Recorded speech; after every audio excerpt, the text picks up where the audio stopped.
What is up, YouTube? Welcome in to another edition of Bucky and BK, live on Texas Sports Unfiltered and on the free Texas Sports Unfiltered app. Today is Thursday, March 21st, 2024, and the Buck and I are with you for the next 2 hours. On today's show, the madness is officially upon us. That's right, the first round of the NCAA tournament gets going today, and the Texas Longhorns will take the court a little bit later on tonight. The Longhorns taking on Colorado State in the 7-10 matchup of the Midwest region.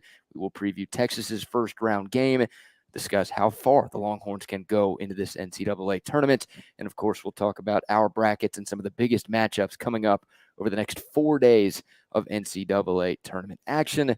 We've got Texas Pro Day to talk about. We've got some Texas baseball, some Texas softball to get into. We've got a wild story out of the world of Major League Baseball involving Shohei Ohtani and a gambling scandal. We've got another classic TBT video for the people today. We've got so much going on here on a Buck On and Buck Off Thursday. How are you this morning, my friend? I am doing fantastic, BK. And of course, it is raining on a Thursday, by the way. It is? Yes, it has rained already. Rained last night. Well, not last night on a Wednesday, but this morning on a Thursday when I said it was going to rain, it has already rained. And still, there'll be some rain throughout the day. Kind of misty and foggy out there right now. So be careful for folks headed to work. Oh, you're not going to work. It's the tournament. No, who's going to work? Who's going to work today? Nobody. They're going to cover 3, Jack Allen's, to have a little lunch, and then to watch the games. They're not going to work. This is the least productive day. Yeah. This is the least productive day of work all year long, man. Right? Like, even the people who are going to work today, they're not getting anything done. You might as well turn this into a federal holiday because no one's doing jack what today or tomorrow. No, tomorrow's the worst. They don't work on Fridays anyway. You're right. Now, these are the best 2 days of the sports year, if you ask me. I mean, there's nothing like the NCAA tournament. And the first 2 days, you've got 16 games today. You've got 16 more games tomorrow. I mean, really, this entire weekend going into Saturday and Sunday is special.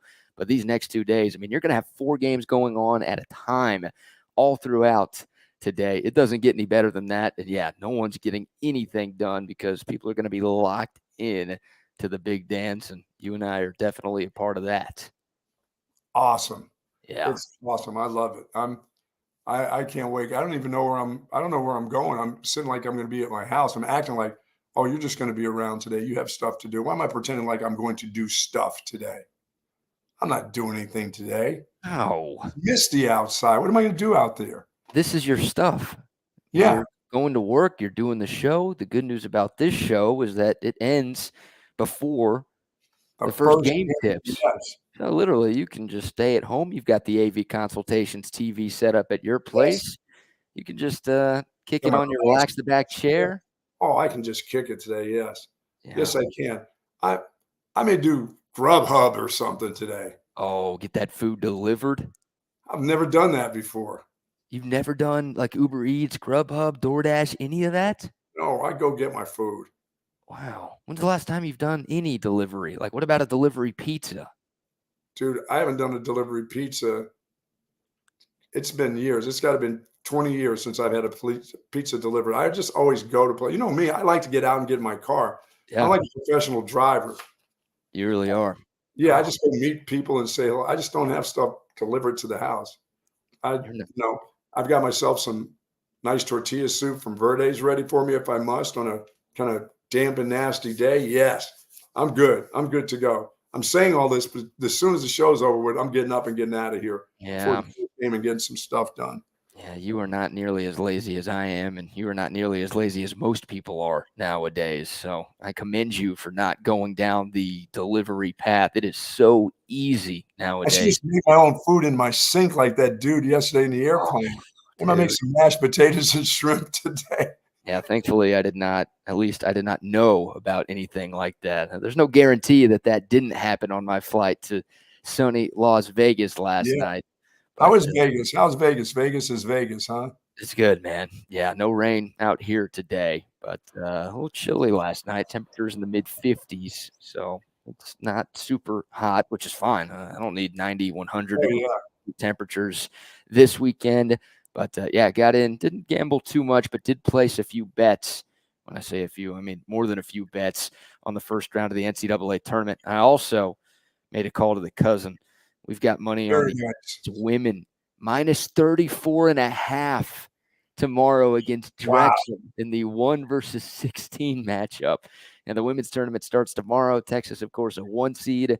They are 34.5-point favorites against the Dragons of Drexel out of Philadelphia. I had to put some money in on the women's tournament because that's what this weekend is going to be all about, just being as degenerate as possible, and had to put some money on the Longhorns. So Of we've got course. a couple $100 riding already on these first round games today of the NCAA tournament. I have not bet on the Texas men's team yet. I don't know which way I'm going.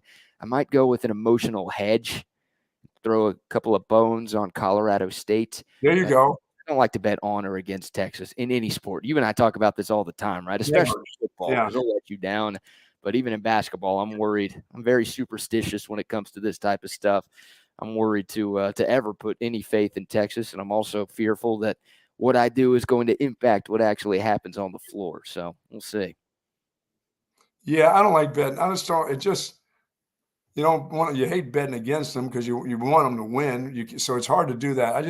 And every time you do that, you lose either way. It doesn't work out for you when you do that with your team. You know. Mm-hmm. So how you feeling about Texas? We've got your bracket to show the people, and you've got some 5,000 unit Gold Star locks Oh yeah. to get into today. So we'll hear your thoughts on some of the other games, and we'll talk about some of the other games coming up today. But Texas and Colorado State, 5:50 Central Time tip, live from Charlotte. Of course, the winner of this game will take on the winner of Tennessee and St. Peter's. That game is after the Texas Colorado State game. So later tonight, the Longhorns a 2.5-point favorite right now against the Rams of CSU, who of course are coming off that very impressive win in the first 4 on Tuesday night over Virginia. They beat the Wahoos by 25 the other night. How you feeling about Texas? How you feeling about this matchup? I like the matchup. It'll be a good basketball game. I think there's really some good guard play in this, but I'm just a little bit worried that they've got a game under their belts, and it's been a while now. It seems like since Texas has played a game, so now expectations to me are they are not as going to be as fresh as I think they're going to be. I wish they would have had played another game in the Big 12 tournament. I really do. So I'm not quite sure about that. I think Texas will win by at least 4 points, but I think that's as far as the Longhorns go. I don't think they go past this first game. If they get past this first game, I think this is it. I think Tennessee wins, and I don't think they can beat Tennessee. All the things about Rick Barnes, his team's too deep. They're very, very, very talented. Yeah, I mean, if Texas does get by Colorado State and they do end up taking on the fake UT on Mhm. Saturday, I mean, Tennessee's going to be favored, and they're going to be Sure. favored by more than 5 points would be my guess. So it'd be an uphill battle for the Longhorns, but do I think they're capable of beating Tennessee? Oh, yeah. Absolutely. Absolutely. Now, when I submit my final bracket after today's show, and make sure to sign up for the TSU Bracket Challenge if you haven't done that yet. Links in the YouTube description below, or you can find it on Twitter if you are listening on the app this morning. I'm going to end up having Tennessee beating Texas in round 2, but Tennessee's not unbeatable. I mean, No. you talk about Texas bowing out early in the Big 12 tournament. Tennessee got boat raced by Mississippi State in the first round that they played in the SEC tournament. So it's not like Tennessee's playing with a whole lot of confidence right now, right? It's not like they had a long run in their conference tournament and they can ride that wave into the NCAA Right. tournament. They looked flawed in their last game, and a lot of that I think has to do with Rick Barnes, and he always struggles at this time of the year. So I can't argue that Texas has more talent than Tennessee. Texas is a 7 seed, Tennessee's a 2 seed. Tennessee will have the best player on the floor in a matchup between these two teams with Dalton Knecht, who's a first-team All-American, and he might be the first college player drafted in the NBA draft this summer. That guy's a stud. They got Yep. Ziegler. They got James. They've got some talented dudes all Yeah, across the Ziegler's board. another one of those guys that gets to play in college for like 12 years. Yeah.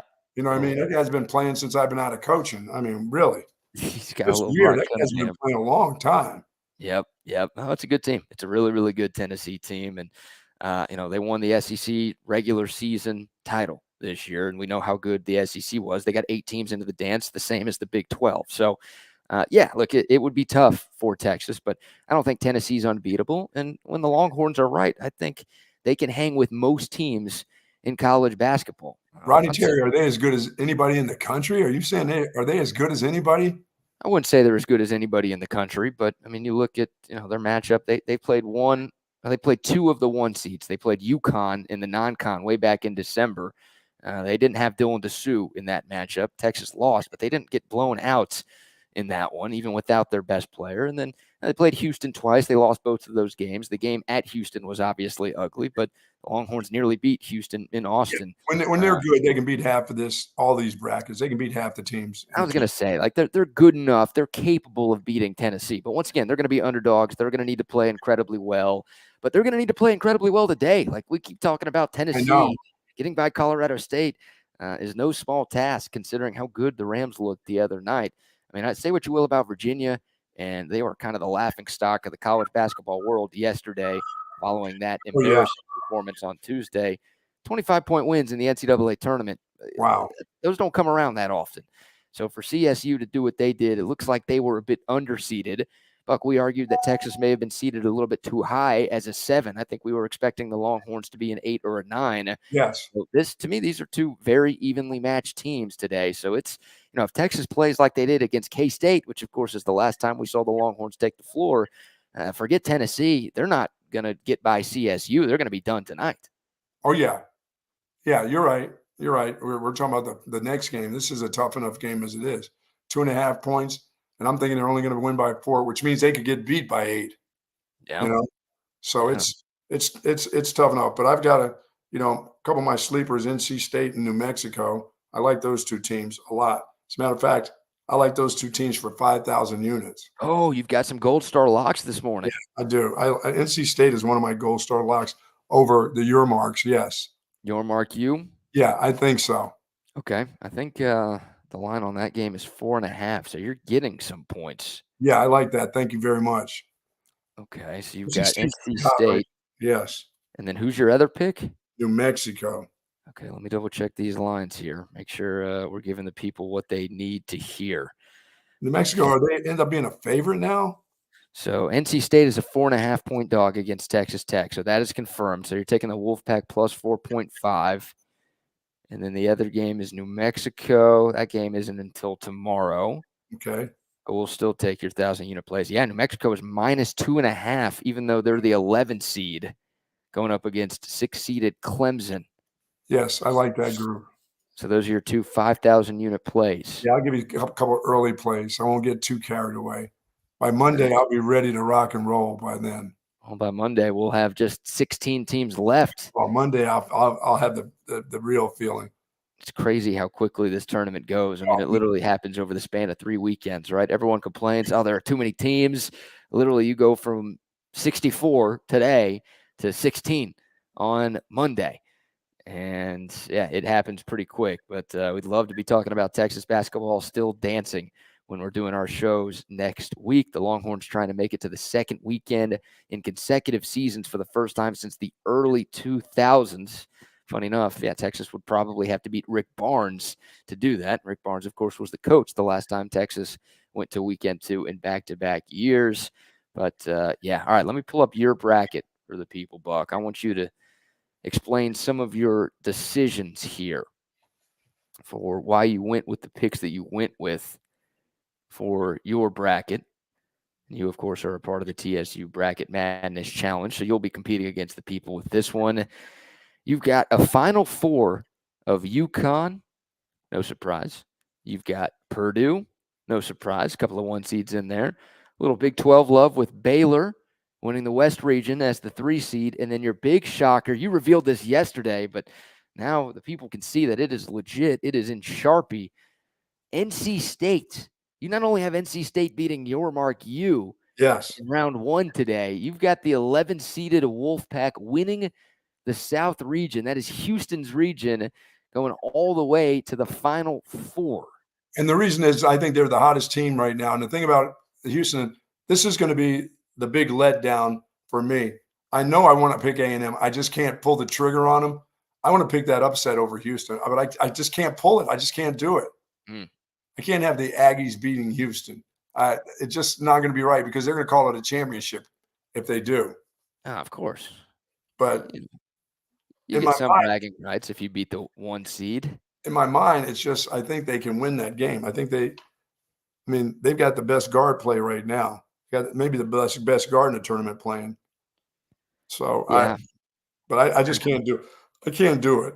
I I know. can't. I mean, I can't even pick A&M to beat Nebraska. Do I think A&M should beat Nebraska? Yes, but we're talking about Texas A&M You playing can't in a even do that. You can't even do that part, huh? It's A&M playing in a big game. What do they do in big games? They come up short. That's the Aggie way.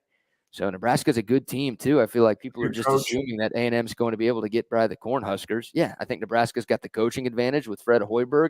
Nebraska's a solid team too. They are the higher seeded team. You know, Yep. it's 8-9, so it's basically a coin flip. But I think, too many people are treating this thing like it's a lock for Texas A&M. So I don't think it matters who wins. I think Houston's going to take care of business this weekend in advance. I've got Houston in the Final Four, but I sure as hell think they're at least going to make it to the Sweet 16, which means a win over Longwood.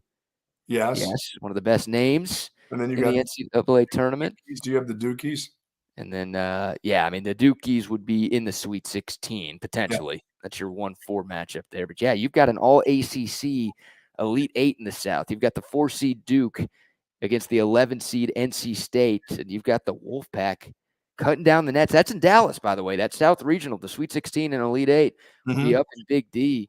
You've got NC State cutting down the nets in Dallas next weekend. That is a bold pick. Yeah. I mean, I like NC State. I like the big guy. I wish I didn't like the big guy, but the big guy's kind of nimble. The big tackle is nimble. Yeah, DJ Burns. Yeah, he doesn't seem to get in foul trouble. I mean, and it's hard to go right at him. It's hard to officiate a game with that dude. You know what I mean? Because if he just bumps you, you're flying. You're moving. You're moving out of the way of that guy. It's a big And he's dude. doing both hands too. I mean, that little left-hand jumper that he has, that little jump hook that he has, man, he hits that. But his efficiency underneath the basket is amazing for a big old dude. Yeah. Yeah, he's playing well. And NC State, of course, won the ACC tournament. They beat Duke. They beat North Carolina in that championship game, and they looked impressive in both of those matchups. I will say this, not to scare you too much, but NC State needed a miracle 3 to force overtime against Virginia in the semifinals of the ACC tournament. Like, Virginia missed a bunch of free throws down the stretch, and NC State had to bank in a 3 basically at the buzzer to force OT. Obviously, NC State went on to win that game in OT, but you saw that Virginia team a couple of nights ago. They did not look good.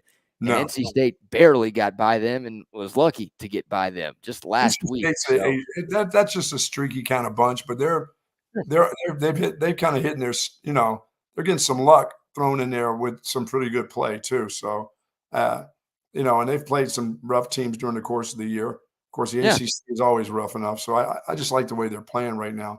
Purdue, I'm going just hanging with Purdue because I just don't see anybody. Kansas is not the Kansas of old. As I said, I think Purdue will end up playing Tennessee. So, yeah, I mean, Kansas is going to be without maybe his best player in Kevin McCullough. I can see Kansas done tonight. Yeah, I can see Kansas losing. You're right. Now they're playing Samford tonight in that 4-13 matchup in the Midwest. Samford, a very popular upset pick. I think they were even before the McCullough news dropped. But I think a lot of folks now have Kansas bowing out pretty early in the dance. We'll see if Purdue can finally get to that Final Four. I mean, they've had tons of regular season success in recent seasons under Matt Painter, but I think they've lost to double-digit seeds in 3 straight tournaments. Yeah. Of course, last year they lost to a 16 seed in Fairleigh Dickinson in round 1, and one of the biggest upsets in the NCAA tournament history. That's right. Those phallic named teams, right? You had St. Peter's pull off a big upset a few years ago. You had Fairleigh Dickinson pull off a huge upset last year. Does that mean Longwood is about to beat Houston? Do we need to worry about that? No, Longwood is not getting it done. Don't worry about that. It usually doesn't. So it's not how it works. That's not happening. Yeah. So we'll see if Purdue can finally get over the hump. I mean, they've got the back-to-back National Player of the Year in Zach Edey at center. But boy, yeah, Matt Painter has become known to lose for losing games that they shouldn't lose in the dance. So they've got a Another pretty guard, their easy little road. guard who started as a freshman. Was that just last year? He was a freshman. He's just a sophomore this year. Or is he a junior? Because I'm thinking that was 2 years ago when the kid was a freshman. I'm trying to think who He's you're thinking short. He's of. a short guard. Yeah, Braden Smith, maybe that kid number 3, the white Yeah. guy who shoots threes pretty well. Yeah, I think this is only year 2 for Wow. him. So he's been a solid player. I mean, look, He's been a it's more than solid just loser for a year. yeah, it's more than just Zach Edey on that team. I mean, Yeah. you can't be a 1 seed in one of the top teams in the country all season long with just one player.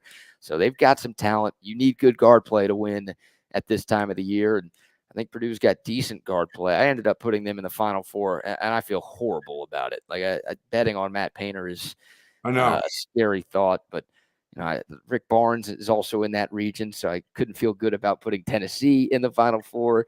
Creighton's the 3 seed there. Creighton has struggled at times in the tournament. McDermott's never made it to a Final Four. Like, I could not figure out that Midwest region. You ended up going with 1/2 with Yes. Purdue over Tennessee in the Elite Eight, which look, that could very well end up happening, but you might get some chaos considering the Yeah, my sleeper team in that would be South Carolina. Once again, SEC basketball has really changed over the last couple of years, and South Carolina was getting their act together a little bit. The other SEC team that I'm looking at is why I don't take Auburn to go a little bit more. Auburn can beat UConn. They have those type of players that they could possibly beat UConn, but I don't see anybody else that could. I just don't see anybody else that can beat them. I mean, all that stuff about repeating and all that other kind of crap. UConn's so good. Yeah, UConn's so good, and I can't fault anybody for picking UConn. I know it's been a long time since we have had a repeat champion in college hoops, right? You got to go back to Florida in 06, 07, and it just doesn't happen much at all in this sport. But, I mean, they're dominant. UConn was a 4 seed last year, and they won it all. They're the overall number 1 this year, and they look damn good throughout the Big East season and throughout the Big East tournaments. There are some random bracket factoids that kind of go against UConn. It's been a long time since an overall number 1 seed has won. I don't know if we've ever had a national champion from a team that's in a conference that had fewer than 4 teams make it to the NCAA tournament. So, yeah, it's been 34 years. Nonetheless, a really good conference. Yeah. Good night in, night out basketball in the Big East. The Big East got screwed by the committee, but it's been 34 years, Buck, since a national champ came from a conference that received fewer than 4 bids. The Big East only got 3 bids this year, so there's one of your random stats. You talk about Auburn. I've got Auburn winning it all. Yeah, like, that's the team I picked to win the national championship. I'm going deja vu, right? UConn a 4 seed last year, they won it all. Auburn a 4 seed this year. I think they're incredibly underseeded. I know that they're in the toughest region with UConn as the 1, but that's sort of my boldest pick is having the Auburn Tigers, who I mean, Ken Pom loves. I think they're really, really good. I think Bruce Pearl's a very, very good coach too. I've got Auburn. I'm one of very few people. I'm going bold with this one, trying to go against the norm. The Tigers getting it done in this dance. Well, I went pretty far underneath the left-hand corner there with Baylor actually beating North Carolina. How's that? Yeah. I like that. Big 12 team. Yeah, Big 12 team in there. Yeah. For sure. So that's a good – I mean, yeah, you got a couple of 1 seeds, you got a 3 seed, and you got an 11 seed. No one can accuse you of being too chalky. I feel like in years past when you send me your bracket – always been chalk. Always chalk. I don't think I've seen anything below a 2 seed in a Final Four for you ever. I've always been chalky. I'm giving Baylor a shot at it. So, and NC State is a huge shot. So, yeah, I mean that's, dude. I've got your mark. You beating NC State today. Like your bracket could be cooked. Anyone's bracket could be cooked today. But you've got an 11 seed in the Final Four, and they lose in round 1, then that's it. See you later, man. Yeah, baby. That's right, Mark. You know how it is. Yeah, you're going with that. You're going with that group. Texas Tech. Come on, man. We think Chris Beard is there? I know. The only reason I'm picking Texas Tech is because everybody else is picking NC State. That's really it. That's it. Yeah, you're just going against. Yeah, there was a lot of folks taking NC State. A lot of guys on TV talking NC State basketball. If you asked me on Big Monday, dude. They love that big dude, man. big guy, man, he's a problem. He's a problem. Yeah, if you asked me on Monday who I would have winning this game, I would have told you NC State, right? I would have been on your side there. But because everybody else has answered that question with NC State, then I feel like that's just, the casinos don't build themselves out here. No. Texas Tech is favored, and NC State's a very trendy bet today. I think this is one where Vegas is going to be laughing its way to the bank a little bit later tonight. Fighting Shaka Smarts. Fighting Shaka Smarts. Yeah, how far did you have Marquette going? I just took your bracket off the screen. I had NC State beating them. Yeah, okay, in the Sweet 16, right? The Yeah. 11-2 upset right there. I could see Let that him happen. win a game. He's won a game. He'll win a game, maybe. Yeah, he can win a couple. Kentucky. I think I've got Shaka losing in round 2 to Colorado. And that 10-2 upset. I've got Colorado over Florida and then Colorado over Marquette. That is very much an emotional bet against Shaka Smart. 100%. 1,000% right there. So you're liking Colorado after what you saw last night, huh? Yeah, they looked fine. I mean, it's more of, and I brought up the stat, it's the stat that scares me about Texas tonight, that how in 11 of the 12 tournaments since the first 4 started, you have had a first 4 team go on to win a game in the round of 64. So I think Texas is in trouble. And I will say this, if Texas beats Colorado State today, my biggest bet of the weekend out here in Vegas is going to be on Colorado over Florida, because it just feels like every year you get a first 4 team winning a game in the dance. So I think either Texas or Florida is going down. I think 11 to 12. I know it ain't perfect. It ain't 100%, but that stat is too good. Those odds are too good for me to completely ignore. So, I'm hoping Texas wins. I picked Texas to win in my brackets. If they do win, once again, I'll be feeling pretty good about my Colorado pick. Yeah, for sure, man. That's good. That's a good call. You got any bets that you want me to place out here? By the way, did you come up with any futures bets that your cousin is thinking about while I'm here in Sin City? Well, as you're watching games today, I'll come up with something. Okay. Texas in the playoffs, college playoff. Yes, I'm even going Texas winning the volleyball championship. No, can't do that. I don't know if they take. I don't know if they take those bets. Do they take them? Texas going to Omaha? Maybe. I don't know how much college baseball or college volleyball is out here. You can bet. I mean, I looked at some lines for college football. You can bet on conference championships. You can bet on Heisman winners. You can bet on national championships. That stuff is good. But college baseball, you're going to bet on Texas. They win 2 games against Air Force, and now you're back in. It's 3. Now they're on a 3-game winning streak. It's not just 2, is it? Or is that just 2? That's 3. That's 3 in a row. That's now a streak. We can now say it's a streak. It is a streak. Yeah, 2 against Air Force, but they won that series finale against Washington. Right. We're talking about a team headed in the right direction. Yeah, they are headed in a direction. In a direction. All right, we'll take your thoughts. The Coda text line is open, 512-222-9328. Y'all make sure to submit those brackets. Let us know your bold predictions for the NCAA tournament. Of course, the first round gets going a little after 9 o'clock Pacific time, obviously 11 o'clock Central time. All right, Buck. See you maneuvering over there. You up for a sponsor read this morning? I am, for sure. Sue Patrick, our good friend Sue Patrick and Jay Willems over there, been getting it done since 1975. An incredible selection of Texas Longhorn apparel, collectibles, accessories. And, folks, they've got tons of Texas-themed gifts. They got tons of gifts there. The Jellycats are there. The original Jellycat is there, as a matter of fact. Got that wide variety of men's and women's clothing, of course. They offer free shipping on online orders over $49. And, of course, free curbside pickups as well, and plenty of parking spaces down there at 5222 Burnett Road. Say hello to Sue when you're there. Go to SuePatrick.com for more information. Love the folks over at Sue Patrick, Jay and the gang over there. And you want those ball caps, you want the great-looking ball caps, they've got them all sizes. They've got the ones that will shape any head. They got one that will fit Charlie Brown's head, as a matter of fact. Do they? A big dome. Wow, that's a ginormous hat right there. They do have all sizes. What about Hey Arnold? You know who that is? No, who's Hey Arnold? It's a cartoon from my childhood. He's the guy who's got a head shaped like a football.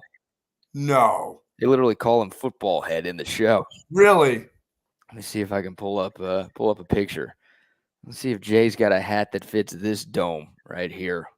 What do you think? Holy shit. Look at that thing. I guess he's wearing a hat. It's just the tiniest hat in the world. It doesn't really cover any of his head. I don't It know looks like a how that space makes capsule. Like there's people inside of that guy's head. Yeah, they call him Football Head in the show. I mean, it literally is There's like a that. show with that character He's the main character. in your childhood? Yeah, Hey Arnold, and that's Arnold right there. Well, there had to be kids scared with his mouth over there by underneath his eye. Yeah, that is weird how the mouth is under his left What eye. what is that thing? Is it Lisa Lopes situation going on here? He's got a kilt too that he was wearing to school every day back in the day. With no undies? That's not right. No, weird haircut too. Let's see if I That's can not find I the never wanna entire see cast. Hey, no oh, really? They all have weird heads? Oh man, there's a lot of weird looking dudes in this show. Jughead boy? It's gotta be one with a head. They've got a brother, Gerald, one of the main characters. Or what's his head shaped like? He's got the giant fro, very stereotypical for that black kid. Is that his Yeah. brother? Here's some of the crew. Look at the Wow. guy on the left with one tooth. That guy looks like Tavondre Sweat. My goodness, his belly. Is that just a bra that he's wearing? I think that's the Zeke That's Elliott his crop top he was going for. Wow. Yeah, yeah.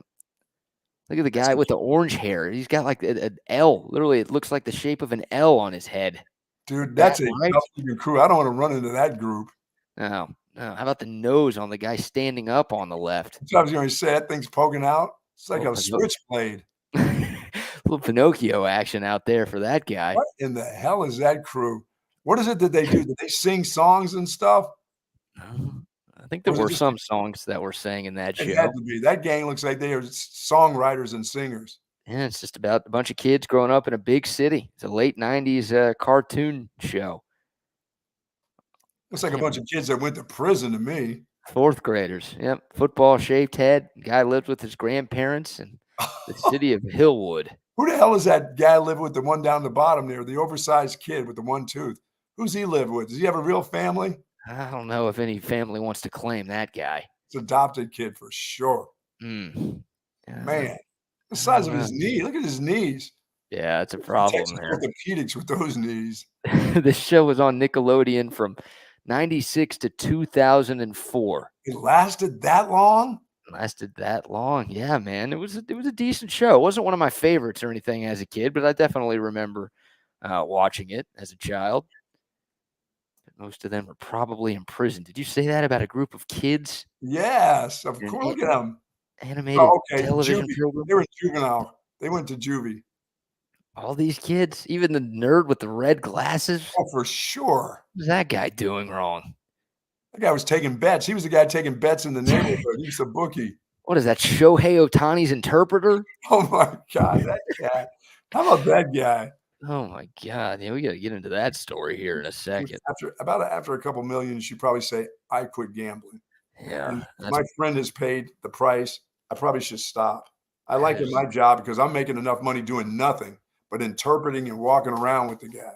So my buddy out here has a conspiracy theory. It's actually the guy who we are celebrating this weekend for his bachelor party. Nice. And he thinks this is a Michael Jordan situation. He's like, look at some of the GOATs in other sports. They all had gambling issues. Michael Jordan, a degenerate gambler. I'm a huge believer in the conspiracy theory that he went to go play baseball because there was some sort of under-the-table suspension handed down by the NBA, which basically forced MJ to leave for that year and a half. Wayne Gretzky, the greatest athlete of all time. I mean, his numbers compared to any other GOAT, the guy's ridiculous. The best hockey player ever. He had gambling addiction as well. I mean, you look at some of the GOATs in these other sports, and Shohei, still pretty early in his MLB career, but with what he's accomplished to this point, what we think he's got in store for the future, he could be in that GOAT conversation. My buddy out here thinks that the interpreter's just a fall guy because the interpreter only makes like $300K a year, and he's incurring $4.5 million in gambling debts. Yeah, that thing said between 300 and 500. Yeah, he's only making that, and he's down $4.5 million in gambling. Only a half a million a year. That's a pretty good living for a lot of folks. Oh, yeah, but I'm just saying, you compare that number to the $4.5 million this guy owed a Oh, bookie. yeah, that's ridiculous. Look, it can happen. I mean, guys get into serious gambling trouble to where, yeah, they're betting and losing more than they actually make. So I'm not sure I'm bought into this conspiracy yet, but I like it. I'm always a sucker for a good conspiracy. I And don't even know how you go to that guy and say, "Listen, I'm in a little bit of a hole here. 4,000,000, yeah, Shohei." I guess the bookie's like, hey, I know you're Shohei's boy. We know he's got the money. He just Oh, signed a yeah. $500+ million contract. You go So get a couple mil from that guy, he'll pay it off for you. And he'll you, get by the that. way, while you're at it, you can keep betting. Yeah. You're such a loser. You got anything you want to bet on the NCAA tournament, my guy? We Yeah, will happily take your bets there. because Yeah, you're a loser, really. bizarre story of the Dodgers fired Shohei Ohtani's interpreter, who was obviously with them when Shohei was with the Angels. Feels like those guys are like best friends, and all sorts of questions stemming from wire transfers sent from Ohtani's bank account to a bookmaking operation. So it was Ohtani's bank account where these transfers were taking place down in Southern California. And gambling is still illegal in the state of California. It's obviously legal in a bunch of different states, but California is not one of them. And yeah, this Yeah, is just a cousin. You weird. think he had a cousin he was dealing with that kind of money? I bet he did. Some of that stuff has all these online deals that he was doing, Sure. but he had to have, Shohei Ohtani was the cousin in this situation here. yeah, he No had somebody. disrespect. He had somebody down in some district there that he would come out of nowhere and put a couple 100,000 on. It wasn't just online stuff Mm-hmm. where it could take you, a little bit of time to get your money back. He was going straight up with somebody, and the juice that he had to pay was probably hefty. What's the $4 million juice on that? Oh man, I mean, that's a bunch of bets, right? I mean, that's a that's super loser there. we don't have the time span No, of these bets, right? This could have been over 5 years, over 10 years. It could have been over 1 year. We don't know exactly, how many bets this guy was making and how much he was betting every time he made a call to his cousin. But yeah, $4.5 million in gambling debts for a guy who, like you said, makes anywhere from 300,000 to 500,000 a year. It's fishy. It is fishy there. All this stuff going down offshore too. I'm very intrigued where this thing goes. I don't think this is I too long to I take know over. I know people that just need to get their gamble on, but Shohei Ohtani has more of everything that, and so did Michael Jordan. That part was hard to believe because you've got everything. You can buy everything you need. What is it of the more money that you need? Is it just the competition mentally that you're Yeah. smarter than everybody else and you understand sports better, all sports better than everybody else, or you understand cards where you're a card counter or something, you idiot? I mean, you've got it all. You can order whatever you want. You don't need to try to make money in order to have a dream. You already have the dream. Everyone's got demons, man. You know that.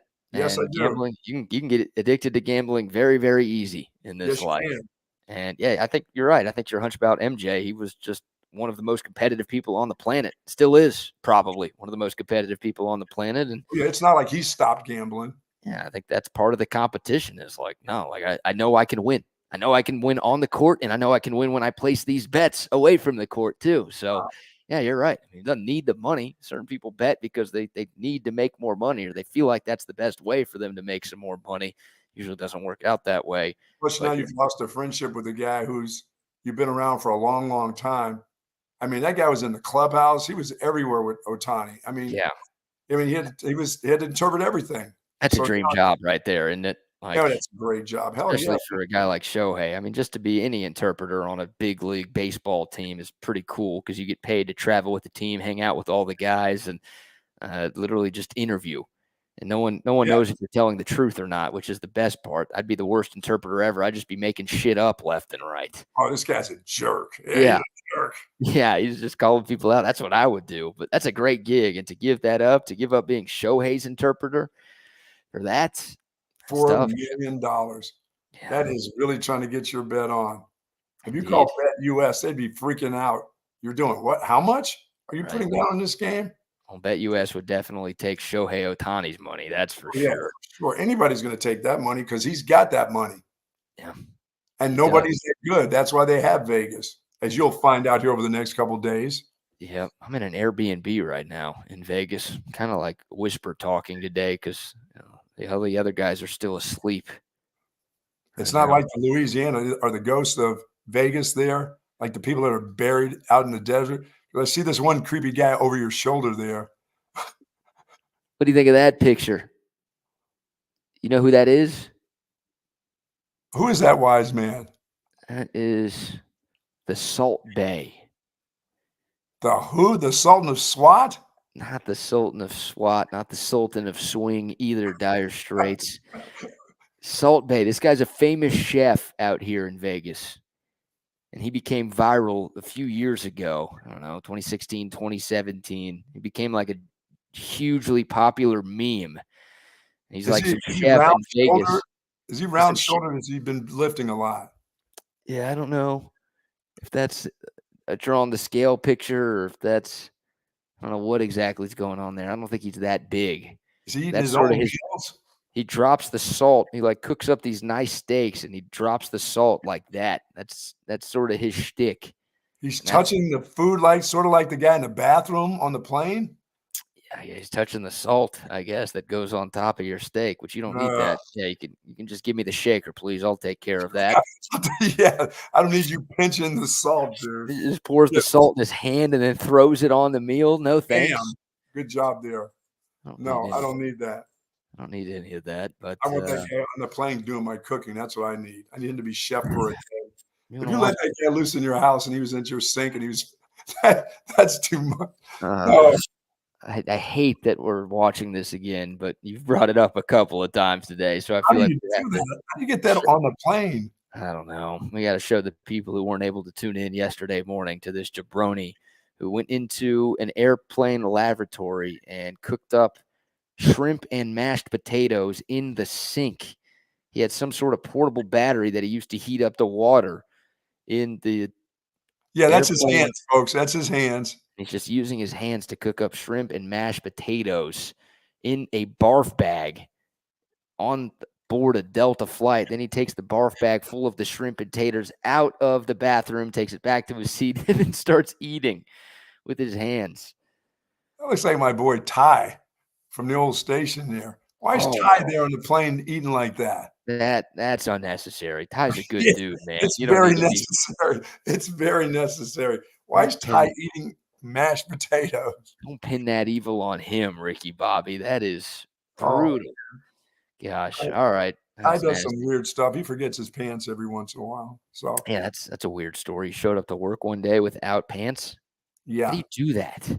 I don't know. There's a lot of things that I can do. I mean, I can almost miss a shoe or something. No, I can't miss a shoe because my walking would be so off. But I don't know how you make it to work with just with your drawers on, and that's it, and you forget to put your pants on. He had a shirt, he had socks, he had shoes, he just didn't have pants? Yeah, I think that's gotta be a drug problem or something. That's a problem. I don't know what caused it. I mean, yeah, there's a chance there was a hangover-induced issue there, but I don't think I've ever come close to leaving my place without pants. No. Like, maybe you walk out to your front yard and you're like, "Oh, shoot, I forgot to put on pants," but you don't have socks and shoes. Like, if you put on socks and shoes, you've already put on pants. That's what I don't get. Like, Yeah, you that's the realize when you're putting on your socks and your shoes that, "Oh, shit, I'm not wearing any pants right now." when is it when you're driving your car that you don't understand you don't have pants on? You're just in your underwear. And what If do your you unit do? when your unit pokes out and you're going, "Oh, no, I Mm, don't have my second layer on." I mean, mhm. I that's I got hard my to do, man. That's hard. It's hard to do, but that's the same dude almost lit himself on fire, so on a mattress where the roommates had to come in and say, "Hey, you're lit up, my boy. You're lit up." what is that? Yes, you never heard about Ty and the mattress, where his roommates had to come running in because they smelled smoke and his mattress was on fire. He was in the bed? And Yes. his mattress was on fire? Yes, and his roommates had to come in and go, "Yo, guess what? You're on fire." I mean, Oh he my got burned. Of course, he that's got burned, but they came in, dude, the smoke alarms were going off. Dude is still asleep. there's a 100% chance that alcohol was involved in that Yes. story. Okay. A burning mattress. Did they ever figure out how it caught on fire? I don't know. Maybe the pipe beside the bed. Who knows? Oh my God. All right. Well, no surprise then that he showed up to work without pants. If Okay, so now you get it. that other story is true. I don't get it for anybody else, but I get it for Ty at this point. All right. Some other sponsor shout outs. Love our friends at 7-Eleven. I saw 7-Eleven out in Vegas driving around And I bet last you there were night. people there getting in and going in and out of there, getting everything that they needed too. 100%. Of course, tons of 7-Elevens all over the great state of Texas. You got to get ready for the tournament. Get you that 6-pack of beer for the day. Get you some soda. Get you that Olipop. Get you that food, wings, pizza, all the great bar style I'm food. getting little Debbie's today. Sorry. I just made a decision. Yeah. Executive decision. I've been holding out for quite a while now. It's time. I need a little Debbie's and an Olipop. There you go. That's perfect for the NCAA tournament. Get all the snacks, get all the drinks that you need at your neighborhood 7-Eleven. And make sure y'all download that 7-Eleven app. We keep telling y'all they've got tons of great deals. If you're a 7-Eleven rewards member, you can cash in on free stuff and discounted prices 24/7, 365. Thanks to our great friends at 7-Eleven. Love having them on board as a sponsor of TSU. Also, shout out to centextickets.com. Oh, yeah. If you want to watch the women's team, of course, the Texas women open up tournament play tomorrow at Moody Center. You can get tickets at centextickets.com.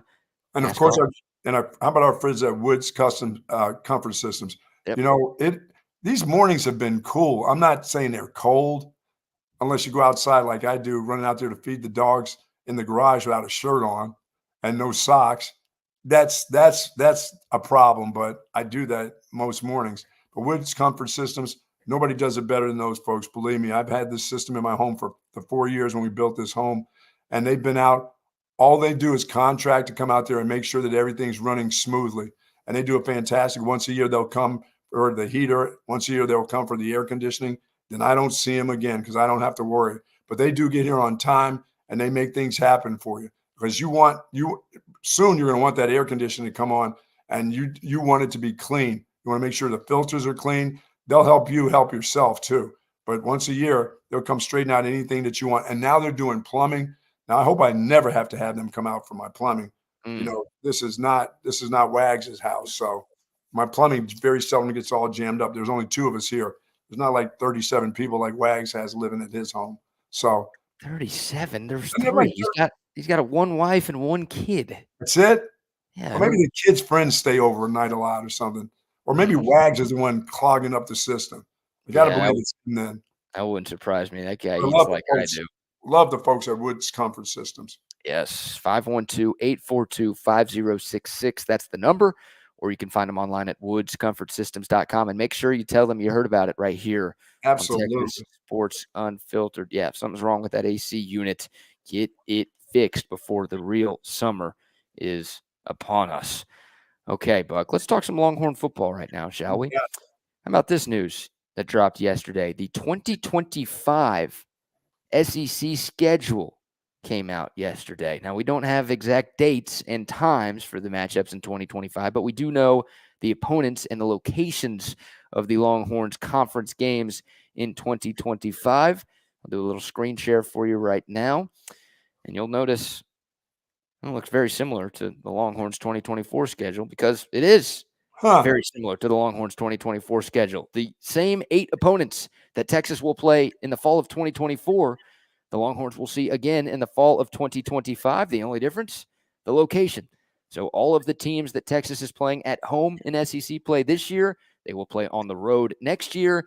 And all the teams that the Longhorns are playing on the road in SEC play this year, they will host at DKR in 2025. The SEC announced yesterday that they are sticking with that 8-game conference schedule for 2025. Of course, the TV rights contracts expire after that season, so they might go to a 9-game conference slate starting in 2026, which, of course, will be the 3rd year for Texas in the SEC. Yep. But 2 years in a row, and that's the same opponents for Texas. The only change, the location.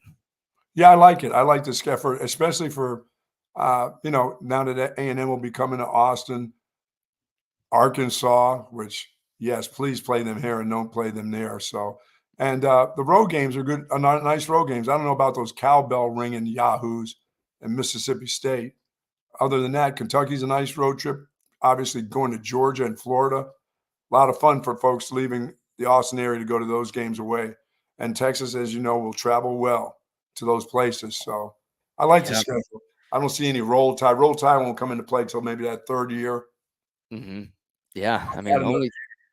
only 3 SEC home games for Texas in 2025. Obviously, Oklahoma is listed as a home game, but we know that game is in Yes. Dallas every single season. So 3 home games in conference play, 4 true road games in conference play for the Longhorns in 2025. They also have a trip to Columbus to make that year in the Ooh, non-con. The Longhorns will travel to the Ohio State for a game early in the season. So, yeah, at Ohio State and at Georgia in man. the same year. That's not going to be easy, but Buck, all things considered, I mean, this to me is the SEC being incredibly lazy, and that laziness is working out incredibly well in Texas's favor Oh, yeah. because we have spent a lot of time talking about how all things considered, Texas has a pretty easy 2024 SEC schedule. Now, nothing's easy in this conference. It's No. tougher than what you've seen in the Big 12 in recent years, but to get some of the teams you're getting this year, when you could be playing LSU, you could be playing Alabama, Ole Miss, Tennessee, Mizzou. I mean, there are a bunch of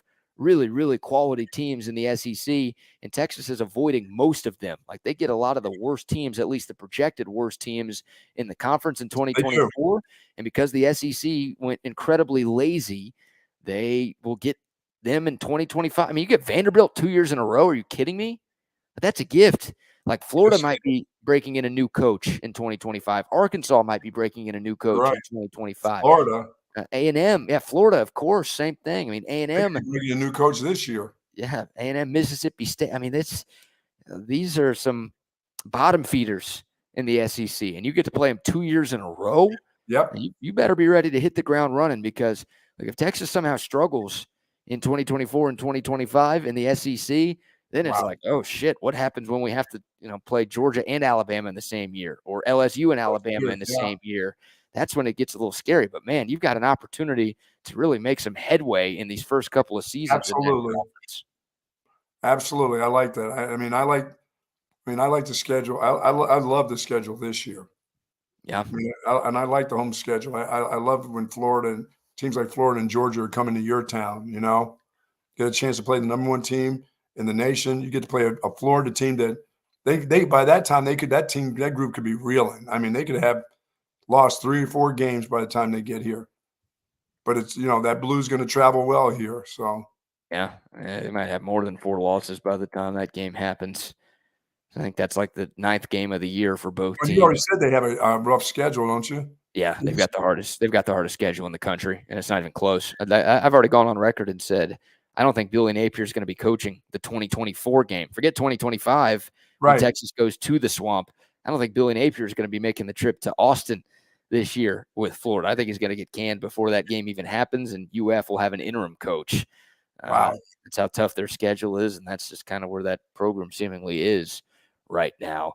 But yeah, some fun. Look, Texas should go undefeated at home in 2025, right? I mean, Arkansas, Mhm. Texas A&M, and Vanderbilt, like those are 3 of the easier games that you can get in conference play in your own backyard.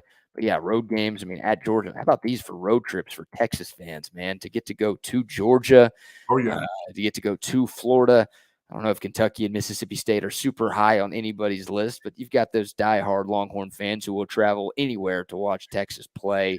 For Uh, sure. there's some fun ones coming your way over these next couple of seasons. But yeah, I'm telling you, No, we man. haven't even talked about Ole Miss being in there at some time. Yeah, yeah, Yeah. all those teams.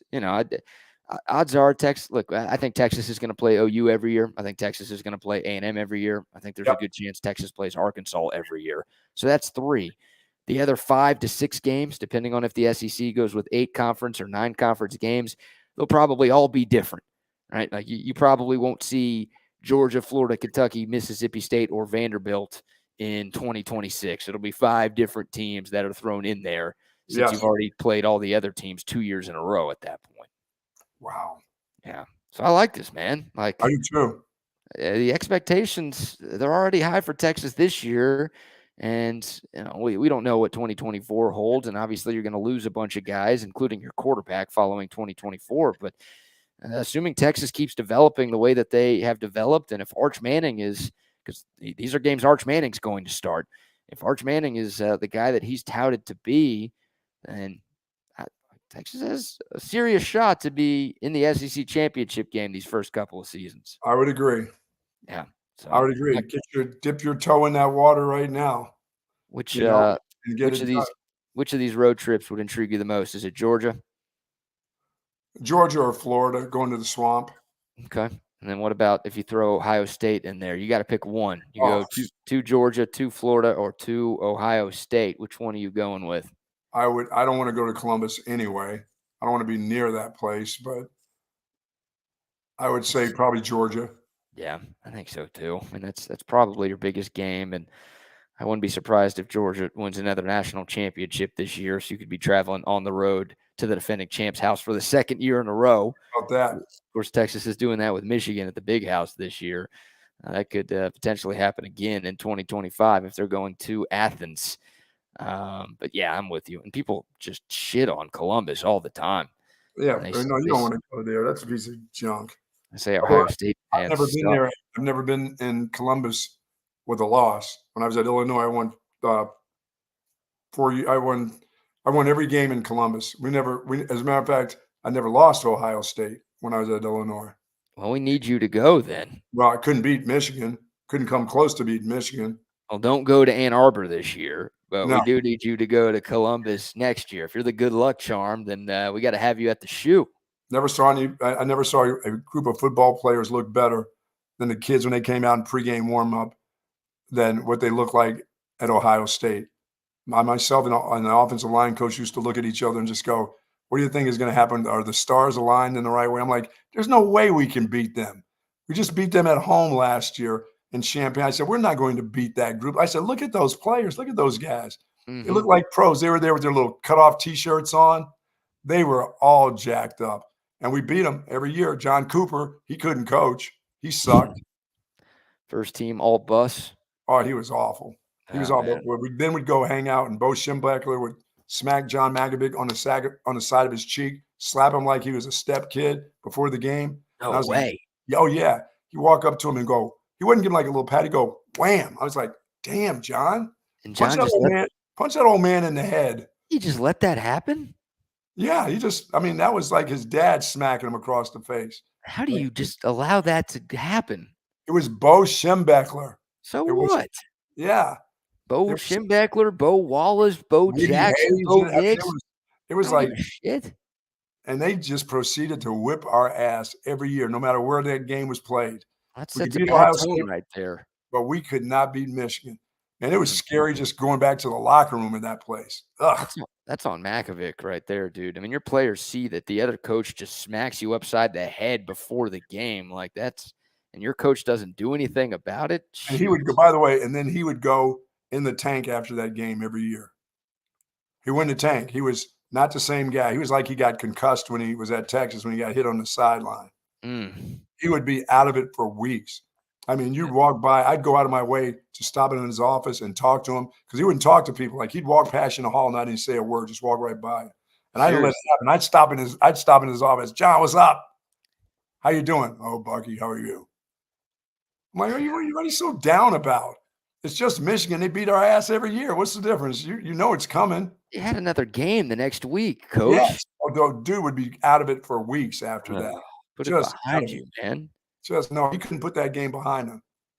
He loved him some Bo, Bo being from Ohio and stuff. He just couldn't, and John being from Barberton, he just couldn't take Bo beating him.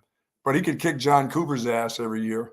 There you go. That's a big deal. Beating Ohio State is pretty impressive. But yeah, obviously you want to get both Ohio State and Michigan. So and I'd love beating them, but we could never beat Michigan. That's still I've never beaten Michigan and never beaten Notre Dame as a player or a coach. It just never happened for me. And you hate Notre Dame, so that one really stinks. Oh, that really hurts. Yeah. That hurts. That hurts as a player, getting my ass whipped as the goal line, the lead blocker on the goal line against Notre Dame at about 165 pounds. I was like, damn, can I carry the ball once here? I said, I'm not going to see that linebacker right there. And then I had to go against an All-American at defensive end. I had to kick him out as a blocker, run to the end of the line, and kick him out in the full house. I was the lead guy, and I'm like, shit, you know what this guy's going to do to me? He eventually kicked me in the gave me a hip pointer because I held him like 3 times. We got down there a couple times, and he said, "Hey, next time you do that, I'm going to kick you." And I went, and my hand just accidentally grabbed him by the leg for like the 4th time, No and call. he kicked me right on the hip, right on the side. I had that hip pointer for like 4 games. That thing hurt so bad. Great player. No penalty on that one? No holding. He didn't even say anything to the official. He took it into his own hands. No holding? What? Forget the holding. The guy kicked you. There's no penalty for that? No, he got me good. And of course, No. we didn't have the soft shoes. He had the Reeboks on with the pointed toe, probably. Oh, yeah, Hated that for the steel-toed shoes out there, the Tom Dempsey specials. Yeah, he got me good. He got me good, but never beat them. Hated that part about it. Hate not winning and not beating Notre Dame. Get the Texas, can't beat them, you know? You had your own fight song too for Notre Dame. Oh, I hate this. I just don't like them. All for Don't like nothing. 'em. And I had nothing against Ohio State. I mean, they just, they had the weed on the side of their helmets. That was all right. The little Buckeye things or whatever they were supposed to be. Yeah, Like weed to me. I don't know if that's weed. I think those are nuts. These nuts. But I had some Buckeyes. Aren't Buckeyes nuts? Yeah. It's weird to have all those nuts on your head like that, but hey. Boy, they had those silver. They had nice unis. Ohio State unis were nice. Tight, man. Guys were big, man, big and physical. Our guys were all dumpy and shit. I mean, we whipped their ass, though. Howard Griffith just whipped their ass. That's He amazing. was good, yes. Uniforms Jeff George, we beat the crap out of them. Uniforms all tight. That's why you liked them so much, because they were tight on the tight. Okay, they were the big men. There were no scarecrows on that team. No. Their kicker was big. What are you? Are you the scarecrow this week, or are you back to being the big man? You know what? I'm still a little bit of the scarecrow. We've got some stuff honed down, and we'll be having some surgery in April. We'll be leaving this state, going to Florida. Man's doing the surgery. That's terrifying. You better get your affairs in order before making that. That's what I'm trying to do. Florida man's doing the surgery. It's not the Texas Tech guy, because for a while it was going to be Tech Man in Florida. No. Tech Man said, "This is not my expertise. I can't do it." It's not me judging, so he's not good at it. I spent my time talking to Tech guy, and he said, and then he called me up and said, "I won't be able to do the surgery." He goes, this is not in my realm. We've got another guy, Florida man down here, that's going to do it. So I talked to Florida man on a Saturday, which was nice enough for the doctors to get back to me. He said, "I'm going to do it. We're going to bring you down here. We're going to test you right here. And if everything is the way I'm thinking it's going to be, you'll have surgery the next morning after our testing. If not, we send your ass back home and we'll see you in 2025. I'm like, what? Oh, you just go to Florida for nothing? Just go to hang out and lay in the bed and have a bunch of tests done and then get back on a plane. Probably the same guy making the meals. Oh, this is United. I'm flying United, by the way. Is that good or bad? That's better than Delta. Yeah, Delta's your least favorite. People swear by Delta too, but the horse and buggy would be better than Delta. I don't know about that. I'd have an Amish dude driving the buggy there, and I'll get there. But I ain't getting on that Delta flight. Yeah, you really need to get your affairs in order if you're taking a horse and buggy to Florida from Austin. Drew, I'm doing everything I can not to get on Delta Airlines again. It used to be my favorite too. Yeah. So that one, I gave them a chance. I got away from them. I gave them another chance, and look at what they do to me. They leave me in Atlanta overnight, and I had to go to the old, hey, I need to get my medication card in order to get out of that place. Weren't you there for a couple of nights? You're almost there for a couple of nights, right? Until my wife says, throw in the I need my medication talk to them. They couldn't get me on a plane quick enough. I saw a story, speaking of Delta, there was a Texas man who boarded a Delta flight using a picture of another passenger's ticket. He boarded a flight without his own ticket. Somehow, some way, he had a picture of somebody else's ticket, and he used that and scanned it and was able to get on board the flight. And find a seat somewhere? Find a seat somewhere, yep. Wow, that's scary. Yeah, so sucks for the other guy. Getting out of prison, trying to get back home to the family. I guess so. Wow. All right. Before we shift gears here, we got a TBT video to get to. We got some more NCAA tournament talk to discuss. Also, Texas Pro Day went down on the 40 acres yesterday. Yeah. Some observations from that. How about some love to some sponsors, Our Buck? good friends over at Leaf Landscaping and Supply Services, Monterey Oaks and 290 South and Pond Springs Road up north, folks. Everything that you want to have a healthy garden this year. And plus, if you're thinking about doing some landscaping yourself, go to the folks there and let them tell you exactly what you need to do, how you need to fertilize the area, what kind of soil you need. Don't try to do this yourself. If you want to get a contractor, Brad and the guys have contractors all day long coming in and out of there would love to really fix up your landscaping area of your home. They've got it all, the fertilizers, and you will have a wonderful paradise. Believe me, I've been to Leaf for over 24 years now, going out to see the folks at Leaf down here at Monterey Oaks. And I love going in there. I just like going in there to seeing all the plants. I've got roses right now. I'm getting ready to put some climbing roses on my garden. I will be in the garden, as a matter of fact, this weekend, getting it done. It's after spring break. Spring break is over with. That's generally the time that you can get out there. Nice, cool mornings. It's going to be warm weather. I'm not going to say we're going to have plenty of rain, but we've got rain today, and we had rain, I guess, the other day. I guess Dee Dee gave us that rain forecast, but that was kind of a long time ago. She's like disappeared. The weather lady, she's gone.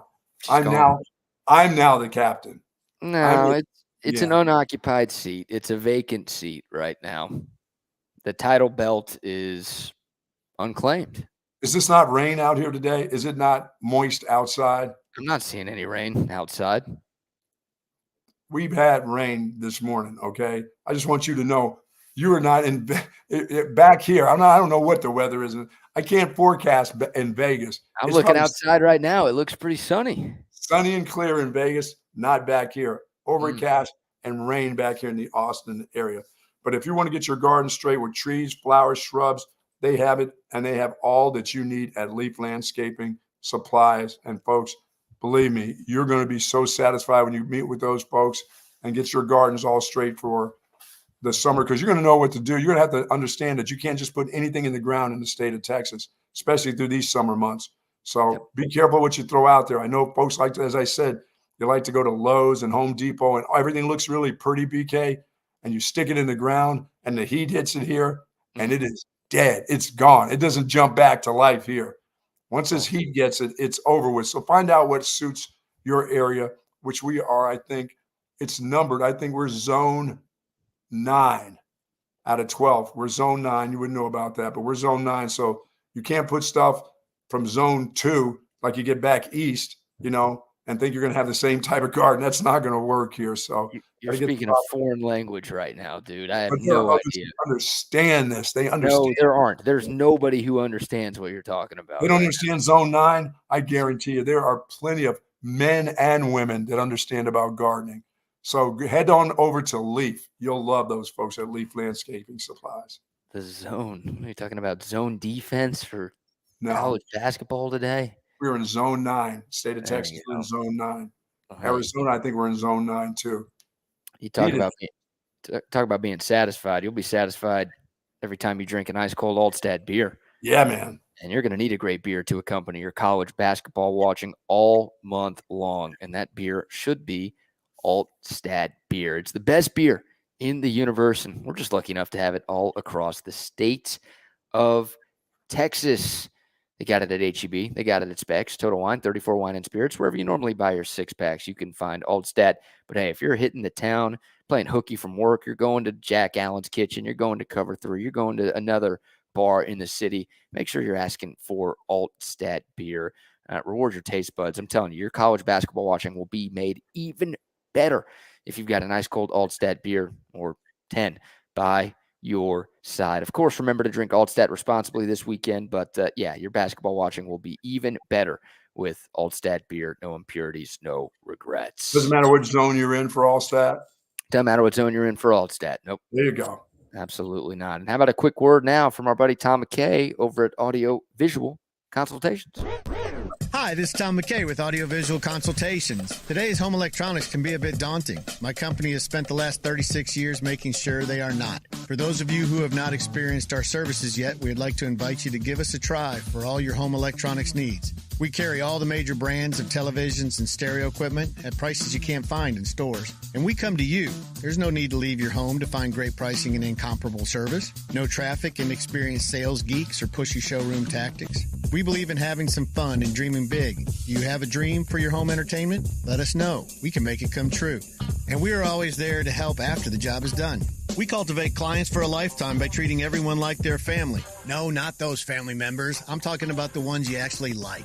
So relax, hug your kids, make love to your wife, and smile.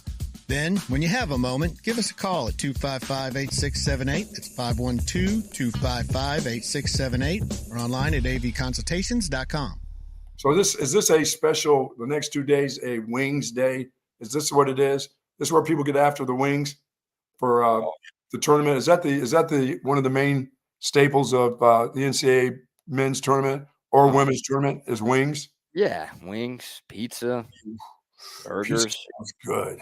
I mean, the sports bars are going to be working overtime. This is not quite the Super Bowl because the Super Bowl is the Super Bowl, but now these next 4 days are huge for our friends at Cover 3 and some of the other sports bars around the world. Yeah, I'd still be there with a little napkin like this, grabbing those wings, still eating them, but just not letting my fingers touch them. Get your jizz Kleenex away from your chicken wings, please. I'm going to see how these nails get done here, and I've got to get ready to go back to Ma Wah and get my nails done.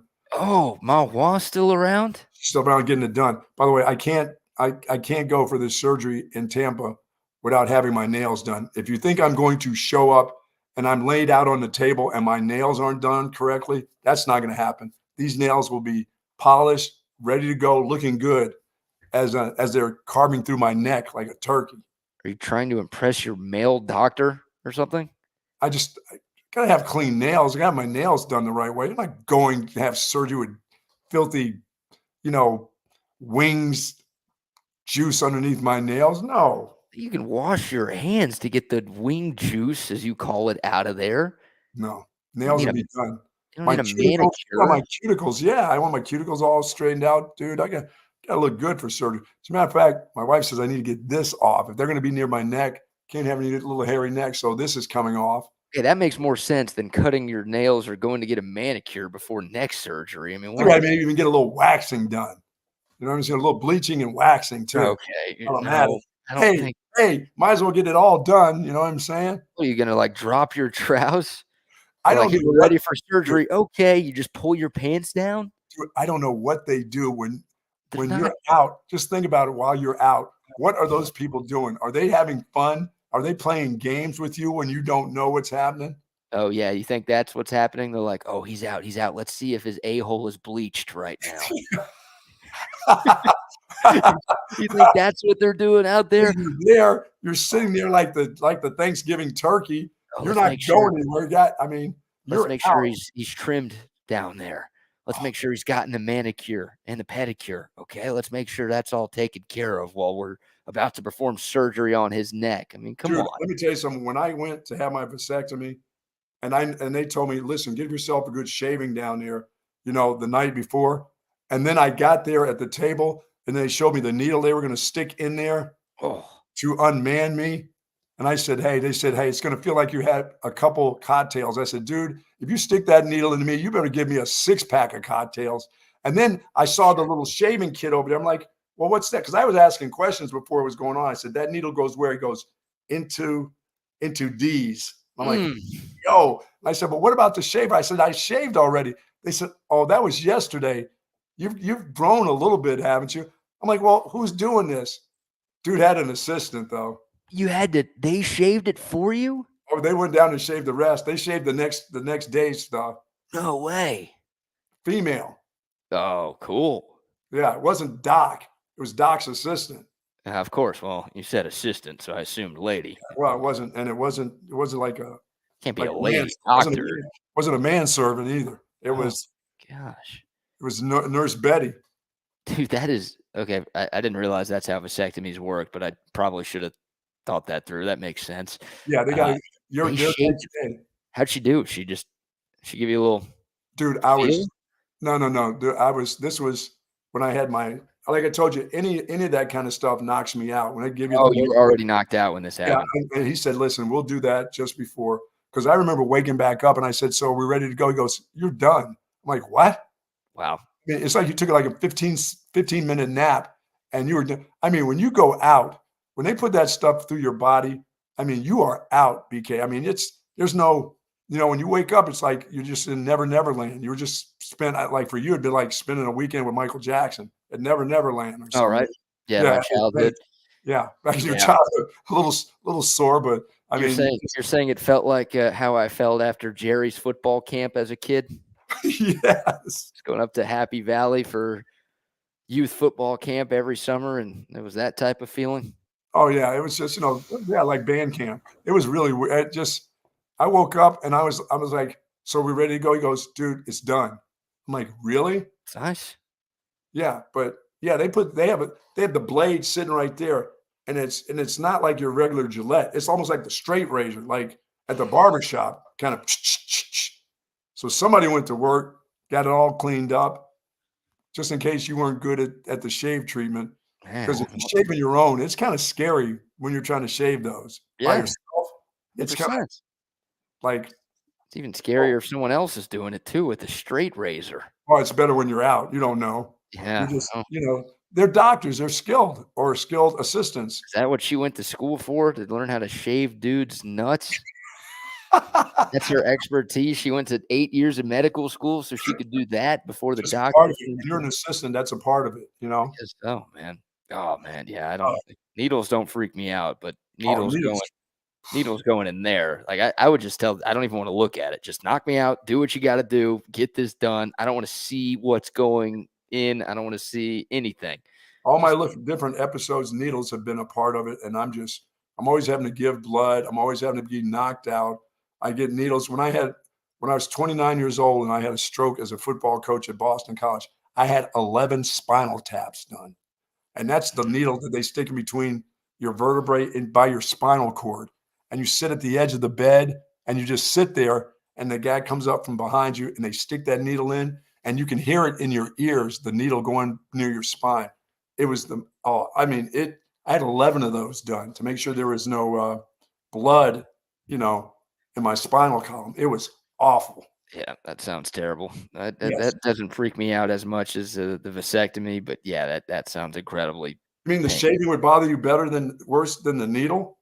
No, no, no, no. The vasectomy bothers me more than the spinal needles. Really? Yeah, just you know, You're gone. You're out. I know, I know. I still don't want to think about it. The thought of it, huh? Now you brought it up, so now I've definitely thought of it. Thank you very much. All Oh, right, how about a quick TBT video for the oh people? yeah. This one's a short and sweet, but it's a classic. I think you've heard this one before and seen this one before. I feel like we used this as a drop back at the old place, but it's another news clip. It's about 10 seconds long. We go back to the year of our Lord 2018. We go to the Louisville, Kentucky area where a woman was doing a news report about a police officer who was killed in a car accident in Kentucky. The news anchor in this cut is Brianna Clark. That is her name. And she, you'll see the name of the officer on the screen, and you will hear Brianna Clark, the news anchor, try to pronounce said name, and things did not go very well. To say their final goodbyes to this fallen Louisville police officer, D.D. Mangudu. Wow. That would be close. Megadoodoo? D.D. Megadude. To say their final goodbyes to this fallen Louisville police officer, D.D. Mangudu. Wow. Yeah. How quick did she get fired? She said Megadoodoo. The last name was Mangudu. That's Yeah. not close. We can't accept that. No, that's not acceptable. No, I mean this woman is a police officer. She just died in a tragic car accident right around Christmas time, and now you're calling her a giant piece of shit? I mean, that's wrong. Megadoodoo? Don't you have to really, really get that pronunciation done correctly before you go on air with that one? If there's any question about that, or if you got if you got nervous just before, you would just say DD. You know what I'm saying? It's not even DD though, is it? Is that how you like the first name? Is that Deidre? pronounced? Is it Yeah, Deidre? it looks to say like. their final goodbyes to this fallen Louisville police officer, D.D. Mangudu. No, I mean, the first name is Deidre. That's not DD, is it? That's Deidre. Deidre. So she misses the first name, and then Mangudu. Look, that's not the easiest name to pronounce, but how do you get Mega Doo out of that? I didn't get the other do out of that at all. Was that a teleprompter here? Do we have Renee Burgundy up there? Just reading everything that's on the prompter? I don't think anybody would try to get them back for anything like that. The intern wasn't doing this again.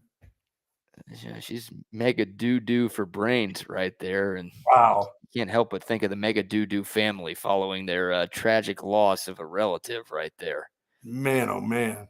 It's bad enough that you get killed, but then the local reporter screws up your name like that. You know, I've heard that drop before, but I didn't know what it was about. That's the first time I knew what it was about. The McDoo deal. That's the first time I've ever seen what that was about.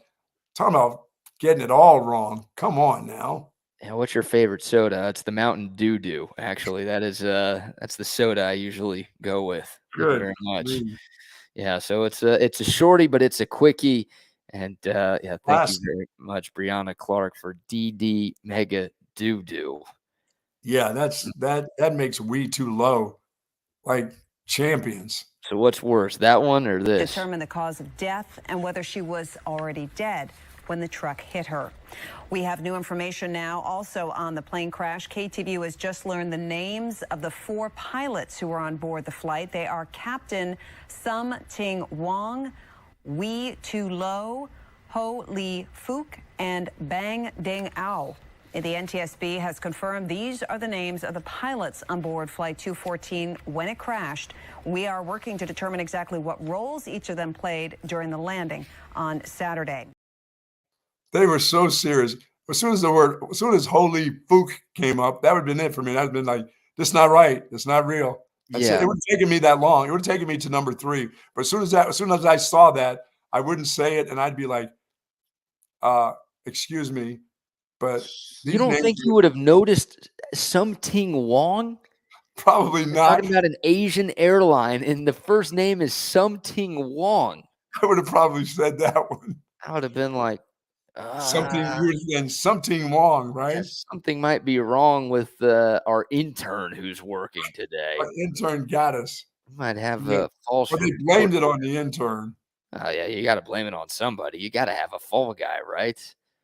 And I definitely would have cracked up at We Too Low. I would have cracked up. Bang Ding Ow. I mean, how is that even close to a name? Bang Ding Ow. I mean, look, I'll give that reporter credit. She at least pronounced everything correctly. Now, those names were clearly not actual names, but she read the names right. DD Mega Doo. That's bad. How do you get that from that? And nobody has a name like that. Come on, lady. Oh my God. Mega Doo. It's not close. Yeah, Rhonda Burgundy is probably better than Renee Burgundy there. Yes, for sure. Yeah, there's your Throwback Thursday video. Love Thursday. Your guy in Houston is still the all-time favorite now, though. He's still my all-time favorite. Never saw it. He's the best. And he's still working. That's what makes it special is dude has still got a job. He got promoted. I mean, that viral clip that you're talking about is from like small town Louisiana before he worked his way up to the Houston market. And he hasn't had any missteps since he's got to Houston. He's got to have one or two somewhere. Yeah, well, NSFW, if you've got children in the car, make sure you throw the earmuffs on them. But only because you asked for it, Buck. We'll show the Isaiah Carey news clip again. What really happened on that Thursday here at Augusta High School that led to Chris Wood's death? The fuck is that? Shit! I'm dying in this fucking country-ass fucked up town. Shit flying in my mouth. The fuck? I can't see pilot. Let's get the fuck out this country, motherfucker. I can't even see me.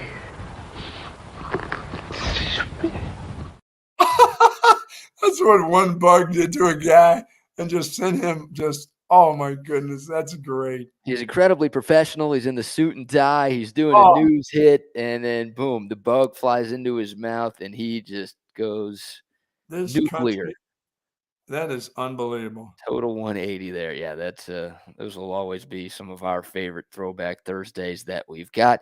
If you have suggestions, by the way, send those in to us. You can text them in, or you can hit us up on Twitter at TS Unfiltered.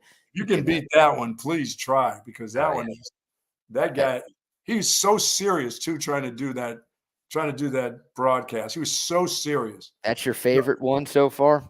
Oh, that is my favorite. Oh no. Oh, they're all so great. Those guys are all fired too. See those two guys see those two teenagers having their little summer job? See them? Lady.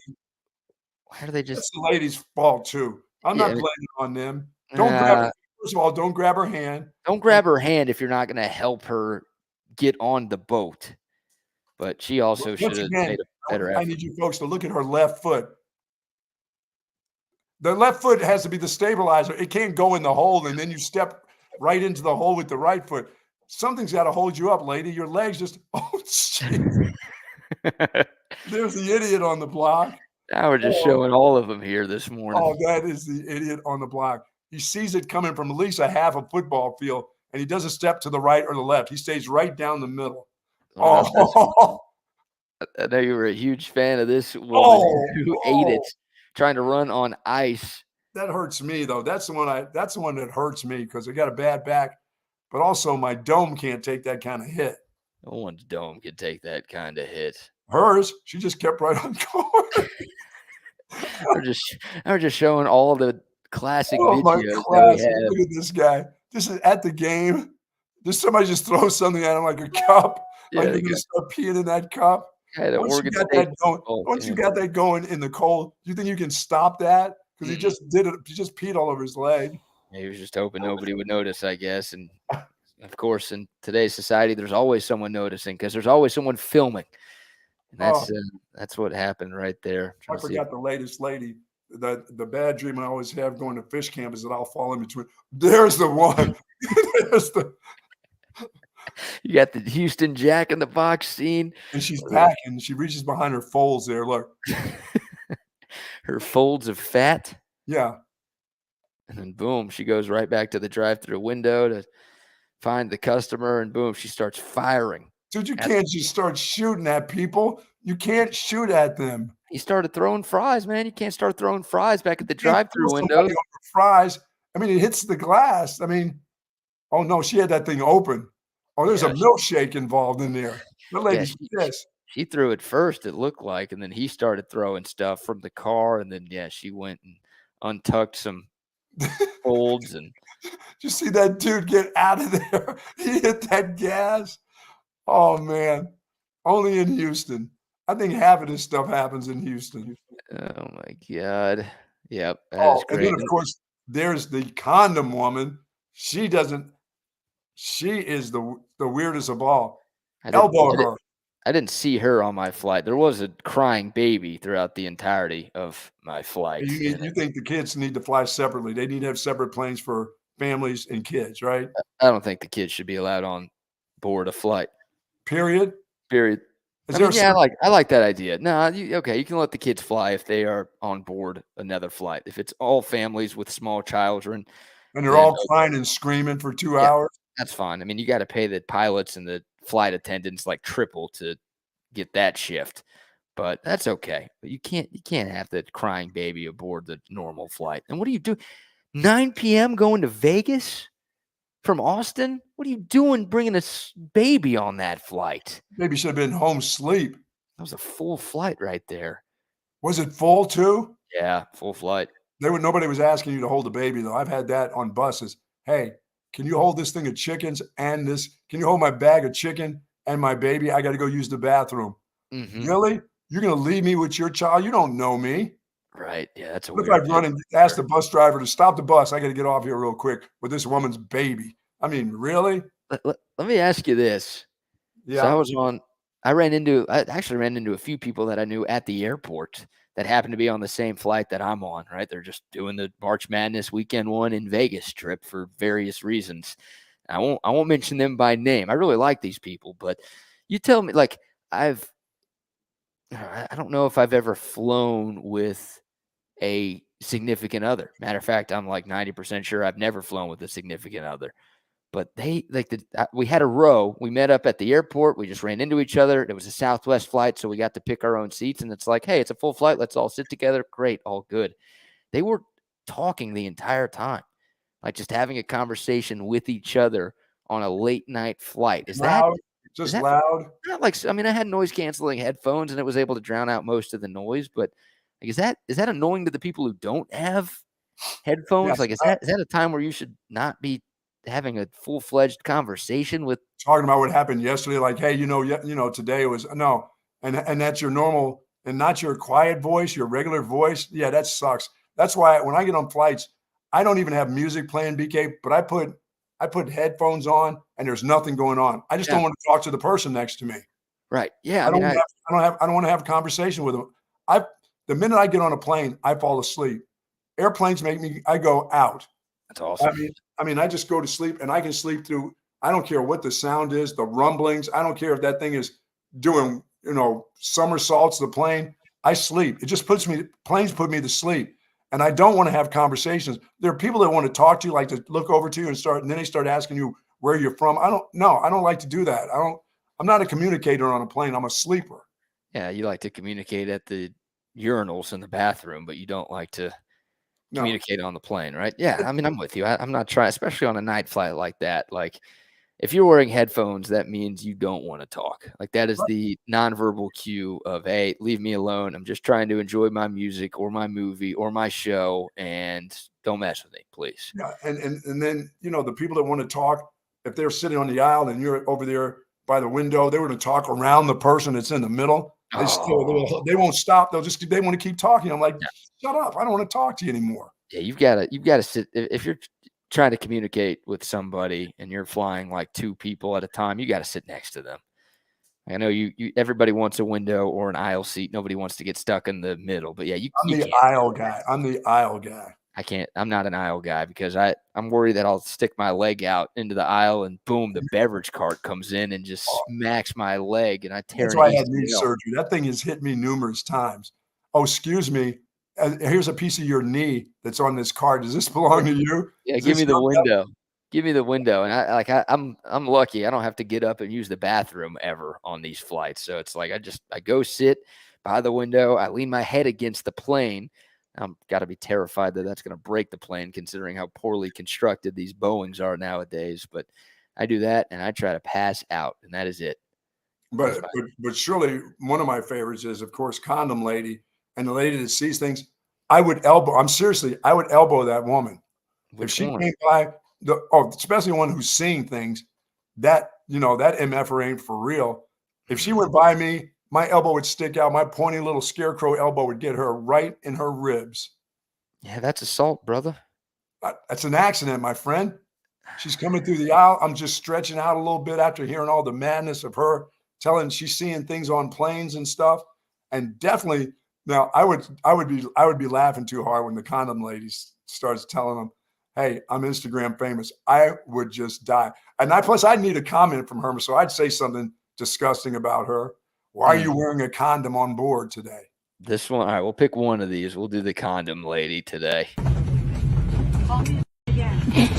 Call me again. Yeah, I did nothing wrong. I said shut up. No, you shut the up. You shut the up in your. Goodbye. You shut the. Film me. I'm Instagram famous. Bum. Shut the up. Now I don't know if I don't think I'd elbow her. Because there's some minute I don't want to be called a bum. That's hard on you. You bum. You effing bum. And you're a bum because you're not famous on Instagram, Buck. Yes. That's what she's known for. I'd never seen her in my life, but she's Instagram famous, at least according to her. And that's why you're a bum, because you're not. Yep. Classic. That's a classic right there. You There's bum. a You bunch of effing bum. TBT videos in a row for you people. You're welcome for Yes. that That'll help one. out your day before the tournament since you're not going to work anyway. You don't have work on your mind anyway. Now we got a little more than an hour and a half before the first game tips off. And I hate what the NC2A is doing to us. Why's that? Because the first game is an 8-9 game.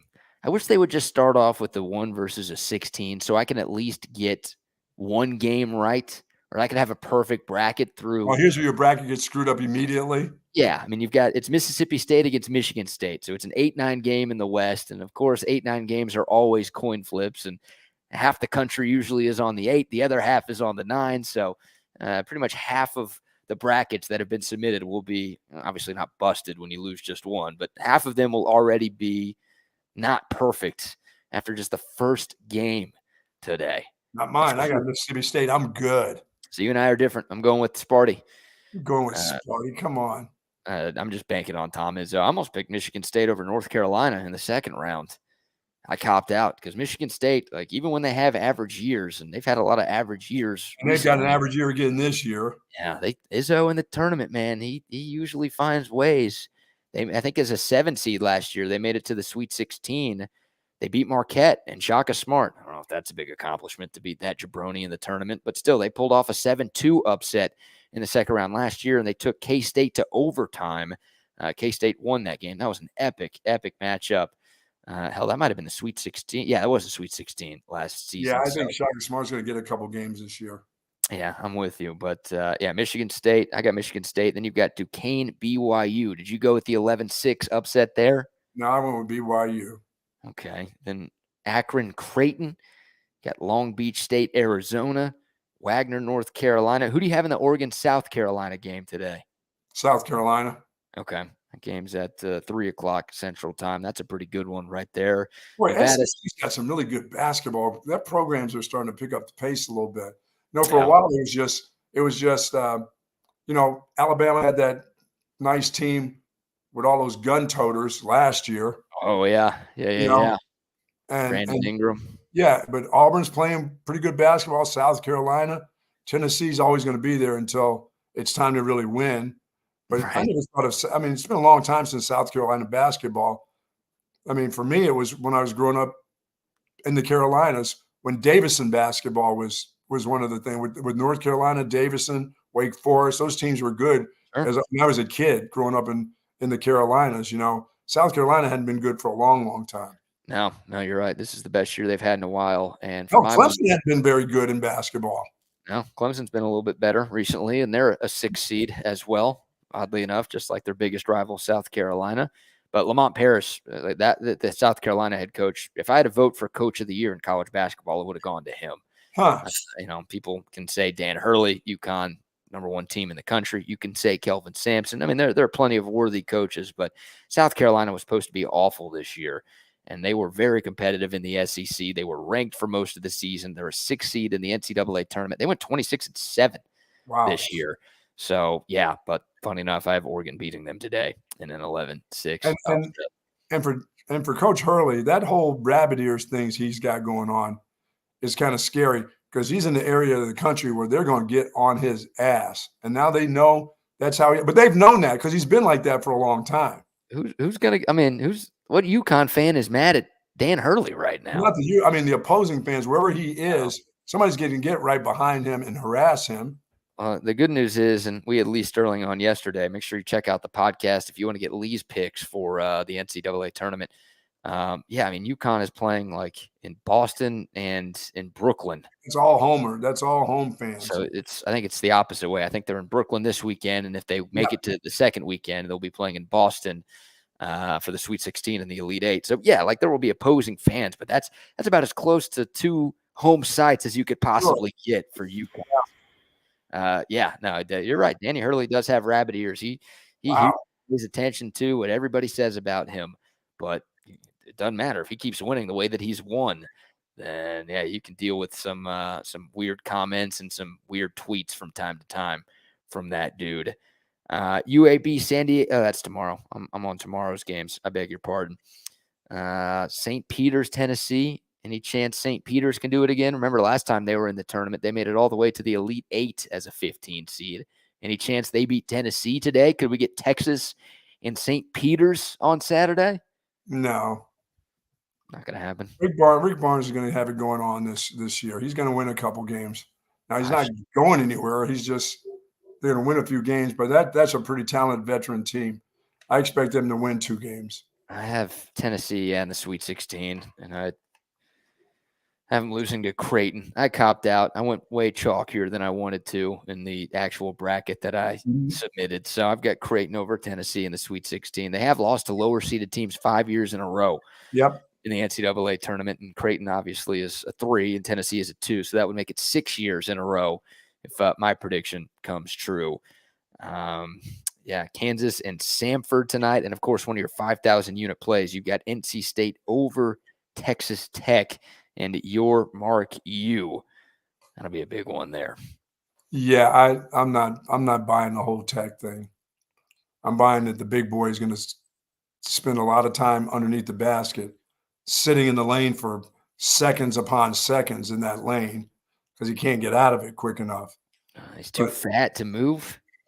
He is big, man. I'm just surprised how nimble that dude is and how agile he is underneath the bat. I mean, like right in it, like right there. You know what I mean? And he's tall too. He can block shots. He does everything. But I just think it's hard to officiate a game against that guy because everybody he's played against, if he just bumps you, you're moving. So I mean, will he get in foul trouble? Will be the key for them. You know, he's got to defend, and he can block shots now. Like I said, he's a really agile big man. Sure, big tackle playing basketball.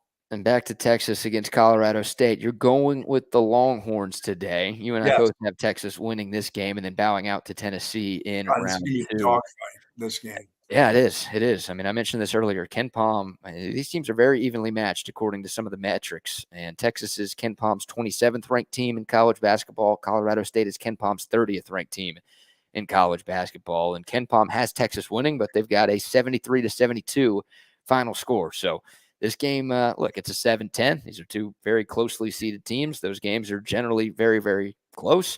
And I think this one will be 40 minutes of tough and tight basketball. I don't expect either team to pull away tonight. For Texas, I expect Dylan Dessou to have a really good game.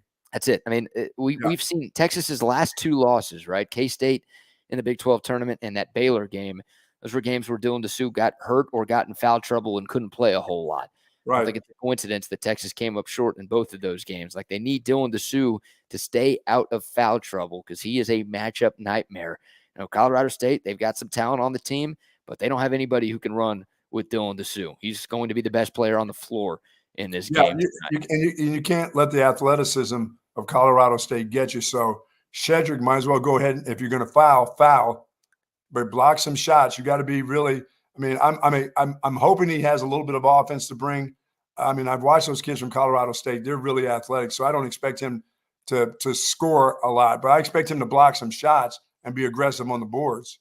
Yeah, it's an athletic team, but Texas is the more athletic team. Like Dylan Mitchell and Tyrese Hunter, and I mean, these guys are all more athletic. Kendall Weaver. Colorado State doesn't have the athletes that Texas has. They are athletic, but that shouldn't be what does Texas in tonight. They've got the speed and size, I think, to run with these guys. Do they all play together tonight? I mean, is there somebody who's taken off tonight? You know? Yep, that's the big question, right? And RT's got to be on his game too. And I'm curious, you know, usually in the NCAA tournament, coaches will shorten the bench.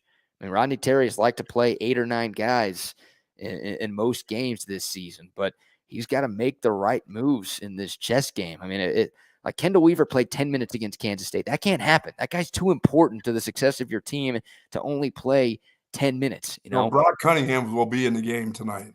I mean, I trust Cunningham more than I trust IT Horton.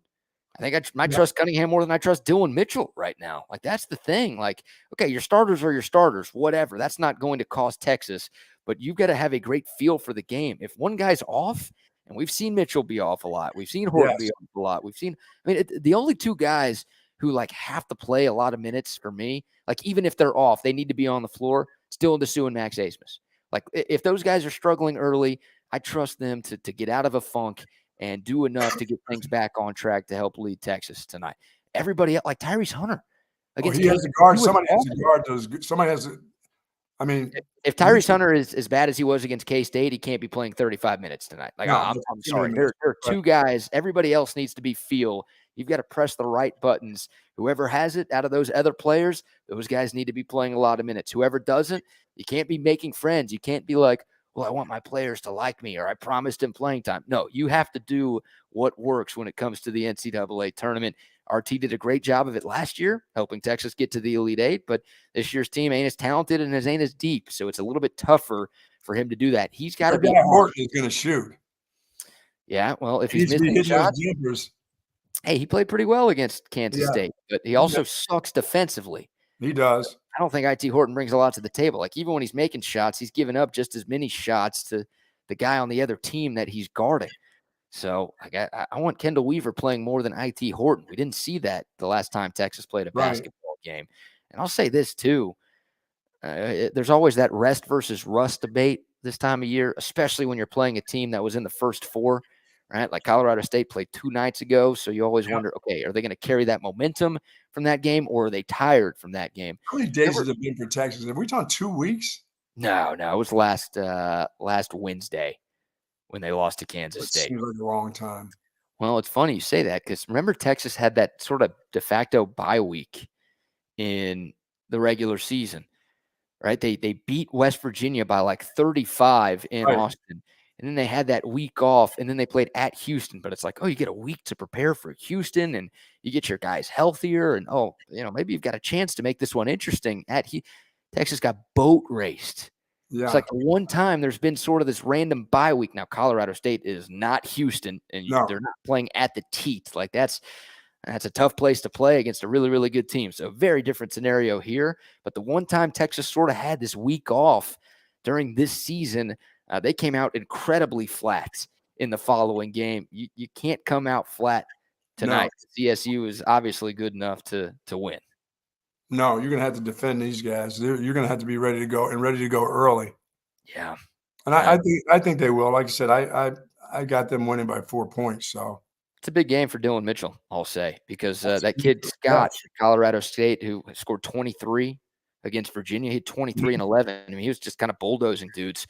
I think Dylan Mitchell is going to be guarding him because he's about 6'6", 6'7". Right. So I don't think you want to put Dylan Dessou on him for a couple of reasons. Dessou might be a little slow, but also you don't want Dessou to get in foul trouble. No. You put Dylan Dessou on their big white guy, Cartier, who's pretty good too. Don't get me wrong, but you can't expound too much energy for Dylan Dessou on defense. So for me, I think Dylan Mitchell probably gets the first crack at Scott. I think Tyrese Hunter gets the first crack at guarding Isaiah Stevens. Those two guys have to be solid defensively. They are Texas's best defenders. There are some games, though, those guys get lazy, and sometimes their struggles on offense can translate into struggles on defense. For sure. You can't have that shit tonight. Dylan Mitchell, go make you some money tonight. That's exactly what this is. The tournament is money time for him. Yeah. He's got to play above and beyond of what we've seen of him. Well, we've seen it at spurts, but not on a consistent basis. This is tournament time. You have to be consistent. That's how you get to the championship game. So we'll see if they can do this. I wish they would, like I said, I still wish they would have won more than one game in the Big 12 tournament. I wish they'd have played 2, but that's over with. It's not happening. So yeah, it didn't impact their seeding, it feels like. But obviously, we were having conversations about the Horns maybe playing their best basketball going into the postseason, and then they laid an egg. I mean, they were up 10 at halftime against K-State. So even if Texas is up 10 at halftime tonight, don't assume you've got this thing in the bag. Yeah, Texas just looked flat. They got into foul trouble, man. And you think of what's doomed Texas in recent tournaments, and it's been foul trouble. Like, last year was a crock of crap with what happened against Miami, but still, it was foul trouble. Miami shot way too many free throws in the second half. They were able to come back to get the win. Purdue 2 years ago shot 40-plus free throws en route to a win. Like, Texas has struggled this year. I don't think it's just, Big 12 refs trying to screw Texas on the way out the door. Texas has struggled defending without fouling this season. They've got to find a way to do a better job of that. They can't get their best players into foul trouble, and they can't be giving freebies in the tournament. You got to find out who's ready to play and who's hot. Like you said, you can't be messing around with guys that, they didn't play well in the first half. Maybe they'll wake up in the second half. You got to get other guys in the first half and see how they play, how they're going. You know, Absolutely. the first couple minutes will be important in this game. A lot of energy on the floor in this game early. We'll see how if Texas can match the energy of Colorado State. But as you said, if they're up 10, you can't fall asleep on this group. No. And one thing that, I love experience in the NCAA tournament, and Texas is the fourth most experienced team in college basketball, according to Ken Pom. So, you've got a guy like Dylan DeSue. I mean, you've got guys from last year's team that made it all the way to the Elite Eight. Max Asmus at Oral Roberts was a big part of the 15-seed Oral Roberts team making it to the Sweet 16 a few years ago. Like, you've got experience. You've got guys who have not only played, but played really well and helped lead their teams to wins in March Madness. Right. Like that, I like seeing that stuff. Colorado State doesn't have it. I know they played a tournament game a couple of days ago, but like they don't have the tournament experience or just the college basketball experience that Texas That's very has. interesting you say that. You're right. Yeah, that's a stat that I haven't seen enough people talking about. Now, look, it didn't work that well in the regular season. Texas still had all that experience in November through early March, and they're a 7th seed. But this time of the year, I generally like to go with teams who have been there, done that. And Texas, It's a good thought. Here or at other places, they've got some guys who have been there and done that. We'll see how that comes into play tonight. Amen. Amen. 5:50 Central Time. Wow. To watch TSU all day long, and then get set for Texas and Colorado State live from Spectrum Arena in Charlotte, North Carolina. Okay, Buck, how about some sponsor Yes, shout-outs? indeed. I want to shout out to our good friends at Texas Orthopedics. If you're seeking that specialized patient orthopedic care, contact our friends and the experts at Texas Orthopedics. Their physicians offer surgical and non-surgical orthopedic care for children and adults, spinal care, sports medicine, trauma care, joint replacement, even joint replacements for that little gangster that BK showed us with the big knees there earlier today. And folks, Dr. Danny and Chris Stockton, they're dedicated orthopedic surgeons, and their goal is to get you right back into good health and a great quality of life that you deserve. Texas Orthopedics is the largest independent orthopedic practice in the state. Folks, for more information, go to txortho.com. Absolutely love Texas Orthopedics, and also shout out to our friends at Covert Bee Cave. If you're in the market for a newer pre-owned car, truck, or SUV, there's only one place you need to go. That's Covert Bee Cave off of 71. Of course, the Covert Auto Group has been around since 1909. The Buck used to go hang out there when he was a kid. And Covert Bee Cave, now the newest set of dealerships for the Covert Auto Group. How about 3 state-of-the-art dealerships, 7 different brands, 42 acres of cars, trucks, and SUVs. They've got an unparalleled selection. They've got unrivaled service. And, Buck, what do they say about Covert deals? Nobody beats a Covert deal. Not now, not ever. Not ever. So it's as simple as that. I mean, the best selection, the best people, the best prices, literally everything that you want in a car buying experience, you are going to find out at Covert Bee Cave. Say hi to Dan, say hi to Stacy, say hi to Mike, Jerome, the whole squad out there. They treat us like family, and they will do the exact same for you every time you walk in there. No pushy salespeople. They'll help you find what you want. They'll answer any questions you have, and they'll help finance and get that payment taken care of as well. Love Covert Bee Cave. And I also love, of course, got to talk to our friends at Big Hat and thank them for giving me that wonderful mocktail. When I'm looking for a nice, refreshing drink without the alcohol, well, they've got a margarita mocktail that's so good. It's got plenty of ginger in it, lime, lemon, of course, orange. It is so tasty. I took some out. I wanted to find out from my buddy David that owns Lake Cliff Golf Course. He says he loves it. He is now drinking non-alcohol drinks. He does it with the beer, and now he's doing it for his, whether it's margaritas, any mojitos. Guess what? He loves it, BK. He says he's got to get Big Hat out there at their golf shop. So, and I enjoy it. I love the taste of the ginger in it, and you will too. Thank you to the folks at Big Hat. Plus, you're going to like the alcohol drinks that they have too, I presume.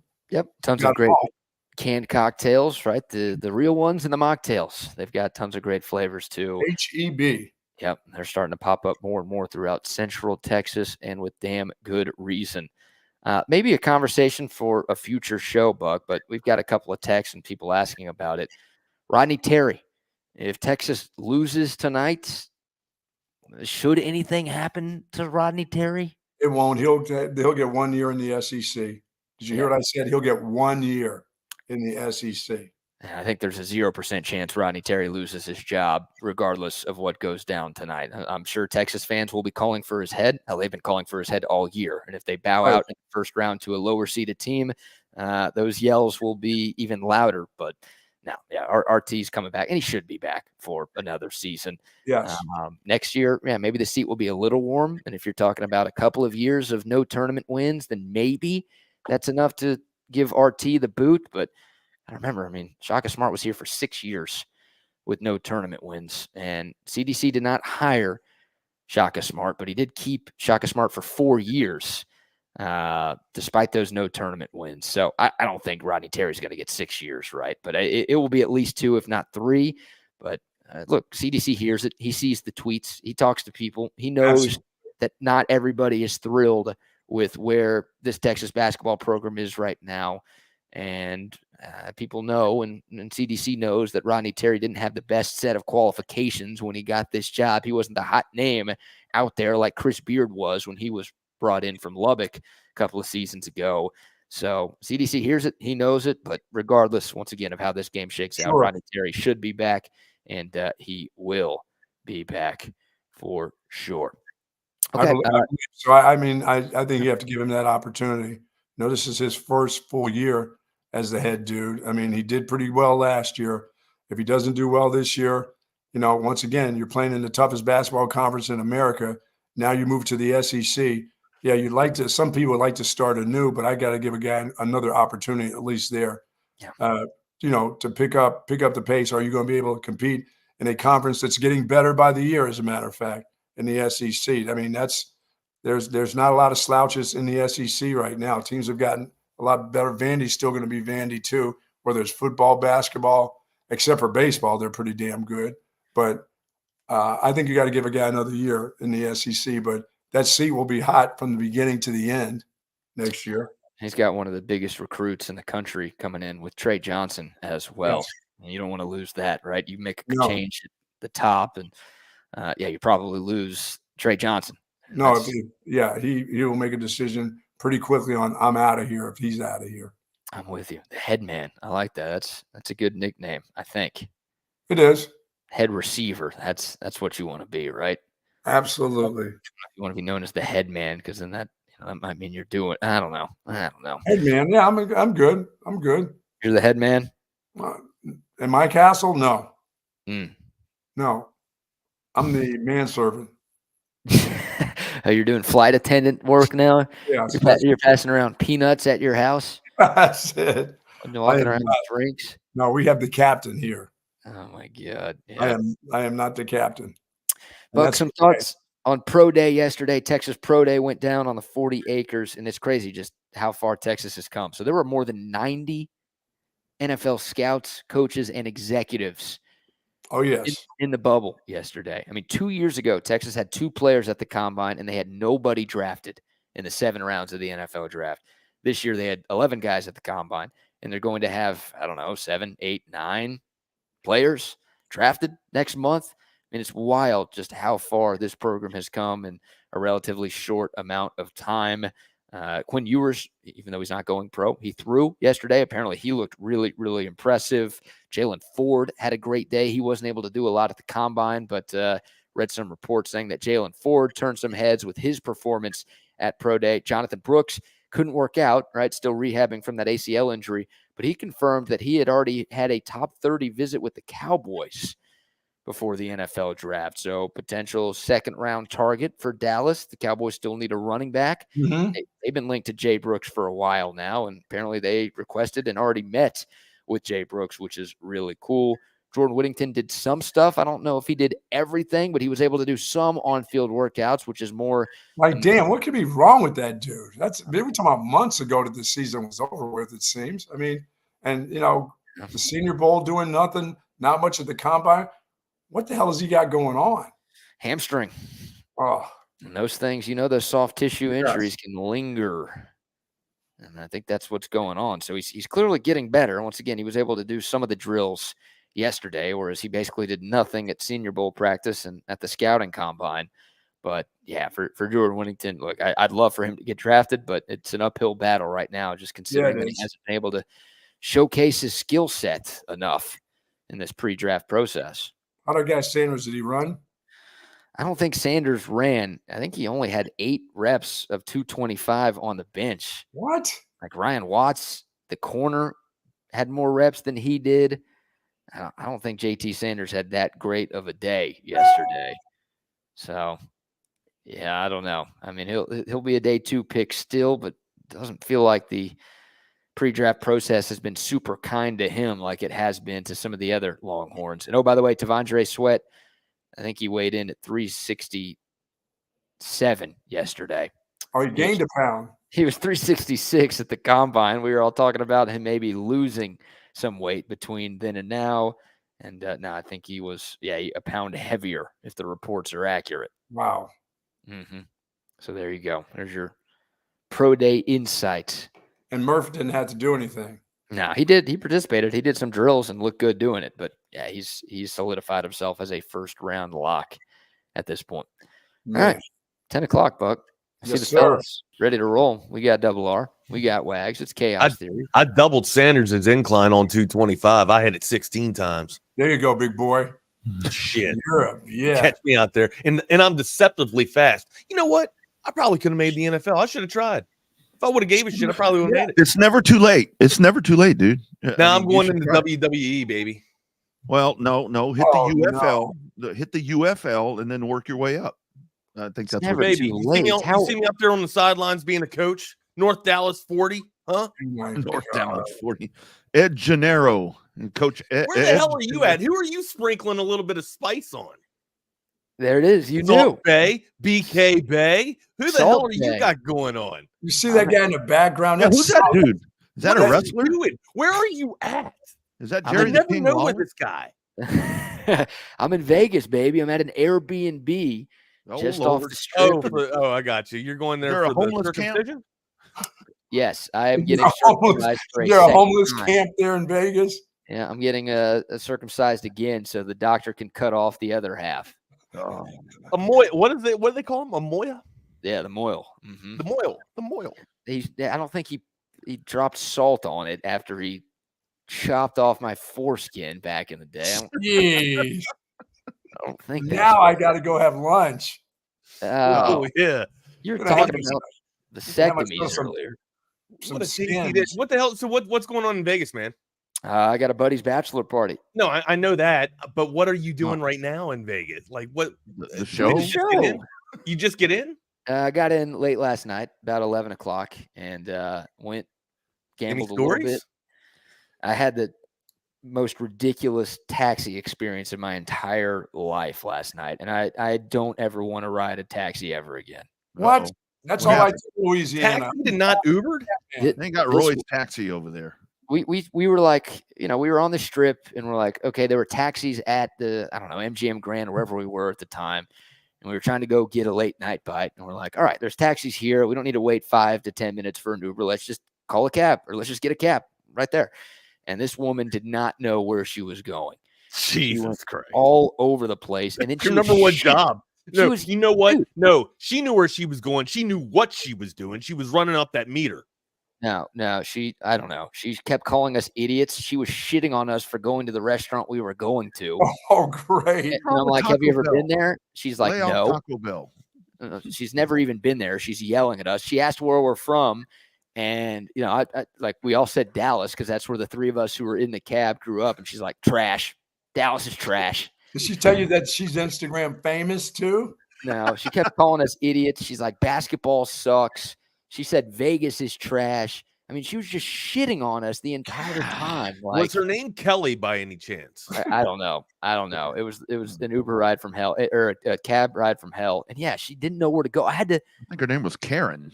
I had to bring out my GP. I had to navigate her after she's like shitting on us all She had night. a rough day. She had a She rough was trying to night. run that meter up, BK. She was trying to Yep. get every penny out of you guys. Yeah. You know what? She had those babies were on the flight. She probably had passengers from the previous flight with a bunch of little infants on there, and she was sick Stinky of it. diapers. Yeah. Oh, Film me. I'm Instagram famous. that's She the was, best she was way. Armenian too, like Trey. Oh, you can well, tell there you go, that. right there. It's Yeah. So you know, I've, yeah. Armenian. yeah, I already hated the Armenians. I gotta go out to the garden. I know BK's got to hit the tables. You better hurry. It's going to rain. Tell Hobby I It's said, gonna rain. what's up? Hurry up. Wait a minute, is it still raining now? It hasn't started here yet, Bucky. I'm like, when's it going to happen here? Wait a minute, I've already proclaimed it's rained here out here in Dripping Springs. You know, the hamlet of Dripping Springs. We've had rain already. Round Rock is dry AF. So, yeah, nothing. BK, be safe. Have a safe trip. We'll see you back. All right. Later, Buck. Be good, man. Sprinkle See you some water, guys. BK. When are you getting back on Sunday? Sunday. Mm-hmm. Right on. All right, All right, my guy. Yep. We'll lay some. Hey, you know what? I might give you a call. Please do. I might Have a give you good a call. show. See you guys. All right, brother. All right, Be man. good. There he goes, man. He's off to get some action down in Vegas when you can get some action here, man, on Chaos Theory. Welcome to Chaos Theory on Texas Sports Unfiltered. I am not the fake wags. That is Double R. And this is Chaos Theory, like I just mentioned. You can hit us up on Twitter, not the fake wags. You can hit me up on Instagram at the Wagner Wire. You can hit Rodney up on Twitter at the Rodney R, and then on Instagram at the _ Rodney R. If you are mobile and joining us in your car or whatnot, make sure you hit us up on that code text line 512-222-9328. Smash that subscribe button if you hadn't done so already. Tell 5 friends, like our boy Harge says over there at the Zone, and bring some people over here for the party, man. It looks like everybody keeps coming in week by week. We get more and more people coming into Texas Sports Unfiltered. I wish I was kind of out in Vegas right now with BK, man. I'm not gonna lie, but we got Coda here. We got NASCAR coming up here around Austin.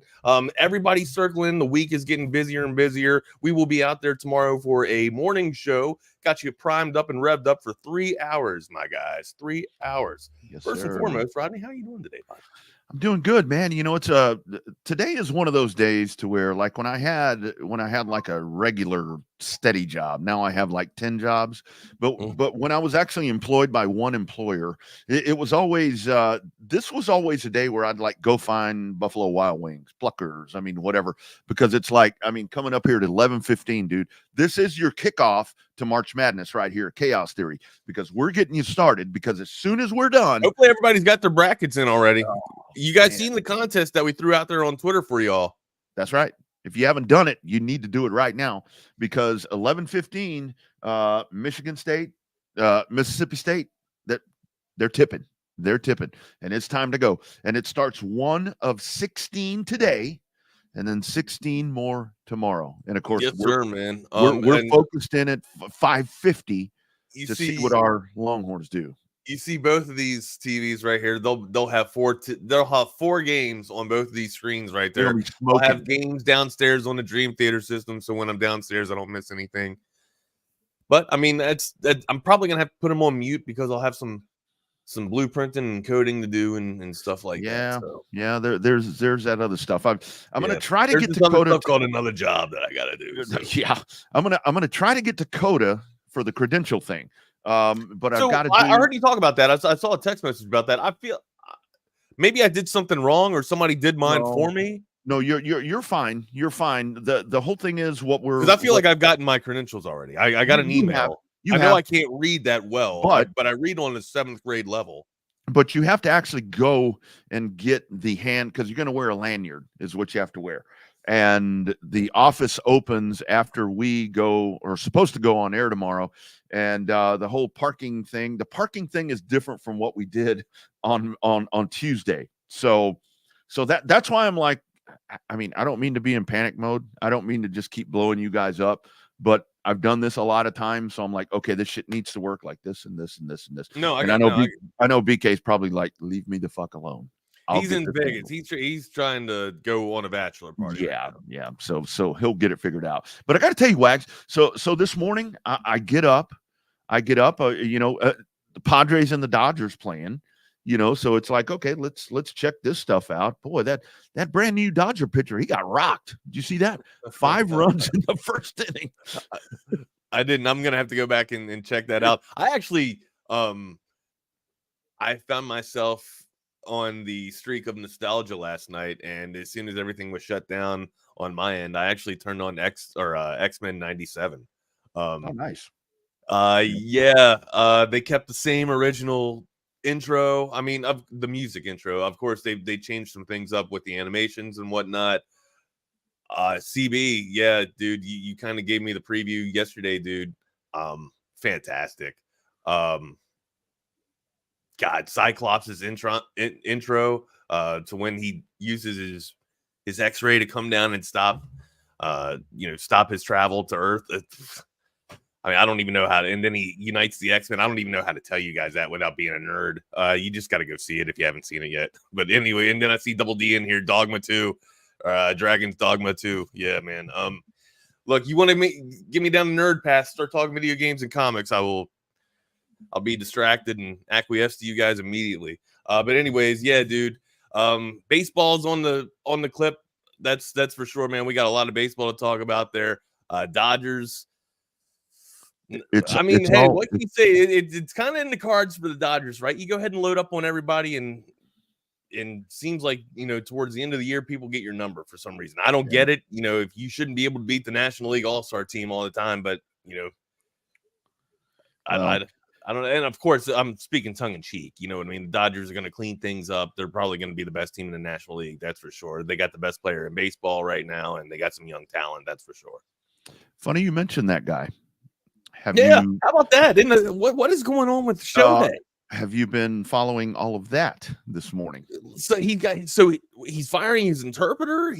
No, the Dodgers. The Dodgers have fired his interpreter because for theft, right? Theft, huge. So theft. when I first saw this headline, Rodney, I thought that the interpreter was stealing from Shohei, not from the club. No, well, here's what it is. This all comes back to betting. This all comes back to a sports book where apparently the interpreter has now said that he has a gambling problem or whatever, and he had a $4.5 million gambling debt that was paid out of Shohei Ohtani's accounts, and everything that is being said, Did Shohei not see that? Where's Shohei's accountant? This guy's not Shohei's accountant. Look, Wags, I love you. I trust you with my life. I don't have any money, but I'm not going to give you access to my bank account. Right? Yeah. And you wouldn't do the same for me. That's where all of these questions are coming up. What in the fuck is actually going on right here? And there was a 90-minute interview. Apparently, the guy's name is Mitsuhara. Is apparently this guy's name. And he I didn't catch that. One more time. Mitsuhara is the dude's last name. Gotcha. He is flip-flopping on these stories to where Ohtani didn't know about it. Well, then Ohtani did know about it. Ohtani paid the debt off, just as I would do for you if I had $4.5 million. But it was like you see $1 million worth of transfers, and then it just escalates to where it gets up to 4.5 is where it's at right now. And now all the allegations are coming along. Do they know where the invoice, do they have the invoices or do they have an itemized list of the transactions? Okay. Where what's the other end of it? Oh yeah. Where's it going to? Where's it going to? Determined. Let me tell you what's so fucking ironic about this. So I got up early this morning to watch that game. I couldn't sleep. I knew that we were going to do the show and wanted to check out everything that's going on, with the March Madness that we're about to fire up on. On this day, March 21st, 1989. Let me read you something. March 21st. I already know what you're going to write or what you're going to read. March 21st, 1989. Sports Illustrated reports Pete Rose has ties to baseball betting. Yeah. Dude, this is... There's a lot of, it's massive theft is what they're calling it, but it's something just stinks. Something just stinks, Wags. So Cooter says originally the interpreter said that he was paying Ohtani's gambling debt. Then the Dodgers got a hold of him, and now he's paying his own debts from Ohtani's account. Yeah. So covering up Shohei's gambling problem next, Pete Rose. Okay. Yeah, I mean, okay. And then Rob said that apparently Shohei's interpreter was back in the dugout this morning. Well, we'll have to verify and double check on a few of these things here, my guy. We'll figure that out. They fired him apparently last night or yesterday evening or something like that. But so here's my thing. All right, they clearly know where the other end of these transactions are going, and them telling you that to be determined is a whole bunch of bullshit. Because what's to be determined? What, they just haven't read it to you. You know, they know where it's at. You're seeing where these are. If you have an itemized list of where these transactions are going, you know the outlet of where it's going to. You know the delivery, right? I would think. Yeah. I mean, I am not an accountant, but I do know how to go over my bills. My wife usually takes care of all that stuff because she's a numbers lady. Yes, that's something is getting covered up. That is for sure. And you know, there's a foul ball. There's a couple of foul balls, Rodney. That's yeah.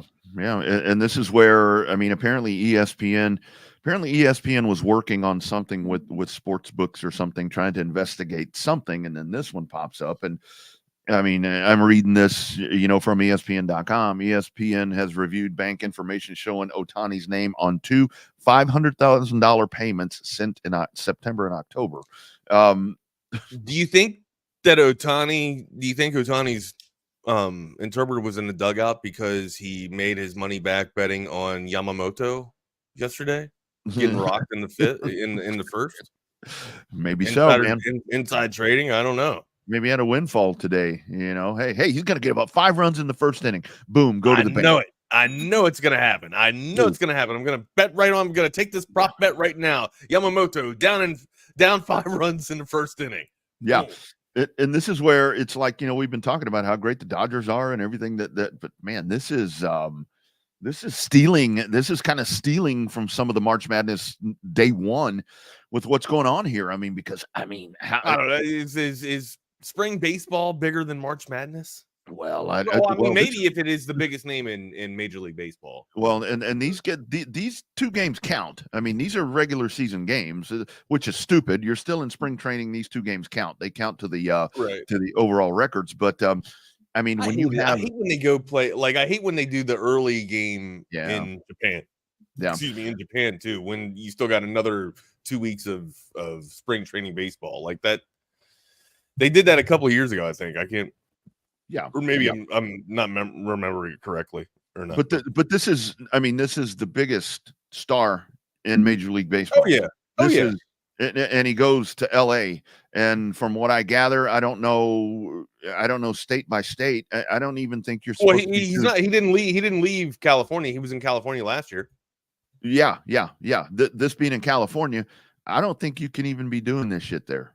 I mean, correct me if I'm wrong. I don't know. They can sports book in California. Okay. Well, but you know, it's the big part about it is in the conversations. Sports betting is illegal in Cali? I did not know that. I thought that's what I thought. Man, hold on. I know I've laid down a bet in California before. When did that change? Well, you may have bet on something in California, but I don't think you did it there. No, while I was in the state, because you gotta verify your location. Oh, well, when you lay down the bet or you place the sports book, you got to verify where you're at. That's true. But the whole thing is with the Mitsuhara is he's already flip-flopping back and forth. Yeah, it's illegal. And that's the first big sign right there of something's just not right. And I mean, I'm not going to sit here and say that Ohtani's doing this, but I mean, it you know, has it always been illegal? I feel like I have laid down a sports book when I've been out there before. Yeah, no, I thought it's been illegal for as long as I know. Unless I was in Vegas, unless I was in Reno and crawl, you know, I have no fucking clue. Honestly. I could have sworn I did that before. Yeah. Sports betting is legal in 40 states, almost 40 states, remains illegal in California. Government-regulated sports books require bettors to pay upfront for their wagers, while illegal bookmakers accept bets on credit. So that's what was happening right here. And you've got this cloud, you've got this mess over the biggest star in Major League Baseball before the season even starts, man. Your all's opinions of me have to be tremendous, because Rob just had to point out to me that Nevada and California are neighbors. Guys, in 4th grade, I got 100% on my geography test. meaning I knew all the capitals of the states. I knew where all the states were. Hell, I even know that it's Frankfort, Kentucky. You know what I mean? And not Lexington, Kentucky. Guys, come on, give me a little bit of credit. I know that Nevada's right next to California. Jesus God. All right, my guys. What else we got going on, Rodney, before we get into a little bit of more? Oh, did you watch any NBA last night? No. I actually had to record. I was doing some racing interview stuff. Did anybody the watch? Celtics were playing the Bucks, weren't they, or was that the day before? That may have been the day before. Did anybody see the Clippers last night? Did anybody see James Harden last night? What the hell did he do now? Did he quit? Did he walk off? He did not quit. Okay. He did not quit. Let me pull up Instagram. I thought I had it pulled up for you. I apologize. This is so compelling. Insta. Yeah. Harden closed out on Kawhi. Yeah. He closed out on Kawhi. Let me pull this damn up. Let me pull it up. I sent you the clip. Okay. But of course it's not going to remember. Oh my Christ! Never mind. I can't play. I erased all my cache of history, so I don't know my code to get in. Wait a minute. They play on the same team. Yeah, you're connecting the dots. James Harden hardly plays defense. Okay, usually that's the kind of knock on James Harden, is that his offensive output is so much that he has to take back or withhold a little bit on defense just so he can keep his offensive output, at tops. Okay. In the third quarter, Kawhi Leonard had an open shot from the perimeter, or right off of the wing, or the elbow there, not the elbow, right off the wing there. Excuse me, not even the wing. It was the baseline. It was a baseline three. James Harden, I don't know. I mean, I got to see the comments on this. I got to hear his post game after this, because I only saw it before. I saw it again before coming on here and remind me of it last night. But James Harden closes out on Kawhi Leonard. All right. Luckily enough, it's a long rebound, a long miss, and it gets tipped back out to Harden, and Harden gets another shot. But still, I want to know why James Harden is closing out on Kawhi Leonard. If it was just like tongue in cheek, look at me, missed this. But still, you're a professional basketball team. We just got done talking about, betting money on your own teammates, or Pete Rose, gambling on baseball, Shohei Ohtani's interpreter betting on baseball or whatnot. I mean, you want to talk about, throwing some conspiracy up in the air. You have James Harden closing out on his own teammate. What the hell, man? Point shaving, so to speak, or just trying to keep it under a certain, a certain totality or threshold of points. Somebody's got to ask James a few questions here. They probably already did. I just didn't hear his answers. And this whole conversation that we're having here in the first 23 minutes of Chaos Theory on Texas Sports Unfiltered is the one thing that I go back to, because so many people, there's always an outcry. The NFL is rigged. The NBA is rigged. Hell, even NASCAR is rigged. I mean, all of these are rigged or whatever. No, you know what? It's not the organizations. It's not the leagues.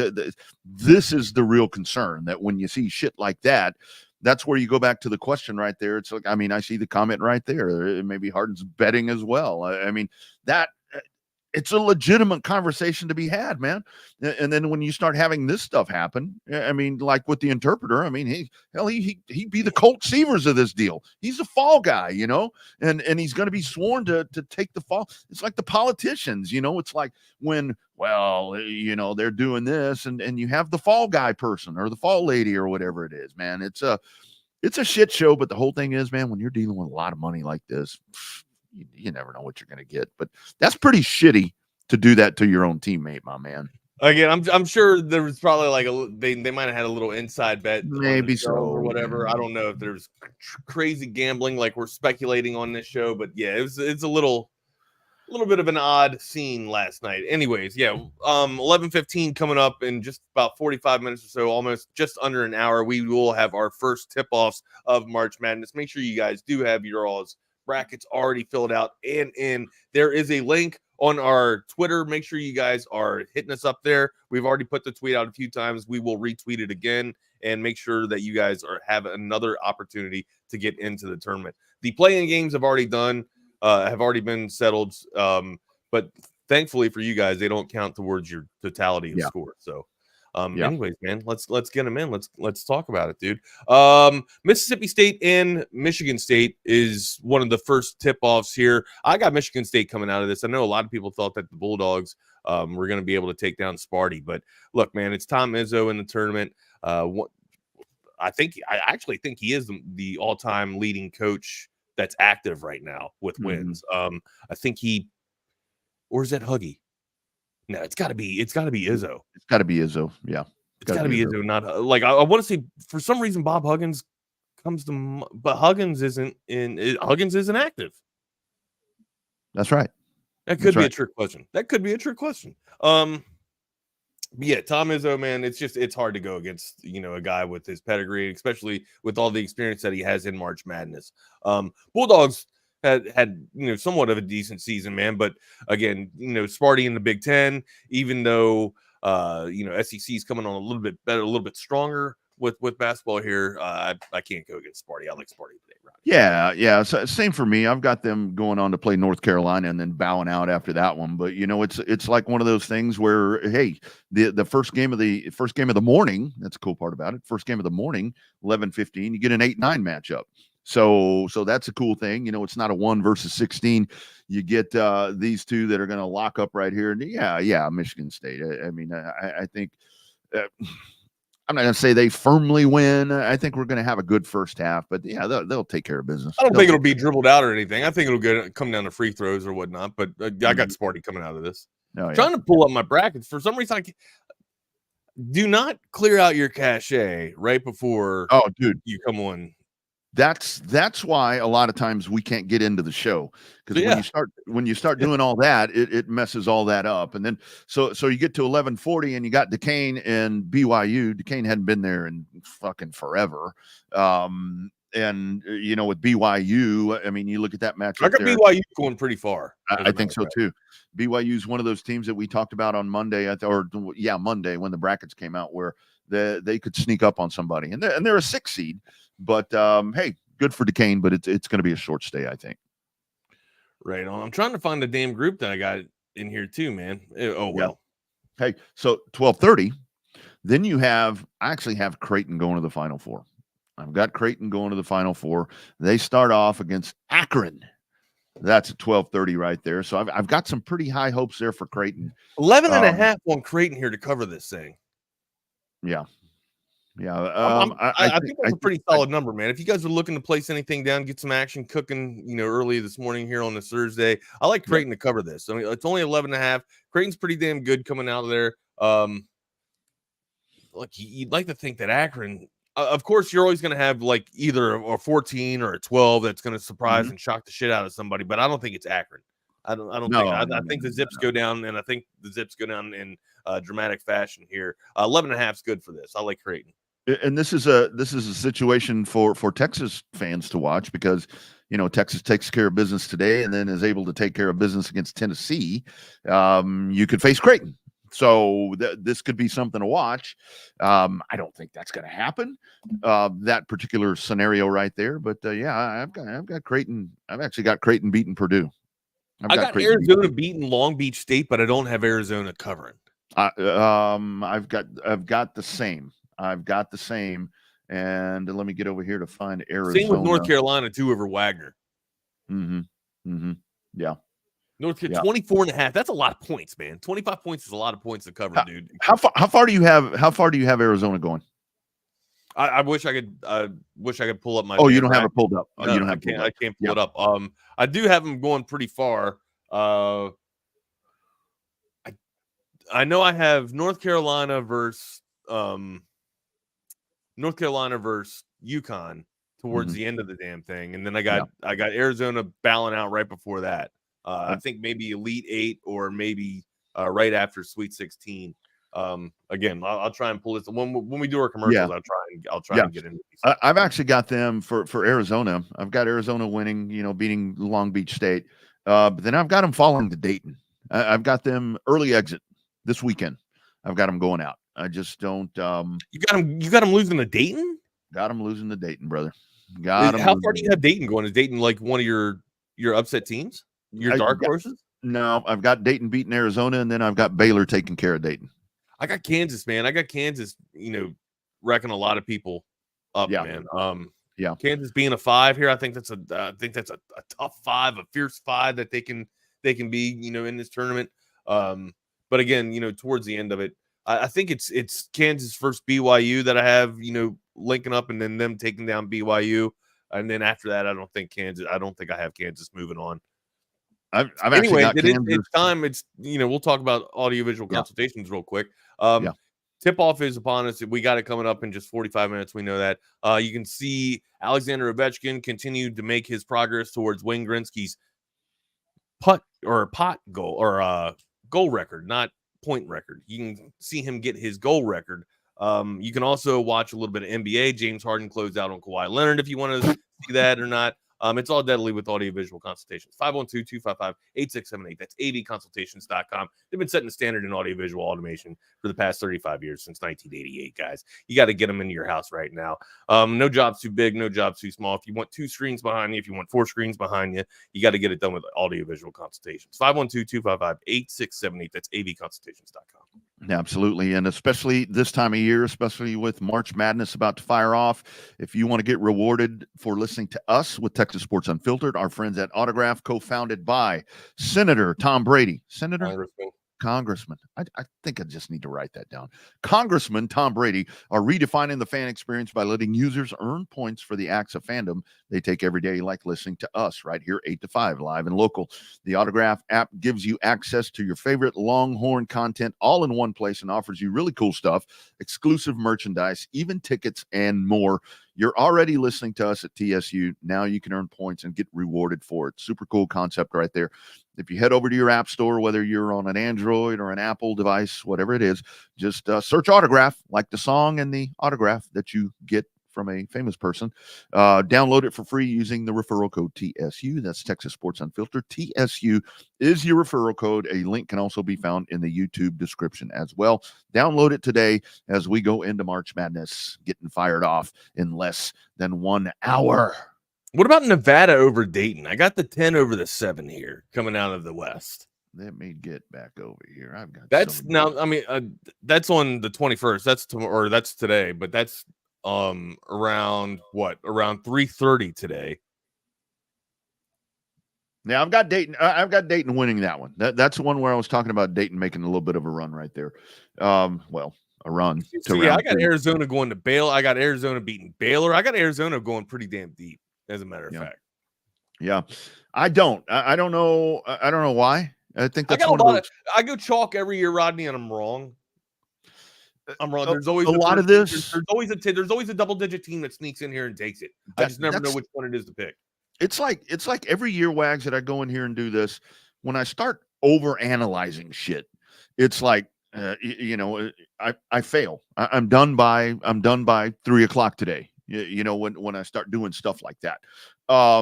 You can do, I don't know if you guys have figured this out or not, but when you set your bracket, you can go in there and they'll analyze your bracket for you. And ESPN said mine was good.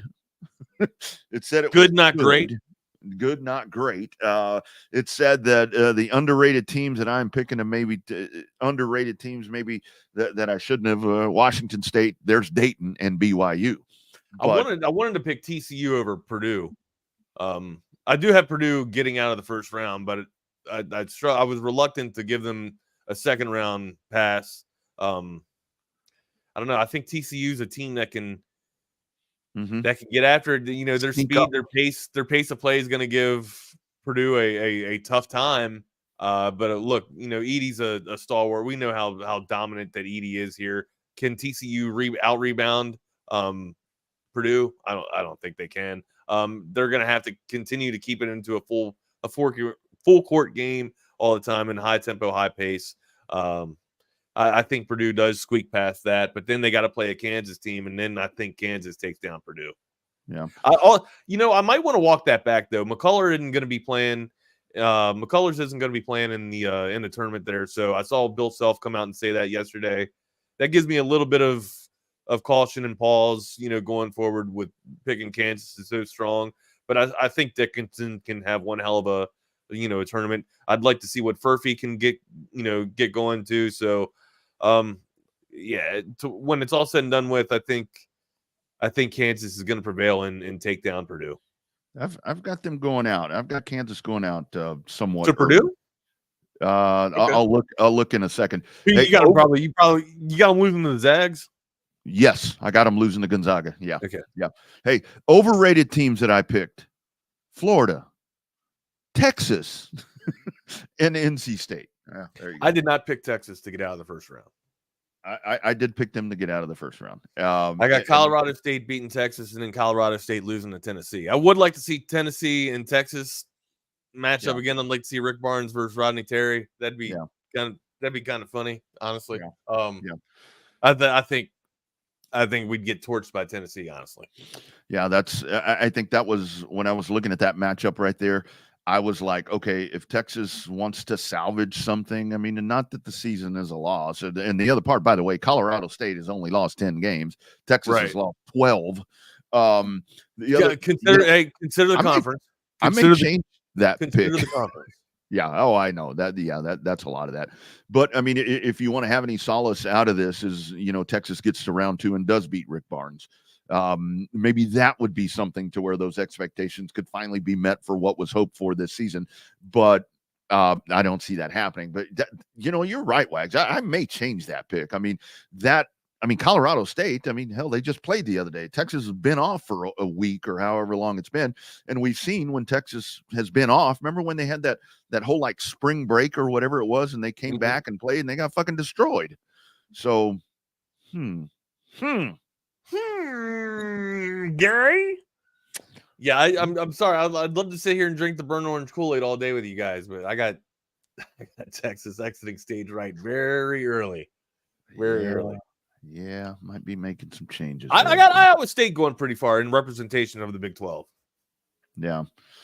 Well, Iowa State's pretty solid. And that's I got where Iowa State getting up to the Sweet 16, but bowing out towards UConn. Yeah. That's a thing. And it really comes down to, I know that, UConn is obviously the obvious pick if you want to pick right there. And I know that, the repeating and all of that is something that you don't see, that doesn't happen very often, if at all. But man, you got to look at this. You got to look at this UConn team, man. They are fucking solid, dude. They are pretty solid. Rob says Iowa State might, he's got them upsetting UConn. Hey, it could happen. It could happen, man. Iowa State upsetting UConn. All right, I could see that going down. Iowa State winning it all. Double D's got them going all the way. Iowa State. That's fantastic. That's crazy. That's one hell of a. That'd be great. That's one hell of a pass to give you to your Cyclones there, my guy. I don't know if I'm that crazy. I'm crazy, but I don't know if I'm that crazy. Yeah, absolutely. Yeah, so that's a cool thing, and we're just minutes away, dude. It's about to fire. It's about to fire up. That's for sure. Houston, I got winning all this bad boy. I got Houston going up against UConn here. UConn's so strong, man. Look, we talked about this backcourt preview that we could see from Houston and UConn coming up here if it actually plays out into fruition. I think that these two are the strongest teams in all of college basketball. We talked about, the strongest one. I thought the strongest one was probably UConn overall. But again, I'm saying that because I've seen so much film of Houston, right? I don't want to sit here and say, oh, it's Houston because I've seen them so much, right? I do think Houston is incredibly strong with their big and incredibly fast and agile forwards and whatnot. And then also, their lights out shooting and their ability to get to the rim with their backcourt. They're a complete team. They can play fast, they can play slow, and they are tremendous on offense. And every damn ball that goes up, it feels like it's going to be a rebound for Houston. Houston is the best. I can't go away from it. Houston's the best team in this tournament. I got Houston winning everything. I've got them winning, Wags, and I've done the unthinkable. I've got them falling to Texas A&M in later this weekend. I've got A&M taking on Duke. I've got Houston going down. Okay. What? Can I ask why? I'm curious. I'm actually intrigued. Like what aren't you sold on Houston? I think it's more that I'm sold on what I'm seeing from Texas A&M right here in this stretch drive getting into March Madness. I mean, really solid SEC tournament. Some big wins right there. Their fucking defense is really good. I just think Houston's going to be a little prone. Houston looks tired. I mean, we can talk about the gauntlet. Yeah, I thought they looked tired. I see Scott that says that Iowa State exposed Houston's weakness. I don't think it was I think they were tired. I think they were drained. I don't think there's that much of a weakness on Houston. If there's any weakness on Houston, it's their depth. They only play 7 to 8 guys. That's it. That's it right there. And I think that's what Texas A&M is really going to hone in right there. I think that they're going to go back and see what Iowa State did, and I think they're going to try to duplicate that. And I don't think Houston's going to have an answer. I mean, they're tired. Look at this goes back to, this is where thinking about all of these Big 12 teams right here. I am so chalky. Rodney. I got 1, 1, 1, and 2 in my Final Four. Let me see what I've got in the final. At least you got some balls, man. You got Texas. At least you got Texas A&M beating Houston. I mean, I just give all chalk. That's all I do. I look at numbers and I try and see the numbers play out. I try and remove emotion out of this thing and just go with numbers here. Yeah. And I'm really trying. I'm having a difficult time removing the emotion away from the Houston Cougars, just because of how much tape and how much game film you've watched them all year. That's the whole thing, like we were talking about, where you're so familiar with what they do. I mean, and that's why I love this tournament right here, because we haven't seen a lot of these teams, and that's where it's like somebody makes a splash and you have these upsets, and it's like, well, that really wasn't an upset because that team is really fucking good. Right. We just hadn't seen them. And that's, I got to tell you, Wags, today and tomorrow are seriously, like, I love the Indy 500, the Daytona 500, the Super Bowl, and all this other shit, World Series Game 1. But these today and tomorrow, dude, these are, if you're a sports fan and you're not intrigued into this, just look at, you don't have a pulse, man. You've got everybody and their grandma filling out these fucking brackets, and the grandma is probably going to be the one that's going to win your pool, because they're not doing what we're all doing. They're just randomly picking shit. My wife usually picks on colors or mascots. That's usually what she goes, but she goes by the mascot. Well, what's the stronger mascot? Oh, well, Sparty's got muscles. We're going to pick Sparty here. Yeah. All right, we got 123 contestants in our bracket challenge. Now, we do? One of those. Damn. I got one of those guys is me. I got the same bracket entered twice there because I couldn't find my other login name. So I got 2 logins in there. So if you see, 2 Wagners or whatnot, don't worry, it's the same bracket. So if I lose, I'm going to lose big. If I win, I'm going to win big. Anyways. Yeah. My wife fills out her, what does it say? My wife fills out her by the coolest looking logo. I got it. Gotcha. Trying to link up with Ike.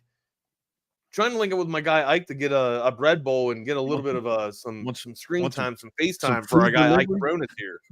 What's up? You want some food delivery today? I do. I was trying to get some food delivered last night to me, man. I was like, hey, or not last night, but around like 4:00. Hey, what do I got to do for a pasta bread bowl right about now? Honestly, I just wanted a Mountain Dew, but that Alfredo was making my mouth pop a little bit, my guy.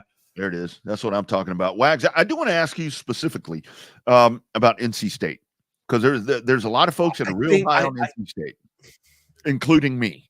I think the magic left out of the ACC tournament. I know that people want to sit there and say that they're going to make a run. Where do I have NC State fall into? Probably yeah.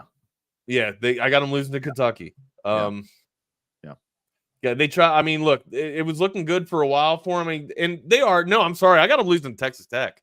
Oh, I don't even have them getting past Texas Tech, man. Today, okay, today. Yeah, tonight at 8:40. So they should. I mean, they should. I've got them winning that one, and that may be a lot of. And again, guys, I'm sitting here. I'm going off of one of the weakest teams in a weaker conference. All right, now honestly, like, this is my algorithm that I'm going with here. This is how I'm coming to conclusions here. Stronger team, Texas Tech in the stronger conference. Now, look, you can talk about how much momentum that another team is playing with. I think that momentum and energy kind of went out of the sails, right? Usually when a team stays hot, they got to continue to play to stay hot. They've had 3 or 4 days off now, able to regroup and recess and work on practicing and stuff like that. But how much have they cooled off since that ACC tournament? That's my biggest question for the Wolfpack.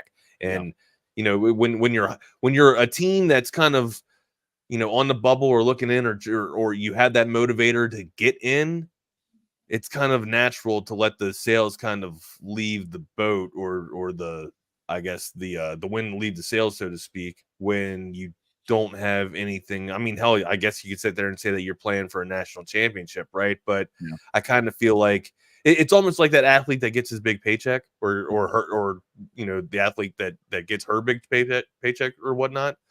Usually there's a little bit of a natural letdown after gathering what you've been going for so long, and maybe that milestone was enough for NC State in the Wolfpack to get into the Final Four. I don't want to write them off and sit there and say that getting into March Madness is just good enough to get to the dance.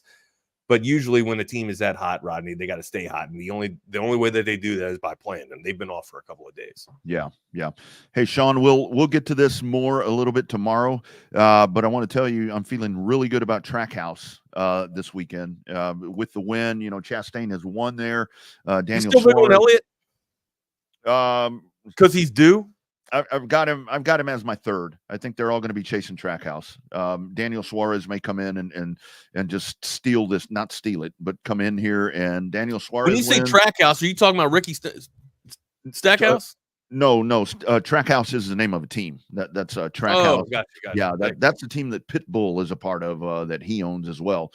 So Trackhouse with Chastain and Daniel Suarez is actually the one. I think Suarez is going to be really, really good. Suarez wins and Coda goes crazy. Mark my word. Yeah. Let me ask you this: happens. There's no way that you can set this up to make that happen, right? No, absolutely not. I mean, these cars, and that's where like we were talking about with Suarez got 2 victories on the year. Suarez has one. He won it. He won at Atlanta. He's got 2 career wins.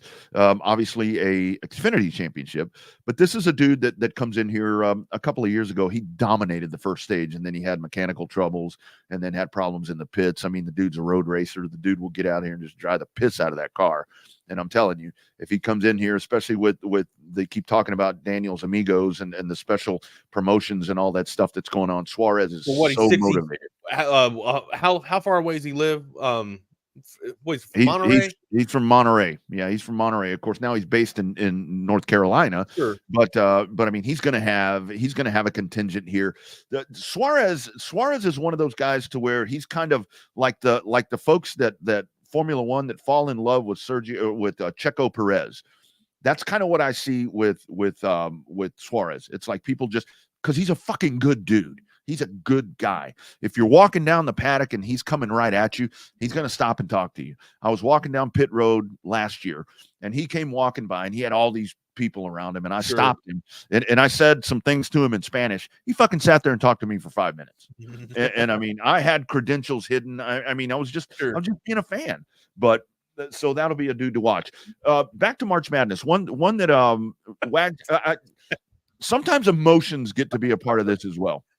No emotion from Michael C right here. He picked his bracket by catch a tiger by its toe logic. Yeah, was it toe or tail?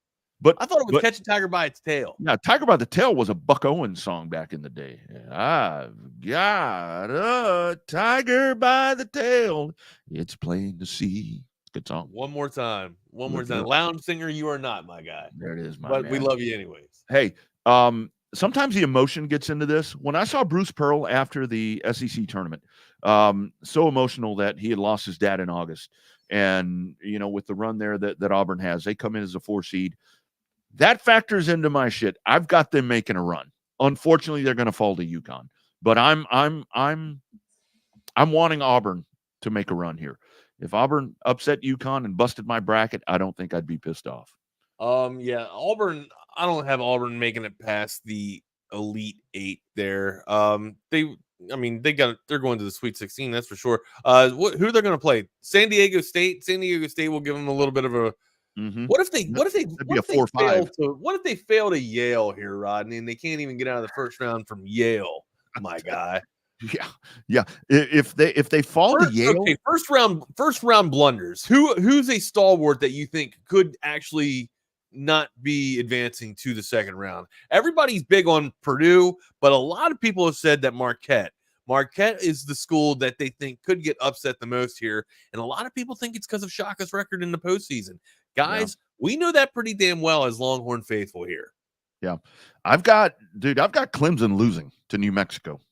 I've got them going down. Clemson's been kind of dirty. Clemson's been the Lobos, huh? Usually the Yeah. Lobos, the Lobos get after it. You see the Lobos or New Mexico State Aggies. They're usually pretty damn good coming out of the regular season into the tournament. They usually get like 1 or 2 games in. That's a good pull there, Rodney. Yeah, ACC's down a little bit this year. I've got You know what? Shit. Damn, I want. Yeah, I think that's I have all chalk. That would be the game to go with. Yeah, that's my bold move, at this point with that one. I mean, just looking at all this with the chalk that I've done, that's the one that I go back to. I mean, I've kind of weighed around on different stuff right here. I've already changed the Texas one, by the way. Thank you very much. But I mean, I think other than that, Already changed the Texas one. All right. Yeah, no doubt. That's going to be a shocker. Dayton, Nevada is my upset. Dayton and Nevada, that's my upset game. That's really the only game that I don't have that's not chalky here. Every other Michigan, sorry, I got Sparty over Mississippi State, but that's 9 versus 8. Yeah. I got another 9 versus 8 with TCU and Utah State. But other than that, man, I got Colorado State over Texas. But besides that, I am all chalk out of the first round, guys. All chalk.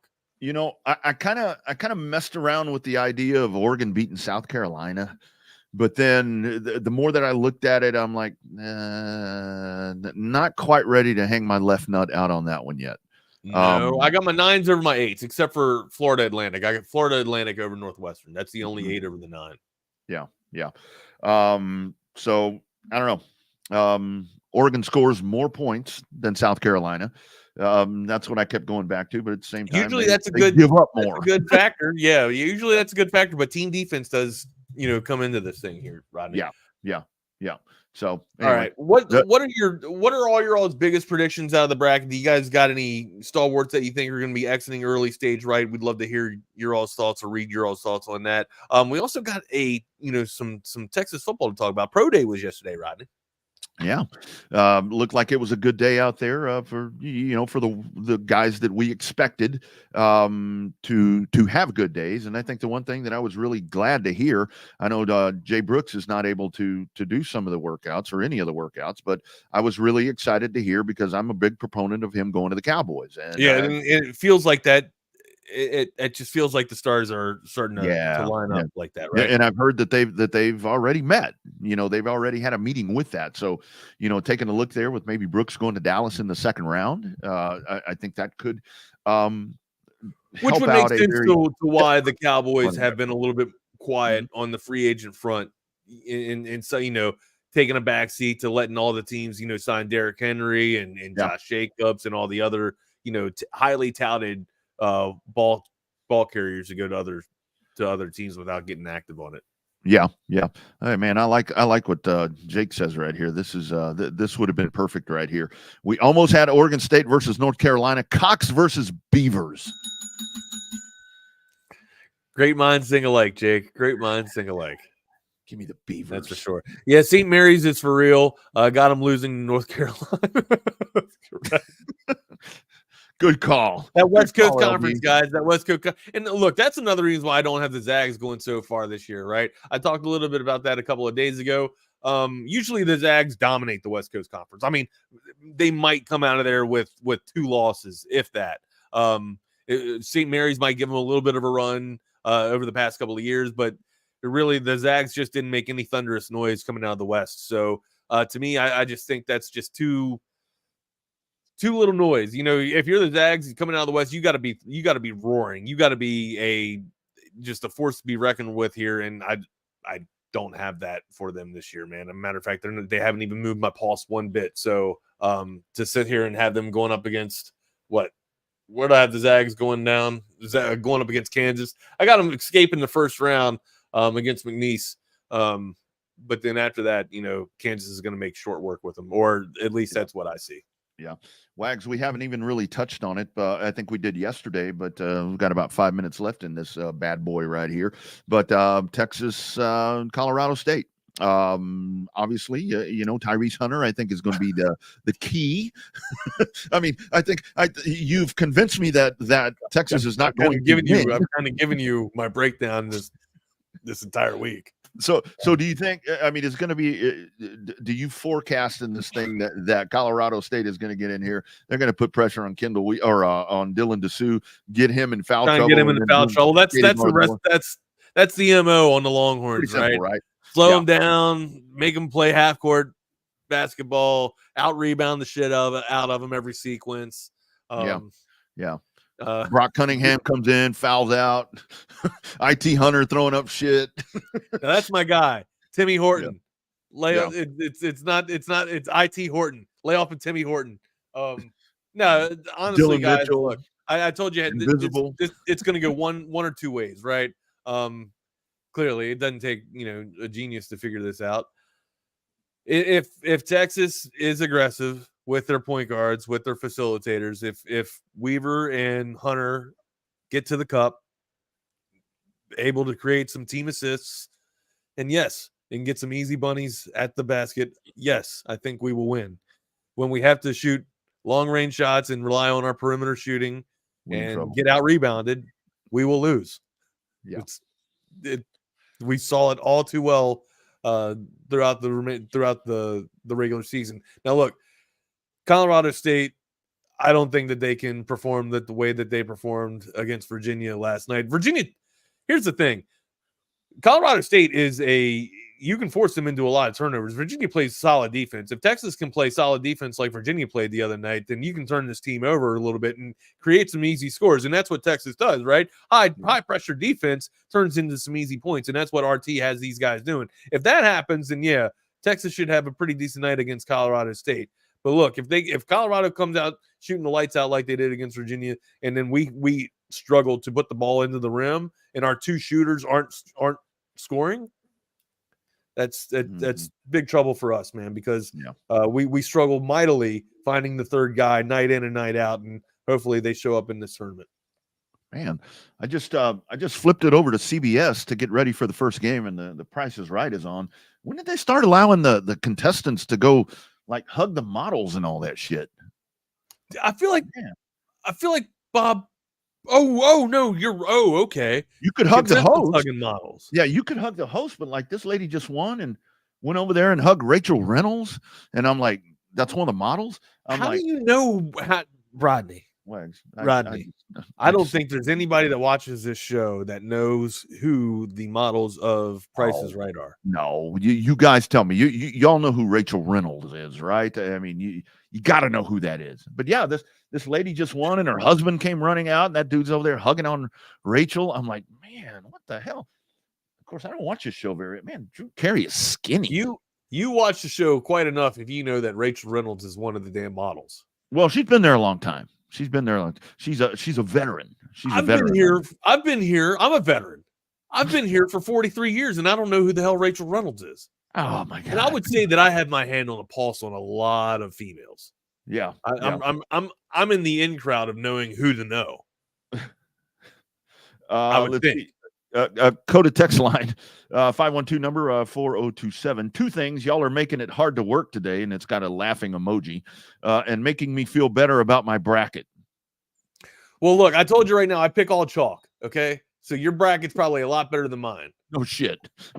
Well, I don't know about mine, but hopefully that texter does. And then we got a Buck Owens shout out. Longhorn and Lubbock like the Buck Owens Tiger by the Tail. Hey, you like that? Tiger by the tail. Well, Rodney's a better singer of Buck Owens than I am, that's for sure. Hey, before we go, we got to talk about our friends at Covert Bee Cave. If you are in the market for a new or pre-owned car, truck, or SUV. 42 acres nestled out in beautiful bee caves out in the hill country. Go check them out. Check them out this weekend. If you're not going out to Cody, you get a little break there with March Madness. 3 state-of-the-art dealerships, 7 different brands out there. And with those brands, if you don't find the brand that you're looking for, the Fords and the Chevrolets are over in Hutto. The Fords and the Lincolns are over in Austin. They also service all makes and models of your vehicle. Let them handle all of your maintenance needs for you, whether it's minor, whether it's major. Take it to the dealer. Let them do that for you. They're only going to fix what you need. 86 service bays ready to get you in and out of the place. CovertBeeCave.com. You can also check out all of their latest weekly specials, guys. You don't have to have a St. Patrick's Day sale. They're probably doing a March Madness sale today because it's kicking off. But be sure and check them out. CovertBeeCave.com and on Facebook at Covert Bee Cave. Stop by, see Dan and all the great folks right there. Stop by and see Hayden and be nice to her if she happens to be there. It's CovertBeeCave.com. Since 1909, serving generations of Central Texans. Nobody beats a Covert deal. Not now, and sure as hell not ever, my friend. One more before we get out of here. This is a good one by Jake. This is probably the game that A. Smith backpacks us to win. Guard play is tournament or guard play in tournament equals W. No, I'm with you there, but here's the thing. A. Smith, I can't have A. Smith be that ball dominant, right? I need the ball dominance to come from Hunter and Weaver here. Yeah. And it's tough, right? Because A. Smith does so much. He is so ball dominant, right? He usually his scoring comes when the ball's in his hands. I'd like to see A. Smith come off of a few screens here. I'd like to see, mainly his scoring happen almost like him running around without the ball, a lot of movement without the ball, but that's the problem. He is just so damn ball dominant. But when the ball's in his hands, he's not really looking to pass, guys. That's the problem here. He's our scorer. He's a threat. That's for sure. When the ball is in Hunter's hands and Weaver's hands, magic can happen. You can break the defense down, get them, with their hands on their hips, get them, worn down and tired or whatnot. And then that usually leads into the defense creating stupid fouls and getting into foul trouble. And then us getting to the 1-on-1 on the bonus. And that usually just turns into a victory. It's simple basketball. It's simple logic. When your facilitators can make the defense rotate and struggle a little bit and have them, moving from end to end, it usually turns into good basketball for you. Right now, look, that means that you're going to be playing some decent half-court basketball that usually doesn't happen with Texas. But I'd like that you're going to have to figure out a way to play both ways, or else you're not going to get too far in this tournament, guys. So, yeah. That's what I've been saying all year. It's got to come to fruition. Hey, and here's a great point from Jake. I mean, what we saw at Oral Roberts, but it is. I mean, A. Smith. But the main facilitator cannot be A. Smith. That's A. right. Smith has to become the facilitators has to be. Got to be Hunter or Weaver to A. Smith. Yeah, it's got to be Hunter or Weaver, one of these guys. Take a little bit of pressure there off of Dylan Dessou because we're talking about the game plan. They're going to hone in and try to get that dude in foul trouble and get him off the court. Correct. That's where those guys are going to have to. They're going to have to contribute. That's what it all comes down to. Maybe one of those dudes don't have to be the catalyst, but you got to contribute. And by golly, get some fucking rebounds. This is like I talked about it yesterday, right? Mitchell. If Mitchell can get 8 rebounds, maybe I don't even need to have him in double figures, honestly, for rebounds or points. Just maybe like an 8-8 game. You know what I mean? Just where he's a factor, just to where he's an actual threat in the paint and able to to help create some space for Dessou or anybody else that's trying to make a movement or make a damn run to the lane there. But when you do that, when you're active in the paint, you're not just a threat on offense, but you're a threat on defenses too, my guys. I don't know. It all plays into it, man. Yeah. What am I reading here? DJ, I'll tell you, and I don't know what song you guys. They're still talking about Tiger by the Tail. I think you know what I'm gonna have to do one day. I've got a guitar laying over there. I have to get that. Can you play the guitar? Can you play the guitar? I can strum it. I can't really play it, but I have to sing y'all Tiger by the Tail one day. My hands were never fast enough to go around and go up the damn scale. Yeah, I don't, with all of that, I mean, I could kind of manipulate the bass a little bit. Now the drums I can play. I can play the piano. I can play a piano. I can play a few songs on the piano or whatnot. Shit, we gotta get a band together. Hell yeah, man. Let's get it together. Let's Partridge family. Texas Sports Unfiltered family. TSU band together. Bucky Godbold on lead vocals. I would be on lead vocals. I'm Canadian Idol. We all know that. Yeah, we'll get you on lead vocals. Bucky could be the dude playing the bass. He just kind of stand there. Bucky's the dancer. Are you serious? Like Bucky, around. everybody knows that people just come for the eyes on Bucky. That's all. You know what I mean? Yeah. They just want to watch Bucky. That's Bucky, man, let Bucky dance. That's all. People Get some blue bonnets around Bucky and let him dance. When we were in New Orleans, so we're walking up to the gazebo and we just gotten there and we're over there hauling all this shit in there. Bucky comes, walking up and there's all these people. Bucky, men, women, children, all these people. It's like Bucky. I'm like, oh my God, look at this guy. He's a staple. We're all standing over there like, what about us? Yeah, it's like we all had TSU shit on and forget y'all. It's all about Bucky. It's always about Bucky. We got a big day tomorrow. Big day planned tomorrow. So we will be taking on a full 3 hour of your morning block there. So if you're planning to see Bucky and BK tomorrow, that's not going to be what's happening. You will see our fresh faces for 3 hours. No, Zay and Bucky will not be taking over for us at the 10 o'clock. We will be doing all 3 hours, correct? We're going straight. Yeah, we're going straight. How about that? 3 hours of chaos. A 3 hour tour. A 3 hour tour with Rodney and Wagner guy. I can't fit any words into that song. I want Marianne. I want Marianne. Give me Marianne. I'll take the movie star. That's right. They had to be having some shenanigans going on. They're stuck on that island like that. Are you kidding me? You know where that island's at? I actually used to live like 10 minutes from that island in Hawaii. It's right off the bay of Kaneohe Bay, right by the military base. Nice. Marine Corps base, Kaneohe Bay, as a matter of fact. Yeah. All right, my guys. Make sure, if you guys haven't yet, if you guys are comic book nerds like myself or cartoon nerds like myself, and I think CP, I can throw CB into this category as well. Make sure you guys check out X-Men 97. Fantastic rendition of that. Awesome animations. They kept the original old school intro with the theme music and whatnot. But yeah, fantastic. Make sure you guys check that out if you haven't done so already. What's up, Jeff? How we doing today, sir? I just saw DJ's comment in the chat, so that's always you saw what? It's always a good thing to come into. DJ's comment in the chat. That's on YouTube. It's always a good thing. It's always the first thing, like something like that you want to see when you. I'm great at playing the rusty trombone. You guys know that, man. Right before you come on the air, that's something you want to see. Yeah. Well, what you guys got planned out for tomorrow or for today, Jeff? Yeah, to recap pro day. Still talking spring ball. Talking about NCAA tournament as well. Right on, man. You guys got any favorites? Games firing up. Surprises that you think be exiting in the first round? What's that? Any surprises that you think will be exiting on the first round? You know what, Wags? Honestly, I don't care. I just love the chaos, and this is one of my favorite sports days of the year. That's what we were talking about earlier, man. Yeah, not too long ago. The ball day of March Madness, that's for sure, man. Anything, and usually you're gonna have a 14 upset somebody. I just never know. I go all chalk every year because I don't know. It's like, even if you don't have a rooting interest in any of it, I mean, you just want to plop yourself down and sit and watch, and it never stops. It never stops. Look, I know what game we'll all be watching about 5:50 this evening, but hopefully we'll watch another game after that, Jeff. Yeah. Hopefully we'll have one more game after this one. Yeah. This beats the hell out of when I was a kid, though, because back in the day when it was just CBS that had the tournament. Yeah. You were subject to whatever game was your regional game. That was it. You weren't getting another game.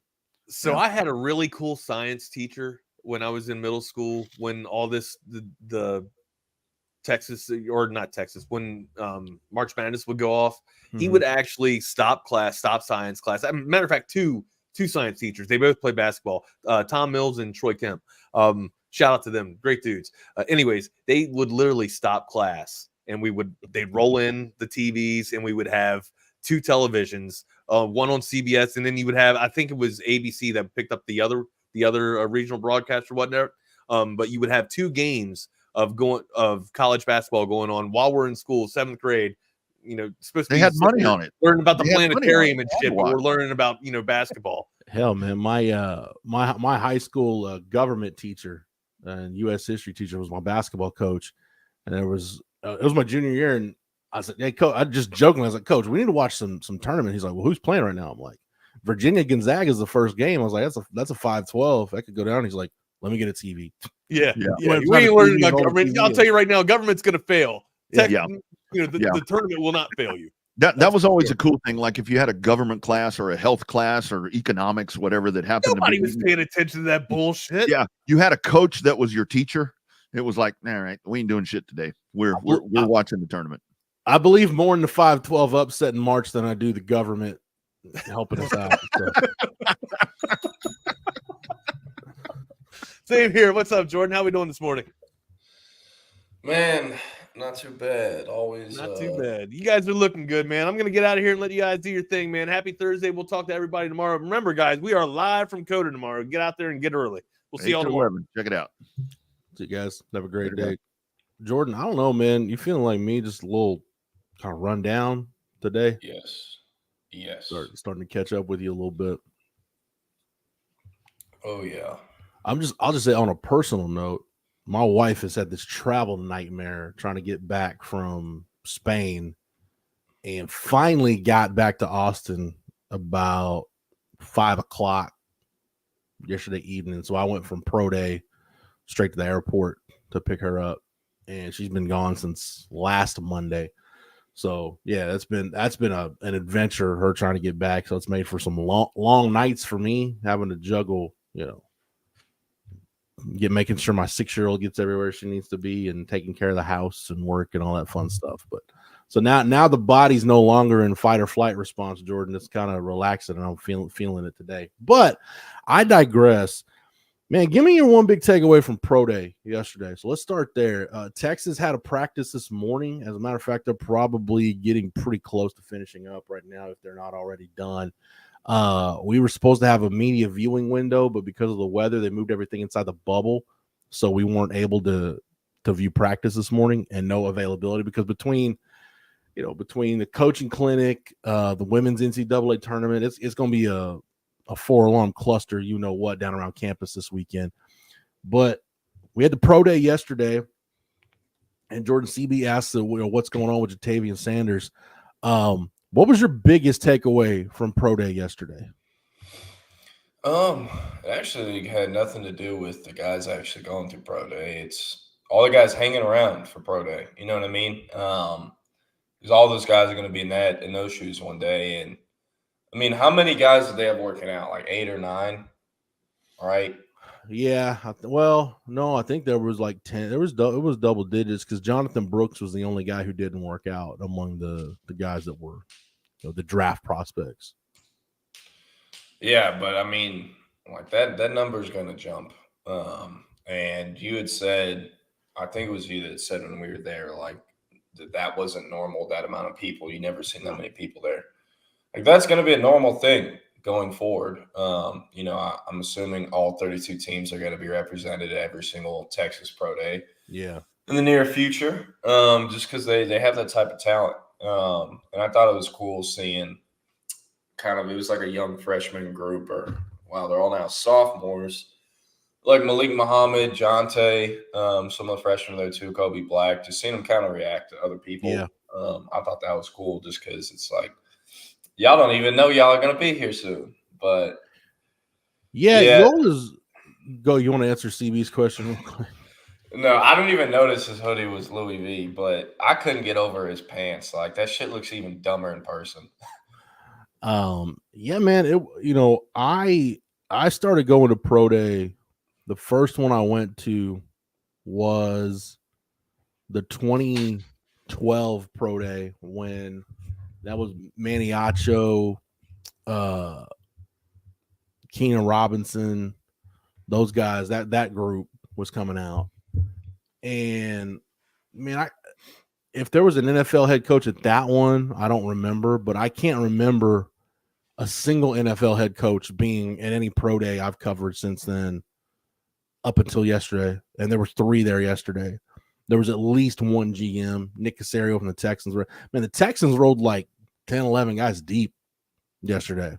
So, I don't know if all 32 are represented, Jordan, but I saw logos that made it look like every 30, all 32 teams were there. It was 90 plus was the number that was getting reported. I know there was more than I've ever seen, more scouts, coaches, front office people than I've seen at a pro day. And, you know, you start thinking about it now, you know, we talked about this the amount of talent that Texas has on the roster. I mean, this should start to be the norm. You know, I wrote a story yesterday because, you know, Chip went over some of the kind of nitty gritty stuff in the Insider. I just kind of wrote an overview story that's up at Horns 24/7 right now. And, you know, the quote from Christian Jones is how I finished it off. He said, he was, you know, asked about just a number of scouts and like some NFL personnel was there. Said, quote, "That's just a credit to everything that we've got going on and to the coaches in command making sure that we're there. We're working hard every single day with Coach Sark coming in and instilling culture and instilling values and non-negotiables. This is exactly what we've been working for. Hopefully, this is just the start of it, and this is the norm." Jordan, that was my big takeaway, man. On a day, especially on a day when Alabama, Ohio State, and USC had their pro days, it was still a great turnout at Texas, and this is pretty much what you should be expecting. The bar's set really damn high, but the way things are trending, this could be the norm going forward. Yeah, now that I've had some time to think about your question, my biggest takeaway was seeing Navarro Bowman there yesterday. Because Navarro Bowman's kind of who made me become a 49ers fan. So, one of my favorite players ever, now coaching for the Chargers, and was checking out Jalen Ford, I guess Jeb Bush as well. You know, he's obviously the linebackers coach. So, yeah, but. Yeah, I saw Reggie Wayne was in the house. And, you know, Hank was trying to get a good picture of Reggie Wayne, and you could tell he walked right by us. And at that point, Reggie Wayne just pulls his cap down, like doesn't want to be photographed. But I told her there was a group of media people standing there. I was like, you realize, I'm like, not the 2001 Miami team that everybody talks about, but the 2000 Miami team, the one the year before that Ken Dorsey was quarterback of. He's throwing passes to Jeremy Shockey, Reggie Wayne, Andre Johnson, and Santana Moss. What a stupid amount of talent those Miami teams had. Yeah, sounds like my NCAA team shortly coming up. But, man, I don't know. I was taking photos. I was going to try to take a bunch of photos, and I pulled up, but it was just a weird setting to where, I don't know, all those it was just a weird setting, and it kind of went exactly how I thought it'd go, with just a lot of standing around. And yeah, so pretty much. Once I was like, okay, we're done. Yeah, I'm leaving. 'Cause I need to drive to Dallas. So, yeah, I got out of there. But any former Longhorns there other than Rod Wright repping the Texans? Not the person to ask. Jeff. So, you know, there were some guys work. You know, Jeremy Hills trained some of the guys that go through this stuff. Jeremy was there. Alex Okafor was there. Quandre Diggs was there. Trying to think. That might be it. And Fozzie Whitaker was working for LHN, so I mean you can count Fozzie, but he was on the clock. Derek Johnson was there, but DJ kind of comes and does stuff with the team every now and then, and you know DJ was more hanging out with the coaches than he was with the scouts or the other former players. Yeah, I think that pretty much covers it. I can't think of anybody else. But it's funny you bring up the Navarro Bowman thing, because one of the first ones I covered, man, you're probably just now going through this. I don't get starstruck in this job anymore. I mean, it's part of the gig, right? You meet famous people. But I'm walking across the field at the bubble, and I see a guy in a Steelers polo, and just kind of hunched over, wearing like some mom jeans and a Steelers polo. He's holding a clipboard. It looked like somebody's grandpa. And I'm like, man, like, who is this guy? Like, I can see him from the side. I can't see him from the front. He looks kind of familiar. And I pass by him, and we make eye contact. And I go, dude, I'm like, that's Mean Joe Green. Well, Mean Joe Green was a scout for the Steelers, and he just kind of makes eye contact, gives me kind of like, "Are you young man?" I'm like, "Dude, Mean Joe Green's like the nicest dudes ever," and it's hard to imagine that, all I saw in like the NFL VHS tapes when I was a kid was him like just beating people down and I was kicking people and stomping on heads. He was Mean Joe Green. Mean Joe Green's not so mean anymore, but I'll be completely honest with you. I thought he was dead. So I went to go look him up because I'm like, Jeff, are we sure? Just because I know he played a long time ago. No, you are correct. This was about 10 years ago, probably when I saw him. Oh, okay. I thought this was yesterday. No, but Mean Joe Green's not dead though. Mean Joe Green's still alive. Why are you trying to kill Mean Joe Green? I'm not. That's a lot of people in Temple have a lot of pride for him. He didn't even go to Temple. He went to Dunbar. So our staff is having a bad run. Hank tried to kill Jody Conrad last week, and now you're trying to kill Mean Joe Green. Man, the only ever stories I ever heard about Mean Joe Green was when he was playing football. So, yeah, and I mean, considering the fact that he went to high school when it was obviously segregated. Yeah. Means that he's getting up there in age. But at the same time, that bars or Mean Joe Green with high school. Yeah.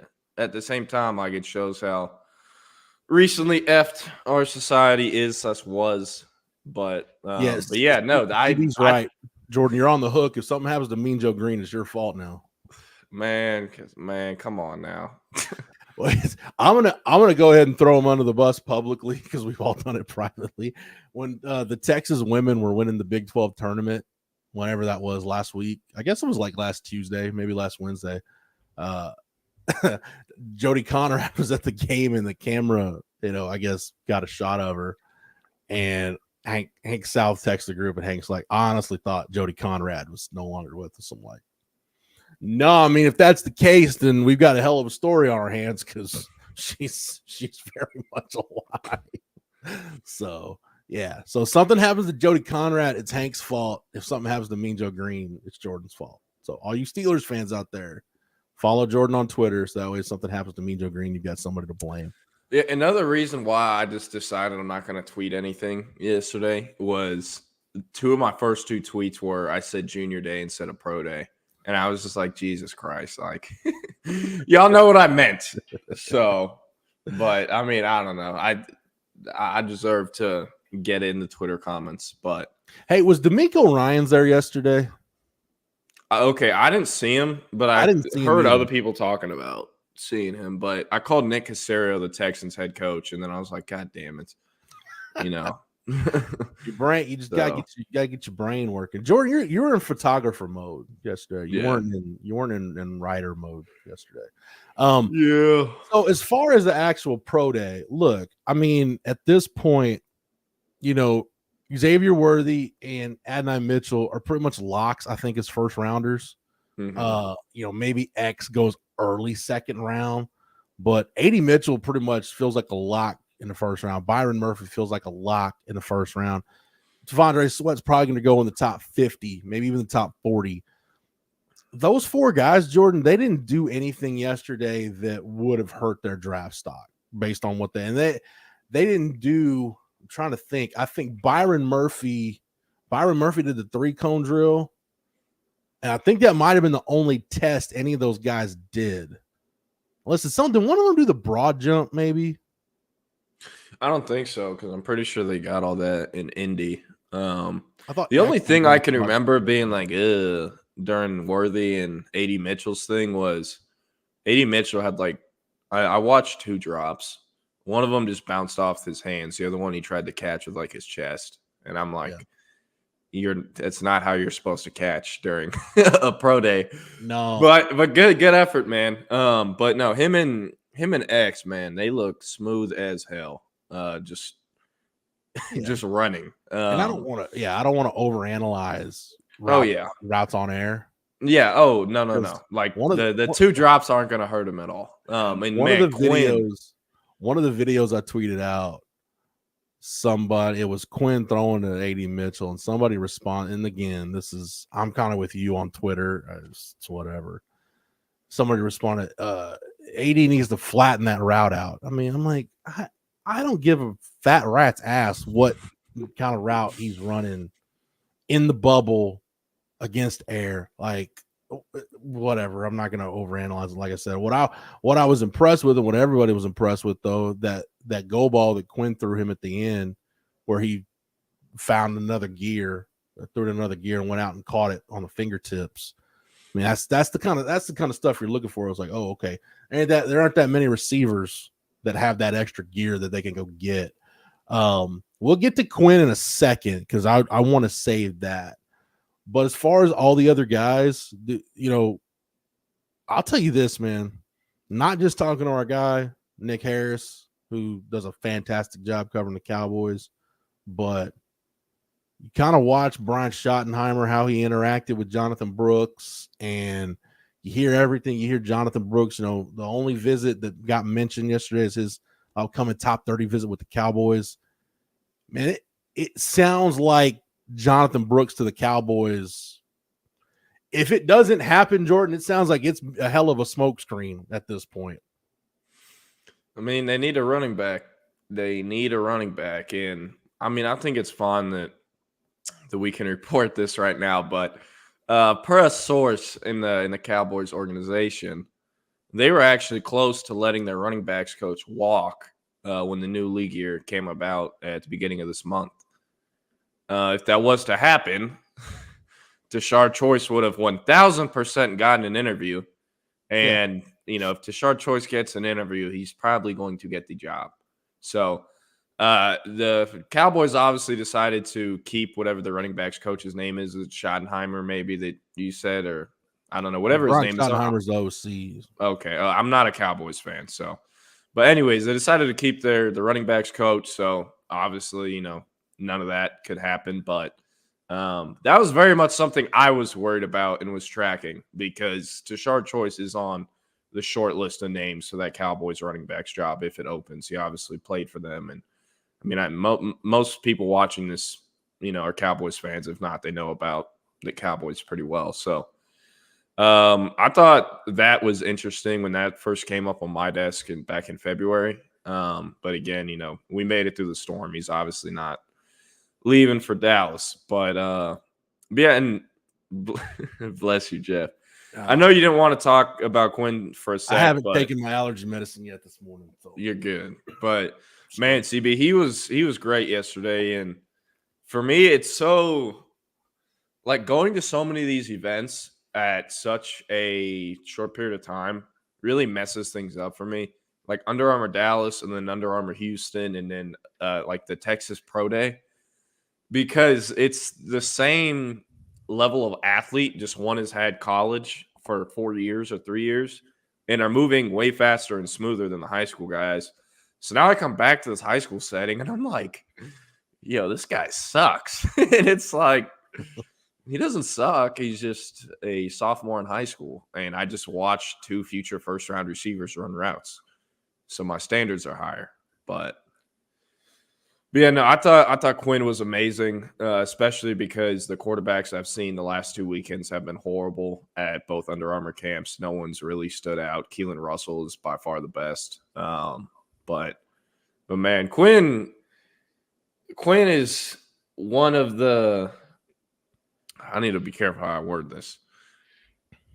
Maybe prettiest football throwers of all time. So Gabe Brooks, our scouting guy, I remember I had a long conversation with him at our Elite 11 Austin Regional almost exactly a year ago at Westlake. And I remember asking him about Quinn because I never saw Quinn in person in high school. I never saw him. I remember asking him, like, what made y'all so confident to debut him number one and roll him out as a number one prospect like y'all did when y'all debuted that sophomore class? And then what made him keep that number one the whole way through?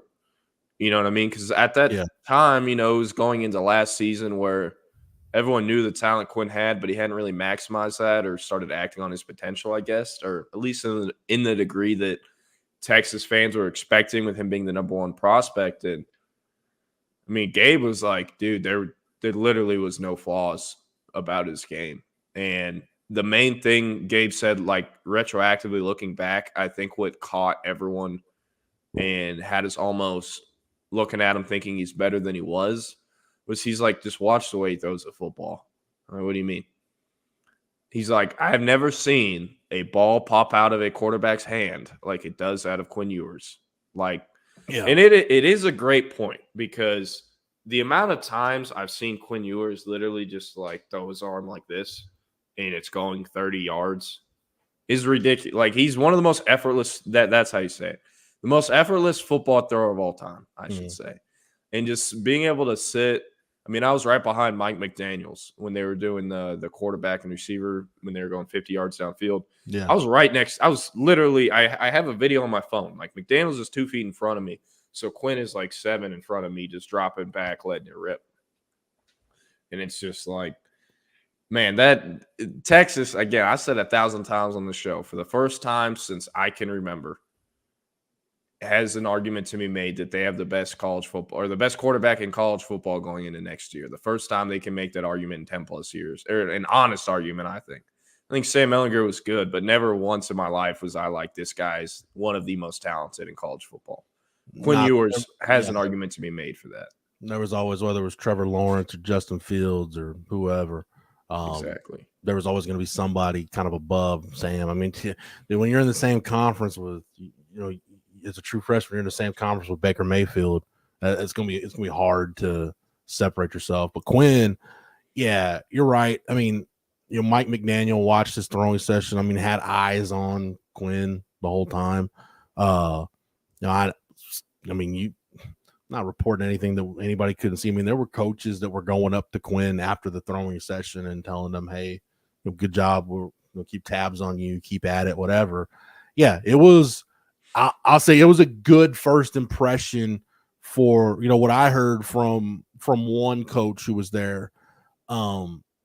It's obviously a big year for him. There's no question. Is he good? You and I might have been talking about this.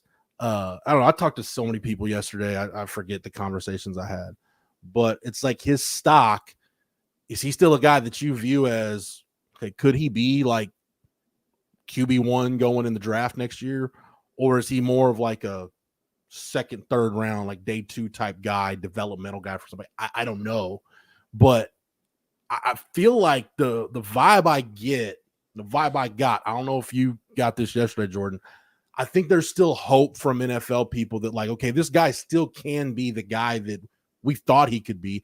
And it's not that I'll say this again, in the conversations I had, one was the feeling at the combine, as the combine went on, started to become, even though Quinn obviously wasn't at the combine, but AD Mitchell runs a sub 4.4, Worthy, sets the record for the 40, and teams start putting it together like, well, okay, if he had Worthy and he had Mitchell and he had Jatavian Sanders and he had Jonathan Brooks healthy for 10, 11 games, whatever it was, like, how did Texas not win the national championship? And the default goes to, oh, well, it must be the quarterback. But again, as one conversation I had was, I mean, it's like, and I wrote this in the Insider today. It's like, well, did Quinn play his best game in the Sugar Bowl? No, he didn't. But he wasn't out there, failing to cover Washington's receivers either. So you can't put the Sugar Bowl on him. I think it's the one interesting thing I heard too is one area I think where they like to see him improve, and we saw this too last year. You go back to the Oklahoma game and the Washington game. Some of those slow starts where, if you look at the end, you look at the highlights from those games, you're like, yeah, dude, he looks like a first-round draft pick. He looks like a franchise quarterback. But you can't have those starts where you get your team in a 7-0 hole, or, you misfire on your first, 5-6 passes, and now, you're behind the 8 ball and having to churn even harder to keep pace. If he can just come out and start hot, and especially in big games, I think the Alabama game is kind of the epitome of what you want Quinn Ewers to be. Can he be that every week? I don't know. But, the guys, Jordan, that we've seen go number 1 overall, the Joe Burrows and the Kyler Murrays and, Caleb Williams, those are the guys that can put those type of games together. Can Quinn take that Alabama game and take the really good moments and extrapolate that and make that more of who he is, and where the baseline obviously raises, but you're getting the raised baseline along with those, like kind of like he was in a Big 12 championship game, a couple more of those where it's not just one or two of those during the year, it's a whole season worth of those. I know I'm rambling a little bit, but you get what I'm saying? Like that's what we're talking about. We're talking about can Quinn Ewers go from, and that's kind of what I've said is going to determine not only Quinn's future, it's probably going to determine the ceiling for this team. Can Quinn go from a good quarterback with a lot of potential to an elite quarterback where, if we got the ball, if we're down by, less than 7 points with 2 minutes and there's time on the clock and he's got the ball, you feel like he's going to take you down. You're going to win the game. Like, can Quinn get to that point? Yeah. And I mean, there are a few quarterbacks, you have that feeling with where it's like, fuck, he has too much time. Mm-hmm. Mahomes, Aaron Rodgers, NFL guys, right? At the college level, man, it was Vincent Paul Young Jr., man. Yeah, he had college last year. I'd say Penix in the Washington game. I don't think there's anything he couldn't do that night. And honestly, Caleb Williams, Jaden Daniels, maybe, but at the same time, like, you knew that was coming with Jaden Daniels all year, that you couldn't give him the ball back with 30 seconds left because you knew LSU didn't have a defense and it'd be a 60-60 game. So, yeah, like with Jaden Daniels, I don't really want to classify him in that just because everyone knew that was coming and that you'd have to get in a shootout with LSU. I don't want to put Drake May in there because I think people are starting to figure out that like Drake May was basically coaching himself in Chapel Hill. Because I saw this hilarious argument on Twitter the other day, which actually it's hilarious because just the words they were using, but the points being made were actually some valid points. Like, everyone's talking about how great Jaden Daniels is. Like, he won the Heisman. He had 2 first-round receivers. He had all these aliens around him on offense. And they would stat pad with him, right? They never took him out. And that, I hated that. Like, are we really doing that in the SEC? Are we really stat padding in the SEC? That it shouldn't ever be a thing again. But anyways, everyone talks about how great Daniels and his weapons and how he won the Heisman, how great he is. No one's talking about, like, I seriously can't name another player at UNC this year. Or Josh Downs, the receiver. No, Downs. Or wait, he got drafted. I'm sure. Yeah. What's the name of the receiver they had that was getting shafted by the NCAA? That's who I'm thinking. Tez Walker, yes. Yeah. That's the only other guy. So, and I mean, we know Mac, and I'm sure Mac at this point in his career, he's not going out of his way to develop a quarterback for the NFL. You know what I mean? So, I don't know. The whole argument will be interesting, but, back to Quinn. Is he going to be a guy that people have confidence in to lead Texas to a dub if he gets the ball back under 2 minutes and they're down? We'll see. Going back to Sam real quick. Sam got to that point where he was that guy that you started to believe in.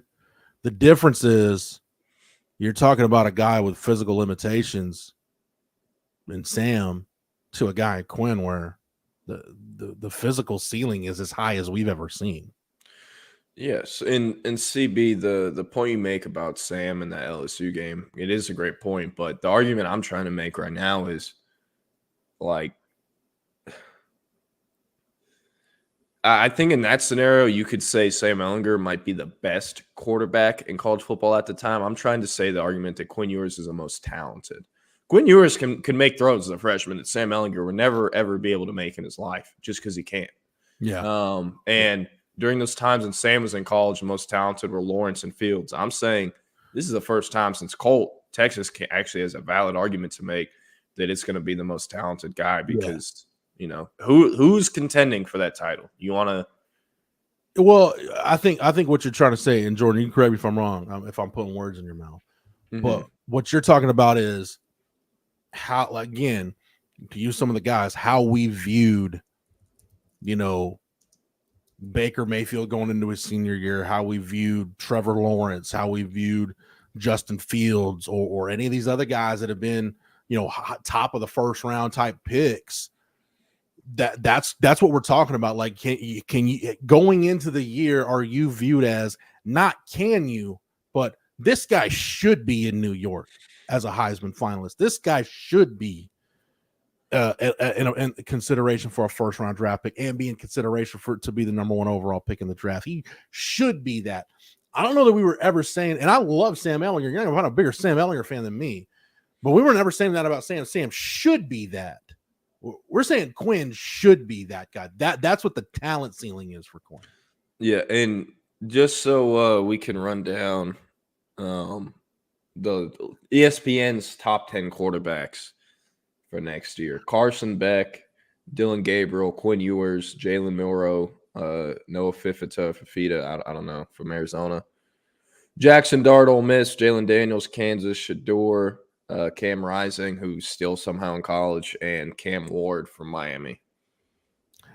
That's why, if you want to get real quick, one quick Drake May point.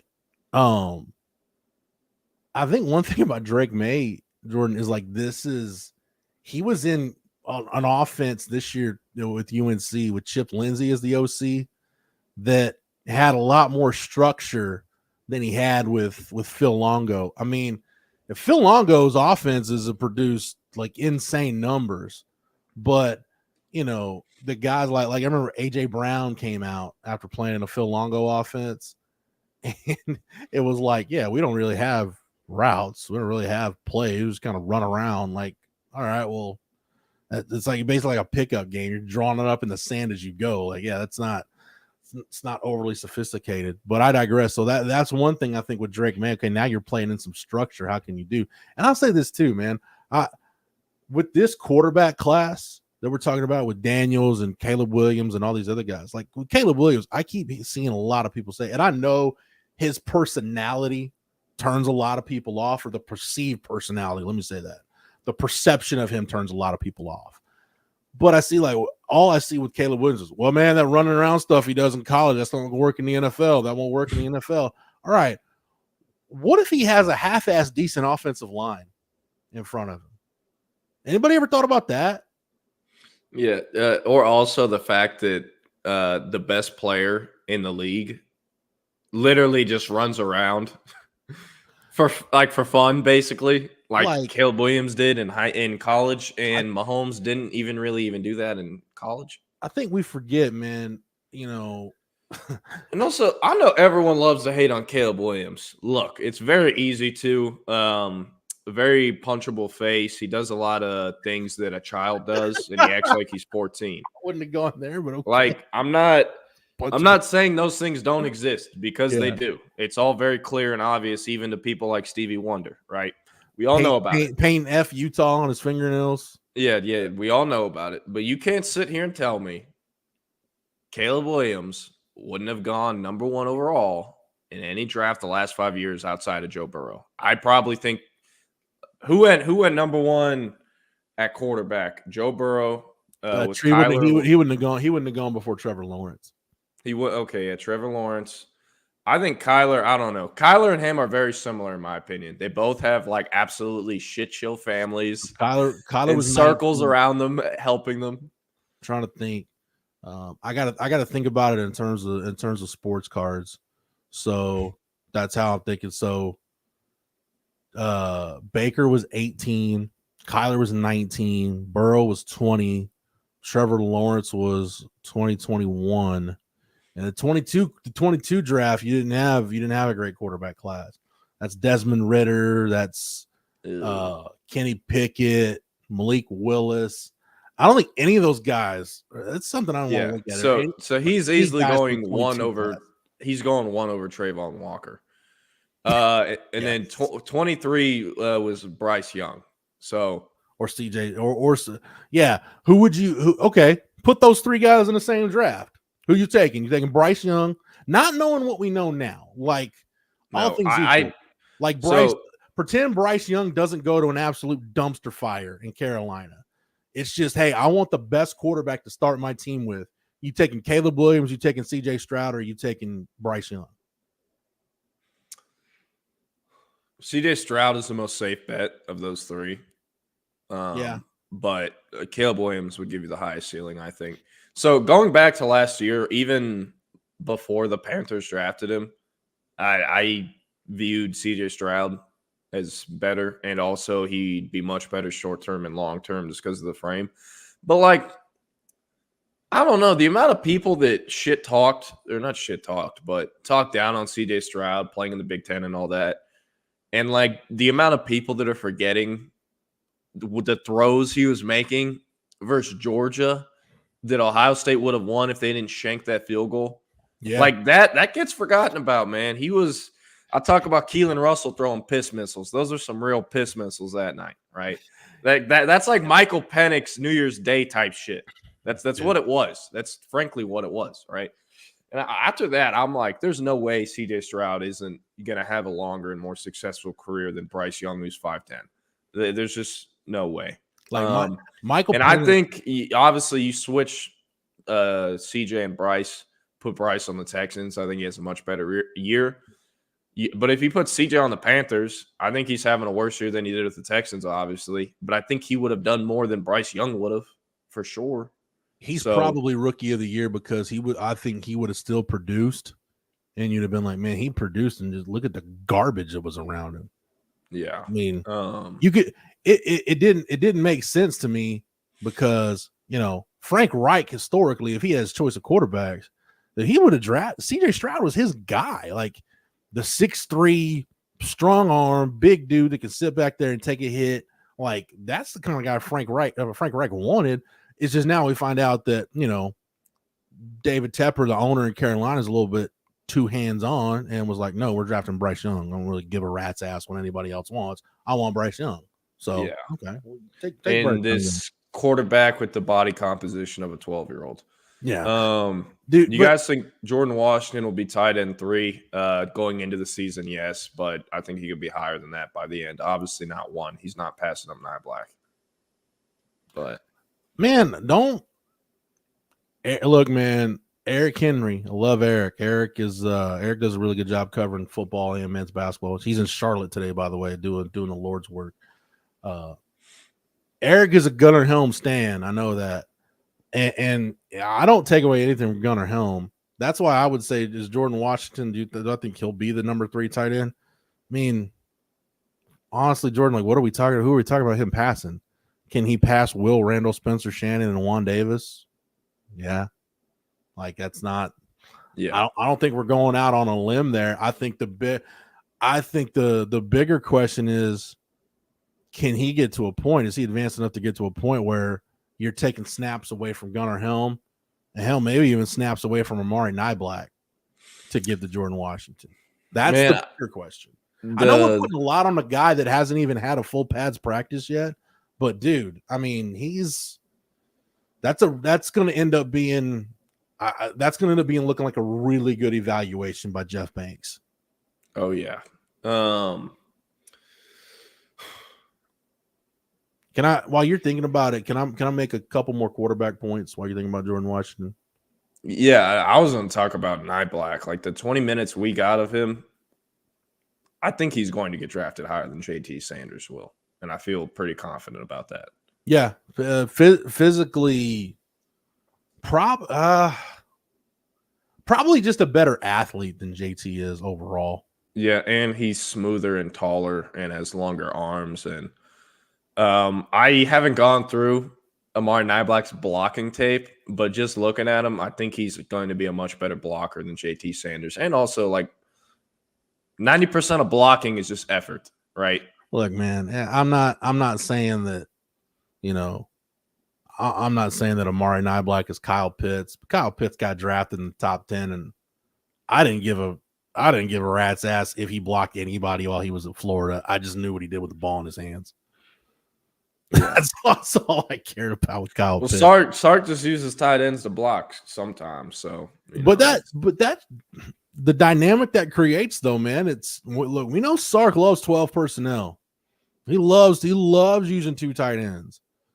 And look, you're dealing with first world problems, right? The problem is and it's a lot of hypotheticals. That's why if you're Sark, I know he says it and it sounds like coach speak. You really can't deal in hypotheticals because, dude, your mind could go places that it just doesn't need to go. If you're an offensive coordinator and a play caller, just dealing in the hypothetical.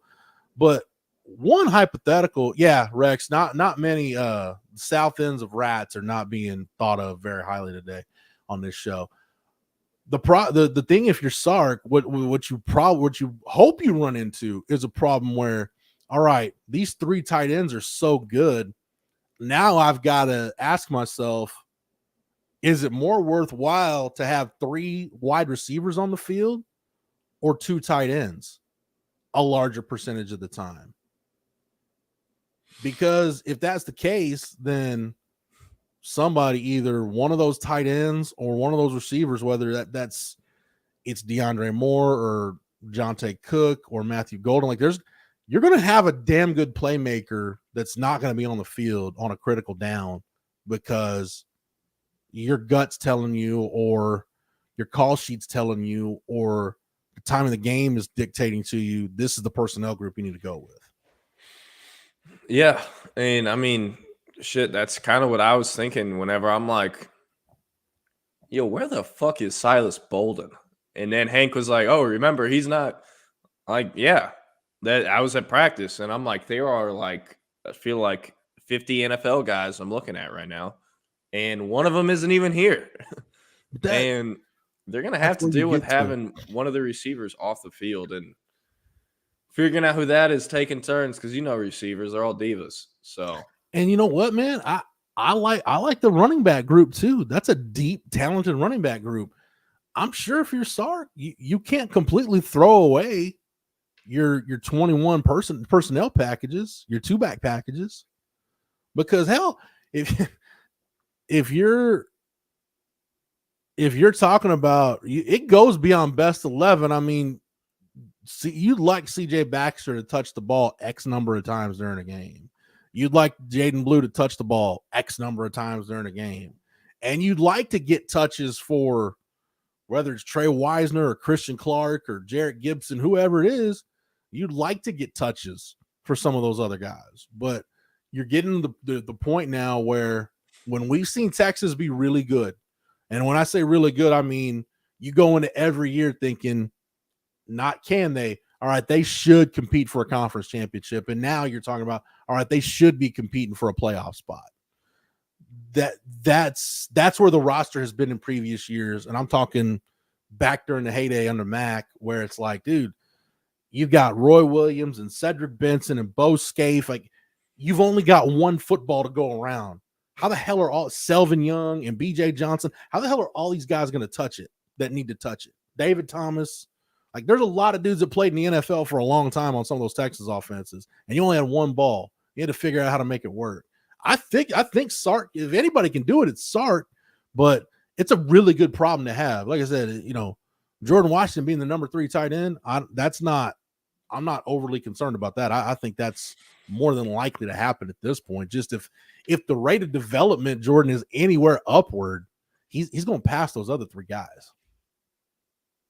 I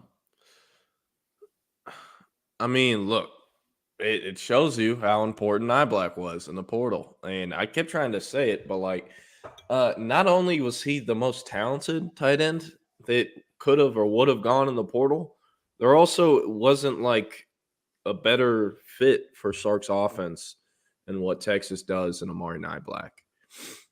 But like, let's act like Texas never got him. Gunnar Helm is tight end 1.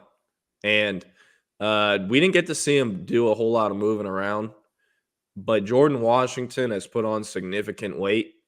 I know prior to the weight, there's no way he could have been slower than Gunnar Helm just because he was super skinny and basketball player. That was his game.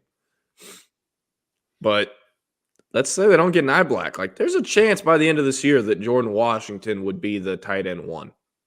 Because I'm not the 2 tight end takes in 23. I'm never going to be comfortable with until like their seniors. And then Juan Davis is in his 4th year at Texas and has been passed up by everyone else that's come in. Right. So he could have played himself into tight end 1 by the end of the season. He obviously still can. Chances are severely lower than they would have been without Nye Black. But yeah, man, I mean, all these additions are important, and I don't know. I'll wait till after we're off the show to conspiracy theorize. No, what's interesting to me is, or the fascinating thing to me is, you got Gunnar Helm. We know Sark with the 2 tight end stuff. He doesn't just like having 2 tight ends. There's a method to the madness. He likes having one guy who's pretty much strictly an inline guy, but maybe he's got the ability to flex out or move around a little bit. And then he likes to have another guy who moves. Like the last couple of years, Gunnar Helm's been his inline guy. Jatavian Sanders was the move guy. Man, Amari Niblack, that's why I like the move, the pickup, knowing how much Sark likes to use 12 personnel and he likes to have 2 distinctly different guys. Amari Niblack is the perfect complement to Gunnar Helm. Like Helm, you know what Gunnar Helm is. He's an inline guy who maybe, he poses a threat. Jordan, that's the thing. Like if Gunnar Helm's involved in a route, you at least have to cover him. Like if you leave Gunnar Helm wide open, dude, he'll catch the ball and do something with it. So you have to at least respect him. But Amari Niblack, Sanders was going to be your primary receiver, and Niblack's going to be your primary receiver. I just think Jordan Washington, the only way I think we don't see much of him again is if Jeff Banks really feels like Washington has the potential to be like a legitimate, 5-tool tight end, then he might pull back a little bit and say, no, I want you to we know you can catch the football. We know you're athletic. I want you to become the best blocker you can be. And then in 2025, your top 2 tight ends will be Jordan Washington and Amari Niblack. And then hopefully by that point, you've got 2 guys that, forget having an inline guy and a move guy. You've got 2 guys that hopefully at that point can do both. Yeah. And I mean, I don't know, Jordan Washington, I remember after he'd committed, interviewing him, and what was it about the visit that just made you fall in love? Because he had silently committed on his OV. It was like one of the worst kept secrets. Yeah. Just about everyone knew about it. But I'd asked him, what, because he had already known that's where he was going before the OV. But I'm like, I need me a quote. Me and him were cool, so I had that kind of relationship with him where I was just like, just give me a quote about, And he talked about how one of the days he was there on his OV, him and Banks sat down in his office, and Banks went through all of JT's film, and then he went through all of Jordan's film, and it's like, you can be better than him here. And like, we think you can, we want you to, all this different stuff. And he said after that, he was like, all right, like, yeah, I'm committed. But again, he obviously knew that's what he knew going into the visit, that he was going to commit on the visit the whole time. And Texas felt pretty strongly they were going to be able to get it done. Obviously, it got done. But, I think a lot of recruiting, you'll hear a lot of pitches like that where it isn't necessarily genuine. And even me, I'm like, okay, man, I don't know. But, coaches see things in players before anyone else does. And, that could be Jeff Banks calling a shot, and we're looking back 3 years from now when Jeff Banks is probably a head coach somewhere and Jordan Washington's one of the top tight ends going into the draft. But yeah, so I mean, a good problem to have is the reason why that's not BS. See, this is why I like doing a show with you, Jordan, because we took one question from Antoine and we just spun it into 10 minutes of going in multiple directions. But one reason why that's a genuine pitch from Jeff Banks is something you've talked about, and I can see it now kind of digging a little bit more into Jordan Washington. The athletic profile is there. I mean, Jatavian Sanders is like, what's the best, like, nicest way I can put this? Like what Casey Hampton was to defensive tackles, that's what Jatavian Sanders is to tight ends in terms of an athletic profile. Like, he's not like the best Casey Hampton story. I love this Casey Hampton story. He shows up back when the THSCA, Jordan, back in the day when they had an all-star game. Casey shows up for the all-star game. This would have been in the middle of the summer. And Casey shows up, and like people are laughing at him because he gets introduced for the game, and he's, his belly's kind of hanging out of the bottom of his jersey, and he kind of walks with his gait is just a little bit interesting. It was like, oh my God, like this is the dude. Like, oh, look at this guy. Until that damn ball was snapped, and Les Legend has it. I forget where the center on the other team was that went to college. He made a dude cry. Like the dude was going to go play Division I football. Casey Hampton made this dude cry. Just made his life a living hell during a game. And that's why like, JT doesn't have the athletic profile. And I think we're seeing that now with some of the testing numbers. Look, I think the injury has something to do with it, but it's not like he was just going to test. I never expected him to be a guy that would test through the roof. Yeah. And Jordan Washington's athletic profile, he's a guy that could go to the combine and test much higher. Much better than Jatavian Sanders. I'm trying to figure out what was his height and weight at the combine. It was 6'4", 245. Who? JT. Nah, I thought he was like 6'3". Yeah. You looking at his NFL.com profile? I'm looking at NFLDraftBuzz.com. Okay, let me I just looked up his combine measurements. 6'3", 7/8". So yeah, so basically 6'4". Okay. And 245. He has 32 7/8 arms and 10 1/8 hands. I'm trying to think of a better. Well, it's to kind of bring it full circle a little bit. Not as extreme, but it's kind of like the difference we were talking about between Sam Ehlinger and Quinn Ewers. And what is the ultimate difference between them as prospects? One has and I'm not going to say Jatavian Sanders has a limited physical ceiling, but like Sam Ehlinger does, but one has a better athletic profile than the other. That's for my poor comparison. That's where I'm going. I do want to make one more thing about Quinn. One more point about Quinn. When we're talking about the quarterback, we talk about the Drake Mays and the Jaden Daniels and the Bo Nix, the quarterbacks in this draft class. There's already buzz about the 2025 crop of quarterbacks. Basically, like if you want to go get your quarterback, you might need to do it this year. And I hate saying that the 25 class of quarterbacks in the draft isn't going to be quote unquote good. But you got that list in front of you, Jordan, still the top ESPN's top college quarterbacks for 2024. There's either a lot of volatility there. Carson Beck, Dylan Gabriel, Quinn, Jalen Milroe, Noah Fifita, I don't know how to say his name. Jackson Dart, Jalen Daniels, Shedeur Sanders, Cam Rising, and Cam Ward. Again, a whole lot of stink. It's guys that either they got the boomer bust factor, the way the NFL would view them right now. Like I would put Quinn in that group. I would definitely put Shedeur Sanders in that group. Like there's some of those guys, either there's a lot of volatility there, or it's a guy like Dylan Gabriel where, okay, what the ceiling is. The ceiling's not very high, but the floor, like Dylan Gabriel is one of those guys that's going to be a really damn good college quarterback that is probably going to be the ceiling is probably look, man, this could change in a year and I could sound like an idiot right now and I'm willing to take that leap, but Dylan Gabriel's ceiling is probably spot starter, but at the end of the day, could play a long time in the league as a reliable backup quarterback. Kind of like that role like Gardner Minshew's in now. Oh yeah, that is 1,000% what I see happening to Dylan Gabriel before I don't know.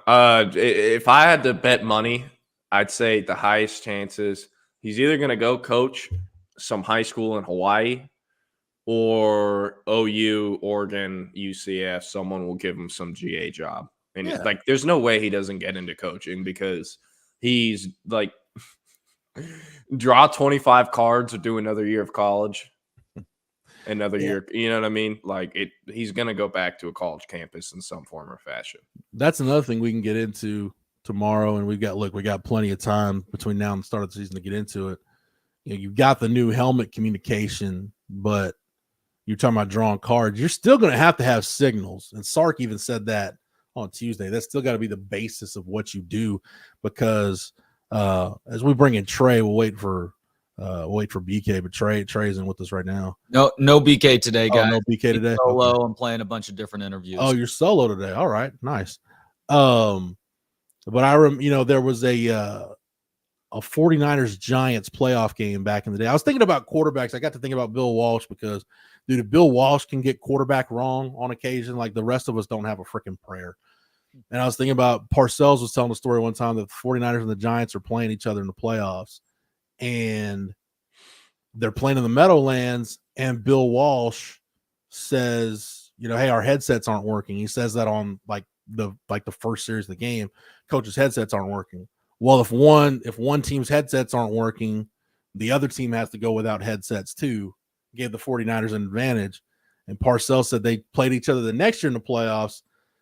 And I'm not saying he threatened to kick Bill Walsh's ass, but he said, look, I appreciate the gamesmanship, but if your headsets go out in the first quarter of this game again, we're going to have a problem. And the headsets weren't a problem after that. So basically, you talk about drawing cards, you're still going to have signals just in case you have somebody tries to pull some crap like that. Oh, yeah.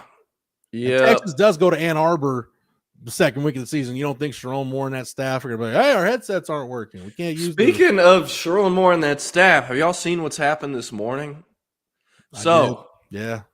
Greg Scruggs, before y'all ask, we are not related. He is defensive line coach. Was at Wisconsin prior to Michigan hiring him because the old Michigan D-line coach followed Harbaugh to L.A. Yeah. So they hired a new one. His name's Greg Scruggs. He's been at Wisconsin, like I said. Well, Mr. Scruggs got pulled over, got popped for DWI. His blood alcohol level was twice the legal limit. And as of this morning, Sharon Moore went into a press conference and said he has resigned. So, Texas facing Michigan. They now don't have their D-line coach. Also have a lot of really talented D-linemen on their roster. I think a lot of Texas fans would love to have via the portal. So, alcohol can hurt Texas. Obviously, Coach Beard. It can also potentially benefit. Maybe Texas reaps some rewards from this. They get some guys out of the portal. Maybe makes it a little easier that week 2 game. You never know. But that's what happens when you make poor choices. Alcohol giveth and alcohol taketh. Yep. That is true. Hey, Trey, you'll be happy to know that Jordan tried to kill Mean Joe Green earlier on our show. Oh, my God. Wow. Yeah. Tradition that goes way back to the days of Chad Hastings on the horn, where he would speak somebody's name, give them a backhanded compliment, or sometimes just a flat-out criticism, and then they would die a week later. So what did you say about Mean Joe Green? Jordan's like, I thought he was dead. I'm like, well, Mean Joe Green's not dead, but if something happens to Mean Joe Green in the next week or so, it's your fault. Here's the thing. Jeff told this story like it happened yesterday. He waited till I was like, wait, Mean Joe Green is still alive? And he's like, no, this was 10 years ago. That's 10 years when I ran into Mean Joe Green. I know Mean Joe Green's still alive. Yep, I didn't know. For 2 weeks now. 2 weeks. That's the rule. Yeah. Well, I guess next pro day, if Mean Joe Green is there, Jeff, please say something. Well, he doesn't work for the Steelers anymore. So he wouldn't have been there yesterday, and he won't be there next year. So, yeah, he's retired. Trey, you got to be a badass when your alma mater, when the university you played at, names their mascot after you. There's a lot of controversy over that, actually, that it wasn't actually because of him or it was. There's a lot of people arguing different sides up in Denton. Why do people just roll with it? It makes it sound cooler if you named it after Mean Joe Green. Mean Joe Green was a badass. What's the alternate explanation? Because nothing else really makes sense, does it? It's on Wikipedia somewhere. It's under Mean Joe Green's thing, and then after that, I remember looking up some other stuff. A lot of UNT people are weird about specific things. They'll pick specific hills to die on, and that's one of them. I know this because I live like 20 minutes from the campus before any of y'all say anything. So I guess no, quite a few people at UNT. Yeah. Did you go to Texas Women's University? Is that what was going on there? No, I didn't. Didn't do a day of school, actually, a day of college. Never took a college class. No, sir. Wikipedia. I don't say that Texas Women's University thing lightly either. There were guys who actually attended school there back when I was in college, and really, I then very lucky humans. Either that or they were of the LGBTQ community and just trying to make it as a nurse. Hey, Florida State was an all-girls school at one point in time. Yeah, out there. Wasn't Texas State an all-girls school, or was it just called the teaching school? It was a teacher's college, sir. And Lyndon Baines Johnson went to school there while it was a teacher's college. Wow. Yeah, I'm more impressed by the square than President LBJ. Well, you'll find a few spots behind a few said bars on the squares where I may have left some vomit and bodily fluids back in the day, but that's for another show. Back when Jeff was tearing up Sam Marvelous. There was a time. It's long past. But anyway, Trey, have a good show. I'm sure you'll have plenty of goodies today. So we'll be back. Jay Hartzell, Bobcat Goldthwait, and Jermaine Dupree and Uncle Luke. And I asked Jermaine Dupree about that Super Bowl outfit, and I asked Luther Campbell, aka Uncle Luke, about the future of college sports and what Miami's role is in all of that. So stay tuned. Of all those names you ran down, I'm most excited for Bobcat Goldthwait. Another guy that Jordan probably has to Google to know who he is. Sadly, Bobcat's going to be at Vulcan Gas Company this weekend doing stand-up shows Friday and Saturday night. Check it out, vulcanatx.com. I'm going to be at the Friday show. I'm free Saturday. I might have to make that happen. May have to make that happen. All right, guys. All right. See you, Trey. Great afternoon. Great job as always. And what is up, Texas Sports Unfiltered viewers and listeners? I am Trey Elling, one half of the midday show, Brad Kellner, who you may have heard on with Bucky this morning. And if you did hear him or watch him this morning, you know that he was broadcasting live from Las Vegas. Well, he is probably many adult beverages in at this point, watching the first couple of games from this year's tournament. He's hanging out for a bachelor party in Vegas this weekend. Great time to go to Vegas, by the way. Just gambling degenerately on all sorts of college basketball games that oftentimes have no rhyme or reason as to how they turn out. I've already given him some money and am likely flushing it down the toilet, including, spoiler alert, and yes, this does count as a jinx, I guess, Texas fans, putting money on the Longhorns to beat Colorado State this afternoon, early evening. I just feel good about this matchup for Texas. Yeah, Colorado State is a scrappy bunch, but they're also undersized, and I think it's going to take size down low, especially to beat these Longhorns. And so I think this is the sort of formula that will help Texas make it to that next round in a potential matchup with their former coach, Rick Barnes, and the other UT in college sports, the University of Tennessee. We're not going to talk a ton about that the rest of the way, though, because I do have 3 different interviews to bring you people. As I just mentioned, Bobcat Goldthwait, going to talk stand-up, movies, and more with him coming up shortly. And I'm going to end the hour with Jermaine Dupree and Luther Campbell, guy behind 2 Live Crew. They got a new film out called Freaknik on this crazy gathering that was happening in Atlanta and then in Miami throughout the 80s and 1990s. And there's a documentary series on Hulu that premieres today that rehashes some of the craziness from Freaknik back then. It's got a bunch of different celebs who participate in the documentary. Jermaine Dupree, not only a participant, also a producer, and then Uncle Luke, a part of things as well. So stay tuned for that. I do ask Jermaine about that Super Bowl outfit. And yes, Uncle Luke gives his thoughts on the future of college sports and whether Miami fits in at that top tier of college football. First, though, in trying to keep with a University of Texas theme, it was about a week and a half ago, almost 2 weeks ago now, that I had the pleasure of speaking with University of Texas President Jay Hartzell. He was at the UT House at Antone's on the Friday and Saturday, that first weekend of South by Southwest, and we discussed just what they were doing there, the future of the University of Texas as it pertains to artificial intelligence. You know, I also had to ask him some questions about the future of college sports. Hey, thank you so much for the time. How you doing today? I'm doing great, Trey. Thanks for being here. It's my pleasure, and what an exciting event this is that UT is holding. The UT House here at Antone's going on all weekend. What are you most excited about with the UT House taking part in South by Southwest? Yeah, I think I'm most excited about just the chance to highlight what I've been thinking about sort of as our greatest hits. And we've got 5 panels on things from robotics to health and wellness, watch parties for the sports tomorrow, the basketball games.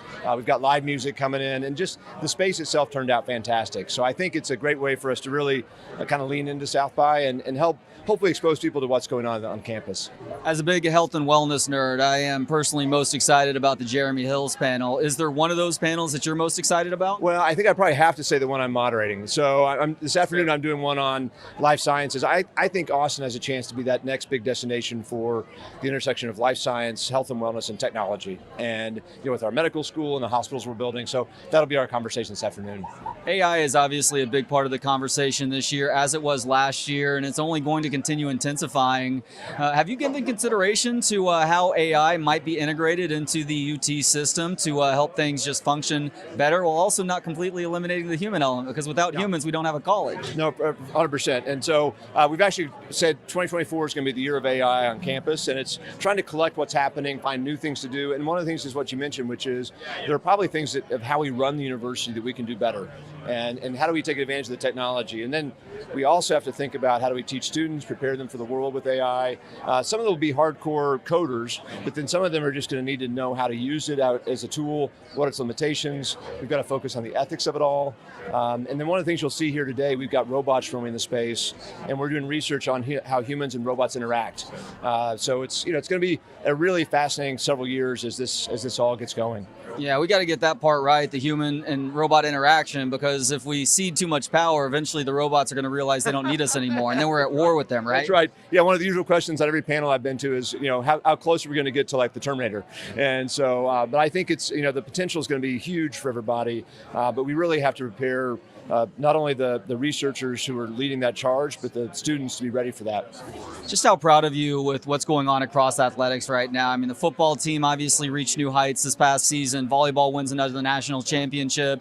Both basketball teams going to be competing in March Madness here coming up pretty soon. Baseball and softball getting going as well as some of those other Olympic sports that keep winning championships at both the conference and national level. Yeah, it's all rolling. And I got to give credit to Chris Del Conte and the team of coaches that he's assembled. I mean, it's really a lot of fun across the board, and it is added to the vibrancy on campus. It's got the student body excited, the alumni base.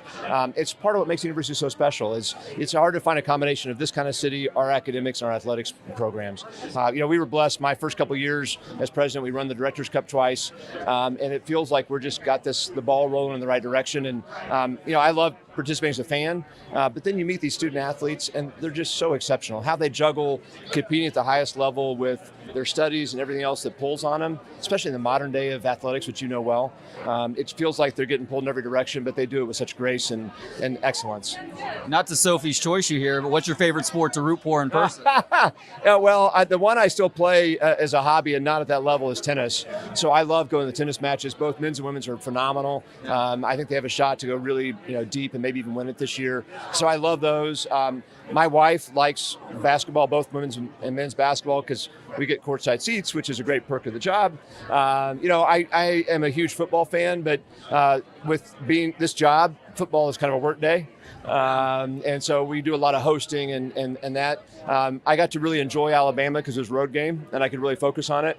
So when I get to focus, football is unlike anything else. Speaking of Alabama, we are mere months away from Texas getting to join the SEC. Not getting the cart in front of the horse because we still have the spring sports to get through, but just how excited is everybody to get to join this new conference and every great thing that comes with it in football and beyond? Yeah, we're excited, to be part of that process when we made the decision to go, and then to see it finally come to fruition has been really fulfilling and gratifying and exciting. And it's little things like you see the logo on the volleyball floor as they're doing their kind of preliminary season. I'm going next week to SEC meetings in Nashville for 2 days.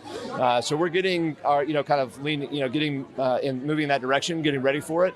And it's a multifaceted effort across every place, trying to figure out how does it change how we operate the game day events, what are the new opportunities for students. We're going to do a lot around student sports production to try to want to be future people like you. And that's going to be really exciting. And to see all this really, come to a big moment in the summer as we make the official move will be really fun. I believe that's July 1st. Is there something that you're most curious about when you go to SEC, the SEC meetings here in a little bit? Well, I think, the future of college sports is so uncertain, and there are so many different things taking place right now, and it feels like it's this moment of generational change. And so that was part of how we thought about this move we're making to the SEC. We wanted to make sure that we protected what is so special about our athletics programs, and we thought that was the right platform for us and for our student athletes. And it's going to be, I'm sure, the topic of conversation among all the chancellors and presidents is, where's the world heading? What's next? What are the chances to think about federal involvement and engagement to sort of level the playing field across the country? And really, what's the future of college sports while we focus on our student athletes? So I can ask you this because you're somebody who has immense respect at the top of the University of Texas here. And with that comes respect. And when you have to wield that authority or lay out discipline, you can do that. Not to say that that's necessarily what you're looking out to do, but the NCAA is the opposite of those things at this point, especially in college football. They don't have the respect. Therefore, when they try to wield their authority through discipline, people don't really treat them seriously. Do you think we're seeing the end of days with the NCAA as it pertains to having authority over college football at the very least? I mean, I think what I would say is we're in a time of just maximal uncertainty, and I don't know what the world's going to look like in 5 years. I know it'll be different, and the NCAA has had some struggles, and that's been publicly known. When you lose a Supreme Court case 9-0 in today's Supreme Court, that's telling. And so I know there's going to be change. I think we have to be thinking about anything's possible, and can't go forward as a university thinking that it's going to be business like it's always been. Would you be surprised to see a sort of split involving the SEC and Big Ten versus the rest of college football, where there are these super conferences formed? Perhaps relegation is something that comes into play as well. Would that surprise you to see at some point over the next 5 years? I mean, what I think I've been focused on is right now is how is the SEC and Big Ten going to explore mutual interests?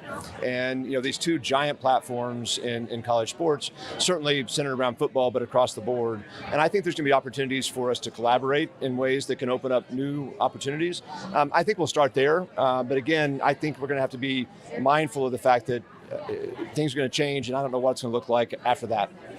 So perhaps the underrated element of moving to the SEC is just how tough baseball is on that side of things. Texas has one of, if not the best program all time college baseball wise, but 9 of the last 12 national champs have come from the SEC, and they do things differently in terms of that crowd as well. The Dish is obviously a great place to watch games, and there are some really cool things happening in the outfield now. Occupy left field, right. The Yeti Yard. Have you guys had any conversations or thought about maybe trying to purchase that part of Comal that runs past the wall beyond right field to maybe try and turn that into an SEC style berm?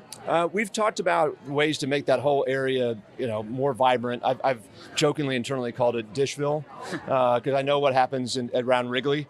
Across the street, we've got about 700 beds for graduate students that are almost done. They're going to open this summer. We have designs to expand our footprint over there in terms of graduate students.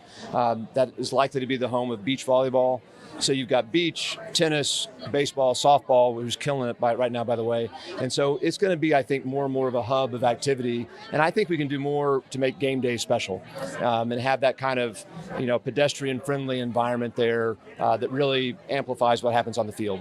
Jay, you're speaking my language of saying volleyball. Thank you so much for the time today. Congratulations on all these successes, and I appreciate the fact that you are our leader at the very top here at the University of Texas. Thanks a lot, Trey. And thanks for all you do to support Longhorn sports and all the fans out there that want to follow us.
What's up, Bob? Thank you so much for the time. How you doing today? I'm okie doke. Yeah. You in Illinois right now? And if so, No, I'm moving back to Los Angeles, so I'm in an empty house right now. Oh, you moved back to Los Angeles. What spurred that? I guess I missed traffic and and fires. Miss hobos masturbating on random street corners. No, that used to be me in Illinois. Fair enough. I hope you're able to resettle here pretty quickly. Yeah. So I am really excited to get to check out your stand-up live and in person for the very first time this weekend. I loved Soldier for Christ. I actually had a chance to check that out over the last couple of days, and you've put out so much great stand-up over time. I feel like thanks. Your prowess as an entertainer, people maybe underestimate just what you are as a stand-up, but that's really how you got your beginning. And yeah, and I kind of always feel that like that's my job. Do you know what I mean? I mean, I really love making movies and stuff like that, but I feel like that's my job, and hopefully on my obituary, that's the first thing that pops up. But I don't think a lot of folks even know. I do gigs now and I'll show up and they're used to booking people who get famous from something else. And then they go, oh, you have an act. Not just that, but you were an important part of that second wave of comedians that really caused the art form to blow up in the 1980s at the Comedy Store. You didn't grow up in LA necessarily, though. You grew up in Syracuse. You start doing stand-up in the Syracuse area, the greater Syracuse area, whatever that entails, at the age of 15. When did you actually move out to LA to start trying to hone that craft at the Comedy Store and other places? Well, I got started doing comedy when I was in Syracuse with Tom Kenny, and Barry Crimmins, the guy I did a doc on, called me lucky. But yeah, Tommy and I started. Tom Kenny, for folks, is SpongeBob SquarePants. So Tom Kenny and I started as teenagers doing shows, and then I moved to Boston when I was 18, and then I got on Letterman when I was 20. And I lived briefly in San Francisco, and then I moved to LA, and then that so it's weird. I'm 61, so I've been, if you count like starting, like being on Letterman, so that's 41 years. I did that math. I'm pretty impressed with myself. You got on Letterman back in 1983? Yeah, I got on Letterman, and you know how I got on? I actually called them. I was in Boston. I'd say, "Hi, I'm Bob Goldthwait. I'm a comedian," and I'd like, "How do I get on your show?" I really did. I went to information and called NBC until they eventually gave me the Letterman show, and then they gave me a talent coordinator, and then they said, "Well, we have audition nights, once a month at like Catch a Rising Star." I took a bus down and I kept auditioning, and then I got on Letterman. Isn't that crazy? I don't know if you could do that now. If you could just cold call the talk show and say, "Hey, I'd like to come on." That is wild. That's an atypical path too, because especially when you're talking about the Tonight Show, you had to be recognized. You had to be found at one of the comedy clubs. Yeah, and usually you had like management or people like that, but I think I was just too stupid. So yeah, I started calling Letterman when I was 19. I don't know. I would like to try an experiment and see what would happen if you tried to call the Tonight Show now and said, "Hey, I'm a comedian. How do I get on your show?" Oh, you would get shut down immediately.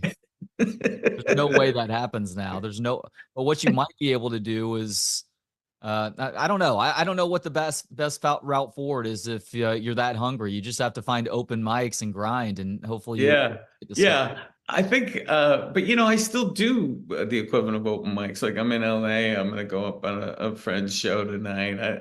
That's where I end up writing more material, not as much when I'm, I have this working class ethos. So when people come to see me, I always feel like I got to do a show for the people. But when I do an open mic, I feel a little less pressure, and I goof around a lot more, and that's where the material comes from.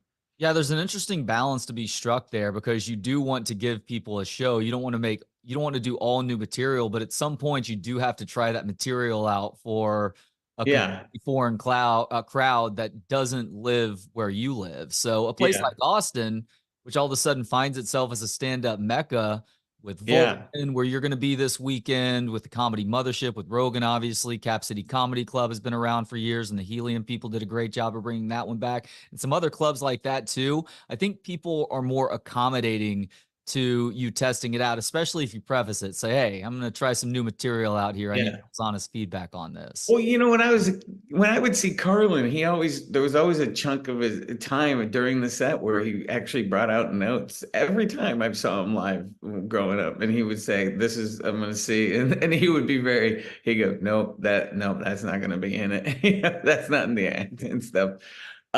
But yeah, I mean, I didn't even really think about it until just now. Yeah, comedy in Austin is what it was like.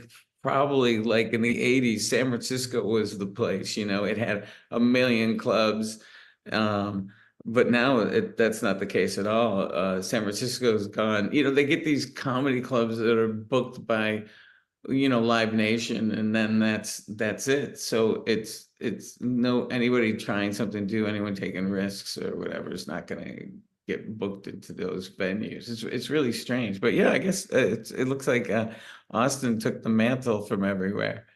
Yeah, the interesting thing about Austin, I know Rogan has talked about it on his show, is that you don't have to worry about any of the other BS. You're not trying to land a TV deal. You're just trying to get stand up. And so it takes a certain amount of pressure off of that. Now, there's more competition here than ever before, so you have to take that into account, and stage time is at a premium, but you can't be afraid of competition if you're trying to get into a business like this. Yeah, I think that's great. The idea that you're really just hopefully trying to perform for yourself, hopefully you're like up there.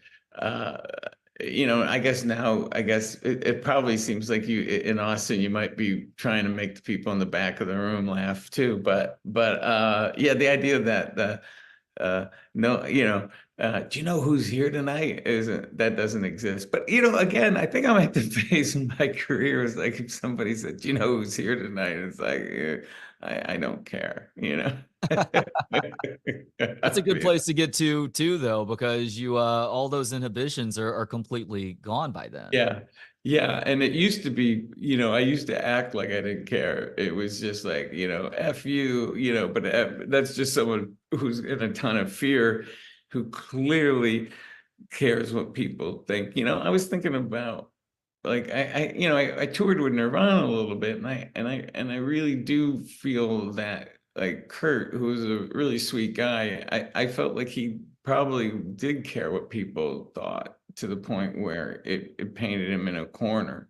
There's a quasi-famous story of him buying a Lexus and people giving him enough, ribbing him enough that he returned it, because, and it's like, if he wanted his ass to be comfortable in a Lexus, I'm sure he didn't give it any thought. I don't think he was going for status. He probably went to a car lot and said, "Oh, this one feels good," not realizing he was going to get ridiculed. So I think you can, like I said, it was a lot more self-destructive, but that's all fear, and I think also my stand-up in my career, I was like, I would be so critical of what everybody else was doing. And then in the meantime, I'm in police academy, and I don't know if that was a defense, or I don't know if I just tore down everything, and then you end up in like, who did I think I was?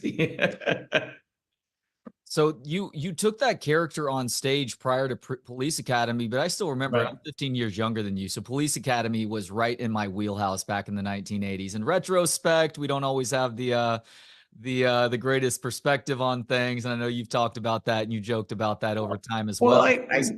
Wildly entertaining in large part because of you. Did you feel yourself starting to become that character over time because that's what was expected of you? No, I was never that guy where I felt to be on all the time. I've always been punch the clock funny. I never felt the need to to be on. I've always found that type of personality. Some folks that are on all the time, actually, I do like, and they're fun to be around. But in general, that's kind of an annoying person. So if I was just screaming, doing the Grover voice all the time, I think I've always been pretty selfish, though. I've always felt like I was playing for an audience of one. Like I was trying to make myself be entertained and then make myself but then you get, then what happened was the character was popular, and then I did feel like this is what people are expecting of me. And I thought I didn't like stand-up, but what I didn't like was I didn't like that persona. So I had to jettison it. And I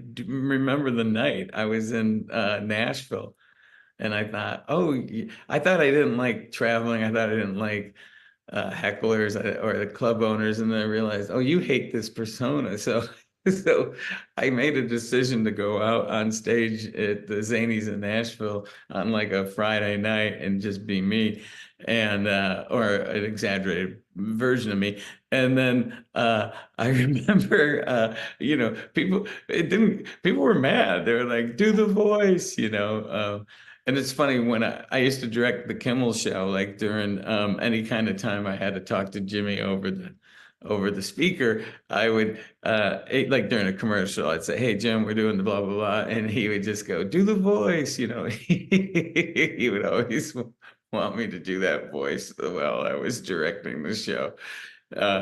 I that's the only job I had. I mean, I was a grocery bagger briefly, but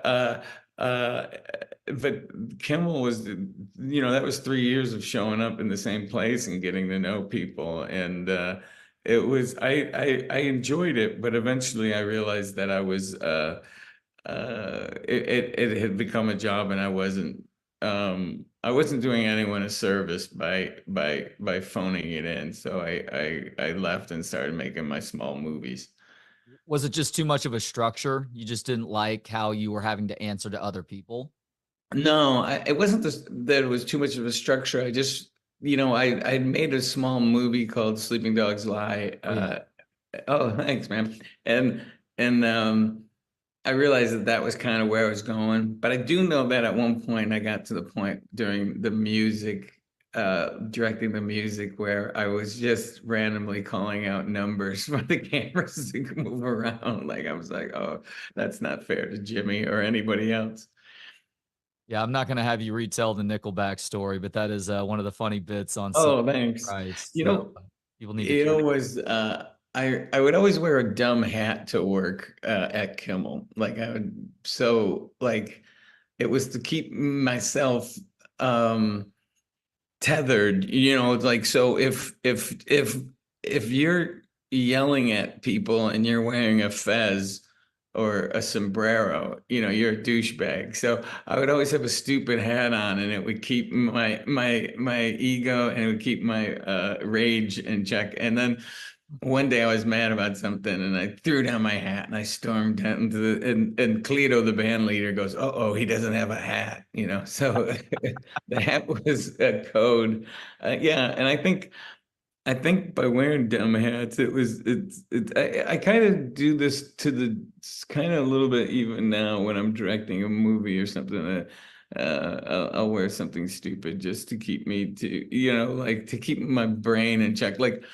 My daughter's a costume designer, and I was at Sundance for Call Me Lucky, and she found a Police Academy 2 wrap gift jacket, like a satin baseball jacket that said Police Academy 2 on it, and that's what I wore on the red carpet or whatever on Sundance. She goes, "You better put this on." I go, "Good call." I love how your daughter has definitely gained your sense of humor. I like to hear about y'all's back and forth with things. So that's cool. She's really funny, and she's super coming to her own. She works all the time. She just she did like the Joe Parra show, costume design on that, and she's doing the new Bridget Everett show right now. So so it's funny. I don't she is comedy adjacent all the time too. So that's I just put that together. That's kind of funny that she works for comedians. I guess she speaks comedian. Yeah, speaks comedian. That's a good way to put it. So back in the early to mid 1980s, as you were really starting to make a name for yourself, you said that you cut your teeth in the San Francisco scene before moving to LA. Is that when you met guys like Robin Williams and Dana Gould? Oh no, I met both them in Boston actually. So I met Dana was insufferable when I met him. He was a few years younger than me, and I was pretty insufferable. So imagine that. Oh, he was brutal. And you know, and you know, we have a tour doc called Joyride, and that's how it starts. He goes, "We didn't like each other when we met," and I was like, "No, that's not true. I hated you when we met." And Dana was like, "Yeah, and I hated me too, so we got along." But I met Robin in Boston. He was in town for something, and I was playing this comedy club. And this is back when I used to wear leisure suits, and I had all this runny eye makeup on. And the comedy club owner goes, "Get in the kitchen. I don't want Robin Williams to see you." And I was like, "Well, I don't know why." So now, then I'm hiding in the kitchen. I'm just sitting there, and he comes in, and he's like, what are you doing here?" And I was like, "Oh, they didn't want you to meet me." And he's like, "Oh, well, why not? Why? I don't know." And then that was how we became friends. And then when I moved to San Francisco, he had come to my shows, and he never would speak to me. I would just hear this laugh in the back, you know, the famous, I'm not going to do it because that's how people do bad impressions of him, the her. But so I heard him laughing, and I was like, why doesn't this guy introduce himself? Is like, but I think he really thought I was my persona or something, or just, I don't know why. I think he was kind of afraid of me in a weird way. So then I do remember the first time we actually hung out was we were watching the Motown special where Michael Jackson moonwalks in a dressing room, and we just hung out watching that. What a random memory that is. Yeah, because at that point, I mean, I'd like to pretend that, you know, well, you know, we were just, but I remember sitting there going, "Oh my God, I'm watching Michael Jackson walk backwards with Robin Williams." That's maybe, or hopefully it's good memory number 2 with Robin Williams. Good memory number 1 being you guys making World's Greatest Dad together. That is, I'm not even overstating this, Bob. This is one of my all-time favorite movies. I remember watching it the very first time back in the early 2010s when it was out on demand or maybe one of the movie channels, and just being blown away. Amazing dark comedy, so well acted. It's poignant, just a wonderful exploration of somebody dealing with an unthinkable tragedy while also dealing with the fact that they're getting famous and maybe somewhat rich off of that at the same time. In terms of all the stuff that you've done in your life, where does making World's Greatest Dad rank in terms of the entertainment value for you? Yeah, I mean, it's in regards to like work kind of things, you know, World's Greatest Dad is my favorite movie, and then Call Me Lucky, I guess, out of the ones that I made. Working on that was it was really, you know, we kind of spoke a shorthand because we were friends. So, you know, it was, I remember one day, I think it was the first day, I told him, because comics, you know, we're trying to get laughs, or we're trying to connect, and we're playing for we're playing for the crew and the director, and you know, we're usually big, you know, very broad, and you know, I told him, I said, you know, the only person you have to worry about making laugh or connecting with is me, and I have headphones on. And I said, see, let's just see how quiet you can be in this movie, you know. So that was something, and I remember him.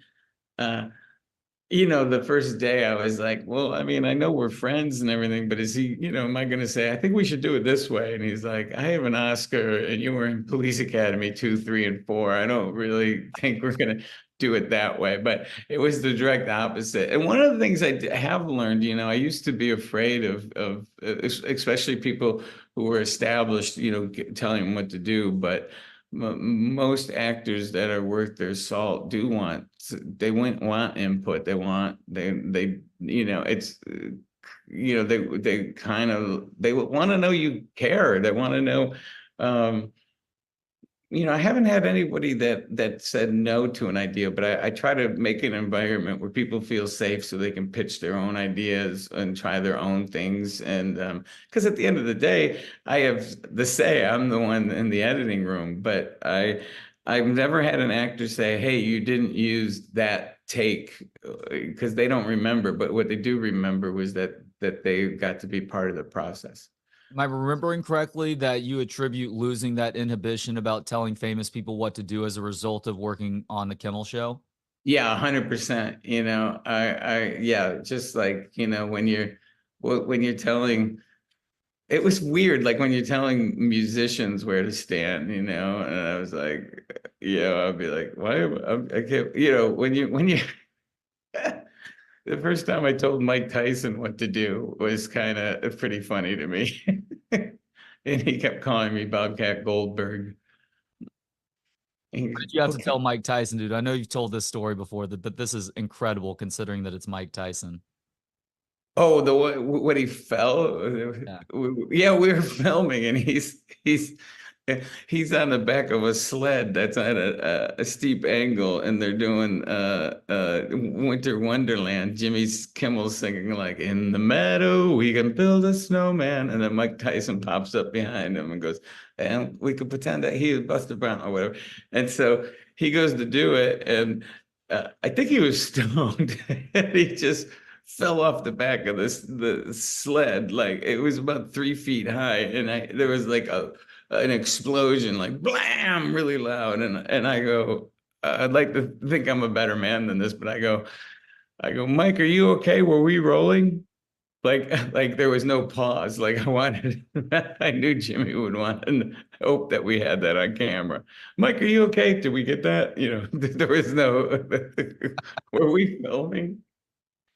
So yeah, you get that was a great place to learn a lot of things, like how to and also for folks that, for your big names or your medium-sized names, if I had it figured out where they're going to stand and stuff, and when they were going to cross or whatever, they appreciated that, because most of the time I didn't have any time at all for those sketches and stuff that you'd see on Kimmel. We had to knock them out really fast, and I like that. It was comedy triage. We have 2 hours to shoot this and film it and then get it in an editing bay and then go, and then put it out. And sometimes when I'd be in the booth, the videos hadn't been uploaded into the profile of the computer, so I'd be sitting there during Jimmy's act one, and I go, do we have the bit? Do we have the Taco Bell bit? Is it in yet? And then he would come to it, and then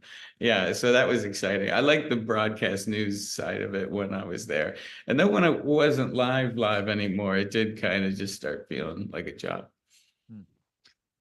Did you ever get passed by Mitzi at the Comedy Store? Did your career take off before that ever? Well, it kind of took off, but I had a manager at the time, so I was able to play all the rooms. And one of my first times at the Comedy Store, Whoopi Goldberg was doing this showcase for all these people, and then she, at the end, she said, "Oh, I'd like to introduce you to my friend." And I went out and did a set. And when I remember going out on stage, and there was Richard Pryor right there, and then there was Sidney Pollack, and there was all these people, Mike Nichols, just all these people. And I did okay. And to this day, people go, "Oh, I saw you open for Whoopi Goldberg." And I'm like, "Whoopi opened for me. All right." I went on at the end of the night. But yeah, so that actually was that's how I booked the Police Academy too. Paul Maslansky was there, and then I basically got the job from that showcase at the Comedy Store. Bill Hicks is a beloved comedian in these parts. He got his start in Houston and then in Austin. Considering that you were in that LA scene when you were, did you ever have any interactions with Hicks? Oh yeah, there was a club called Igby's, and both he and I liked to go on because they were the only showcase club where there was actually an end to the night. So it wasn't like, I don't mean showcase. There was an actual show. There was a MC, a feature, and then a headline. And both he and I would come in after the headliner and do sets. So yeah, I got to know him there. I actually spoke with him pretty close to just before he passed away, because he was in Florida, and I didn't know he was ill, and he was in the room I was supposed to check in. And I was like, no, man, you don't have to move. And then I was in the hotel lobby, and I ended up talking to him about a half hour before he passed away. Oh, wow. I mean, I talked to him about a half an hour. Yeah, yeah. And then he passed away. I didn't talk to him just because then I probably would have been calling for a hospice nurse or something. 911. Do you remember anything about that final conversation? No, I remember it was very sweet. I remember it was very sweet. That's what I remember. It wasn't, we weren't talking crap about other comics. We weren't talking about politics. We were talking about just each other, and it was very sweet. That's all I remember. All right, last two questions now. Bob, going to return to stand-up, or I guess stay on stand-up for this. You've directed a bunch of stand-up specials. What do you love about directing stand-up specials? I really love doing it. I just did Kyle Kinane's new one called Dirt Nap. But I love it because I know what a comic, if I can make a comic feel that they don't have to worry about anything that day except doing their set, that makes me really happy. And some people want input structurally, with the material, or tags even sometimes, and then other comics just want to know what time do I get there. And I've worked, and some of them want to know all the how it's going to look, or have different ideas, and I like to facilitate them. But doing it for comedians, especially people like that I respect, like Patton, or like Ron Funches, or I've just, and Kinane is a monster. It is really it is. I really love doing it. I was really happy that Kinane was the first one I had done since the strike, and it felt so good. It was really fun. And final question now, what do you love about getting to do stand-up, considering that you want that listed first on your tombstone, hopefully 50 years ago? It's the cliche. I like doing stand-up because you have an idea that day, or even up on stage, and you try it out and you get instant feedback. Whereas, I write and direct a movie, and from the idea to people actually seeing it is best case, it's 2 years, or a year and a half. So yeah, I love the instantaneous kind of quality. And I have to say, when you actually have a genuinely an idea that you had not had before, and it lands, and it's not derivative, and it's an original thought, and it gets a laugh on stage, there's nothing like that, man. Yeah. Very cool. Well, I can't wait to check some of that out at Vulcan Gas Company. I'm going to be at the Friday show, but shows Friday and Saturday this weekend here in Austin. Go to vulcanatx.com to get tickets. Bob does a phenomenal job of weaving dark comedy with stories from his craziest Gumpian past. It is a hell of a good time. So thank you so much. Check him out. Please do so. Bob, thank you so much for the time today, man. This is a real pleasure. Oh, thank you. Thanks. And thanks for all the kind words, man. Thank you. All right, there he is, Bobcat Goldthwait. Again, check him out at Vulcan ATX this Friday and Saturday. Tickets remaining for both shows, vulcanatx.com. And now we finish with another conversation involving a couple of newsmakers that I spoke with during South by Southwest, and it had to do with a documentary called Freaknik, The Wildest Party Never Told. The guys that I had the pleasure to speak with are Jermaine Dupree and Luther Campbell, a.k.a. Uncle Luke of 2 Live Crew.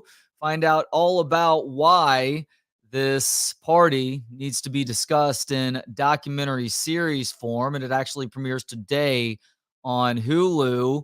And yeah, I do have to ask a couple of non-freakness questions, including Jermaine Dupree's Super Bowl outfit, and for Uncle Luke, who's a big Miami Hurricanes fan, about the future of college sports and where Miami fits in with all of that. How are you doing today? All right, how you? Doing great, doing great. Doing all right. Better now that I'm getting to speak with you two gentlemen. Congratulations on your roles in Freaknik. Why was it important to get the story of this this wild gathering down in documentary form, Jermaine? Well, one, it's because it's a story that's never been told, and it's a lot of stories inside this story that's never been told. And as we celebrate hip hop being probably the biggest genre of music ever, and to be the most addictive, and I feel like the most crossover, which crosses all cultures and everybody, different lives and everything together. When you look at hip hop, you know so many stories about the West Coast and you know so many stories about the East Coast. But how many stories have you heard about the South? How many stories have you seen about the South? You've heard bits and pieces here and there, and you've seen people take our influences and do what they want to do with it. But the actual stories of how things were created and why we do certain things in hip hop, a lot of that came from us. A lot of that came from Atlanta. A lot of that came from Miami. A lot of that came from the South, period. And the stories just weren't told. You know what I mean? People weren't telling the stories at the time of it happening. And then you wait 10 years afterwards, and then it's like, okay, well, we don't really want to hear that story at this point. So I feel like, all of this, I just got a message. Somebody hit me and it was like, man, it's crazy that you did Super Bowl, and Super Bowl felt like an Atlanta situation with Usher and Lil Jon and everybody. And then now you got this documentary, and it just feels like y'all are really, really speaking louder than ever. And ultimately that's what it is. It's just our time. Every other city and every other coast has had their time.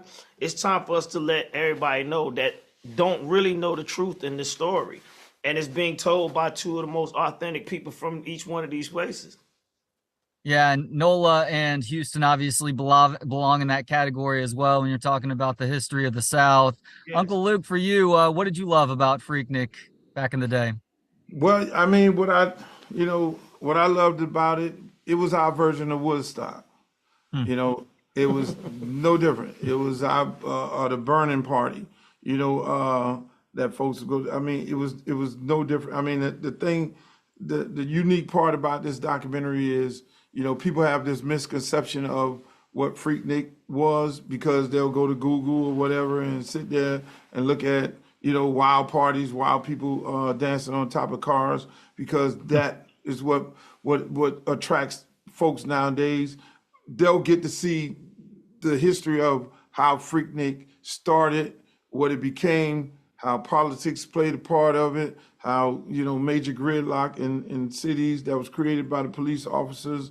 And then you'll see how the music was so much of influential force, a driving force in the actual culture of it. And then what transpired after, because at that time, hip hop in the South wasn't a major force in the music business to be reckoned with. I mean, we were just finding our way. We were just figuring out, what we were doing and how we were doing it. And because, me running around in this 2 Live Crew group and owning this record company that was putting out, this hardcore music, you add that element into this nice, beautiful party called Freaknik, not understanding the name, understanding the actual name of Freaknik, me thinking that it was a freaky party that I need to go and turn out to be a part of because we're on some freaky stuff. At the end of the day, it became something totally different,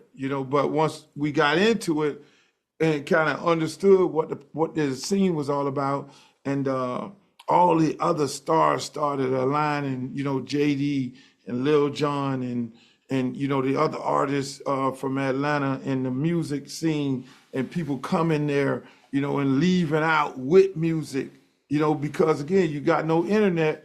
And back then, radio stations around the country was not playing hip hop from the South. So you went to Atlanta doing Freaknik, got your dose of new music, got your dose of So Def All-Star compilation, got your dose of loop music, and you went back to your cities, whether it was in Texas at Texas Southern, or whether it was in Houston, wherever you went to, you took that music back and you took the culture, the sound, and all that, and what you saw. You took it back, and then you came back the next year. Jermaine, you were the talk of the Super Bowl because of what you were wearing. Was that your Freaknik outfit? Huh? You say what? Was that Super Bowl outfit your Freaknik outfit? Nah, that wasn't my Freaknik outfit. What was the inspiration for that there? That was the talk of the Super Bowl halftime show. Oh man, I think that I feel like the world wasn't as hip to fashion as I am, and I thought that as part of Pharrell's new line, of Pharrell being the designer of LV, so I thought more people had checked up on this than they had. So I think people was more shocked than anything. And they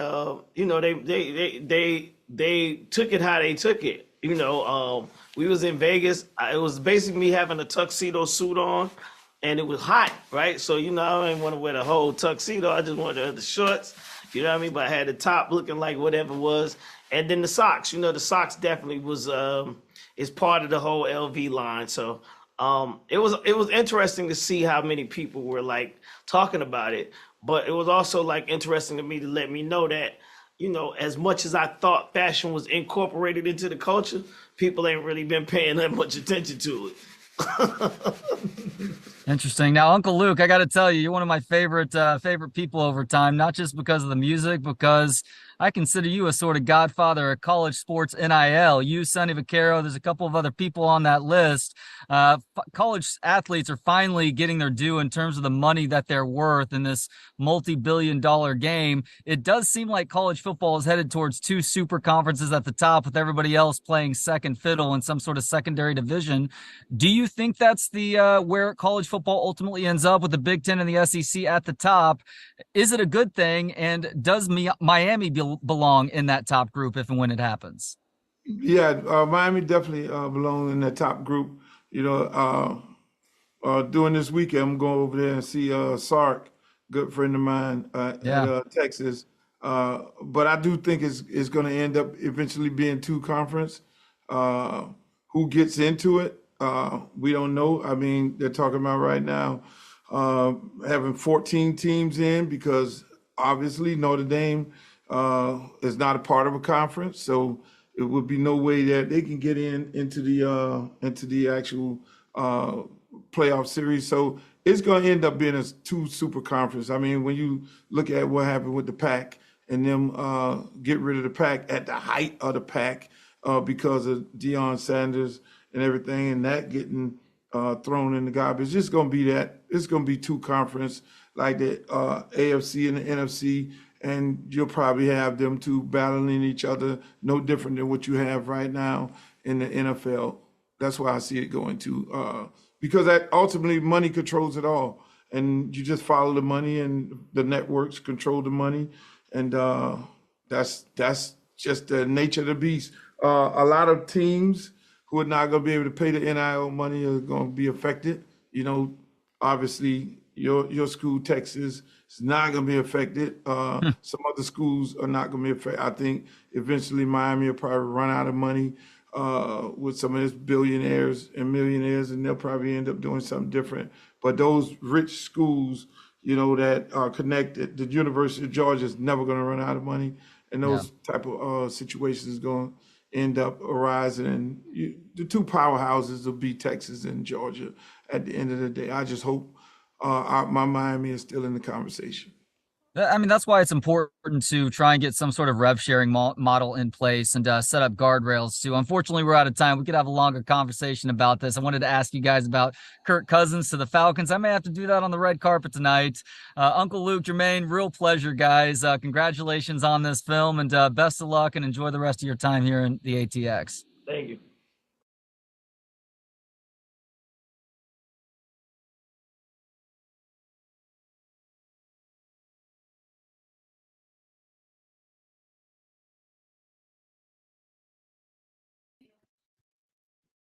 Trey, we can't hear you. Yeah, we can't hear you, dog. Oh, fuck. I've done that twice now. I mute myself and I forget to unmute myself, but here we are. That is the end of today's midday show. Luther Campbell, Jermaine Dupree, the third of three decent conversations, I'm guessing. It started with Jay Hartzell, continued with Bobcat Goldthwait, and then those two guys who were in Austin last week to promote Freaknik, the wildest story never told about a crazy block party that turned into a citywide party in Atlanta and beyond in the 80s and 1990s. That is available as of today on Hulu, so make sure to check that out. Zay, you know anything about Freaknik? Hell yeah, man. That's what it was. That's where the HBCUs people went for their spring break, especially in that Atlanta, Georgia area. And yeah, there's Freaknik. I can't wait for that documentary to come out. And yeah, it was before my time, but all the players were at Freaknik. You know what I'm saying? Like all the honeys, players, baby. All the honeys. You know what Method Man and Raekwon and Wu-Tang was talking about in the ice cream video. Puerto Ricans, Becan Ricans, chocolate drops, twerking, rump shaking on the freeways. Man, Freaknik. Yeah, that's what I think the good Lord knew to put me in this day and era, because Freaknik, I don't think I would have been able to handle that. DJ Freaknik is not still around. It got a little bit too wild for Atlanta's liking. And I guess there are smaller Freaknik parties that happen around the time that it used to happen in the greater Atlanta area, but nothing as official as that wild ass party back in the 80s into the 1990s. Oh man, just think about traffic and you're like, oh, what wreck happened? What construction happened?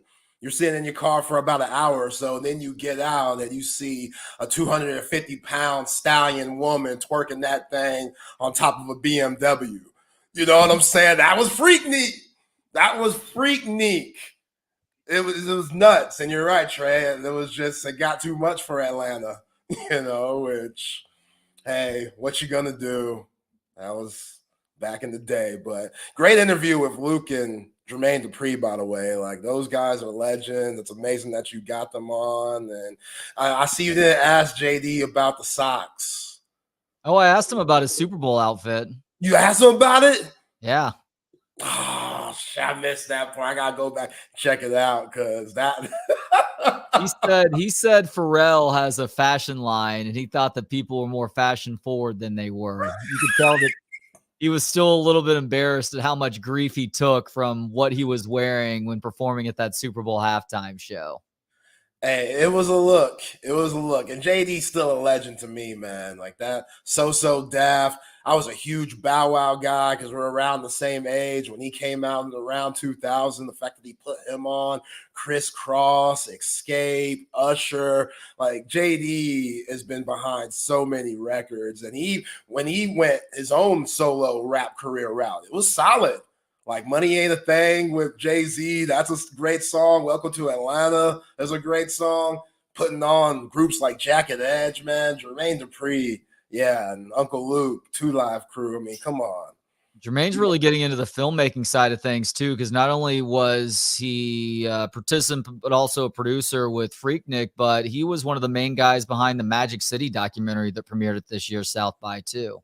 Thank you, Magic Man. Appreciate that. Yeah. Yeah, man. Chip, what up, baby? What up? What up, fellas? We got what else going on today? We got the NCAA tournament happening. Yeah. So BK's in Vegas, just getting all the atmosphere of the first weekend of the tournament. That's a great time to be there, man. Indeed. The energy is off the Freaknik charts. You know what I'm saying? The energy is Freaknik-like. I would imagine. I have not been to Freaknik. Yeah. I'd like to go. Oh, man. You missed out, my friend. Now I'm too old. Yeah. I mean, you're never too old. Maybe I'm too What old. was your Freaknik outfit back in the 1990s? Well, I did dress up like Prince a lot in the 80s. Oh, shit! You need photographic evidence of that. Yeah. Like the Prince Jerry Seinfeld poofy shirt? Like the blouse type fit? Is that what we're talking about? Or just you wore a lot of purple? Yeah, like for my homecoming show my senior year, we did a skit called Vince and the Revolution of the Nerds. So we walk out on stage, we're a bunch of nerds, and the girls walk by us like we're nobodies. And then we're like, I got an idea. We run off stage, open the curtain. I'm Prince.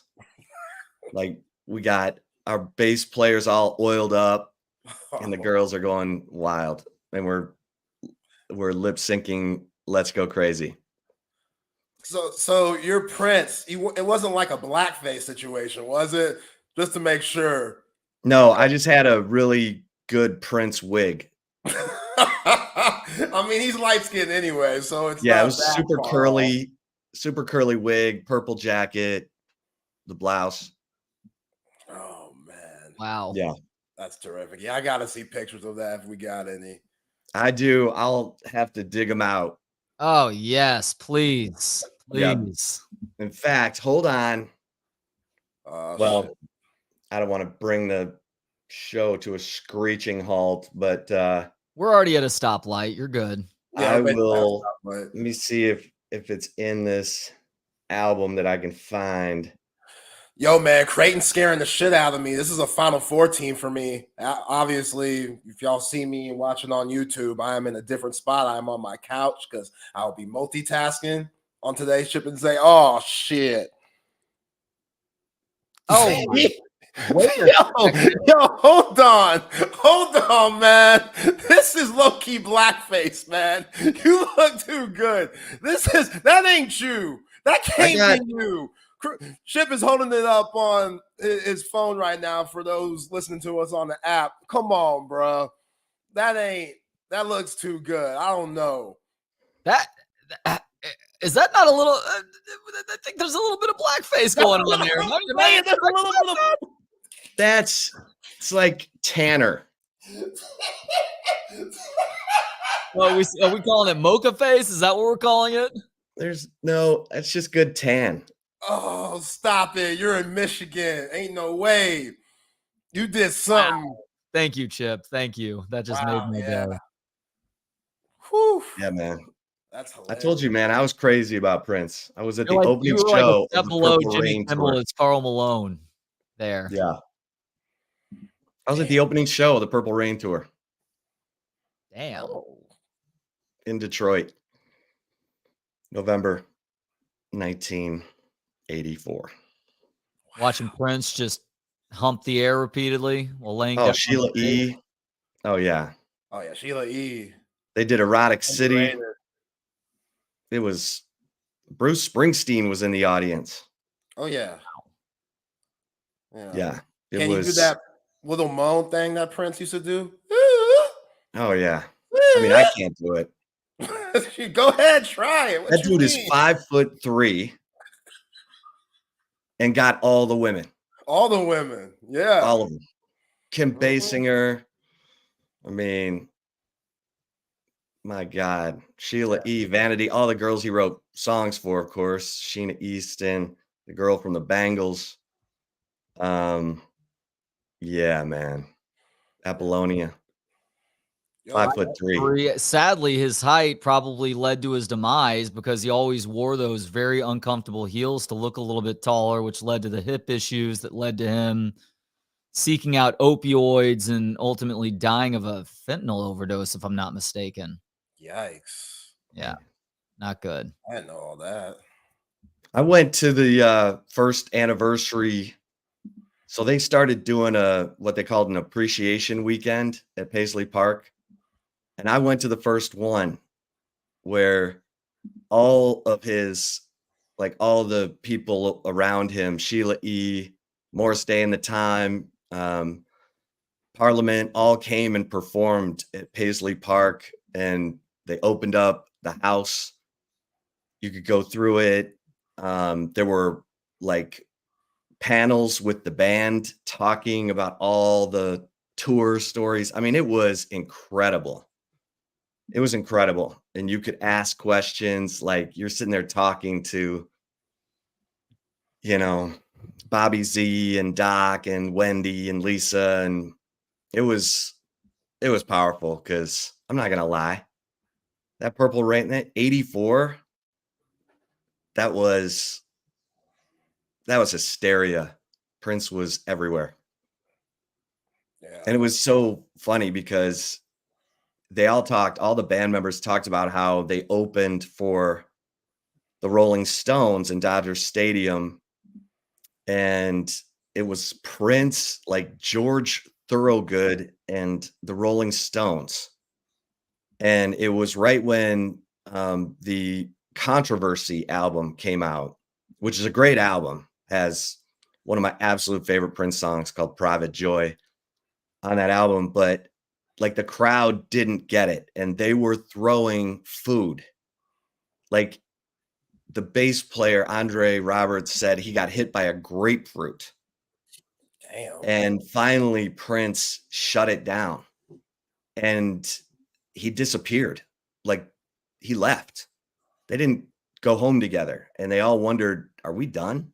Like, they didn't hear from Prince for like 4 days. And then Bobby Z went over to Prince's house, and Prince was like, I want you to listen to this. And in those 4 days, Prince had written Delirious, Little Red Corvette, and 1999. Damn. And Bobby Z was like, oh God, we're going to be just fine. And Prince was like, yeah, no one's ever going to do that to us again. Like, ever. And, you know, like halfway through that tour, he was already writing the Purple Rain soundtrack and told Warner Brothers, I need $5 million. We're going to make a movie. And they're like, what? Huh? And he sent them Purple Rain, and they're like, okay. So yeah, the dude was absolutely driven and talented, because all the band members said he would lay down all the tracks himself and then tell them to come in and play it like that. So it was crazy. He would play all the instruments, lay down all the tracks, and then say, okay, play it like this. Making insane amounts of music and slipping his Dodger dog into every attractive young lady in between. Yes, indeed. It's rock and roll. Indeed. See you, Trey. Man. Good Great stuff, interview. man. Good stuff. Thanks, guys. Talk to y'all at 3. All right. Cool. Hey, in the immortal words of Judy Brown, happiness is a choice. We're happy to spend some time with us. Chip and Zay holding it down as the NCAA tournament kicks off. We got a lot to get into. Pro day yesterday was bonkers. So I did something that Zay's not going to like. Oh, hell. I submitted our bracket, but then I was like, I don't like the pick. I had Mississippi State beating Michigan State. I didn't like that. Yeah. Bad call there. I submitted a second bracket. Oh, come on. Well, for my troops at CBS Sports, so that bracket is going to be the better bracket. Oh my gosh. That don't even count really then. It has to be the same. Come on. Wait till you hear my Final Four. Yeah, I can't wait to hear that, but you can't go. Don't go with no Tom Izzo in this tournament. If he's one of them 8-9s, always go with March Tom. Tom Izzo will have them boys ready. They'll go up and down all year long. That's how he does it. Because, they'll probably get tired of him and shit. But then once March comes around, unlike Rick Barnes, he loosens up. He lets them handle their business. He lets them go hoop. He trusts that training. They blew out Mississippi State today. That was ugly. They beat the dog out of them. They beat the dog out of them. And them boys look confident. Them boys look. I think they're going to beat UNC, and I picked them to beat UN. That's a good pick. With how they look today, they ain't going to back down. And this ain't Roy Williams, North Carolina. Hubert, old Davis, Hubert, Herbert, whatever the hell his name is. Yo, bro, you still got a lot to prove. Just like John Shire taking over for Krzyzewski. So, head coaching matchup, I'm taking old Tommy Boy. Gotta go with Tommy Boy. Them dudes, man. Where he get them dudes? He get them dudes from the north, from Michigan and stuff, in Detroit that just hoop in the cold. It's 8 degrees outside. They going out just playing pickup, wearing T-shirts and stuff and shorts. Like it's nothing. He just get them rugged brothers. They might not be the most skilled. Like the Draymond Greens are his highlight players in the NBA. You know what I'm saying? Like Jason Richardson, like guys like that. He never has just the big time superstar player that makes it to the NBA and like is a big time superstar. Draymond's the main one. But that's the point. He gets those types of dudes. Just tough, rugged as shit. Might have been an afterthought. And this time of the year, just with his coaching and his IQ and just preparation, they always advance to that week of 32. They might struggle from here on out, but that first round game, oh man, Tom gonna have them boys ready. And yeah, Mississippi State had no chance today. Yeah, I got Michigan State beating North Carolina and then losing to St. Mary's, baby. See, I like St. Mary's, man. I like them. I got them going pretty far too. But yeah, UNC, I could see them playing pretty tight, especially if they play that round of 32 versus Michigan State. RJ Davis, he's really good and he's been there forever. But yeah, Michigan State really impressed me today. And yeah, if you went with Mississippi State, already 0 for 1, just like that. Bust the bracket.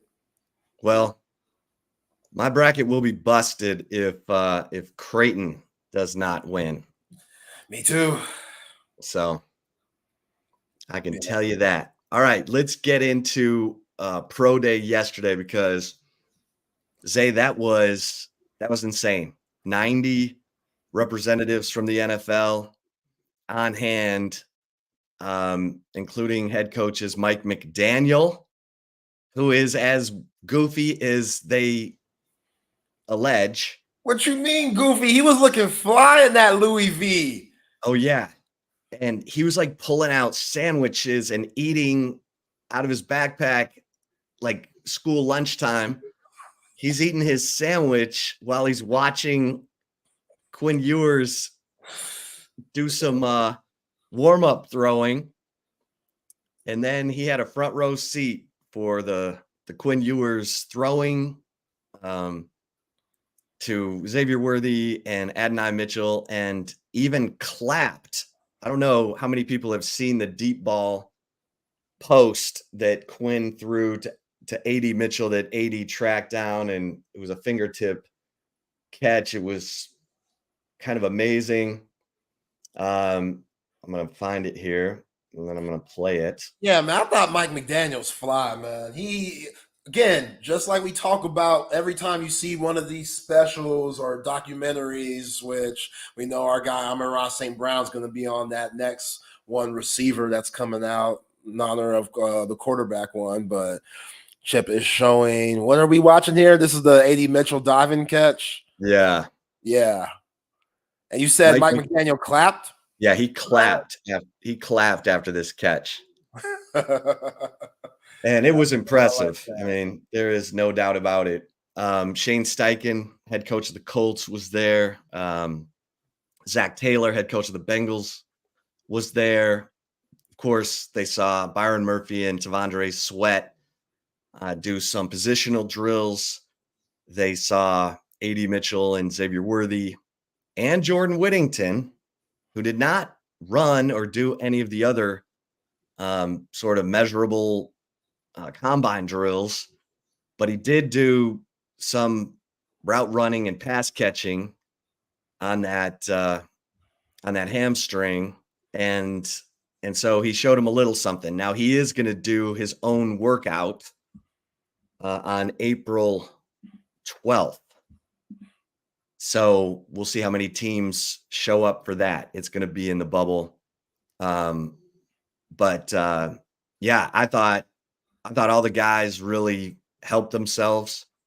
Keelan Robinson did 20 bench reps of 225. Ryan Watts, wow. Like, he wanted to clean up his broad jump because he said he was kind of gassed when he did it at the combine. And he ended up going 11-1 in the broad jump. Damn. And his L drill and 3-cone, he has such good short area quickness. I mean, he is a fluid mover. So, and it's 6'3". Some teams are saying corner, some are saying safety, but I thought he helped himself. The only guy who I thought struggled was JT Sanders. Yeah. He only did 8 reps on the bench. And that's for a guy who's 240, and big, strong. I thought, and he was just kind of in a surly mood because he got down on the bench just to do a warm-up rep, and the NFL guy was like all the way up, and he's like, I'm just warming up. Like, he kind of snapped at him, and then, yeah, I don't know. So, yeah, he only had a 30-inch vertical. Jet Bush had a 33-inch vertical. Okay, Jet, get up, boy. And JT had a 9'6" broad jump, which was outside of Ryan Sanborn's 8'8". It was, the second smallest broad jump. But Jalen Ford did positional drills after not running at the combine. He also ran a 40. I don't know what it was because they didn't yell that out. But, I thought the guys helped themselves, but it was a madhouse in there. Like 90 NFL reps. I mean, the Texans looked like they had 6 guys there, including Rod Wright, the former Texas defensive lineman who's now the assistant D-line coach for the Texans. And it was impressive. Nick Caserio, the GM of the Texans, was there. Obviously, the Texans are looking for defensive line help. We've talked to John McClain about that. And it's unlikely that Byron Murphy will be available, but you never know where the Texans are picking, I think, at 23rd. And I'll tell you what, Zay, Quinn Ewers throwing, this was a good move because he spun it. I mean, the ball came out easy. He was on point and on time. He was on target. And I had a couple NFL sources say, man, that ball comes out easy. And he's got a quick release. So I think Quinn Ewers helped himself. Give him, and CJ Stroud did that too. CJ Stroud threw for the Ohio State receivers when he was a year before he was going into the draft. And so NFL teams kind of got a look and kind of whet their appetite. And so I thought it was impressive. Sarkisian was doing the meet and greet with everybody, the Texas coaching staff, a bunch of current players were coming through in between classes. The picture that Hank South got of Xavier Worthy and Mike McDaniel shaking hands, which I love. Mike McDaniel, that's why he didn't run the 40, because they said, because I didn't want to beat my time. But you could see Sark in the background. The smile that he had on his face was so telling, Chip. It was like a proud father seeing his kids grow up and excel in life. And yeah, like, again, think about, like, there's all the representation that there was of the NFL being there. Like, that's what it should be. It should be that. Yeah. You're pulling up the picture now. Like, yeah, you see Sark in the background just cheesing. Like, man, this is beautiful. This is what it should be. And going to Quinn Ewers, like I said last week, this was a great move for him, putting himself in this situation, showing what he could do. And again, Quinn Ewers, expect him to have a great season. Like, we're all expecting him to have a breakout season because he's gotten better from 2022 to 2023, and now hopefully 2024, becoming a leader. And yeah, we know that arm is special. Like, it's absolutely special. And if you're a quarterback right now in the NFL, hey, you better hold on to that spot tight if you're starting, because Quinn Ewers, if he figures it out, that dude could be a 15-plus year type of guy and be a starter for 10-plus of those years. Like, there's no doubt about it. Like, Quinn Ewers coming out of South Lake Carroll, this is what it was supposed to be. And if it finally clicks for him in 2024, that third year under Steve Sarkisian and the system, like, you could see the confidence. Like, Quinn Ewers, I've been seeing just the film and footage and different pictures of him. Like, he has a different swagger about him. Like, he looks like he knows he's the man. Like, all that Arch Manning shit, that don't faze him at all. Like, it's all about business. And now he touched a little bit of success by going to the CFP. But, hey, he wasn't a first-team All-Big 12 guy or second-team All-Big 12 guy last year. He still has a lot to prove. You know what I'm saying? Like, people are putting him in the Heisman conversation, and that makes sense. But, hey, he still hasn't done anything yet, right? In a way. So, yeah, Quinn Ewers has a lot of motivation and a chip on his shoulder coming into 2024, and I like that. I like that a lot. Yeah, and check out the Insider at horns247.com. Comes out every Thursday morning. Jeff Howe has a great nugget in there about an NFL source. Like, Quinn was throwing it so well yesterday that the conversation turned to, coming out of the NFL Combine, the conversation was, why didn't Texas win the national championship? Yeah. With Tavondre Sweat and Byron Murphy and A.D. Mitchell and Xavier Worthy. And the thought was, it must have been the quarterback. Well, then they all converge on Austin and see him spinning it. And they're like, ooh, must have been the play calling. Must have been the play calling. Well, we've been saying, yeah. 10 mil, though. 10 mil. As I've said, Sark, new man, Sark. 10 mil. Obsessed. We're obsessed, Sark, because Sark know he ain't dumb. He ain't dumb. We know who Sark's, mentors were. You know what it is. Yeah. Run the rock. Run the rock. Run the rock. Jaden Blue, CJ Baxter, both over a thou this year. Easy. Why not? Yeah. Over a thou. Make Quinn Ewers' life easier. As much as we want Quinn Ewers to be that first round, I keep mentioning JJ McCarthy might be a first round guy. That dude did throw over 15 passes in the national championship game. Run that rock, baby. Run that pill. Give it to those guys. Believe in them. And you've been talking about it, Chip. Jaden Blue hungry. That's a dude that sees, Bijan Robinson, look at what he doing. Jonathan Brooks with an ACL, look at the attention he getting. Why not me? Tashard Choice probably giving them that same game. Why not you? Why not you, dog? Why you not the you? Man. You got Why that not home you? run. Protect the ball. If you protect the ball, you the man. You could be the second day guy. Early round second day guy. Easy. You know what I'm saying? Trust that, Sark.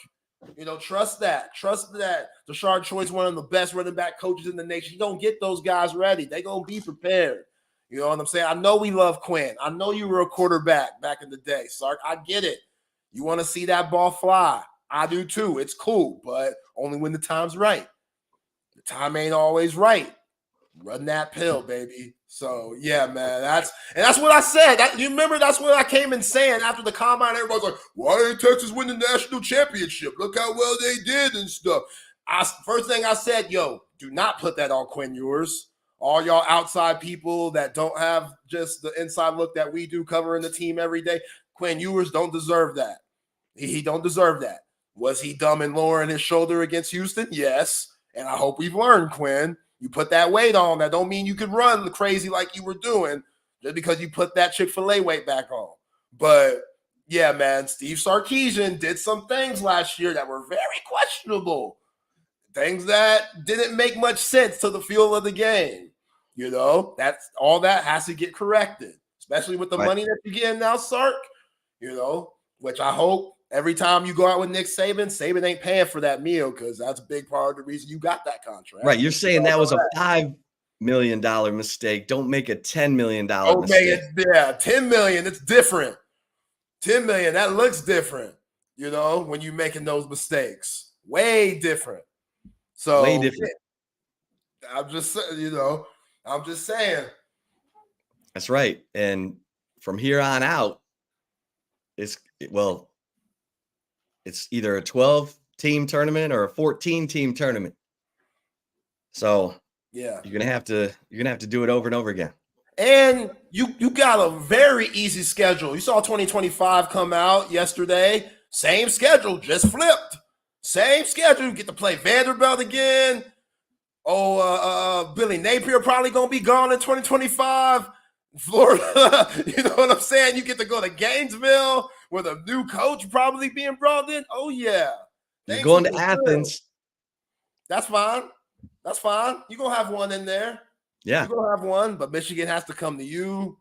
You know what I'm saying? Like, actually, Michigan comes here in 27. I think that's when Ohio State comes on. Next year, 2025? Yeah, let me double check that before I interesting say something ridiculous. Yeah. But their coach on the hot seat too. They better beat Big Blue this year. How about that? They hot seat. You better beat that team with a new coach. Oh, Harbaugh down in California having garage sales and shit. Yo, what is he doing? What is he doing? Yeah, man? 2025, Texas is at Ohio State. At Ohio State? At Ohio State. Damn. Welcome on to August football, Arch 30th. Manning. Welcome to college football, Arch Manning. Yeah. Welcome, bro. Like, hey, get thrown into the fire early. What are you made of?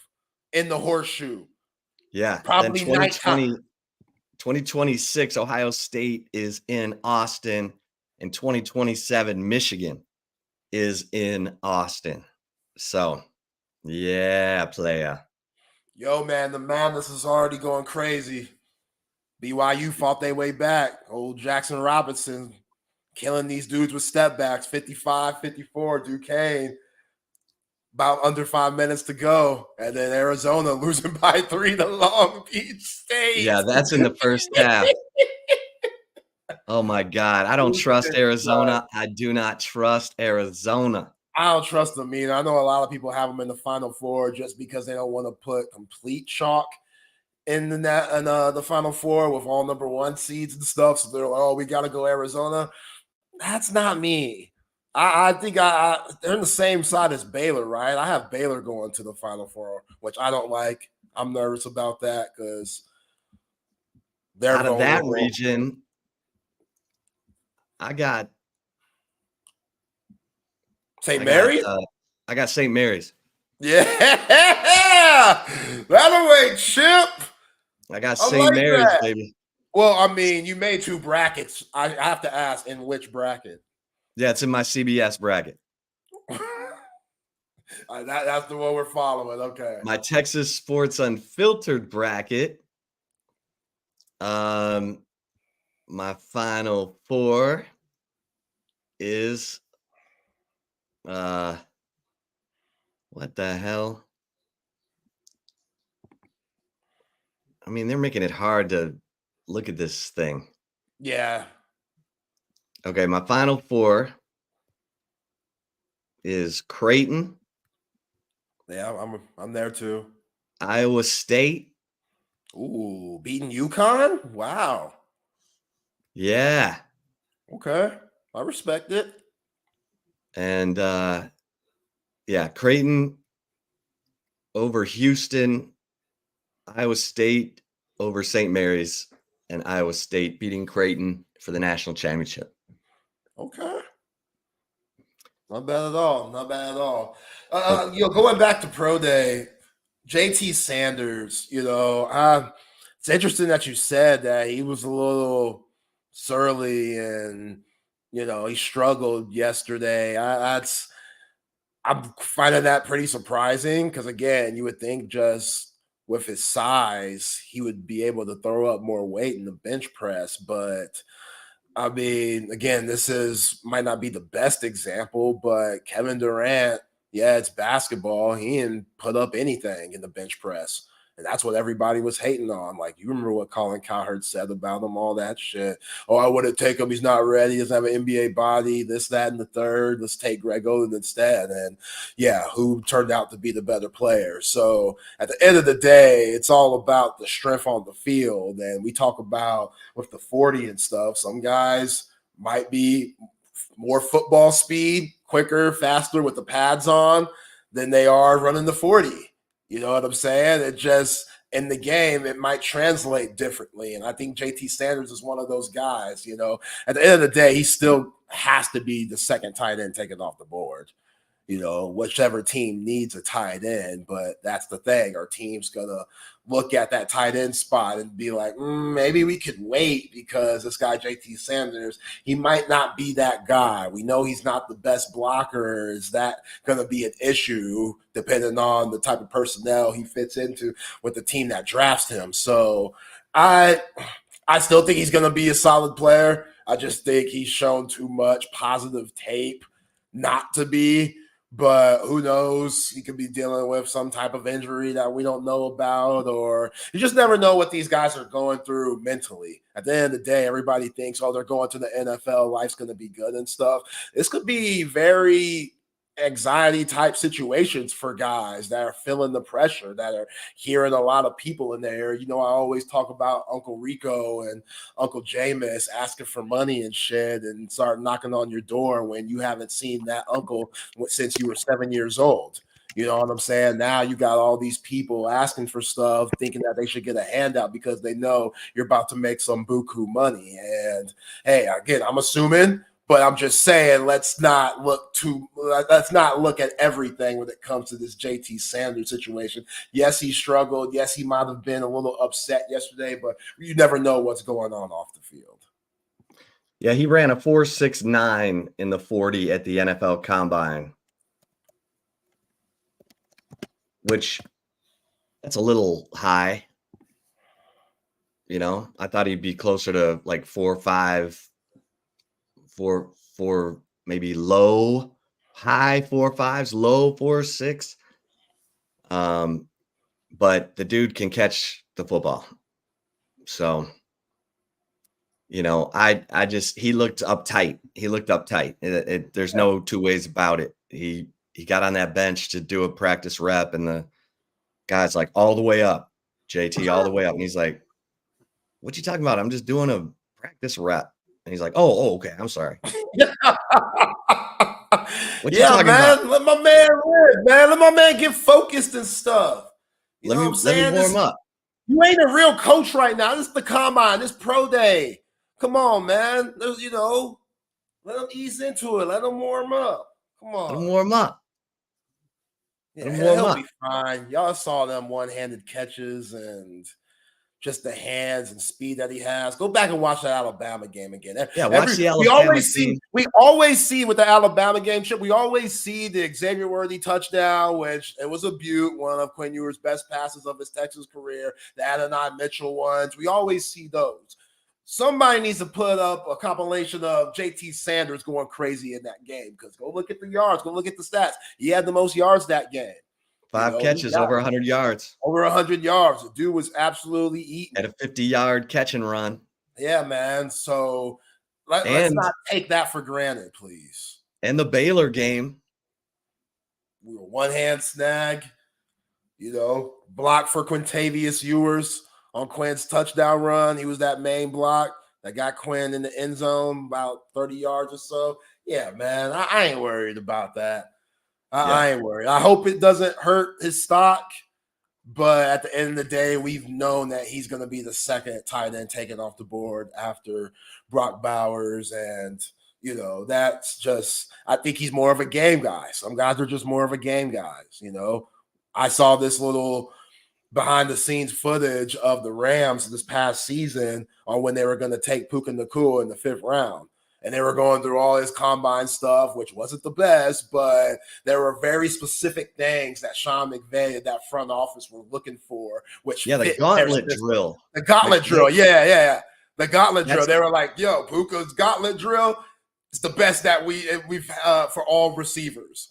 That's For where they all run offense that across fit. the field as fast as they can, catching balls, you know, in both directions. And yeah, he was really moving on that. And that's what McVay loved. Yeah. Because he was moving fast. He was able to concentrate. And yeah, and that was interesting. That's the drill that McVay really zeroes in on for receivers. Yo, that's my shit. That's a huge reason why I love Sean McVay. You know what I'm saying? Like that, things like that. Because again, Puka Nacua, he was screwing our guy Amon-Ra St. Brown out of spots in the Pro Bowl. Like Amon-Ra still made it because due to injury and stuff, but Puka Nacua went crazy this year for the Rams. Oh yeah. You know what I'm saying? Like, with Cooper Kupp over there. Like that's good scouting. That's good. He scared the crap out of me against the Lions because that dude's so tough. I mean, he is catch and run. He does not go down on the first hit. He's got great contact balance. Yeah, that dude is legit. Robert says JT should be like Marvin Harrison Jr., not work out and tell them all to go watch the tape. Yeah, I mean, Marvin Harrison, he's not doing nothing. Yeah, I feel him. I don't knock him one bit. For his spot, all the hype that he has, don't undersell yourself. Like, keep rolling with the hype that you got. The anticipation. Like, it's not your fault that you put up crazy film numbers. And, you know, everybody seeing just different footage of you working out and stuff. You don't got to prove anything at this point. You're going to be the first wide receiver taken off the board. You know, but yeah, people talk about he's not competitive enough and this is a soft move and stuff like that. Nah, man, he's just gonna hurt himself when it comes to making this money. Don't even give them the benefit of the doubt. Yeah, I don't think JT's in that position that Marvin Harrison Jr. is. I get what you're saying with how bad he did in a lot of these drills, but he had to participate. He had to show what he did. And again, going back to the combine, he was solid at the combine. When it came to that gauntlet drill and stuff, JT was smooth in that gauntlet drill. Going to our point with Sean McVay seeking out Puka Nacua. So that's what I'm saying. There's just certain guys that might not test well and other things, but when it comes to what they do on the field, actual football activity stuff, they'll be ready. And I think JT's one of them dudes. Yeah, man. Hell I tell you what, Byron Murphy, man. Took the shirt off. Yo, man, that's my guy. These dudes, man, take the shirt off, B. Murphy. Let all of them see that physique. Let them know. Let them see that physique and let them know, this dude, he ain't playing around. He ain't playing around. Like, what did you see what he said on like Instagram or Twitter when Aaron Donald retired? He saluted Aaron Donald and he was like, GOAT. And then he put, my time is now. I'm next. Like, man, that dude, Byron Murphy, is the truth. I can't wait to see where he ends up. Yeah, we didn't talk about that, but that was, you got to have confidence, man. You got to have confidence. Life is about confidence. And hell, if I was Byron Murphy, I would be confident because if I could roll up like that, knock you into next week and be able to do that whenever I wanted, I'd be saying it too. And there's no time like the present to say it because Byron Murphy's the perfect example of a guy who's like the difference between getting drafted at 10, 11, 12, 13, and falling to 23 is millions. For sure. Millions, plural. And he's trying to get everybody going. Yeah. And look, Deion Sanders, no one sold himself, promoted himself like Deion. When he was coming out of Florida State, he's like, the Lions couldn't even afford to put me on layaway.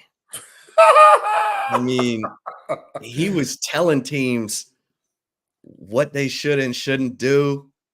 And hey, Byron Murphy saying, it's my time now. Hell yeah. Represent, man, because you were killing it at the combine. And I thought he was really good yesterday. I mean, the NFL, scouts and personnel who were around the drills were all nodding their head. They were all like some guys would go and they'd be like, when Byron Murphy went, they were like, yeah, looking at each other and shit. Like, oh, okay, yeah. Oh, yeah. And it was interesting. I talked to one NFL personnel, NFL source, and he said of Byron Murphy and T'Vondre Sweat, he said totally different players. He said Murphy is going to get upfield. He's all about penetration, kind of like Aaron Donald. And he said, T'Vondre Sweat, you're not going to move him. Like the double team's not going to move him. So he said there are roles for both. Both those guys are going to help whatever team they get on, but totally different players.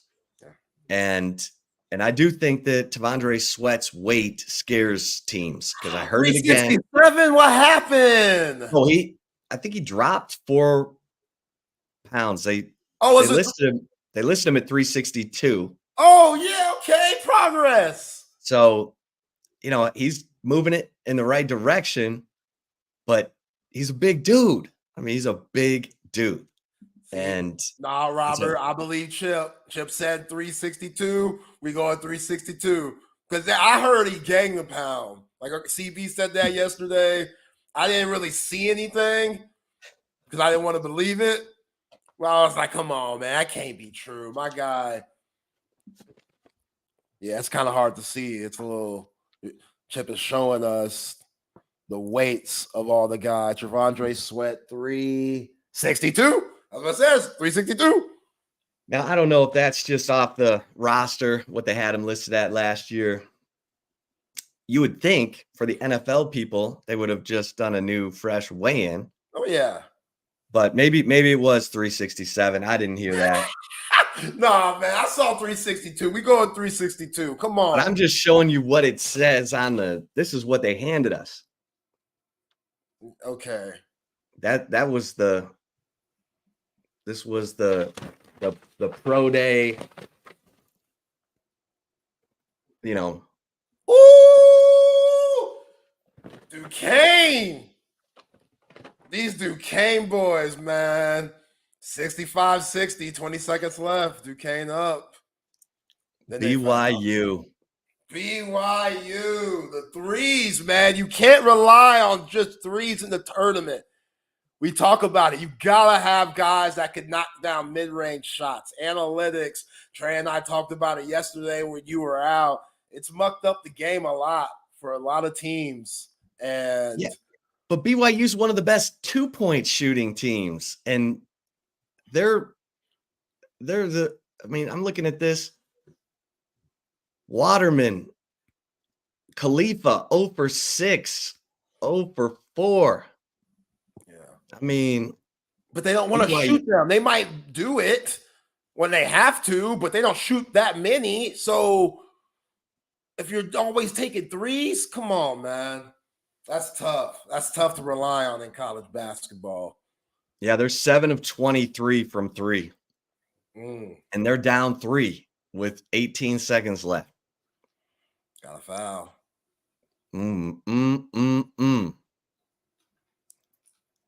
Yeah. This free throws too. That's it. The madness. First ups. I had Duquesne. That was easy. I said that with BK on Sunday at Crown and Anchor selection show. Once I saw Duquesne and BYU, I was like, yeah, it's not a good matchup for BYU because I watched Duquesne in the Atlantic 10 and they were hooping. And they got a lot of seniors and grad guys and just them junkyard dog dudes, man, that have zero fear. They got a dude named Day Day. Come on. You know Day Day. yeah. Every Day Day you know that can hoop cold. Day Day. Your name Day Day. Come on. Don't mess with Day Day. Don't mess with Day Day. So, oh man, madness. Creighton pulling away, 56-42. That's what I like to see. Yeah, I need that. Need that. Yeah, need that. Arizona up 6 at half against Long Beach State. Yeah, that'll be fine. We'll see if the what's Long Beach State's. What's their mascot? The Banana Slugs? No. No idea what their mascot is. Long Beach State. The Elbies? How about that? What is that? Long Beach State Elbies. It's like some kind of fish. Huh. Can you eat it? It's unveiled its new mascot in 2020. It's a shark. What was it? Was it something? Let's see. What was it? Racially offensive? Let's see. Oh, yeah. They used to be the 49ers. That's not offensive, is it? I didn't think so. Yeah, San Fran still the 49ers. So, yeah. Yo, these Duquesne brothers, they making free throws. It's tough. First Big 12 team gone down. It's not good. Not good for the Horns tonight, which I'm very nervous. You didn't hear me on Wednesday. I told you on Tuesday that I'd like the Colorado State matchup. Not after what I saw Tuesday night, when they beat the hell out of Virginia. I do not like that matchup now. Yeah, Joel Scott. Oh, my God. Who are you going to match him up with? Ooh, BYU hit a three. Yeah, I don't know who you match him up with, Joel Scott, because we know Rodney Terry starts Dylan Mitchell. That's a mismatch, man. If I'm Nico Medved, head coach of Colorado State, I want that matchup because Scott is so fundamentally sound. Right. He'll get Dylan Mitchell up on a pump fake, or he'll just keep backing him down. He's more physical than Dylan Mitchell, so he's going to back him down all the way under the goal. And Dylan Mitchell, he has to be so disciplined and just try to hold his ground and use his length and athleticism and try to time Scott's jumps. Because if he bites for those pump fakes and just the wittiness that Scott has as a post-game player, like, dude, if you're a D2 player of the year, that means you're a really good D1 player. You might not be Zach Edey or Dalton Knecht, but you're going to be a really good D1 player if you choose to go that route like he did, and he proves why he's one of Colorado State's best players. Like, the scariest thing about that game, which I talked with BK about it yesterday, Chip, their best player, Isaiah Stevens, had 5 points. Right. And they won by 25. That's terrifying. That's terrifying. Terrifying if you're Texas. Because now you're coming in knowing that you have to stop Stevens, who's due for a game. You know you got to stop him, but now Nick Clifford could go off and give you buckets and is a good creator. Like, that's going to be a tough matchup for Kendall Weaver. And they're going to start IT Horton. So that's going to be a really bad matchup for IT Horton.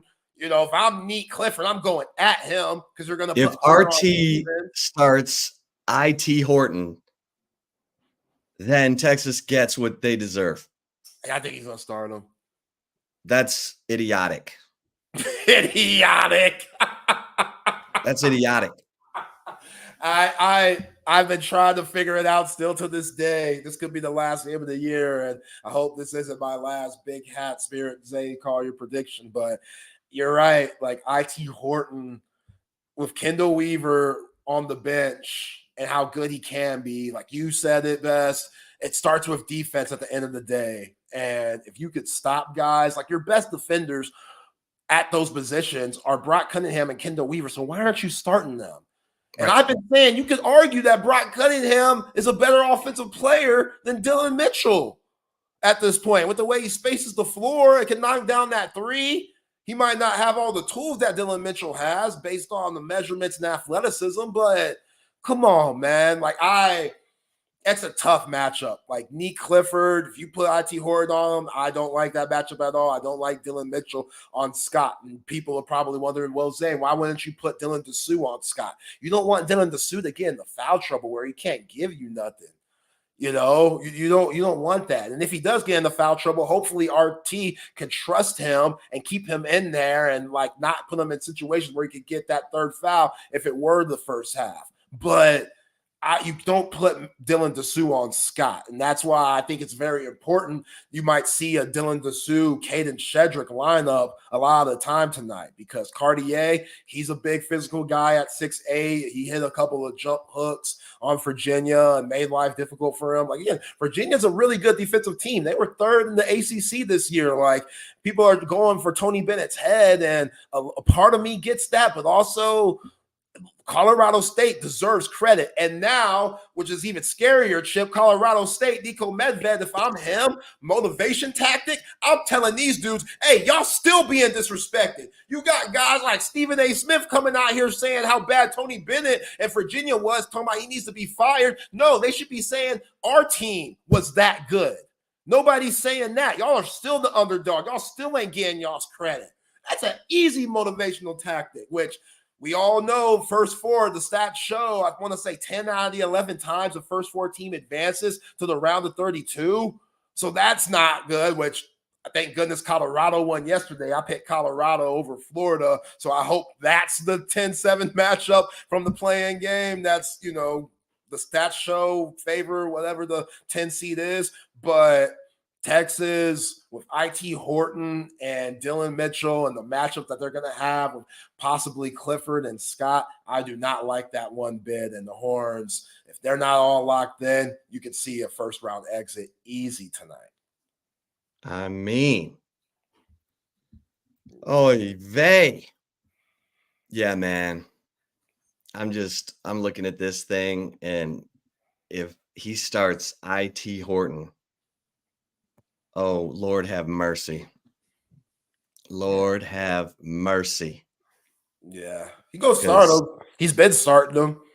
I don't get it. Their whole season turned around when Weaver came in, you know, starting lineup, started doubling his minutes. He went from 13 minutes to 26 minutes. That's when the season turned around. And it was like, now what are you doing? Yeah. Now, why are you going back? Yeah. And we talked about this. Yes, you needed depth to get to this point, but now, no, you've had 8 days off. No one needs rest. Like, I need the best players on the floor who give me the best chance to lock down whatever's going on out there. I mean, you're right, because you've got 6'7" Joel Scott, who's thick.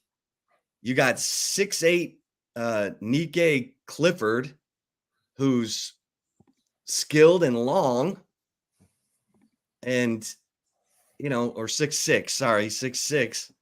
That, I mean, that Kendall Weaver's probably gonna have to take him. That's a tough matchup, man, because he was taking those Virginia guys in the post. Like, he'll drive and then he'll slow his body down when no one collapses, because Tony Bennett was leaving his players on the island, and he has good moves. He was just shooting right over the top. He can shoot right over the top of Kendall Weaver. That's a guy that Brock will defend that guy. Yeah. He'll get rough with him. He'll body him. Yeah, but I'm saying you might need. That's why Caden Shedrick's so big tonight, I think, because I would put Shedrick on Scott. Like, I hope Caden Shedrick's ate his Wheaties today, because that might be it, you know, to negate that size that Colorado State has. I'm not talking about height. We're talking about, you know, mass. They got some pretty burly guys down low. I agree. That's a good call, Zay, because Joel Scott's the kind of guy who can put fouls on Dylan Dessou. Yeah. And we don't need that. I don't like that at all. Now, offensively, No one on that team could guard Dylan Dessou. Nobody. I love that matchup, and we're bringing those dudes out. Or we're putting Dylan Dessou ISO on that wing that he likes, where he does that Carmelo Anthony-like face-up game and jabs a lot and then just shoots right over the top. That's going to be there all day long. Pick and pop with Max Asmus, bringing them in the perimeter because Scott doesn't want to check Dessou, and neither does Cartier, the other big man, number 12. They do not want those problems, which you're probably going to see a lot. If I'm Nico Medved, I'm double teaming Dylan Dessou any chance I get and just kind of going that route. Hey, Dylan Mitchell, you beat us. Brock Cunningham, you beat us. Tyrese Hunter, Kendall Weaver, IT Horton, you beat us. Max Asmus, every time you come off a screen, we're doubling you, or we're going to make sure guys go with you and just give that more attention. And the others, they got to beat us tonight. And Texas has shown they struggle sometimes when that happens. Tyrese Hunter, hey, you are not that good on the road or neutral sites. You're not at the mood. You got to come to play, man. You talked about this was March after the Oklahoma game. All right, show me something. Show me something. Because he's probably going to guard Isaiah Stevens for majority of the night. And Isaiah Stevens, him and Max Asmus most likely played AAU ball together growing up in the Dallas area. Like, this is a personal game for him, being a Texas kid playing against the state school. So that dude's going to want to show something tonight. How would this team be different if Arterio Morris stayed at Texas and didn't get into trouble at Kansas? Just they would have another big-time score. He would be able to sit Tyrese Hunter. His defense got better. His defense got better. IT Horton wouldn't even be a thing. We wouldn't see IT Horton at all, if Arterio Morris was here. And I don't know what's he doing. I wish him the best. He's gotten into a lot of trouble since he's been in college, going back to his Texas days, which got swept under the rug. Nothing happened there. He got a chance to play in that 2023 season, and then he goes off to Kansas and gets into all that trouble, which, hey, Bill Self, I know he probably wished he had Arterio Morris right now too with no Kevin McCullough. But, yeah, Arterio, that was a 5-star McDonald's All-American player that just – the potential that he had. And you're right, he got so much better as the season went on in 2023. Yeah, that's still a tough one. In the Big 12 tournament, he was picking people's pockets and going the other way for layups. Yeah. Oh, he was dunking that thing. Like the athleticism that he has. He one-man fast break, I meant. Yeah, he was throwing that thing back. Yeah, he's tough. He was a tough player. That's why I hope he gets back on his feet. Again, I do not know what happened. I just know he's dealing with legal trouble and stuff. That could get messy. I'm not even going to act like I know what's going on there, but hey, wish him the best. Well, yeah, Sam says that RT likes bringing players off the bench. Okay. Yeah. Just remember to do it, even if IT Horton's going off like he did against K-State, because he doesn't give you enough, especially in the second half. Defensively, he doesn't give you enough to just leave him in there and ignore Kendall Weaver, because you got to have, like I said, I'm okay with IT Horton playing from the 4th minute of the first half to the 16th minute. But he cannot be in there for the first 4, and he cannot be in there for the last 4. And especially in the second half, because he doesn't hit shots when it matters. So, yeah.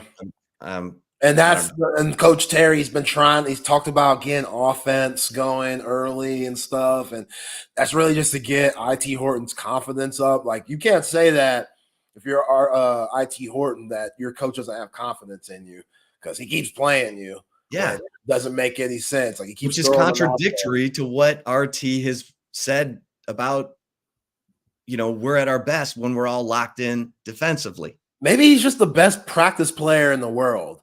Like, in practice, he's basically Kevin Durant, and he doesn't miss, and he just dominates to where you feel like he's earned the minutes.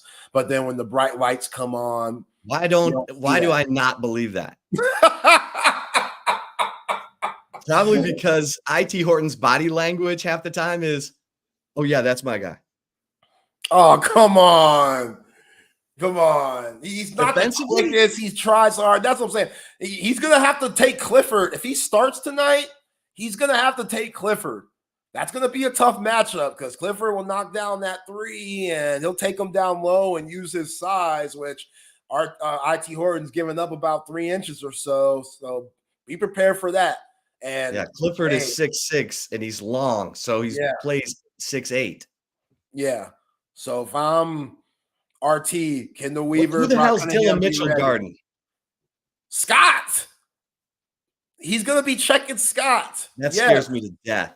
Yes. You can't put the Sioux on him. You cannot. That's just. I want to see RT have some balls tonight.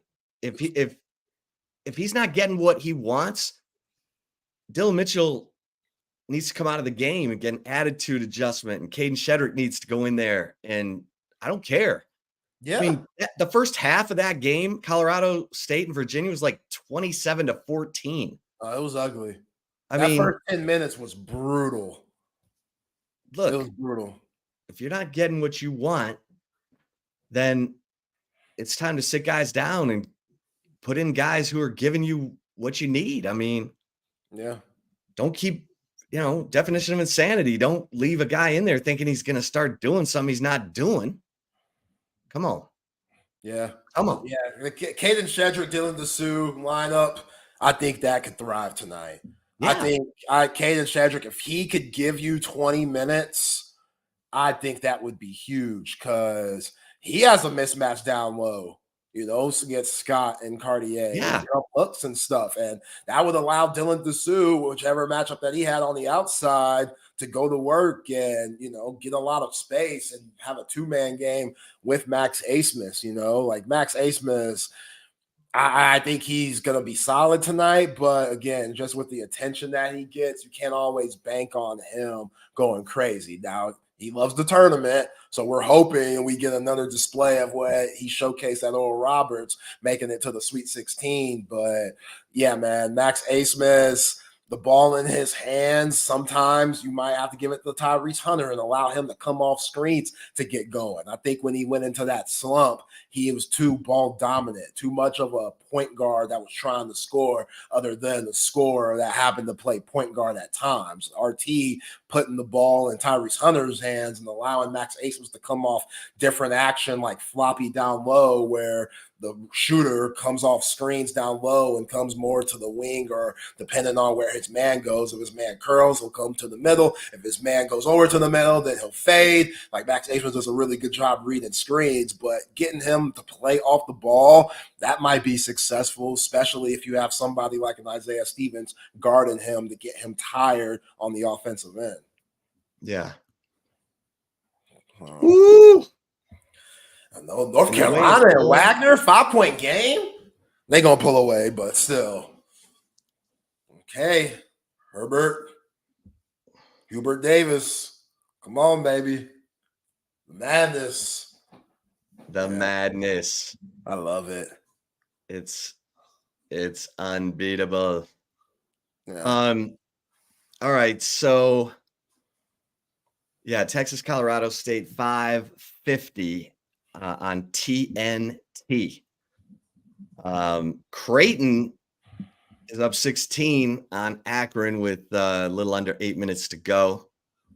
Arizona, as we mentioned, up 6 on Long Beach State, whatever their mascot is, at halftime. And the completed games so far, Michigan State just smacks Mississippi State around by 18, and Duquesne takes down the Big 12, 71-67, beats BYU.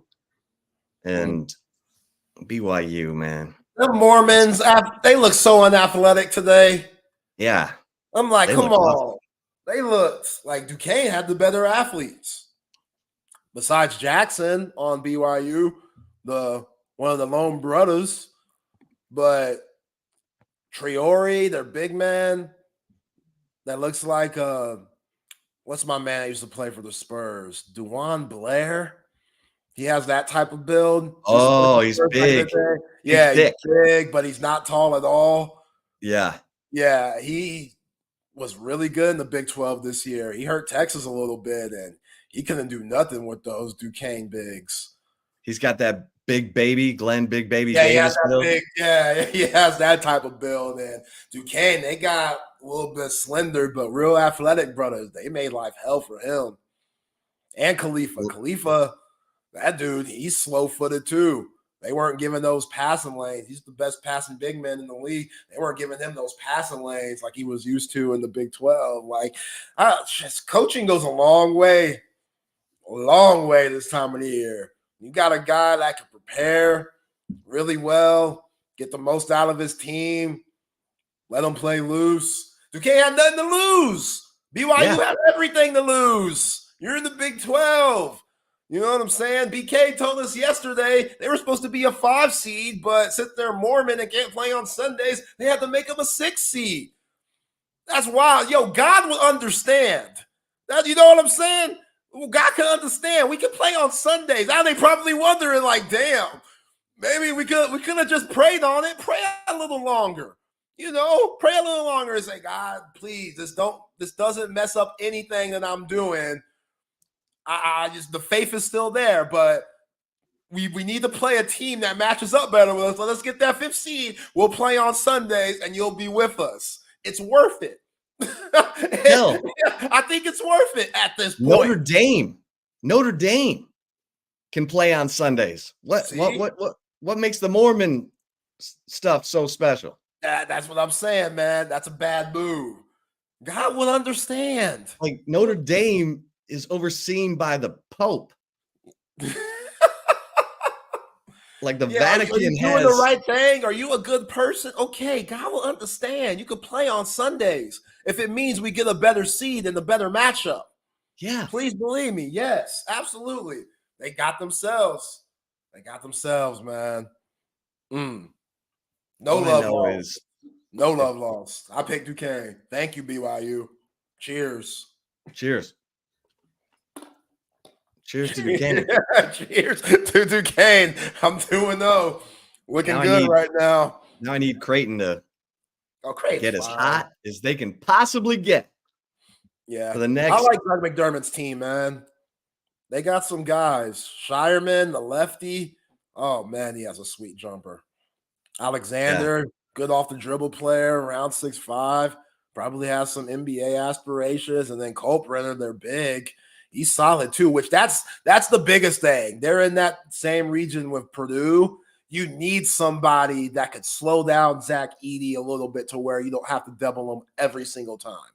Right. Culprenner, you're gonna have to double at times, but Culprenner could hold his own longer than a lot of these other bigs in the nation, which those guards, I'll take Creighton's guards over Purdue's guards. I'll take Alexander and Shireman over. I love Braden Smith. I like Lance Top Jones too, but I'll take those two guys over the Purdue's guards. Yeah.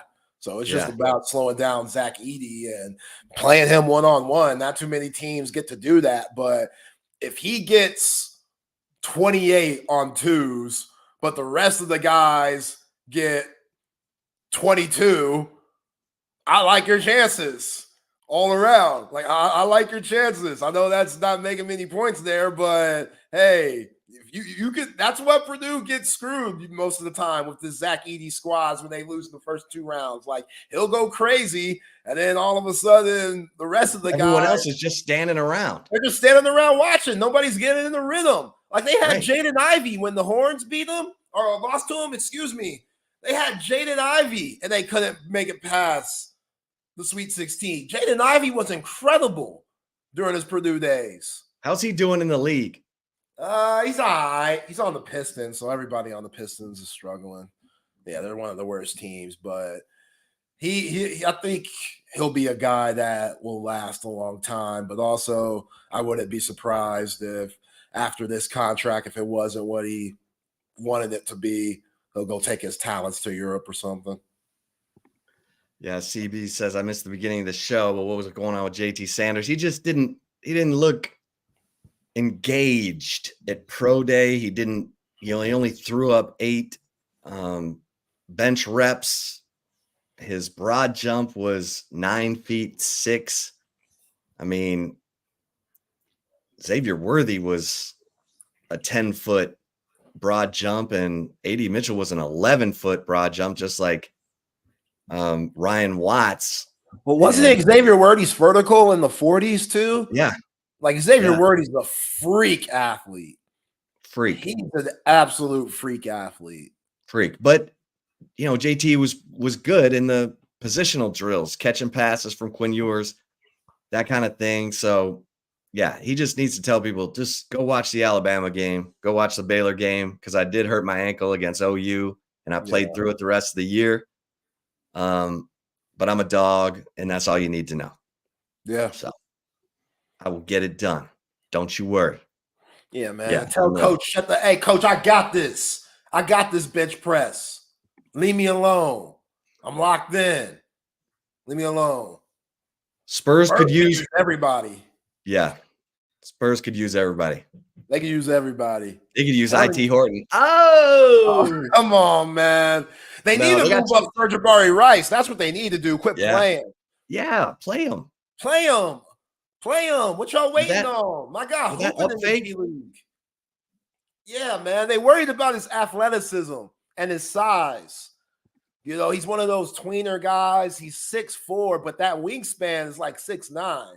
So he's way more athletic than you think. He just doesn't have that Vince Carter-like vertical that everybody wants you to have. But yeah, man, might as well. What else you got to lose? Might as well play him. You're tanking anyway. Adrian Dantley wasn't blown by anyone. He played an old man basketball game and he scored 10,000 points. Adrian Dantley was underrated, man. Mark Aguirre, same thing. Played some back you down basketball, slow, methodical. Yo, Mark Aguirre changed the Pistons trajectory and what they're supposed to be. When he was in Dallas, which Dallas was still good, they just always ran to the Lakers, but Ronaldo and Derek Harper and stuff. Rolando Blackman. Yeah, Ronaldo Blackman. But when he went to Detroit, and they were like, dude, when Isaiah is and Joe are getting locked up and stuff, they didn't have no post presence, but Mark Aguirre was a post type of small forward who can knock down that mid-range jumper too. So you could throw it to him and he'll go get you a bucket. You know what I'm saying? Him and James Worthy were battling in 88 and 89.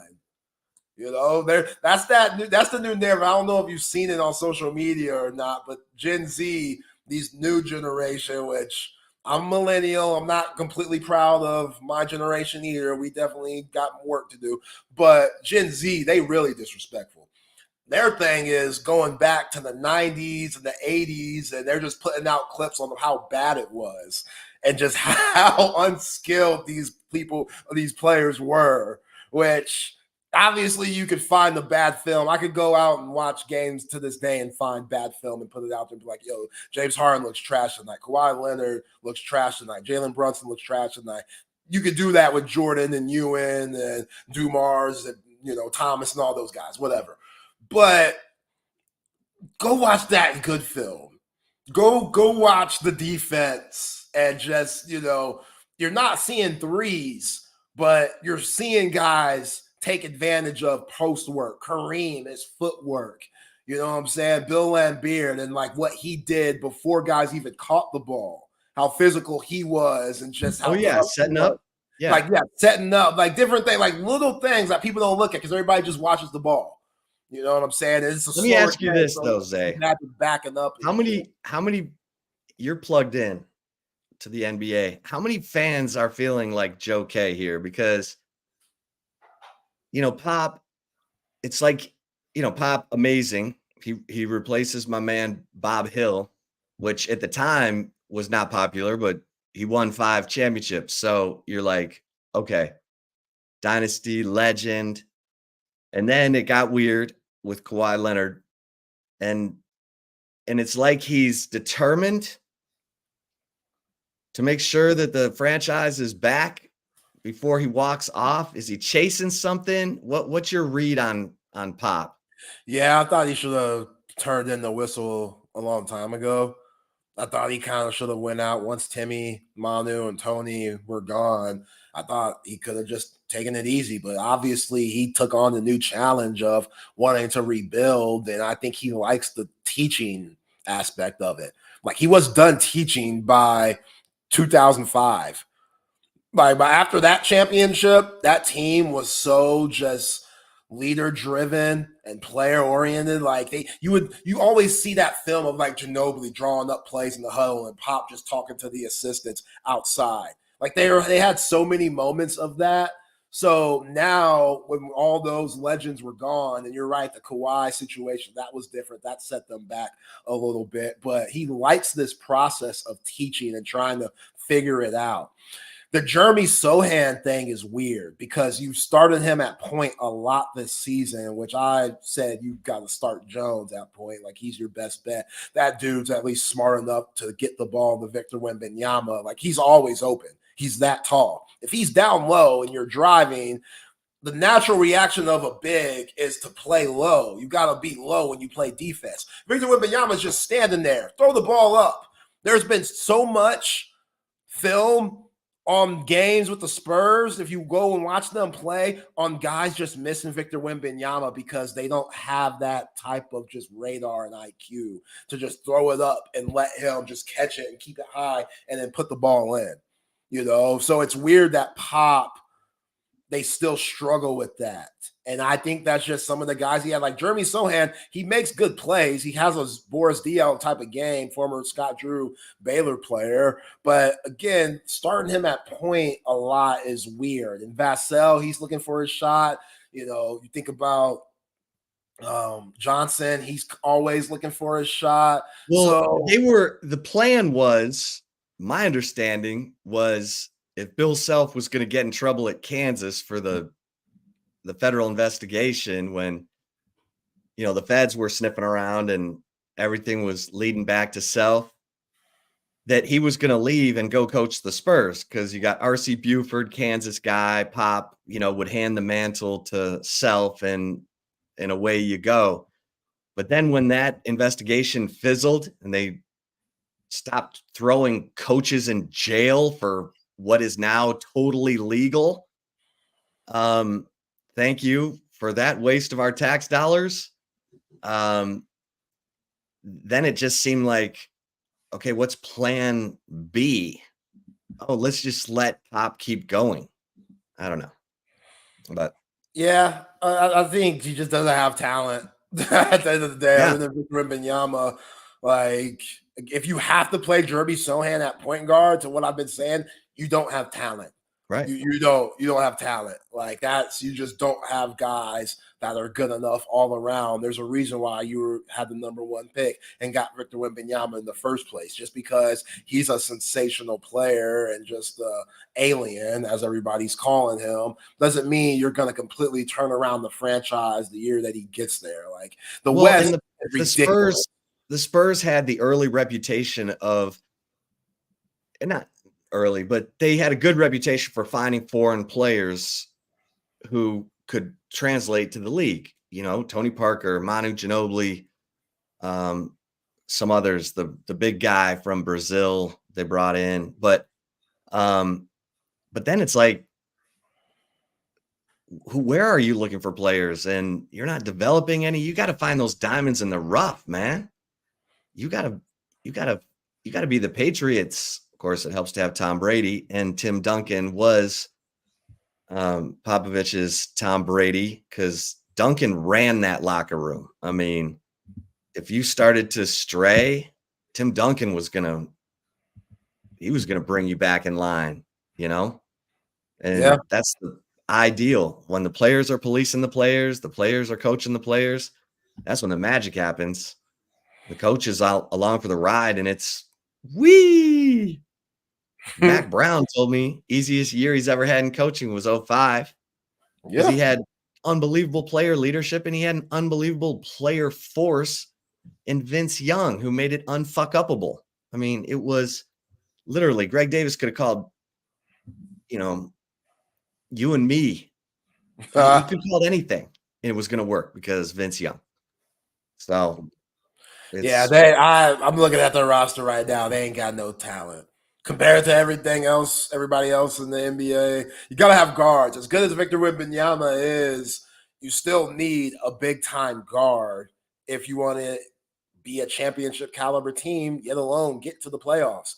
I mean, Nikola Jokic is the best player in the game. The reason why the Nuggets are so good is Jamal Murray's development and where he's taken his game to another level. Like Jamal Murray's top 10 guard in the league at that point guard spot, and he's 6'5", so he's a combo guard. So again, they don't have that.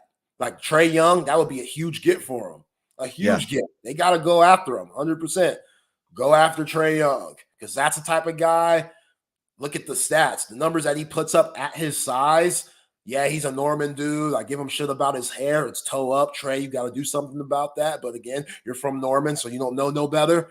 But when it comes to hoop, when it comes to ball, that dude, he's the type of guy you might see in Springfield when his career's done and he had that 5 years off. Like, he's a Hall of Fame type of player. So go after Trae Young. If you get him, now you're in the mix because he'll get the ball to Victor Wembanyama. He's a great lob thrower. That two-man game, Trae Young, Victor Wembanyama with Trae Young's range and his like Chris offensive Paul and DeAndre Jordan. Oh, better than that. Better than that because DeAndre because he's 7'6". Yeah, and he could actually make plays for himself. DeAndre Jordan, if he caught the ball and he landed on the ground, he has to pass it back out because he wouldn't be able to do nothing with it. He didn't have a fluid offensive game. Victor Wembanyama can hit step-back threes.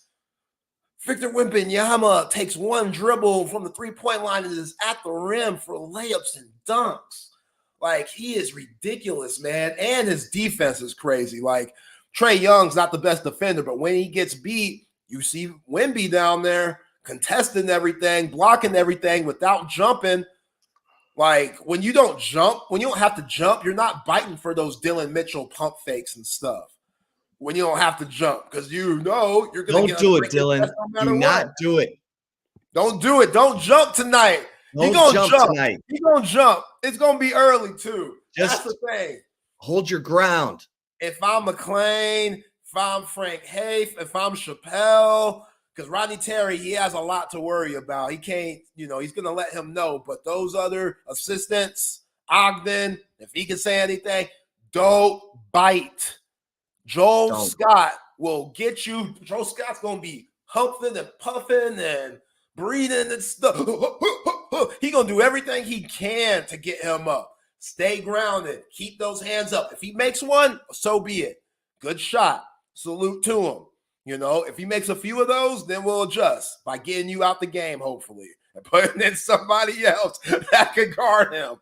You know what I'm saying? But don't make his life easier by biting for those pump fakes and, just getting duped by all that footwork and stuff. Stay grounded, stay sound. Horns will be all right tonight, hopefully. You know what? We need a Kendall Weaver Oklahoma State game. Yeah. That's when he scored 11 straight points by himself, including a 3. The dude was so locked in. He was just turning people over, getting it done in the zone. Yeah. That's what we need because I'm telling you, you get so much more out of a big game from Kendall Weaver. It energizes the whole team because everybody knows it's defense based. So if his defense is leading to 11 straight points or 15 points, he had 15 against Texas Tech. They get so much more out of that than a 16-point performance from IT Horton. So that's so depressing. That's so depressing. I know, but don't do it. Don't set the tone defensively with Kendall Weaver on the floor at the beginning and go from there. I do not like this. I would have a 10-minute. I would tell Dylan Mitchell and IT Horton, hey, we're starting you. You got 2 minutes to show me that you're ready to play tonight. Yeah. If you will, 2 minutes, That's a long 2 minutes. Trust me, it might fly by. That's a long 2 minutes. Watch IT Horton, watch Dylan Mitchell tonight for the first 2 minutes. You don't want it to get all the way to that TV timeout. That's too long. Like Colorado State, they could have you down by double digits in that time. I'd have them on that quick of a leash. Once it hits that 18-minute mark, if Dylan Mitchell and IT Horton are showing that they're liabilities, which it might not last, but you need to put Brock and Kendall Weaver in. You don't have time to waste. This ain't the time to, oh, guys, you need confidence and stuff. We're trying to instill that in you. No. Like you made a good point. Shrink that bench. It's tournament I like time. them bringing in Dylan off the bench. Yeah, that Oklahoma game. That's what I'm saying. You have an example. That's what I'm saying. That's what's so frustrating. Like RT, you have an example to where you could go to Dylan Mitchell and let them know, like, hey, man, maybe we should try this because you look good coming off the bench now. Look at how we played. Look at Tyrese's game. Look at y'all's two-man game when you were coming off the bench. Like, maybe you just see it differently. We're going to start Brock. It doesn't mean we're diminishing your, confidence or anything, or just roll on the team. It just means we're trying something different that might help us move on in this tournament. You know what I'm saying? Like if Dylan Mitchell, if it's a psychological thing, then he shouldn't be hooping. He needs to find a different sport. He ain't gonna make. Stop talking about the NBA and he's going to Russia. If that's the case, he'll be in Russia. Which no knock to anybody in Russia. No knock to anybody in Russia that's doing it, making good money, having that rent, paid for, and all that stuff that comes with the overseas lifestyle, opposed to the NBA. Nothing wrong with it. But for somebody of Dylan Mitchell's caliber, that would be a huge disappointment. Yeah, he's not ready. He's not ready. I can tell you right now he's not ready. Tell you right now he's not ready. Yeah. All right, let's get to the commentary. Let's get a couple mentions in here, though, for Apple Leasing, getting you into the car you really want to be driving. And here's the thing. Some of you are like me, used to buy used cars, maybe you still buy used cars because you didn't want to pay for the future trade-in value of that car, which is the single biggest markup in a newer used car. It's the reason why when you buy a car and drive it off the lot, it drops in value by thousands. And buying a car is not a great investment. It's a depreciating asset. So lease the car and lease a brand new car. That way, you're getting the best part of the deal. You're getting under warranty. You're not paying for any repairs. You're getting that new car smell. And guess what? You're not paying for the future trade-in value of that car. You're getting into a better car than you thought you could afford. So whether you want to keep your payments in the $400 range or get a Range Rover, Apple Leasing is going to go get it for you. How about that? You're going to be in traffic. You deserve a new car. Lease it from Apple Leasing. 346-9977. Visit appleleasing.com. Tell them Chip Brown sent you. And the Brain Vault mouthguard is changing the game. I bet there's some Longhorns wearing a Brain Vault mouthguard because it was developed right here in Austin by Austin's dentist, Dr. Greg Eckert, Dr. Ueckert. And the Brain Vault is proven, patented to reduce the effects of concussion. So whether you got kids playing flag football, lacrosse, cheerleading, of course, basketball, football, it's the Brain Vault mouthguard, brainvault.com to set up a fitting.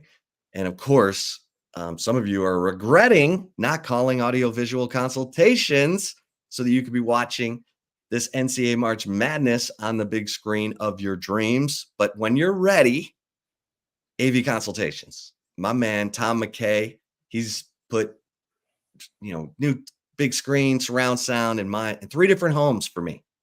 And he's done it at some of your favorite restaurants. So here's the deal, like Cover 3. And Cover 3 is also your March Madness headquarters. So go to Cover 3, have some great food, have the Sean Adams prime rib sandwich, and watch everything on an audiovisual consultation.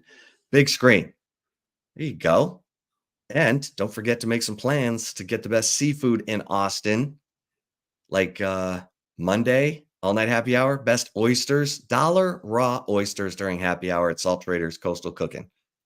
$5 off the appetizer menu all the time. Appetizer menu has the grilled oysters, has the New Orleans barbecue shrimp. Salt Traders, the seafood restaurant from Jack Gilmore, who also gave you Jack Allen's Kitchen. All right, Zay, I'm staying right here on this message because I'm going to get really pissed off tonight at 5:50 if I see that the starting lineup, and I'll take a breath. I get it. But the starting lineup really should be, and I'm not trying to be a pot stirrer, it really should be Kendall Weaver and Brock Cunningham tonight, because the matchups dictate it. You could even, well, I don't want to get carried away, but if Brock's not getting it done, then you go get Caden Shedrick. Yeah. And you see if Brock can hang with Nikkei Clifford or I don't know that he can handle Joel Scott. Maybe he can, because Brock's a rough and tumble guy. But you got kind of this fullback, 6'7" fullback, and Joel Scott, who's gonna be crafty around the bucket. He's smart. He's gonna get you up in the air. He's gonna lean into you, draw fouls, and hit. He had 23 points against Virginia, and it was easy. Look easy. Yeah. Easy 20-something. Easy. And they can't look like that. It can't look easy tonight. Not against Texas. I mean, this is the thing. We talked all year. Like, okay, Texas is going to be a difficult matchup for a team that hasn't had to prepare for them, because you've got Dylan Dizu scoring three-level scorer. You've got Max Asmus, who's been getting his own shot at 5'10", 5'11" for his whole life. And then you got to have someone, preferably Kendall Weaver. I'll take Tyrese Hunter. I'll take both. You've got to have a trio, Zay. I mean, they've done studies on the NCAA tournament. The teams that win it all have 3 players that they can count on. 3, not 2, not 1, 3. And Texas has got to have that third player step up tonight. And it should be Tyrese Hunter. It's crazy that we just don't even ever expect Dylan Mitchell to be that guy. If it happens, it's kind of like, oh, wow. It shouldn't be like that.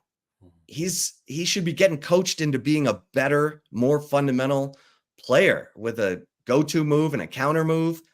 Yeah. And I think he's got it. He just doesn't do it. I don't know what. I mean, you got to coach it. You get what you demand. You don't get what you deserve. You don't get what you earn. You get what you demand. And I need to demand it of Dylan Mitchell. I said in the offseason with Dylan Mitchell, why aren't you working on the post game for him? Because again, with his athleticism, his vertical, his length, if he had a jump hook where he turned over the right shoulder and shot it with the dominant left hand, we saw it one time this year where he got an and-one. We saw it. We saw it. Yeah, it's there. We texted each other, and we came back the next day. Yeah, and we talked about it. But that was it. Yeah.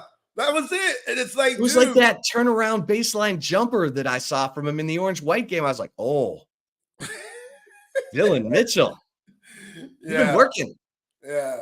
It was like a mirage or something, man. But you're right. He should have just a go-to move. Like, why doesn't he have that? It makes no sense. And then it goes to, what are we teaching him? What are we working on in the offseason? Well, and why isn't he getting – he should have 7 boards a game, never less. And he's so bouncy. He can go get offensive rebounds. Like, it'd be one thing if he gave me 7-8 rebounds every damn night. I'd be like, okay, you got to have him on the floor. He's getting you second. But he doesn't even do that. There are games where you'll look up and he's got 1 rebound, 2 rebounds. Now, there's some games where he's got 11. But it's more of less than of the 7, 8, 9, 10 rebounds, and that's what kind of kills me. And he's not a great free throw shooter. It's like, okay, dude, you need somebody to hang your hat on here. Now, we're late in the game. Obviously, tonight, it's all about the matchup. It's all about who's ready to go. We know Dylan Dizu, and that's so cool. I mean, Dylan Dizu, I wrote about him today because he knows he can't have another game like he had against K-State where the refs are calling it tight, and he can't get suckered in and be off the floor. He knows he has to be on the floor, and this is where he shines. This is where he absolutely took over for Texas. I mean, the Penn State game last year in the NCAA tournament where Ronnie Terry's getting ready to drop a play for Marcus Carr, and Marcus Carr says, no, draw it up for Dylan. He's feeling it. And they came out of that huddle, and Dylan hit 3 more shots, scored the final 10 points for Texas in a game that had totally gotten away from Texas. Penn State had taken a 3-point lead after Texas led by 13. And Marcus Carr's like, no, draw it up for Dylan. And Dylan delivered. Dylan hit. Dylan, I love Dylan. Like, I hope he has a great game tonight. I hope, Asmus can get off of Isaiah. They know each other from their childhood. They're both from Dallas. They played against each other in AAU ball. So that's going to be a fun matchup to watch. But yeah, man, the starting lineup tonight should be Max Asmus, Tyrese Hunter, Kendall Weaver, Brock Cunningham, and Dylan Dizu. Yep. That's what it should be. Yep. Been saying it all week, man. You hit it right on the nail. But I don't know. Very nervous about this game. Let's continue the conversation by moving on to the right call. Oh, excuse me. The big hat. Yeah, hopefully not the last one of the year, but right. Before all that, come on, RT. Cave. Come on, RT. Covert BK, doing it for over 100 years, been doing it well, just providing the people with a high-quality selection of new and pre-owned vehicles, 7 terrific brands to choose from: Cadillac, GMC, Buick, Chrysler, Dodge, Jeep, and Ram. Go to covertbk.com for all the latest specials and inventory.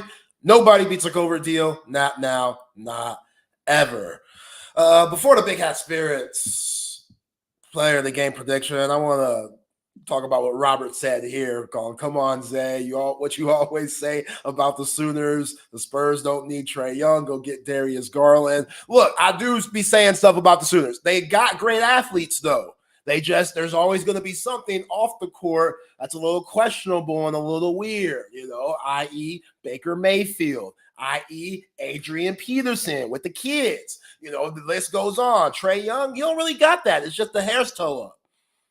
That's all. The hair's toe up. That's it.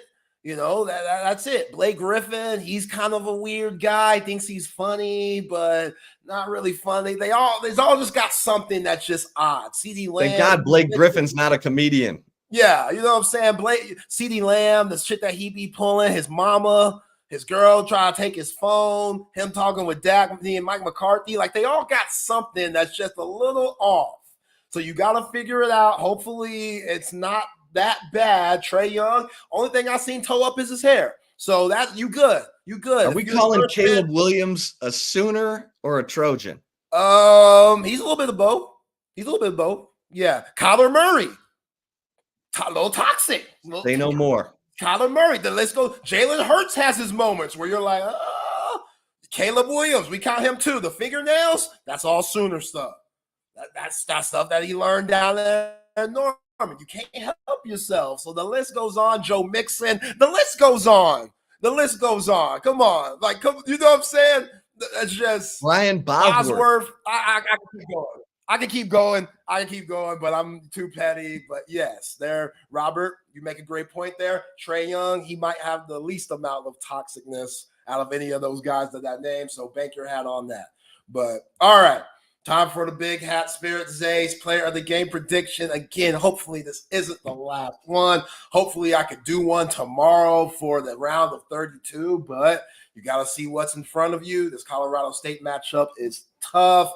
Shout out to Big Hat Spirits, my favorite margarita mocktail that you can get at your local HEB. Margarita without the alcohol. It has kombucha sparkling water, only 50 calories. It's mixed with real fruits and spices. It's absolutely delicious. I will be having one tonight, watching the game. I might have 2 or 3 depending on how the game goes, but hey, that only helps me out because Big Hat Spirits is that tasty. It comes with lime-like salt and chili lime salt, so you don't don't have to go in the grocery store to get all the extra stuff that you need. It comes with it. Not too many people do that. Big Hat Spirits does. Check out bighatspirits.com for more info, or go get yours at your local HEB today. Chip, my Zay Collier, Big Hat Spirit player of the game prediction. I'm going with Caden Shedrick, man. I think Caden Shedrick could have the biggest imprint on this game due to the matchup with Joel Scott. I think he matches up best with Joel Scott because his just defensive length, his size, I think that can make life tough for Scott, and he's not going to have to jump when Scott goes for these pump fakes and stuff because he'll be able to contest due to him having about 4 inches on Scott. So if you're Rodney Terry, you hope and pray that all that injury stuff, talking about the Home Depot belt and all that, those days are behind them, and you get a very confident Caden Shedrick that, hey, now you don't got to play Virginia. You locked in. Now the psychological thing about what we saw when he put the hands over his head when they found out they might be playing Virginia, that ain't even a thing no more. You can lock in. You can be prepared. Let's go. And a big reason why I like Caden Shedrick is that means Dylan Dessou could play the 4 and be on the perimeter a little bit more. You know, you talk about the matchups for Colorado State defensively for Texas. They might have mismatches on some places, but there's not anybody on that Rams team that could guard Dylan Dessou. Nico Medved definitely knows that, so you'll see a lot of double teams most likely, but Caden Shedrick, if he could slow down Scott and make life difficult for him, block his shot, don't allow him to completely crash the rim when he comes off of those screens or comes off of those rolls on those pick and rolls with Stevens, hey, they'll come right to you. They'll try to feed them because they were hitting that with ease against Virginia. If they feed them, you'll be right there. Get those hands up. Use that body. It's the tournament. They don't want to call fouls. They don't want to call ticky-tack stuff. It'll be very rare to find a group that's going to call a lot of ticky-tack early stuff. Like, you got to be really doing a lot of physical stuff to where the refs feel obligated to tighten the game.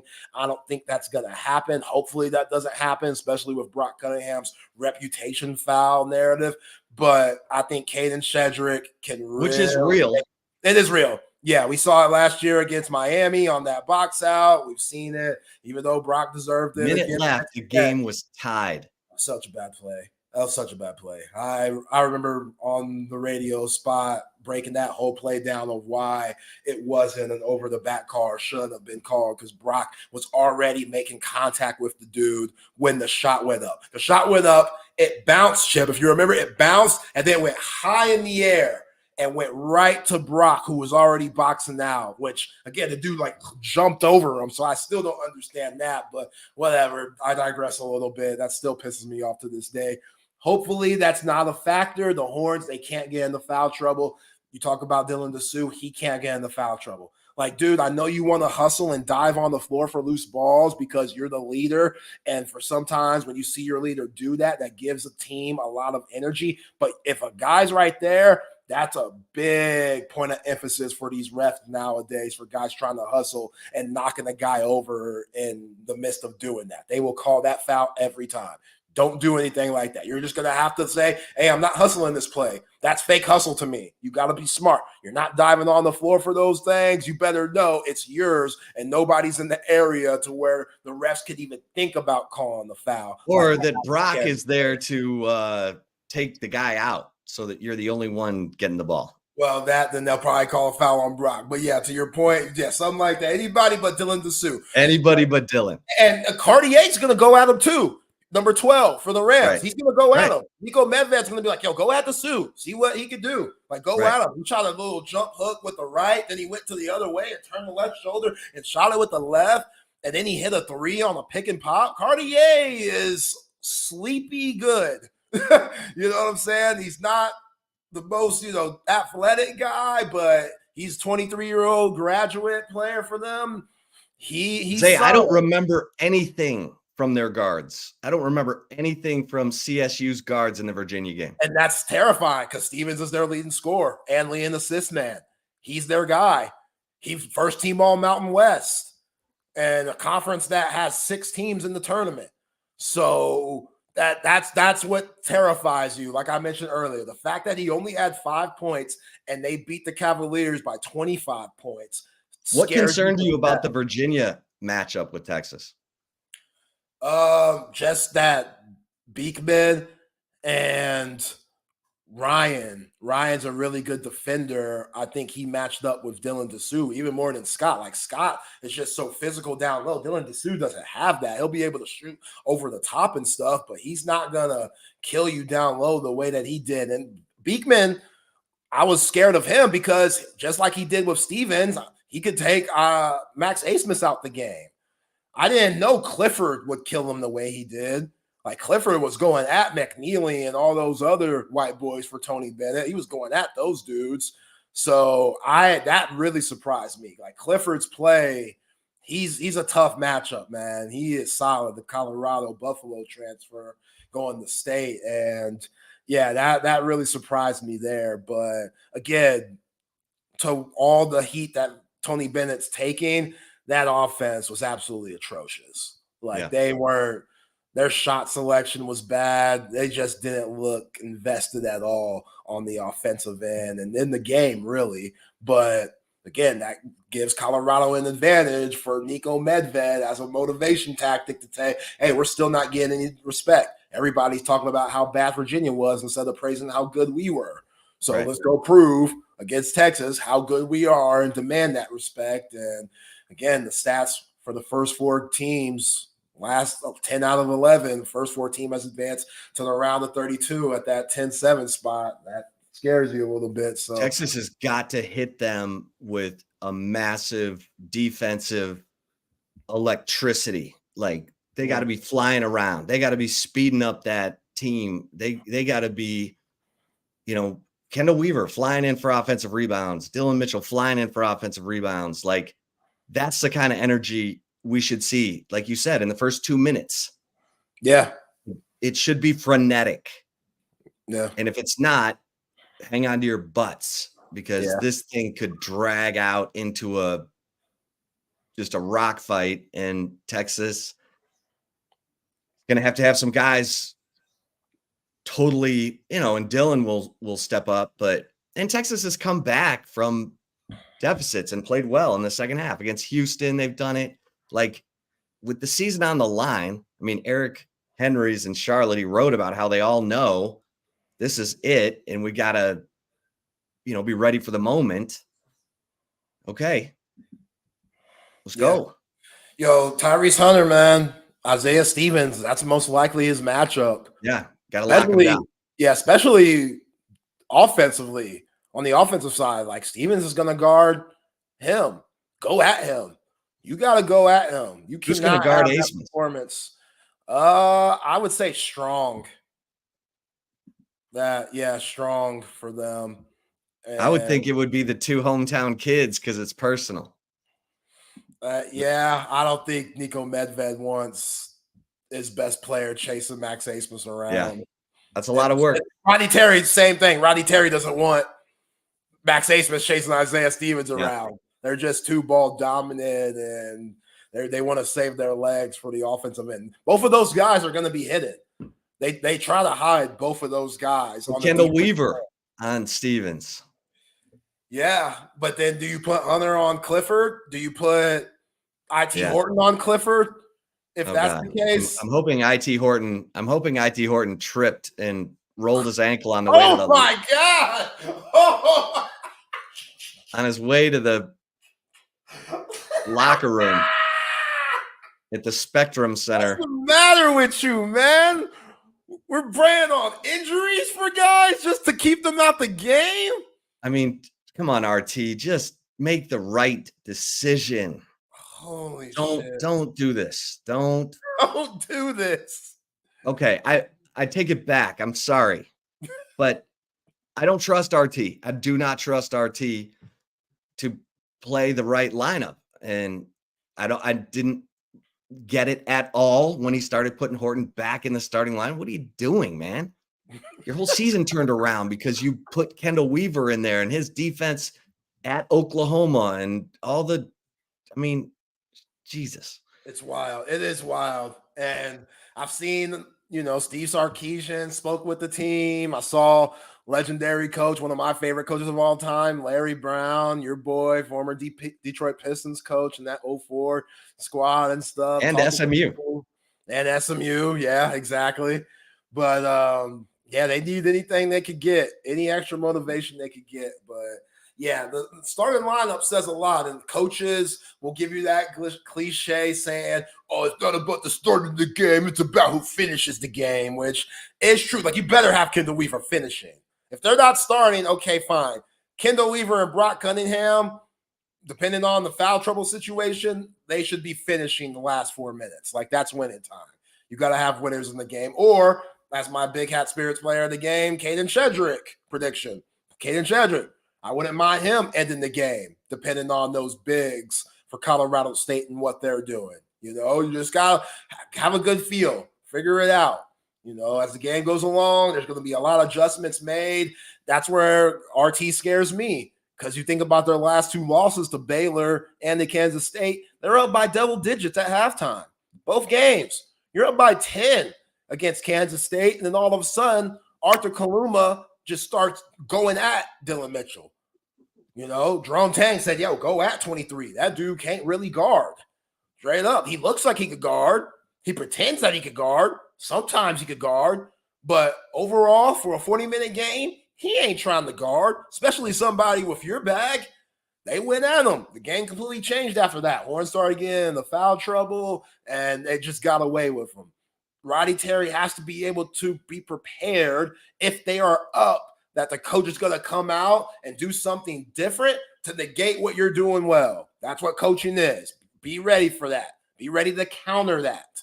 Because, again, you can't look ahead to Tennessee in the round of 32. You better take care of Colorado State. That's coming in with a ton of confidence. I do think they can. I'm banking on them to win today. I got them winning in my bracket, but this isn't the best matchup, and Colorado State's a scary team. You know what the common theme is in the Baylor game on the road and the K-State game in the Big 12 tournament? Kendall Weaver, IT Horton had double Kendall Weaver's minutes, and he had triple his minutes in the K-State game. IT Horton played 32 minutes in the K-State game. And Kendall Weaver played 11. He was a non-factor in the K-State game, a game that was in doubt in the final minute, and Kendall Weaver had no presence in it. It's wild, man. It's nasty work. And at Baylor, IT Horton had 27 minutes, and Kendall Weaver had 14 and was not a serious presence on the floor. Yeah. I don't get it. That's ridiculous to me. I don't get it either. I don't get it either. Good luck, RT. Come on, man. Show us you've learned something, or that you're willing to make some quick adjustments, because you let Colorado State get into a flow, get some rhythm on offense, this is going to be rough. Yeah. Because they got some, and those guys are all seniors. They play old man basketball, but they know exactly how they're going to do it. Oh, it's so old, man. It's so old, man. Like Nick Clifford, again, he's their X factor. If he plays well, not good. But he was breaking this man down, and they'll walk it up, and they don't panic when the shot clock's going down, really. And when you got guards that can post up and stuff, like that's some serious skill and fundamentals that you're putting out for your ball club. Like that's not a thing. You don't see that very often. And your guards and your wings posting up guys and shooting fadeaways at this level. And Nick Clifford, he does that at a really good rate. So, again, this is a team that was ranked top 15 at one point of the season. And, yeah, they kind of took a little tumble in the Mountain West. But what the Mountain West did is bringing 6 teams in the tournament, pretty good conference. Like, they weren't scrubs in the Mountain West. Like, pretty good conference. San Diego State, New Mexico. You know, like they got some guys that could hoop in that conference. So this team is pretty battle tested, and their strength of schedule is ironically better than Texas, even with Texas being in the Big 12, which is pretty nuts and surprising. But come on, RT. Come on, RT. That pressure's on, baby. Come on. Trey, how's that bracket, man? How's that bracket looking already? Oh gosh, let me check some finals. Did you have Duquesne over BYU? No, I feel like I went a little bit too heavy on Big 12 schools in this one. I honestly don't remember, though, and it's not directly in front of me. Do you have Iowa State winning it all? No, I think I had. That's how heavy I went on a Big 12 school. Hey, there you go. Look, they have been playing really well down the stretch, including winning the tourney, of course. It's not I don't fault you for that pick at all. I love the way they play defense and how connected they are. They're the only team I think that, well, I don't know. That's dumb to say, but I mean, if you have to play UConn, I think they're a team that can, just muck it up, man. Make it hard. All on the freshman for Iowa State. If Momcilovic. If that dude brings it and gives them that Mike Dunleavy feel that Dunleavy used to give for the Dukies back in those early 2000s for Coach K's crew, because that's who he reminds me of, the way that he was lining up against Houston in that Big 12 championship game. Like, he has range, he has swagger, he has moves. And he doesn't hesitate. Like, no. They get him the ball. He's decisive. Yeah, he is no Dylan Mitchell. Okay, guys. That was an unnecessary stray. Come on. Guys, ESPN's trying to get way too cute with their brackets this year. Yeah, you can't read it. It's not keeping all my picks in the bracket. It's like giving me in small print each round who I have playing in that game and who I have winning. Just give me the fucking teams. Give me the red mark through my team, ESPN. Right. What are you doing here? There's no need to reinvent the wheel. And to answer your question, I'm with you. It's a disaster in my mind. It's annoying. Yes, exactly. Why did they filling out your bracket? If you wanted to go back and make a change, you had to put the arrow right on the line back. It was very annoying. What were y'all doing it on? I felt like it was very simple for me. It was the first time, but changes were annoying. And now just looking at the bracket to see what you have, like maybe there's a way to switch it off of this. I shouldn't have to do that, though. This is stupid. Right. Right. Well, Chip, you're not going with that one anyway, so I don't know why you talking. Yeah, my CBS bracket. Yeah, your CBS bracket, the official one for work and stuff. That one I had Michigan State beating Mississippi State and North Carolina. Oh, wow. Okay. Yeah. Yo, KD. Tom Izzo, this time of the year, 8-9. How you can't go against them. You know it. I know. That's too easy. That was too easy. That's like taking lunch money, man. That was too easy of a pick.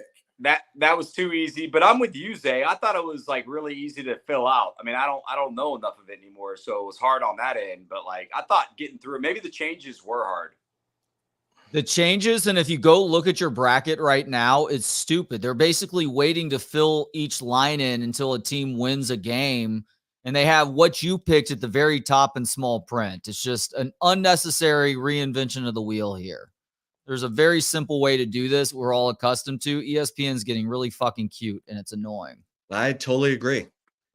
I'm annoyed. Like, if I go back and look at my bracket right now, it's like a close-up. I need the whole draw in one screen. Exactly. Okay. Now I can, there's a little thing over in the right corner that allows you to do that, but it's still, I don't know. Why did I take the Mormons? What am I doing here? You know? Yeah. That I actually watched that game, Duquesne Atlantic 10 Championship on Sunday, and I was like, dude, these guys could beat BYU. They just have that athleticism that those white boys don't. And that's racist. That's racist. Yeah, it is a little bit. It is a little bit. It definitely played a part. Yeah, be careful, because I got Creighton. I got Creighton in the championship game, and you could say the same description for Creighton as you do for BYU. I have two brackets for work, and I took Creighton in one too. I think all the way to the finals or Final Four for sure. But those white boys can play. Yeah, those white boys have swagger. Like Shireman. Now those white boys can play. Yeah, Shireman has a Rex Chapman type of swagger. that I'm getting off. You know, I respect it. Wait, you know, no that's not no one- normal white boy. That's not no No normal white guy had cracker, Rex Chapman you know? swagger like Oh, Rex Chapman. Maybe Rex was right up there. Maybe, I mean, Leitner had some fucking swag, y'all. And Leitner could play in college too. Maybe he had that Duke swag though, so it was Yeah. still Oh kinda no, like, we all hated him, but it was swag, Zay. We got to admit it. yeah. Well, and white chocolate, my man, the point Jason guard. Williams? Jason Williams. He came in here to the drum and probably went for 35 and was crossing dudes over. You know, it was one of those two. You look at the Texas bench and all the brothers would be laughing at the brother who got crossed over. Like, Yo, that was probably Billy Donovan's first big get. yeah, at Florida. That's a good call. Yeah, because they had Lon Kruger, who almost got the job when Penders got it. But Kruger came in with a guy named Dwayne Shinsis. I don't know if y'all remember him. Oh yeah, he played for the Mavs. And he played for the Spurs too, and was He played for half the NBA. Yeah, he did. But yeah, I mean, like, it's crazy what Florida did. You know, when I heard BK or people are like, well, can Texas ever get there? Hell yeah, Florida wasn't a basketball school. Florida, in our lifetime, 2 teams have gone back to back, Duke and Florida. It's all about the coach. Yep. Yeah. I'd take Billy Donovan in a heartbeat right now. I've been saying that for a decade, though. Yeah. Yeah, I kept All thinking. right, fellas. Oh yeah. Enjoy it, Zay. Appreciate Peace. y'all. Bye, guys. Good luck to your brackets, guys. Hey, Cooter, look, we're bitching about the fucking setup. ESPN decided to completely not erase how your picks are laid out on the bracket, but they put it in small print within each box of every round. It's stupid. It's unnecessary. And I'm going to get a lot of these games wrong, too. I don't know college basketball either.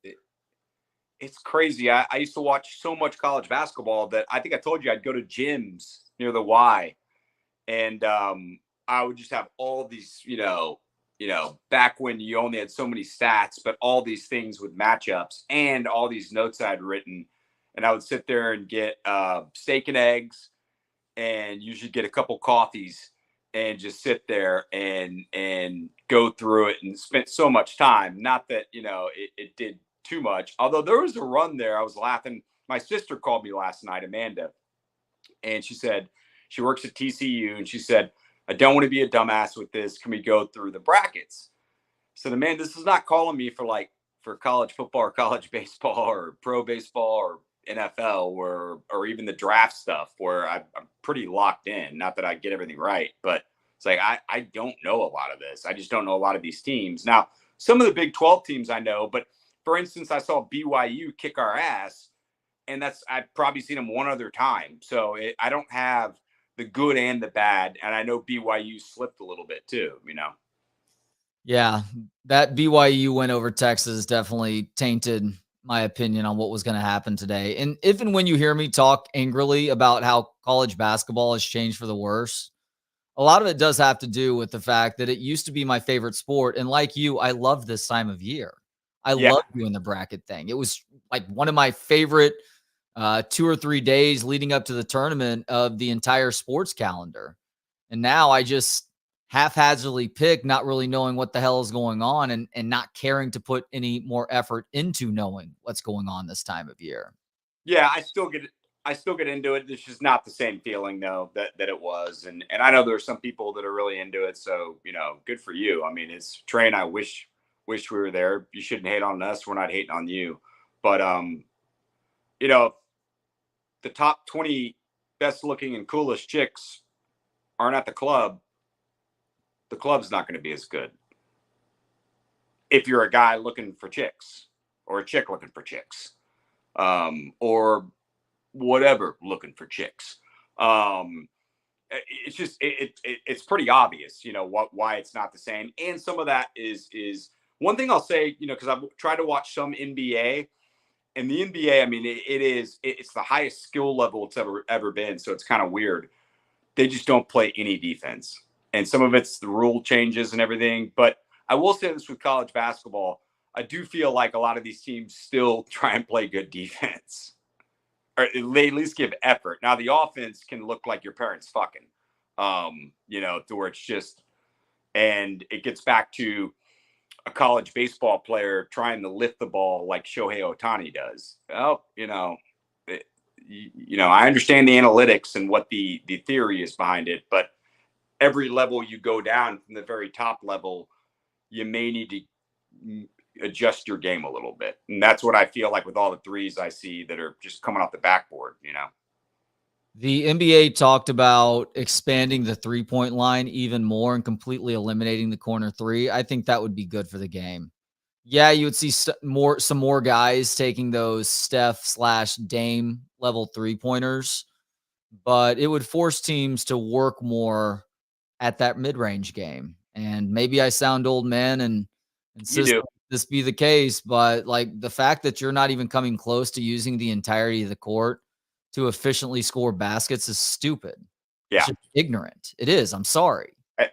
I totally agree. Yeah. And some of it is just an age thing. So, and a lot of it's aesthetics, but I've talked about this. I mean, I've got over 100 VHS tapes that I've converted a lot to DVD from all sports, but football games from really 85, 86 on. It's funny, as bad as I am with technology, I was a wizard with VCRs, dude. Oh, yeah. Yeah. I remember seeing some of that in person in the early parts of this century, the early years of this century. I mean, every night during chemo, Fox or the Channel 2 would run Seinfeld, which is why I thank Larry David, because that helped me. That was like what I thought about. And then the next morning I'm going through chemo and I think about how he wrote the, episode and how it all came together. So it was great for me. But I used to, if I wasn't there, which I usually was, but I could set the timer a minute before, a minute after. It was great. But anyway, so when I go back and watch a lot of the college football games from the 80s, man, I mean, aesthetically, it just was not as pleasing. I enjoyed it. And I loved it. And maybe that's where some kids are now that are watching basketball. Like, I don't know anything different, but college football is so much more fun to watch right now. It's just more wide open. I mean, when it's wishbone and a quarter of it's fullback dives, that kind of wears on you. Now, when Tony Rice or Darian Hagan breaks one and goes 80 on the option and takes a pitch, it was awesome because you've been waiting for something big to happen. But, aesthetically, that's where I can look back and go, oh, some stuff has gotten better. For me, I just want more of an inside-outside game. And you see that a little bit. I mean, I like watching the Nuggets. I'll say that. You like watching the Nuggets, you said? Oh, because Jokic is so good in the post or at the top of the key passing the ball? Yeah. I mean, that's kind of more the basketball I think you and I are into, but certainly fair to call us old men on that and a lot of other stuff because we are, and I'll wear that badge. Yeah. I've been wearing that badge since I was 9. I was an old soul as a kid too. One of my kids is an old soul right now. I already see it. He's going to be a bitter old guy in his 30s, probably. How about to say, I feel like they're both old souls. She has a little bit of that also, but she is also very much a romantic. So, which kind of is an old soul. I think old soul. That's true. You're right about that. How are they doing, by the way? It was good catching up with my sister about my 2 nephews and niece, and I was thinking about, the Uncle Kev. We were laughing about it, and right away I brought up your 2 kids. I was like, oh, so Cal and Viv, and so it is fun. Like I'll probably miss being a dad, but like it's great having kids in your life. Yeah, no, I know it's cliche, but like I could not begin to imagine the positive effect that they've had on my life. Like I would be fine if I was a single guy or a married guy without kids, but I love having this element to get to play with on a daily basis, sometimes literally, sometimes figuratively. And that's not to say that we're always getting along. There are plenty of moments where I'm like, God, you fucking suck to one of my kids. Don't usually say that to them, but and Justine and I will talk about it. But overall, it's a net positive, no question. Yeah. No, that's one of those. It's funny because people that maybe didn't want to have kids like me, I guess we talk about it. It's like if you're on one side, you've got to I very easily understand and do believe that having kids changes your life unlike anything. And without having kids, I can look at that and go, yeah, I totally buy that. Where some people that don't want to have kids are like, no, I've had other life changing. Well, we didn't say that, but that's got to just be a different level. I don't really have a great explanation for this, but death has never scared me. I've never feared death, but I find myself thinking about it and worrying about it a little bit more, not for myself necessarily, but for my kids. Like airplanes is a great example. I've never worried upon takeoff that the plane might crash and we might all die. But since I started having kids, that small concern, that small fear enters my brain. And then I have to remind myself that the ability to fly is one of man's and humans' great inventions and innovations. Considering how often it happens, how we can't even begin to comprehend how that technology works, and how rarely there are accidents that even hurt somebody, much less kill people. It's crazy. So I really have. I flew pretty well as a kid, mainly just because you're out of the house. But I got to a point, I was actually going down to Padre and I was flying to Harlingen and we hit an air pocket and just dropped. And it's one of the scariest moments of my life. And the whole plane was flipping out, and we dropped a lot. And of course I'm walking out and I look at the pilot, I go, people are sweating. I'm like, what happened? Like, oh, hit an air pocket. They're quite the bee, huh? And I'm like, huh? And so I think as you get older, it's funny, like you just fly differently. But I can certainly see, I'm more thinking about myself. I can certainly see if you had kids where it's like, oh my God, it's not about you. It's about if I die, what's going to happen, They'd probably be happier. Having also dealt with an air pocket, that specific situation, it's like, how does the airplane not just fucking come apart at that point? Dude, it's such a hard jostle. Yeah. And then you're just dropping. I was like, there was 2 seconds there. I was like, all right, I'm going to die on an airplane here. Yeah. It's going to happen. But to your point, if you think about it, the miracle of how low the percentages are, every time I get anxiety and think about it flying, I just go, all right, be pragmatic. What are the percentages here? And they're so low. You would think, considering it hasn't been around, once again, I look at history differently. So I think accurately, from a big overview, we haven't been flying that long. I would think 2% of the planes that go up end up crashing. Yeah. Hey, 98%, not bad, Yeah, but it's 99 point. I don't even know what the percentage is. It's like maybe above 99.99%. Yeah, it's there somewhere. Maybe it's 99.9998, but I would say 99999. Now it's obviously different.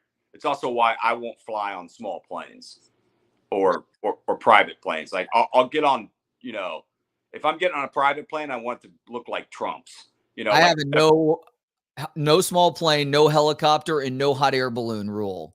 Fuck all of those things. That's where you get yourself in trouble with those things. Didn't you have a buddy who died on a hot air balloon? It wasn't a buddy. It was a member of the Austin beach volleyball community.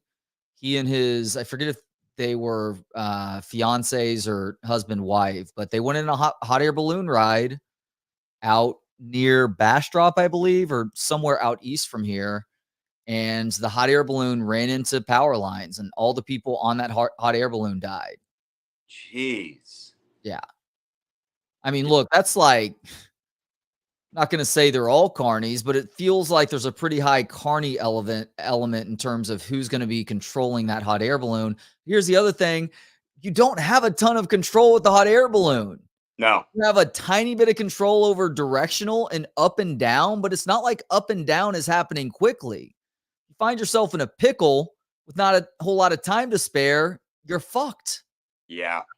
No, I'm With not. the helicopter tech, because like airplanes, you can watch. You can be like, okay, the wings are helping it cut through the air, and the flaps on the back can affect the, whether you're turning one way or the other or going up or down. Fucking helicopter just breaks my brain to watch. It's like, how the fuck is this thing working? But helicopters also have a higher crash percentage than planes do too. Yeah, I've never been on a helicopter. Hmm. Never been on that. Never bungee jumped. Have you ever bungee jumped or skydived? Never bungee jumped. I don't know if I would at this point. I would still skydive. I've never skydived before. I had one opportunity, but it got rained out when I went to Denver for my brother Mike's bachelor party. It was going to be pretty cool. It didn't happen though because of the weather, but I would skydive at some point. It'll probably happen with my kids if anything, but I would give it a go. The problem is you're on one of those little airplanes going up. Then again, I guess you have a parachute strapped to you, so it's not the end if something does go haywire. Yeah, I'm not doing that. I am not. I just don't. It's weird. I'll take a lot of risks, or have in my life. Probably not as much anymore, but like I just, it's the whole thing. I've got no problem speaking in front of 15,000 people with a mic. Yeah, that and all the unprotected sex too. You are a big time risk taker. With that, but there's just some stuff.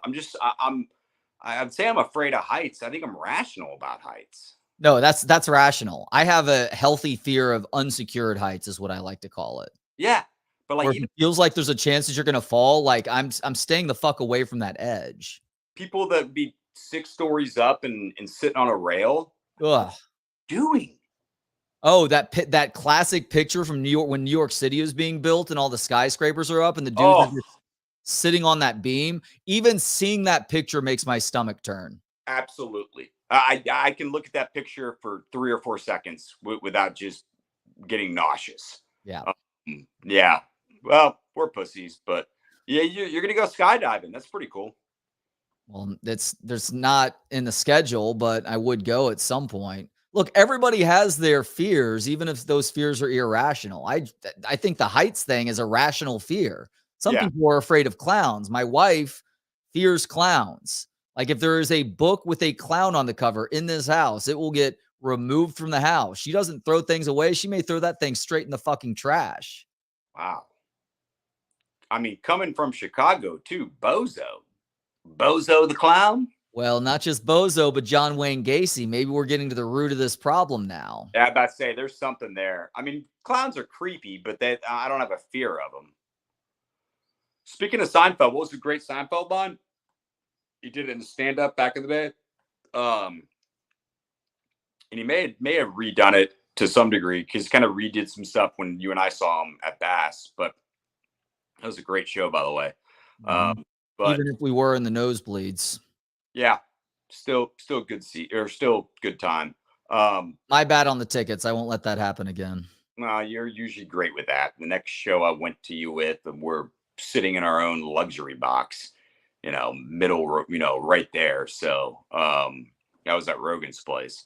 But no, Seinfeld's line was they did a study and a majority of humans, their number one fear is public speaking. Their number 2 fear is death.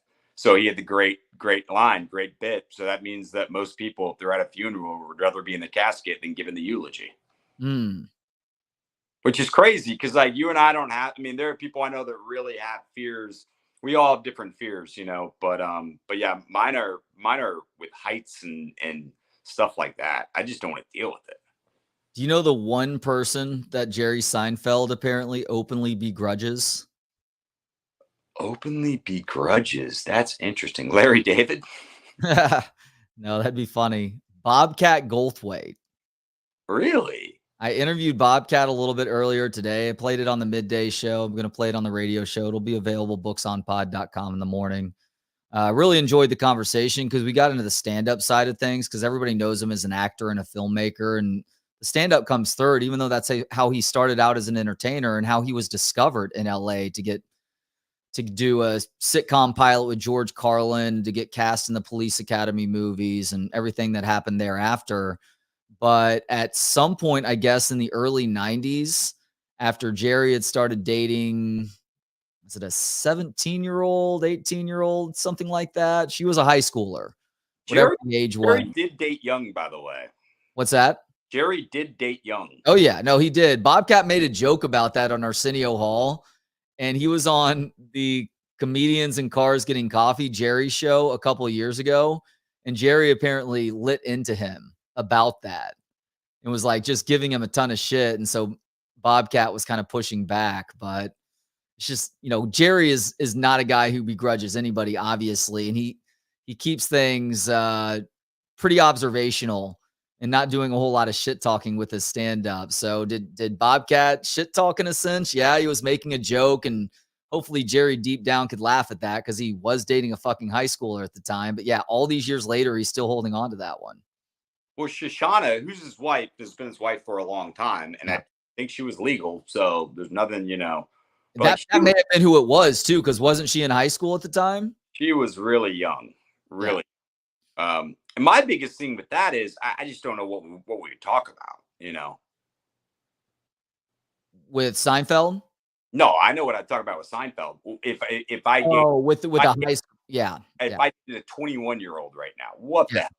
And also, we are at the end of a gap where there could be someone 37 and you don't have a lot in common with, which is kind of rare. We're kind of the end of a run where there's a bigger gap than there usually is. So 45 to 21 now is like 87 to 6. Not sexually, but you've got nothing in common unless they're a real old soul. Yeah. Last week when I was covering South by and on a bunch of different red carpets, there's a variety of age groups that are represented. The UT student group, there's other younger people that represent media outlets. It was interesting to just even have base level conversations with college kids. You do realize what you just said is 100% accurate.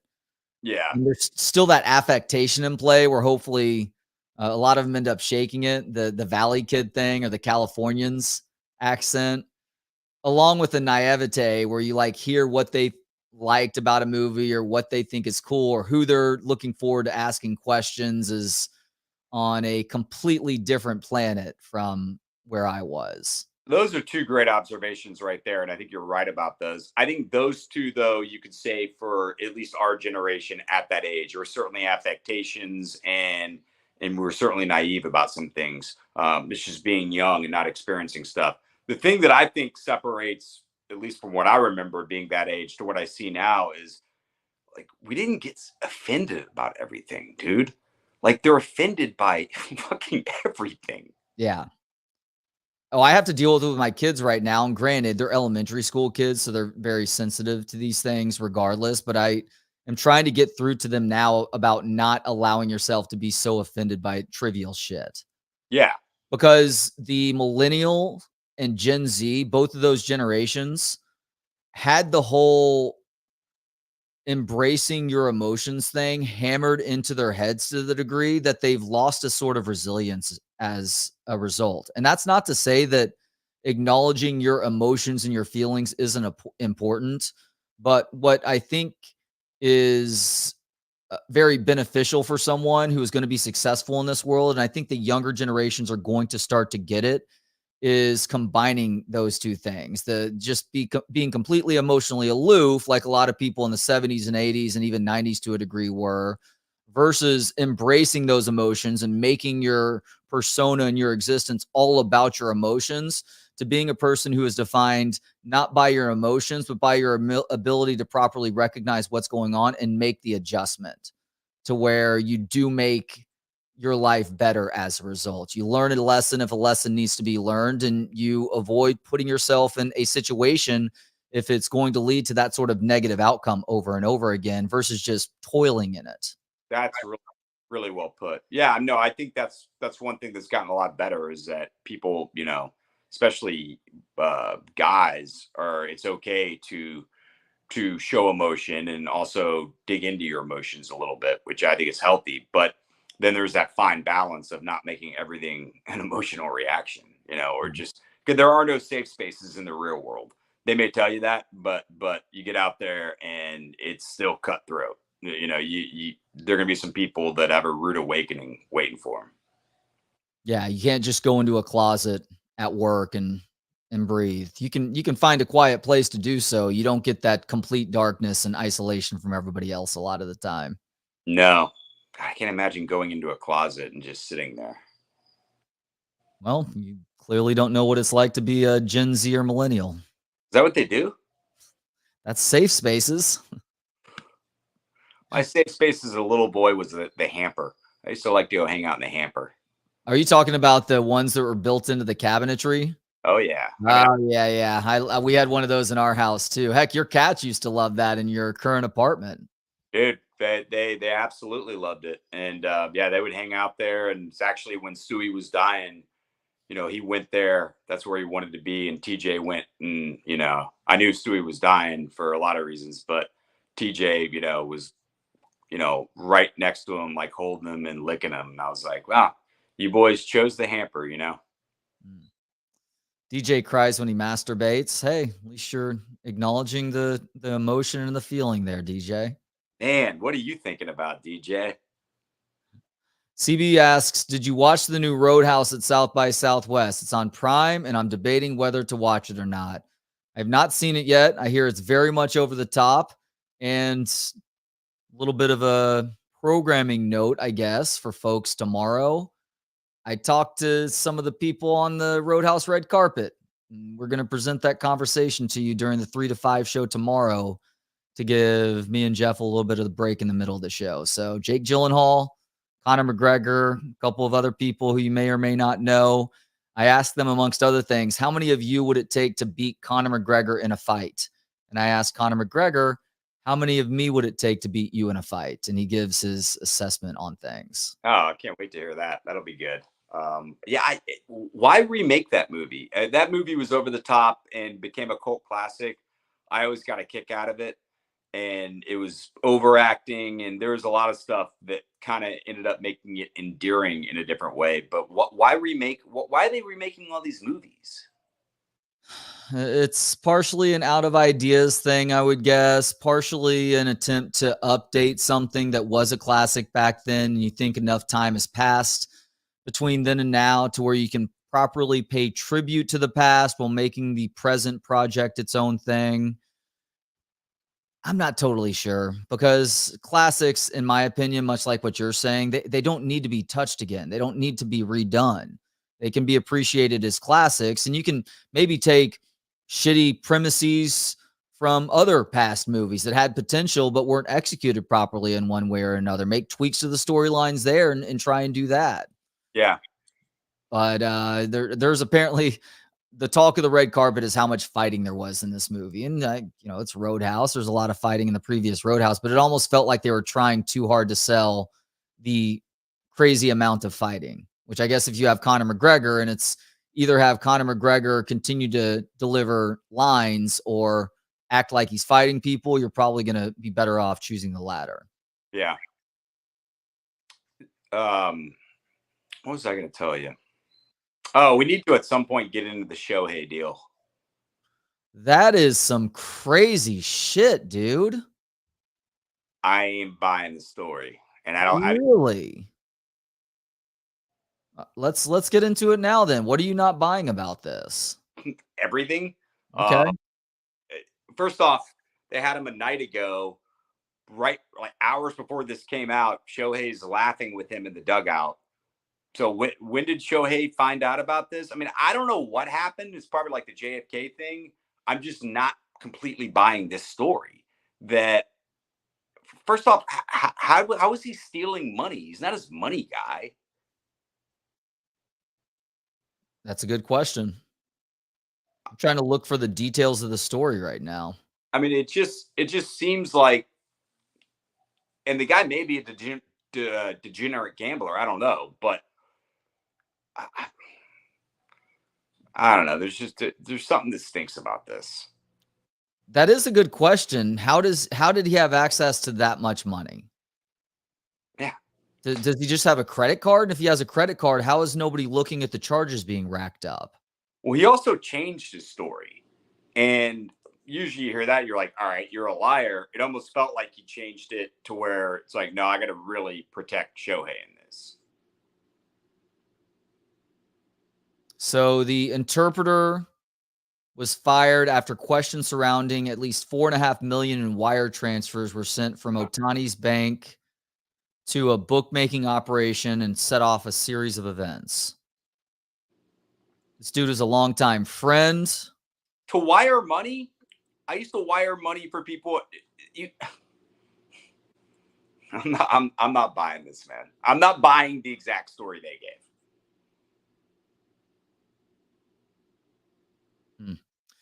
Yeah, I'll have to read a little bit more about this, and maybe we can discuss it next week too. But I think it's a fair question that you're asking. How does he have access to this much money and it's not getting caught before the transfer ever occurs? Maybe the answer is he's the interpreter, and I would think Shohei, as a Japanese speaking money person, be my guess. Maybe not. Yeah, I just but also that video. So after the game, Shohei, the video of him and the dude laughing. Yeah, totally cool in the dugout. Yeah. ESPN has reviewed bank information showing Ohtani's name on two $500,000 payments sent in September and October. What if it's this? What if the wire transfer being made from Ohtani's bank account to gamblers was actually Shohei doing it? Kind of what I'm getting at. Oh, wow. And who's the most popular? Who's the most valuable asset for Major League Baseball right now, globally? And it's not even fucking close. Not even close. Holy shit, dude. Wow. All right, I'm gonna pay a little bit closer attention to this one now. I thought you of all people, because I usually try and not go there, but it just stunk to high heaven. I talked to a couple people at Morgan today about it. They're like, I don't know how this happened. Like, that's a tough one to totally buy. CB says it sounds like the Dodgers are covering it up. Okay, if anyone's looked into it, CB would be the guy. He's probably read 25 articles and digested all of it. So I just saw that the interpreter changed his story, and the second story really made it sound like he's taking the complete fall. But look, maybe he was the gambler, and Shohei was just hitting him off with some money, and Shohei's not a gambler. I mean, that could be it too. But obviously, Shohei's not going to take the fall here. No, definitely not. This is not a Pete Rose situation here, even if he did bet on his own team. Yeah. Which I'm not totally buying Pete on that. Pete changed his story a lot.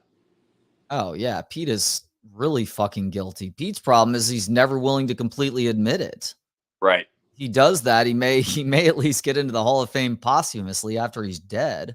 Yeah. Yeah. He should have been in, even with that. Baseball will forgive you. And this is the case in life also. If you're willing to repent, if it's like obvious that you've done something, but you still remain in denial, you're just going to keep getting buried in the court of public opinion. But if you repent, a lot of people in this sport included will forgive you. I think they will. Like if Barry Bonds were to come out and say, I took steroids or I took PEDs during the height of my success in Major League Baseball, I'm sorry, I feel terrible about it. It would get him in the Hall of Fame sooner than he's going to be in otherwise. Same thing with Clemens too. Yeah, you're right. Maybe those guys just don't care about that. Andy Pettit's a good example. He's not as famous or as big as there, but like Andy Pettit owned it and seems to have kind of gotten back into good graces in the baseball world. You're right. What else is on your mind here? Oh, I don't know. Let's check the scores of the basketball games, I guess. Yeah, North Carolina kicking butt, Illinois close. I've got Oregon beating South Carolina. We'll see if that upset happens. And things that happened earlier. I don't know. Texas spring ball. I think day 2 of practice may have been today. Maybe not. One thing I did want to hit we talk spring ball for sure, was the combine. You know, it sucks that Whittington, I guess, still dealing with the hamstring, didn't run the 40. Yeah. But I love JT, but JT has not done himself any favors, whether it was the 40 that he ran in Indy or the 8 reps of 225. That was completely shocking. I don't know how he pushed that little up unless there was an injury that occurred. Yeah, but at that point, his agent's got to step in and say, we're not doing this. Or step in if he hadn't been lifting and say, we're not doing this. But completely agreed. You know, I mean, Keelan Robinson did it 20 times. You can talk about shorter arms, but come on.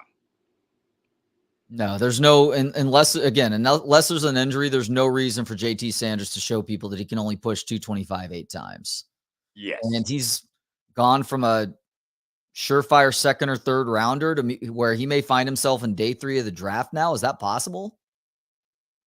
With how he's measured over the NFL, the scouting combine, and then the Longhorns Pro Day? Yeah. I mean, day three would be round 4. So yeah, it could. I mean, I told you before even the Indy that I just had questions. You know, I loved him at UT. I thought he was really good, but questions about how he would translate to the next level. And, you know, he was one of those guys that if he really showed out, and he did some good things in Indy, by the way, but the 40 definitely was not surprising, but not good. The bench press is just like, what the hell? And I get it. He could still be a really damn good player. You know, some of these guys too just aren't maybe working out as seriously as they should. And as we know, some guys was a Mike Mamula or workout fiends and ended up not being good NFL players. So, I mean, it's still very early on. We know he's a good football player, but yeah, I would say he's probably a 3rd rounder right now or 4th rounder, right? I doubt he slips to the 5th. I feel like whatever team ends up taking him is going to get a steal. Like, I know the testing numbers are concerning, but we've seen this guy perform for 3 years now, and especially these last 2. I totally agree. No, this is one of those where if you're really sold on a guy, you hope they don't test well. Yeah. It's a guy who's going to be a 1st round pick who's signed to play at your college baseball school. It's like, I wouldn't mind if you had kind of a down year. I got to be honest. You know, I know the kid can rake, but you know, if he falls to the 3rd round, he's got Boris and he's probably coming to college. So, you know, there are teams that are probably licking their chops. You know, there can be great value for running backs late, but there'll be guys like that who slide who are going to be really good value picks. You know, it's why, I mean, you make your hay 3rd to 5th round in the NFL. I mean, you can really build the team that way. Maybe 3rd to 6th round. True. Other guys who competed yesterday, apparently Jet Bush turned some heads with how he tested. That's cool to see, even if Jet is probably never going to play an NFL game. Yeah. Well, what did he do? I didn't see. I would have to go back and pull the numbers up, but I think it was a good broad jump. I think he did a good job on the bench press and maybe one other thing too. Well, I did see the number of scouts that were out there, and I think this draft's going to reflect where the program is and that it's just really turned a big corner. That there are that many different people out there in the industry to look at UT's program, which has not been the case in recent years. I mean, look, there's 7 or 8 guys who could be selected before the 6th or 7th round. To your point on building teams through the 3rd through 5th, yeah, every team should have been represented. There's guys at a variety of positions that are going to be taken all over the board that could help their respective team out. Yep. No, they could. I mean, it's also why I think Dallas, I know they re-signed, what's his name? Is it Rico or whoever Dowd or why am I forgetting his name? Dowdle? Dowdle. Yeah. But they're probably going to pick up a really good running back in the 5th round and be totally fine with that and work with all 3 of those guys, you know. Dallas Cowboys team doctor performed Jonathan Brooks' surgery. So keep an eye on that one. Yeah. I don't know if they'll go that high, but maybe they will. Yeah, I mean, yeah, if they get like a Jonathan Brooks in the early 3rd round or 3rd round, That's what I would do if I was. I think Houston was really smart. Trade down and get more picks. You can really, really get some value late second, like I said, all the way to the really 6th round if you're evaluating well. And so far they have been. What do you think of the NFL giving strong consideration into banning the hip drop tackle? The hip drop tackle. I'm trying to think of what exactly that is. Let me pull up an example for you. I think I have it in my head, but I want to make sure that. All right. So while I'm, while I'm looking it up, you tell me, what do you think a hip drop tackle is? I think that you drop your hip and make a tackle. No, I'm pretty sure that that's the one where guys have gotten injured because of it, right? Like, am I thinking of the right thing here or no? So yeah, okay. Here's the play right here. Let me pull it up. Thought there was one this year on the sideline that is in my head, but this may be completely different. All right, it's 49ers Cowboys game from earlier in the year. Yeah. So you grab the guy by the waist and you're just kind of pulling him down by his hips. Yeah, I think that's football, man. Like, I mean, yeah. How much harder are we going to make it for these guys? Because NFL Live, I remember after that, there were a couple guys injured with that. And it's probably why even then I was like, what? You're going to outlaw that? I mean, I get the horse collar and why that was outlawed. Leading with the crown of the helmet. Totally get it. We understand why that's no longer allowed. No, there are a lot of the rule changes they've made that I do understand, and you want to keep the sport, but that just seems like, I mean, bringing a guy down by the hip. That can be a little bit subjective too, because remember, a lot of teams are taught to tackle rugby style now, and to tackle rugby style, you hit the guy in the middle and you kind of roll over. That's not an exact science. When you do it perfectly, it looks like that, but sometimes you are having to drag them to the ground too. Yeah, that is. So to answer your question, I'm not in favor of it. I figured you and I would be on the same page, and now I know that we are. Yeah, I mean, that is. I'm also trying to think. Maybe I've seen that more often, and it just doesn't register with me because to me, it's just a tackle. I mean, is that taking a ton of guys out? Like I said, I do remember on NFL Live, and it may have been that game. There was a game that was actually on the sideline where a guy got injured with it, and I guess that's the only time I've honestly ever heard that term and where they used that term. And I was like, what? Like, what are you going to do? Once again, you and I are not total old heads where there are a lot of changes they've made that are good. And in the NFL, as fun as it was when we were kids, man, that was just too brutal. And it's more for sustainability. Like, I want the game to survive, at least until I die. So yeah, exactly. After we die, who cares? So this guy, Dr. David J. Chow, I think it is. It may be Cho, but Dr. David J. Chow is a guy medically who is accurate a lot of the time. And you listen to what he has to say on medical issues. He commented on this, and I think it's a really good, in a sense, nuanced comment too. So he says, no question the hip drop tackle is as or more dangerous than the horse collar. The issue is how best to adjudicate the rule. You see there that the NFLPA is opposed to this rule change too. Yeah, I figured they would be, and they should be. But I've also followed him, and he clearly knows a lot more than I do about that. So it's crazy. He can watch a guy get hurt and I want to say with like 90% accuracy know what the injury is. Yeah, you were the one that got me on him. So I follow him on Twitter, and you're right. I mean, he is all over it. Rodney says the hip drop part comes from the tackler in that play, leaving his feet and landing on the runner's lower body while pulling the upper body back. Okay. Okay, yeah, and that was the one that I was thinking of that NFL Live does a good job. I like that whole crew, and they were going back and forth on it. And how do we take this out? And of course, the defensive players are like, we can't. But that was where he did land on him, and I thought, all right, maybe that's part of it. But the tackle that you showed there, I don't know how you outlaw that, or how you really officiate that. It becomes very subjective, and these refs already have a problem with subjectivity. We see it with pass interference, holding, a lot of other plays too. So this is just another thing that they're going to have to figure it out on the fly. Yeah. Getting back to JT Sanders says, I know it happens, but don't know if it happens at the highest level. Could JT be tanking a bit, knowing he's already talked to a team that is taking him? Wow. Cooter. I never even thought about that. Spiritorial 3 to 5 show today. I'm digging it.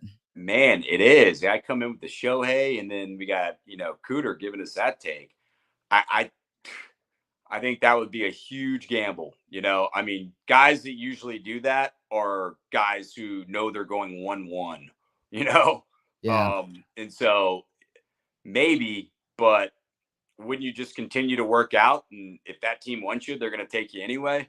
Probably in the second round, it would have been the highest spot he was going to go. And that's probably gone, but we'll see.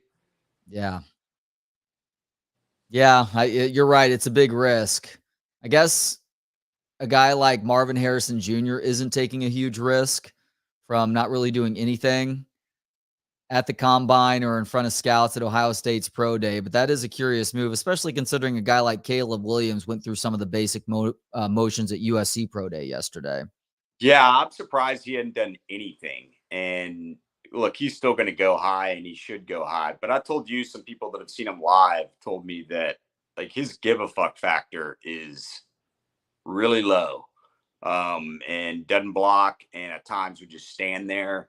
So I'd be more worried about that. He's a smooth route runner. His dad was a great route runner. So he'll be a good player. Malik Neighbors is the one that, and actually both LSU guys, Thomas too. Those guys really, really intrigue me, and those would be the guys I'd be going after. You think those guys are number 2 and 3 as far as wide receiver rankings go? For me, they're 1 and 2. But okay. But I certainly see why Harrison is ranked there, and there's not much separation. I mean, I would be more apt to go try and get a Jalen McMillan in the late second or third round and get some value there. Not that Jalen will be that good, but he could be. So who is helping whom more at LSU? Daniels helping those two receivers more, or those two receivers helping Daniels more? Or was it mutual? Yeah, I think we talked about that a week ago, and it's a good question. I think they probably helped him more. He got a hell of a lot better, and some of that may have been being at Arizona State, and he flashed at Arizona State, but he got better and better and better. And man, the whole quarterback thing, that is such a crapshoot. I'm standing by my prediction of months ago, though. Someone is going to trade up in the first round and take Michael Penix. Okay. They will gain a new fan in Austin, Texas when they do that, because I am rooting for Michael Penix until injuries probably knock him out of this league. Well, we haven't talked about this. What were your thoughts with the Bears and getting fleeced for giving up Justin Fields? I hate that for Justin Fields. They finally gave Justin a little something last year with DJ Moore, and it made a huge difference. And then they go on this acquisition spree this offseason, going out and getting guys like Keenan Allen, and they added nice pieces on both sides of the ball. DeAndre Swift, a part of that backfield now. Yeah.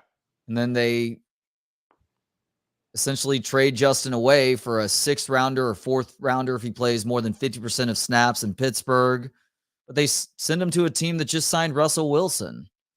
Maybe that benefits Justin Fields because it takes the pressure off of him. He can take some time to learn that shitty Arthur Smith offense before eventually taking over the reins, because the Steelers are not going to stick with Russell Wilson long term. I mean, Justin Fields is the guy that they're going to give that legitimate shot to. But Pittsburgh does also have some nice weapons as well.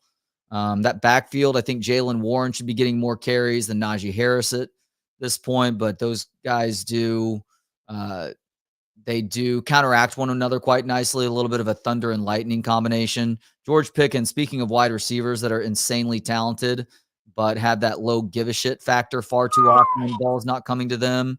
If you can get through to him and get him to care more, he has a chance to be one of the best wide receivers in the league. Freiermuth is a nice tight end option. They need to get that offensive line fixed, but they also have a really good defense, assuming TJ Watt is out there. When Watt's not out there, there's a huge drop off in the overall defensive performance, but he should be back and healthy next season. So it's not a complete lost cause for Justin Fields. I do just hate, though, that the Bears made little effort around him, including having shitty fucking offensive coaches, too, by the way. And they weren't gearing game plans to utilize his strengths, including running the football up to a certain point last year. I just hate that now it seems like they care a little bit more and they just completely discard him onto the scrap heap. That is the Pittsburgh Steelers. TJ Watt, that was a good breakdown. TJ Watt was a guy that I think I wanted the Texans. It was the Texans or Cowboys to take him on the air. It was like TJ Watt was Cowboys, I believe. His Cowboys. I don't know if he'd be this damn good, but I thought he would be really fucking damn good. What was that when they took Taco Charlton instead? I think that was it. Yeah. I mean, they took someone and Taco never showed, like Taco showed with the Cowboys what he showed at Michigan. Flashed a little bit more. I remember you saying something along those lines on the air back then too. Yeah. It's like, dude, I watch too much college football and I've watched a ton of Michigan, and Taco Charlton is not that great. Yeah. I was pretty sure Aiden Hutchinson was going to be great. You've got to show something on the field, right? Yes, you do. Majority of the guys that don't, it's rare that you get someone who doesn't do shit in college unless it's just all injuries, and all of a sudden they find it in the NFL. It's one of the things I love about the NFL draft and college football and the NFL is that they want to see something. And sometimes 1 year won't do it. You know, Tavondre is probably getting knocked for that a little bit. If Tavondre puts that up 2 years in a row, you know, maybe he is that first run stuffer, and maybe he does go in the late first round. But he's going to be a second round guy. I just hope he goes to a good spot. Yeah, I do too, because I think he can be a wildly productive player at the next level. And if he goes in, like if he were to get selected by the Philadelphia Eagles, that would make a lot of sense. Yeah. Illinois is going on a run here. That was close there for a long time. They're up 9 now against, I'm sure BK hit this, every 12-year-old's favorite team in this thing with Longwood, Morehead State. Morehead State. Oh, I see. Yeah. Yeah. I'd seen the Longwood. Where is Longwood, by the way? Is that a California school? Gotta be, right? Let's see. Longwood basketball. Any guess on their mascot? This does actually make sense for the innuendo. Okay. The Longwood Peters? Close. The Longwood Lancers. How is that fucking real? Oh, that's great, dude. And it's in Farmville, Virginia. Oh, is it really? Opposite coast, yes. I need some fucking Longwood Lancers gear. Holy shit. Way off on that one. Yeah, no, what it's funny, like those gears. What was the one that when you know the white hats that everyone wore when we were in high school and college and just had the, you know, cocks. Remember how many cocks you saw? Yeah. Like, I remember like going to the mall and, you know, South Carolina hadn't done dick in anything. And there were a ton of South Carolina Cox hats. I'm like, oh, there we go. Mm-hmm. That's like the t-shirt. What was the t-shirts that were popular more when we were in middle school? I was just about to say that was that era. Was it Big Johnson? Big Johnson, yeah. Hey, look, I'll admit I had a couple too. They outlawed them at our middle school. The Big Johnson shirts, really? Yeah, dude, there were some that were pretty over the top. Okay. I'm trying to think if I ever had any. I did have one offensive shirt. I bet you would have seen this shirt too, considering that you've been going to Padre your entire life.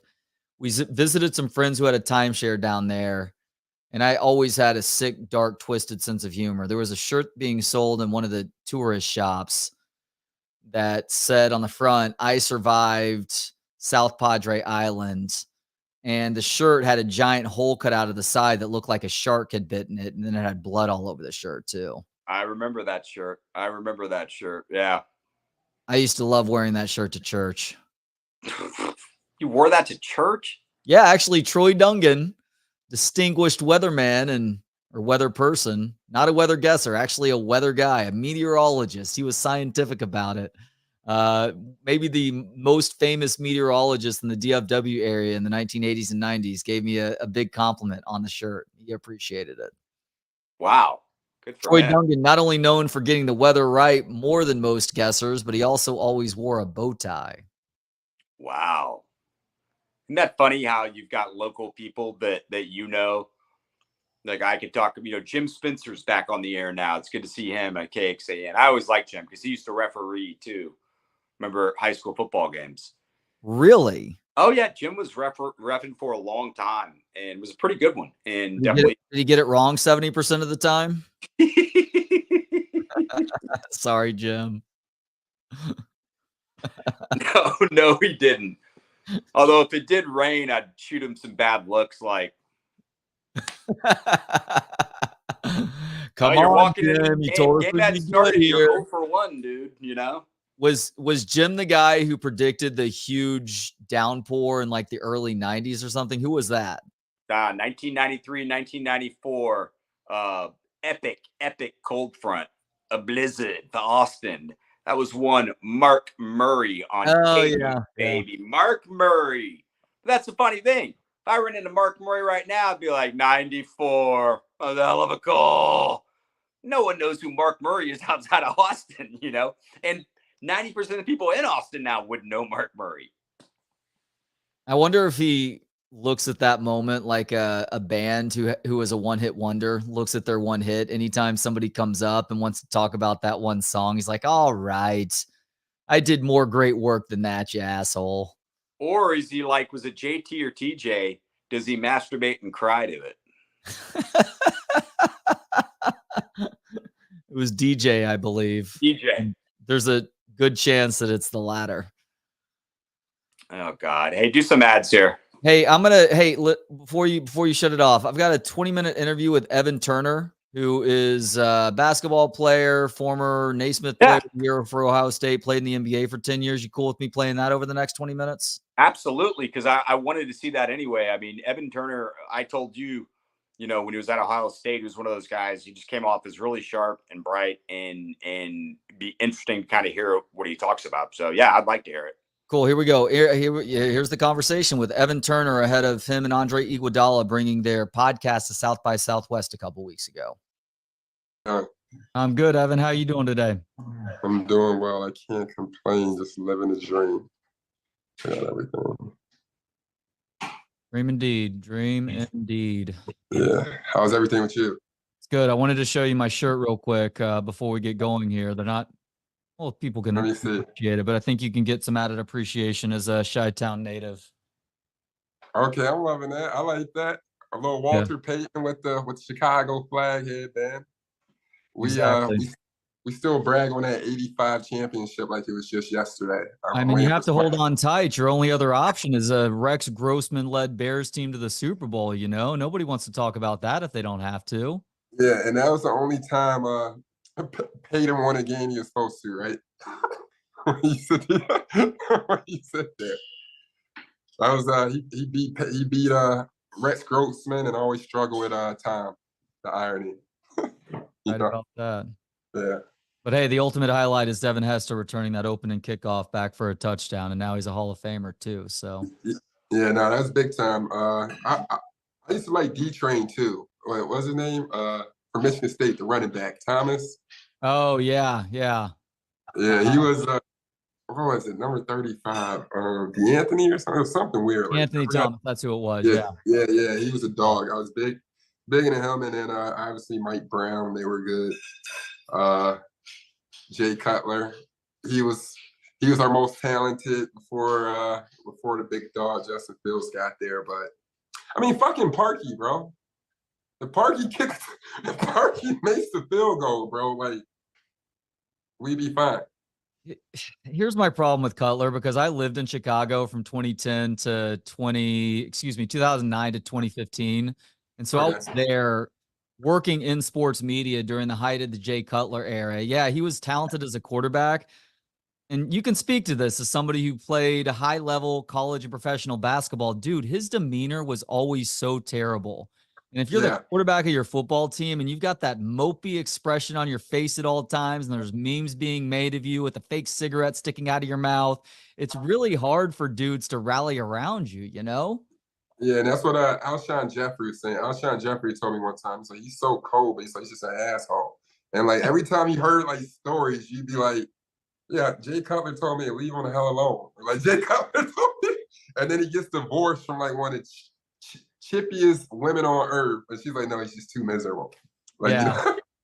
It may be an urban legend in Chicago, but my favorite Jay Cutler stories was some dude, and granted, you're saying hello to somebody in the bathroom, have a little bit more courtesy than that, but the guy walks up on him, and they're both at the urinal at Harry Carey's in downtown Chicago, and he's like, Jay, I'm such a big fan of yours. Thank you so much for everything you do. And Jay, as he's draining his lizard, just says, I don't care. Turns around and walks out, which that may be complete BS, but it still sounds so Jay Cutler. I can't help but to tell that story from time to time.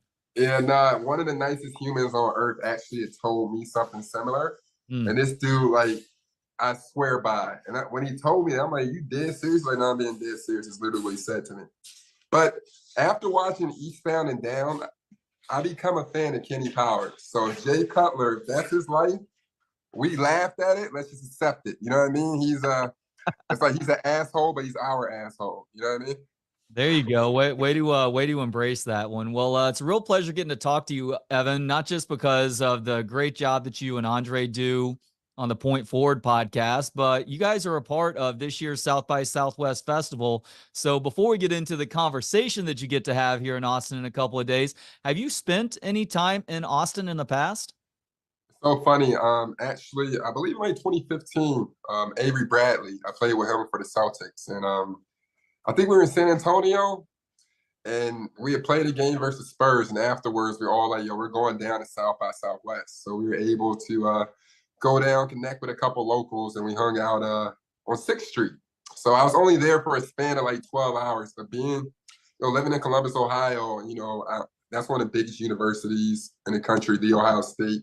I'm well aware how the city like Austin is built around, the college and everything. So that was one thing I always heard great things about it, but showing up, I had a great time. And, Austin is that economy and what's going on there. I'm well aware of how fruitful it is. So I'm excited to, go down there and partake in South by Southwest and have a reason to do so. Well, plus you made a wise decision having Avery Bradley as your host, since he played college ball here. So he knew his way around the city a little bit.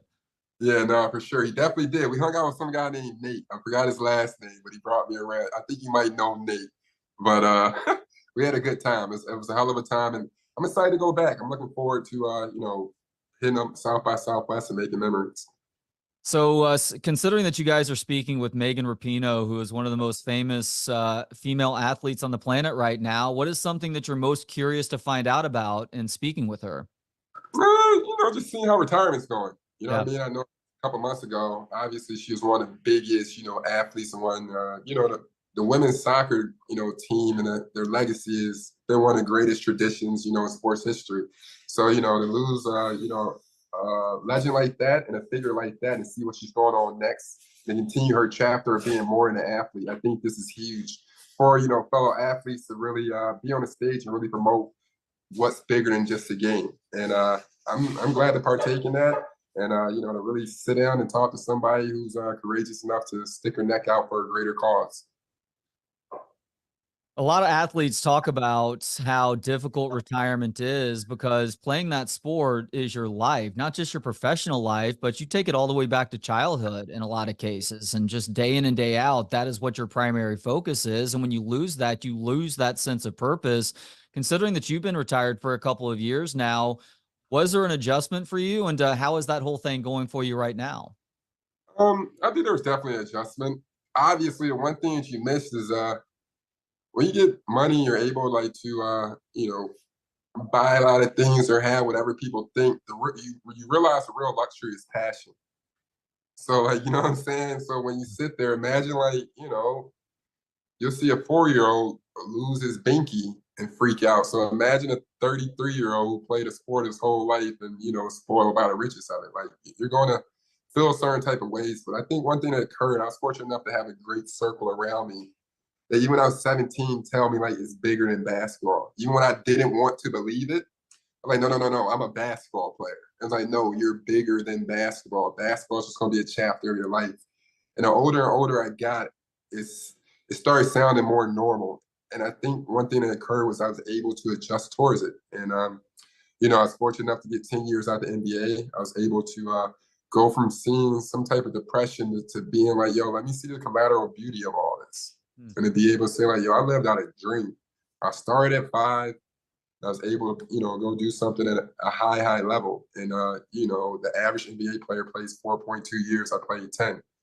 And I just think it's blasphemy if you don't look at that and say the gratitude behind it. And when you look at the positivity you take from there, it's allowing me to have all this greatness that I'm able to do right now. You know what I mean? And it's just two ways to look at it, half empty or half full. And it's like, yo, if I was able to make it to the NBA, it's only 5,000 NBA players ever make it. There's 8 billion people in the world. Every year, it's only 450 players that play. I'm in a 0.2% of being able to do something, reach my dream. That was a successful chapter of my life. And if I was able to do that, imagine what the next 60 or 70 years are going to be for me. You know what I mean? And the only thing it's done for me was go from having like a soak in 10 minutes to being like, no, I'm a superhuman. Like what I do next is going to be crazy. Like I'm up, up, up. I was able to live out my dream from, you live in Chicago, how, segregated could be, how, the system could be, whatever. I was able to, walk the streets of Chicago, taking the bus with 50 cents in my pocket to, being able to, see the fruits of life and be able to partake in all the great things I want and to see the world outside of that. And that's what I'm going to paint my post-career, something bigger than just what the start was. That's a beautiful perspective. Thank you for sharing that. And in studying your basketball career, my goodness, man, you've seen some crazy things throughout your life. Just the amount of talent coming out of the Chicagoland area during your time in high school, heading to Ohio State was wild. You were such a good player for the Buckeyes, but rather than jump on the trend of guys who maybe leave school a year or two early, theoretically, you leave school a year or too late, but then again, you're the number 2 overall draft pick. Before we get into the decision of sticking around in college for 3 years, I'm curious because here in Austin, much as Avery Bradley can attest to, you're the star of the basketball team in Columbus or Austin. You're still second fiddle to the football program, even if they're not good on a given year. So what was it like being the star of a basketball team of a football school like Ohio State? It's funny. It's where I toot my own horns. I was a big man on campus then. So when you sit there, it's like, I'll sum this up. Drake came to campus and was performing. So yeah, Terrell Pryor was 33 and 4. The person he brought on stage was me. And that wasn't in a disrespectful sense of like, oh, I'm the man. But like when you talk about it, like it's hard to get recognition as a basketball player at a football school. So when you break it down and, what we were able to do as a unit, what we were able to do as a team, and clearly, just whatever God was able to grant me with, I was able to climb to, I guess, the mountain of that success for that year. And college was amazing, man. College was amazing. I didn't leave early because I wasn't ready. You know what I mean? Like a lot of people leave one and done. We even talk about me having some of the greatest statistics in history in college and then going number 2 pick. Yeah. Always joking. People are like, oh, you're a bust. I'm like, no, bro. Do you know how good those dudes were that I played? LeBron is still going. Kevin Durant was a year older than me. Like there's tons of like talent in that league, and when you start to realize it, I was fortunate enough to play during one of the greatest eras of basketball. And that's, like I said, it's a hell of a chapter to be part of and to be able to play on. What was it like being up on stage with Drake as a collegiate?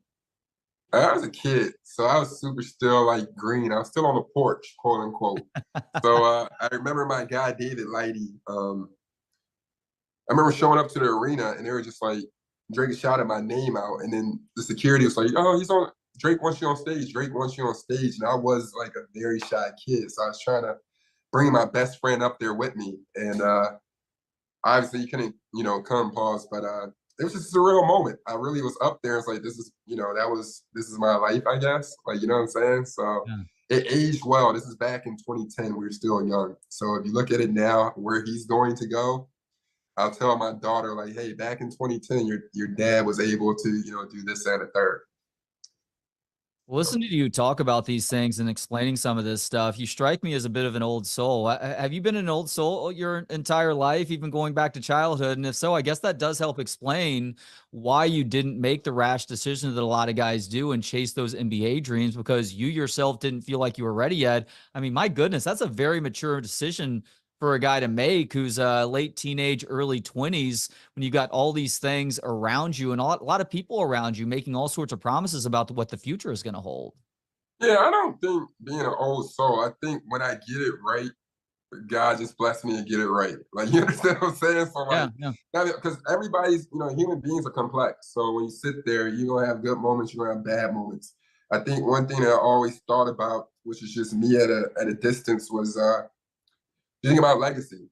And it wasn't like, oh, what, like, I want to be the greatest, this and the third. Like, it's humbly speaking. When I was 15, for whatever reasons, just like, no, I wanted to make sure that like my name meant something. You know what I'm saying? And one thing that occurred in life, before you realize, what all things matter, you think winning matters, and you think, breaking records matters, and, leaving your legacy at a high level. That stuff is definitely dope, but I really intended to go in and really, not so much worry about money, but worry about like the legacy of my family name.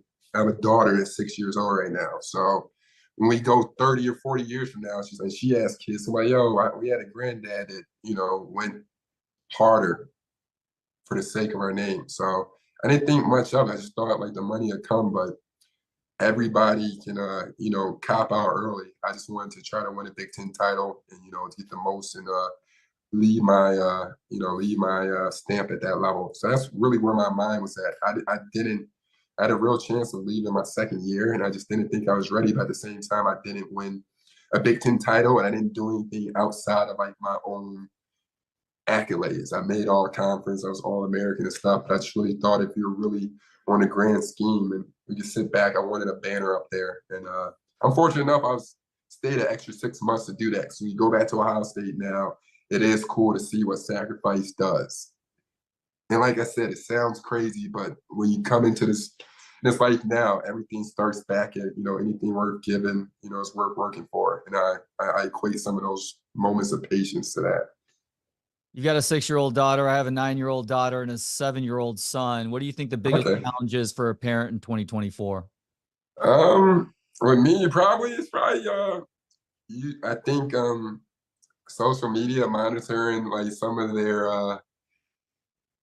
iPads and things like that. But I think as parents, we're all everybody is kind of distracted. So one thing I got to remember a lot when I get around my daughter is just to be in a presence and be in a moment of just like taking excitement in her first. You understand what I'm saying? Like, she's still 6. So like when she's telling me a story and telling me what's going on, it's like, no, I want to not show up and be like, hey, this is happening, or squeeze her and this. It's like, no, I want to be present in every moment possible and, build that support system. And I think one thing that occurs is not only for distraction for kids, but for adults. Yes, it is. And you want to be able to cultivate the awe that kids feel. It's important for anybody throughout their lives to experience that awe. When we get older, we get jaded with stuff and we stop doing much new stuff, and we've seen the world. So it's harder to surprise us, but that's still something that's very healthy to go through. Kids are full of that because everything around them is still so new. So to remain present and make sure you're focused on what they're telling you is huge for not just the present, but also for their future as well, because it keeps them curious about things. Yeah, you just don't want to be a buzzkill. And when you realize it, like as an adult, like I didn't, for me to say I wanted to be an NBA player at 5, my mom was probably, what the heck?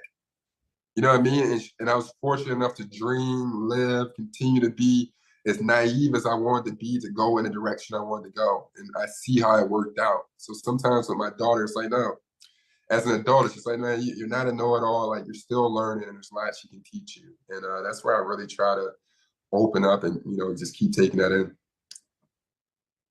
So I've heard you talking about the biggest challenge for becoming a professional basketball player had to do with learning how to be a pro. For somebody who's maybe, gosh, this could be a basketball, an NBA thing. It could just be an entering the workforce thing. Do you have a piece of advice to help somebody better understand how to be a professional once they enter that workforce, NBA or otherwise? I just think you need to learn and lay of the land. Know the history of what you're going into. Kind of enthrall into put 2 feet in. I think when you don't have 2 feet in, when you start becoming a professional, then you start messing up. You're not sold in, nothing's going to happen. I think the number one thing in order to be successful is to buy into the bigger picture of whatever that mission is. And before you're great, you have to be good. And there's just no way around that. And I think sometimes when you're willing to paint by the numbers, that's when you learn. And when you learn, innovation comes from, and that's when you begin to stand out. A few weeks ago during All-Star Weekend, Adam Silver talked about a number of things, including lamenting the AAU system here in the U.S. and how that's causing American kids to fall a little bit behind their European counterparts. As somebody who's played a lot of AAU ball himself, what did you think of those comments, Evan? I think it's a mixture because I understand that the trend of when we talk about how the European game is played, the skill set, and everything. I think the skill set has to continue to keep picking up. I think the game of basketball has gotten so oversaturated because it's just a money market. There's people that don't even have anything to do with basketball that'll jump into the game of basketball. One thing I don't want to miss out on is back in my day, you could shoot 40%, but if you couldn't get your shot off, you couldn't play. And if you couldn't play defense, you couldn't play. You couldn't just do one facet of the game and then you're at the highest level. And like one thing I told people about when I compare myself to like John Diebler, who was like the all-time 3-point shooter at Ohio State, or Will Buford, who was like the all-time leading scorer when I was there, they're like, what was different? I'm like, I was pretty skilled, but I had a really high competitive drive. So when we discussed the mano-a-mano or the man-to-man or competition, it wasn't like, yo, you put out 5 and the alpha's gonna come out. Now it's like, no, if he can't shoot 40%, he can no longer play. We're going to move the game over to this and do this and the third. We'll say like the Americans are falling behind, but I bet we, quote unquote, will kick the shit out of everybody in the Olympics. It won't even be close. What do you think the NBA potentially redrawing that 3-point line and eliminating the corner 3? Man, dudes are shooting from half court anyways. Like at one point, I'm like, bro, this is what I will say. The skill set has been crazy where I'm like, bro, dudes are shooting 33-foot jumpers on the regular. And I'm talking about like, there's like 100 people in the league right now that are not even looking down at the line. So I'm all for it. I think it's a dope way for the game to expand. I'm just big into just keeping the competition up, like keeping literally the competition up. Like let guys battle out for their position. Don't say, yo, stick him here because he's 37%. You look at certain dudes that shoot threes and can't hit it when it matters. You know what I mean? Yeah. So last question here, Evan, because smart people tend to ask themselves a lot of questions, and typically there's one overriding question at a given point in time. You are a very bright dude, as you've proven throughout this conversation, the Point Forward podcast with Andre, and I'm sure elsewhere in life as well. Can't wait to see what that next act is. What is the one question that you find yourself asking more than the others right now? Like in regards to interview or just in life? Just in life. Shoot, I always in my head randomly that why Georgia song by John Mayer always pops up. And you always think, like, you just always wonder if you're on that right path. You know what I'm saying? And I think, am I where I'm supposed to be? Is my intent right? Because at the end of the day, I've learned that if nothing comes good out of malice intent, and nothing comes good out of selfish intent, and that's has really been my journey, and trying to continue to collab and understand, am I making the right move? So I think that's just a joyful question, not like nothing crazy, but it's something cool to ask when I'm exploring, and it allows me to look around and see. So are you where you're supposed to be, and is the intent right? Yeah, absolutely. I think it's probably that for the first time in a long, long, long, long, long time. So it's lit, and I'll be in Austin on Saturday. So make sure you pull up. We're gonna do a crazy, crazy, crazy Megan Rapinoe interview. It's gonna be super dope, and I think we'll keep even laying more paths in that direction.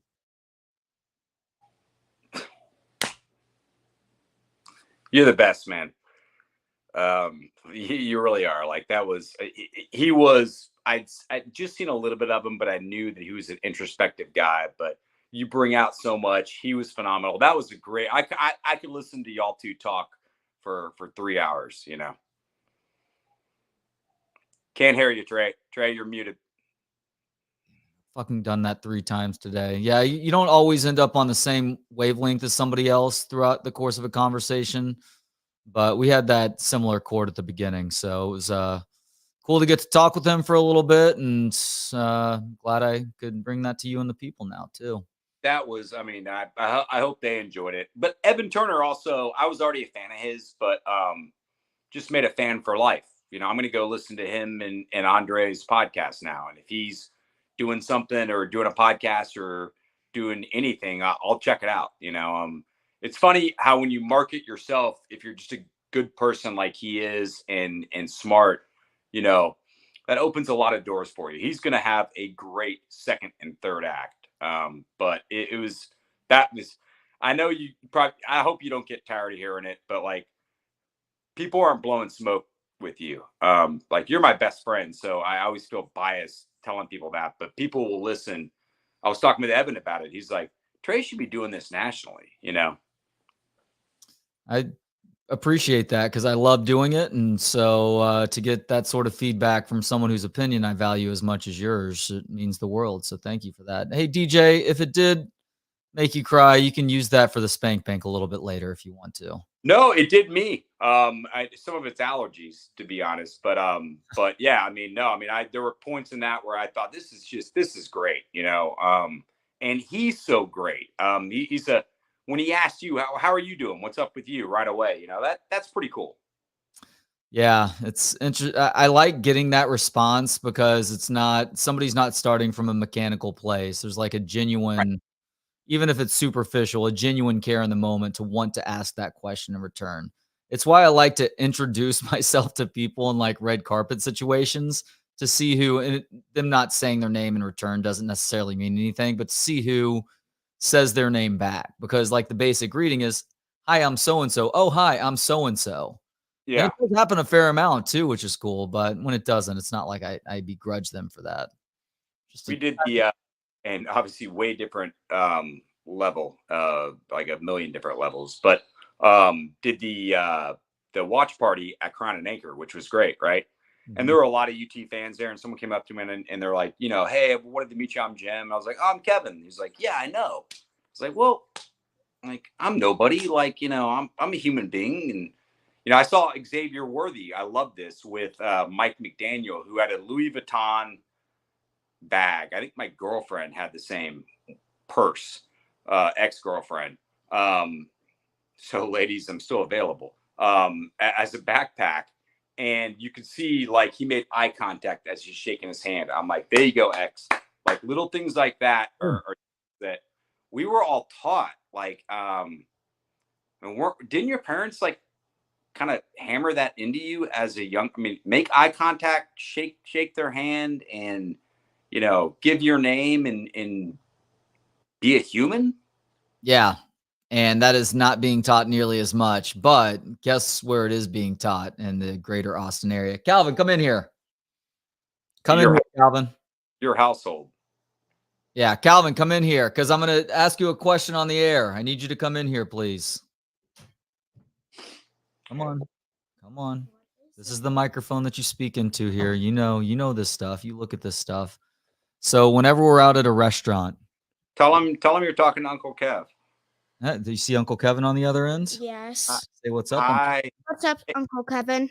I'm doing well, brother. When are you coming over to come swim and eat some Doritos and Gatorade, which your dad won't give you? Gatorade and Doritos. I don't know. Are we allowed? And then Amy's ice cream after. Hey, whenever we go to a restaurant, what do we have you and your sister do when we're ordering? Order for ourselves. Yep. And what do you have to do when you order for yourself? What's the proper way to do that? To look the server in the eyes and say it out loud. Speak clearly. Exactly. It's a foundational thing, right? And you do that with adults also. When you see Uncle Kevin, you look him in the eyes and say hi. He asks you how you're doing. You say, I'm doing good. How are you? Give him a big hug. Right? Right. You do a great job with that. Okay, you can go back to play now. Calvin, y'all do a great job with that. And I will say this, like, your kids are so well behaved and kind of ahead of the game. I've eaten out with y'all a lot. So I've seen it in every way. Like, you guys are good parents, period. And probably, there were threats involved with me during rambunctious early ages that, hey, you can be Tasmanian devil at home a little bit, but we're going out to Steak and Ale or Dan McCluskey's. And now the threat was, like on the car right there, if you don't act like the little bullshit prince you can act like, we are going to spank the living hell out of you. And guess what? I was a really good kid at restaurants. We have not partaken in the whole spanking bit that was very popular when you and I were kids. In retrospect, I just don't see how much good it actually did for me, but we do have very serious conversations. And at times we've hit eject on restaurant experiences, not so much recently, but when they were younger, it's like, all right, if you're going to continue acting this way, we're going to have to go home right now. And we'll literally tell the servers, we're sorry, can we get that food that we just ordered to go? We're not fit for public consumption right now.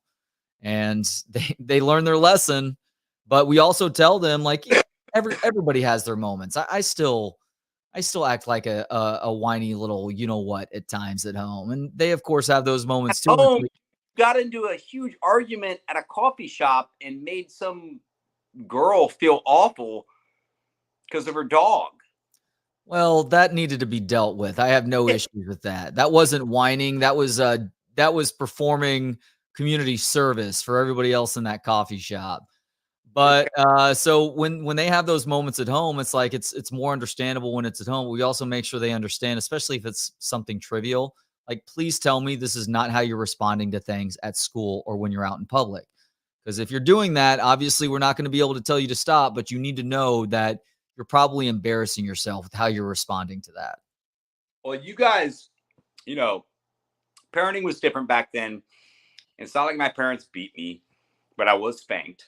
Yeah, I know. I did not get physically abused in terms of getting beat, but I did get spanked with wooden spoons and belts. Yeah, and I would also say you and I, especially people who listen to this, you don't think as kids, like, we deserved it? There's not one spanking I got I didn't deserve. Oh, I was a complete shithead. I'm sure I deserved twice or three times as many as I actually got. I deserved. I mean, I'm one of these people that gets out on bail, like in San Francisco. It's like, dude, you should be locked up in a pen for 3 years. All right, you should not be out in 10 days. Cindy, Kevin just got ungrounded and he crapped in the hallway, a la San Francisco hobo. I was laughing with my sister. Get quickly to get back to this. You guys incentivize, that may have been decentivizing or a threat, but y'all, we've been at Bufalina and it's like, and they're never being bad kids. Not at dinner. And I've never really seen be bad kids. And I'm also old school and Uncle Kev, and they may be upstairs and running around and hitting each other, and I'm like, they're kids. It's what they do. Come on. Not only kids, but brother and sister also that are 2 years separated age-wise. Yeah, I mean, I was 9 years from Amanda, and we talked for 3 hours last night, and still there's that real connection. But we got into, I mean, even by the time I was 9, she was 18, like I was probably as tall as she was, and, you know, was a little dickhead. So, I mean, we got in our own tips or whatever, but you guys incentivize stuff well. So the few times it's up to y'all, obviously, like, hey, I don't like, you know, you guys need to be quiet here. We're at Bufalino. You know, this is family to us and a good restaurant. Do you guys really want to go next door? Because a lot of times, you know, you and I do, I think a good job of, and Justine, let me definitely add her in there, that we mix the bill, or I'll be like, hey, let me get ice cream next door for them, you know, but you've thrown that out there. And so the threat is you're not going to get ice cream next door. And I know that you're not feeding your kids with too much crap. I know that for sure. So it's not like that's always you know, I'm always incentivizing with just feeding them more, or feeding them sugar and bad stuff. But it works. I mean, I've seen, y'all are a great example that you don't have to spank to make it work. No, there's other ways to punish and or incentivize. And by the way, parenting, just like life, is a constant negotiation. Yeah. And if you can be on good communicative terms, it makes everything else so much easier. And so, do I have to be bad cop with them at times? Of course I do. But I also know that what we're potentially taking away or what we're giving is a treat. And so, treats by nature aren't something that you're getting regularly, and something in a sense that could be earned. Yeah. And they earn it for the most part throughout the week. I mean, it's more like it's not like they only get ice cream once a week. We probably do too much ice cream on the weekends if we're being honest about things. But yeah, that's a great tool that I have, incentivization that I have to get them to get it together if something is going sideways. The video games and screen time are another great bargaining tool. It's so weird. So I was talking with someone, and they're like, but I was talking with my nephew, Josh, about this. It's like, and Josh is an old soul, but he's like, I told him, I was like, we never played video games during the day. We were out playing yard football. Because we were talking, because they're thinking about starting a family, and he's in his mid 20s, and a great wife who's in the Navy and is a badass. So, but they're figuring out they want to have a family. And he's like, he was like, you know, Uncle Kev, why didn't you? And I was like, there were a lot of reasons. I was like, honestly, there was never one second of my life I wanted to have kids.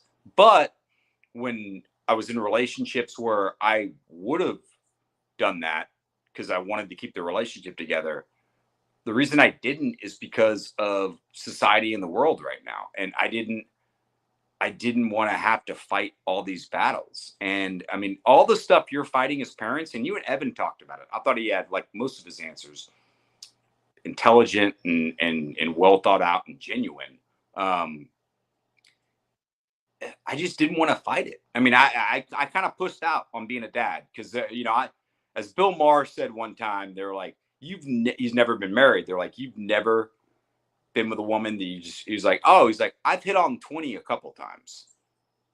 Talking about blackjack, and you never hit on 20, right? But what if you get an ace and you get 21? You know, it's like, no, you got 20, man.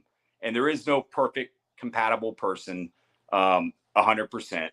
You and Justine are close to it, but I know that every, you know, there's always going to be something, and I totally get that. I was part of that too in relationships, but you know, the couple deal breakers with kids was I just didn't want to bring them into this world, and I didn't want to have to deal with all that. I mean, which is why I tip my cap to all y'all that are doing it, especially now, because we didn't have that back then. And I told that to Josh. I was like, we had. He's like, you talk about Tecmo Bowl and Nintendo and Atari and Sega Genesis. I was like, yeah, but we only played it at night.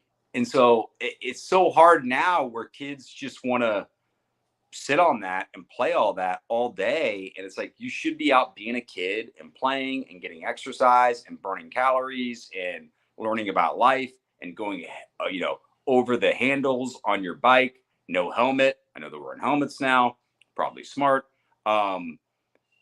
and then you learn how to break a little bit. And there's so many life lessons that we had as kids just fucking around and playing, Yeah. Michael, thank you for the kind words. Calvin was awesome. When I met him at the Austin FC game, super respectful, gave me a high five without hesitation. Oh, he gives a good high five. He's looking to high five everyone. Yeah. Magic Man ATX says my clone. Yep. Little Trey, you guys are right about that. My daughter in some ways looks even more like me, sadly for her. DJ used to get beat with belts, electrical cords, fly swatters, and shoes. I got a couple fly swats, couple belts, but Bob's hand was strong enough that that it was enough, And also it was, I felt like I'd let them down or gotten busted. Probably a combination of both. But yeah, no, they never went over the top on that. And it was always the biggest thing. Adrian Peterson. Jesus. That was a fucked up story. Not to No, there are stories that have gone too far. We have friends in our age group, and I heard them like, whoa, like hell, even that one, like electrical cords. That's yeah. Makes you thankful that it was only a hand or a wooden spoon or a belt. Right. But it was always I think Bill Burr talked about this, who's probably my favorite living comedian right now. And I got on Burr super late, like Modern Family, like a lot of stuff, like music that may come out right now that's a good song in 7 years. Did you see him at all at the Cellar? Yeah. He was still really finding his groove. And was it when he still had hair? Yeah. And he was funny as shit. And Nikita, my girlfriend, was the bar manager. And so, Nikita knew all these people forever. So, it's how we hung out with Dave Chappelle. Dave Chappelle wasn't hanging out with me. It was Nikita, and everyone, if you ever meet Nikita, she's the best. So, so she knew Burr and knew all those guys. And I thought Burr was really funny. He was also a really good guy. Nikita said, like, a really good guy, which you kind of, I can absolutely believe that. But yeah, he was funny as shit, but he wasn't what he is now. He's just continued to find his groove and get better and better and better. And I also think his material back then even wouldn't stand out as much as it does in, you and I hate this word, but the woke, whatever you want to call it, describe it. Super offended, very sensitive time we live in, where guys like that will say stuff that, hell, top 30 stand-ups would have been saying back in the day. But now it's like, whoa, That's coming back around, though, thankfully. Yeah, and you have such a better feel for that and are on top of that, and I trust your comedic sensibility. It's about it. But comedic sensibility and so it's good to hear that. And you and a couple other buddies have told me, and y'all are right about this, you kind of feel this paradigm shift and things turning a little bit, which is usually what happens anytime there's a social change, or especially as big as the one that we have the last 5, 10, 15 years. It's like anything. There's a little bit of the pendulum will kind of balance it out a little bit. And so if you go, whoa, it'll start to come back, because the other reality is right, left, whatever, political, social stuff. There's like 80% of us in this country that are pretty close to the same. Even abortion, we're talking about like 3 weeks, most people are, you can turn on MSNBC or Fox and you'd be like, whoa, but there's 20% and too many who have power now who are bullhorns and they're extremists. Most of us on most stuff, we can find, may not be on the same deal, maybe this, but we can find a common ground. And I feel like that pendulum is starting to come back a little bit. It is, and it will swing too far to where everything becomes gay or retarded, and then it'll need to swing back into the middle a little bit more to where there's more creativity when talking about things that you ideas that you don't like or people that you think are acting a fool. You and I have said that kidding around, obviously, because of that. On a couple of shows, we don't need to use that. There's enough real homophobic issues that, like, and obviously you're going to make fun of people that are mentally handicapped. Oh, good for you on that one, you know? So yeah, Mark Normand has a really good take on that though, because he says, I'm not going to call special needs people that, but I'm going to call you that if you are an idiot about this. And you know what? And I don't think that'd be the end of the world either. So we have had fun with that. But like you said, I'm selective about how I use it and only using it with groups that think it's okay to use it as a slur towards others. That's the people that I like to call that.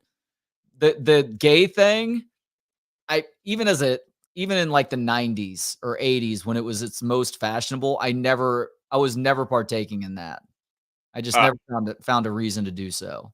It just was part of the vernacular. It's the Valley Girl thing you talked about earlier, to where, and I never ever meant it as a gay slur.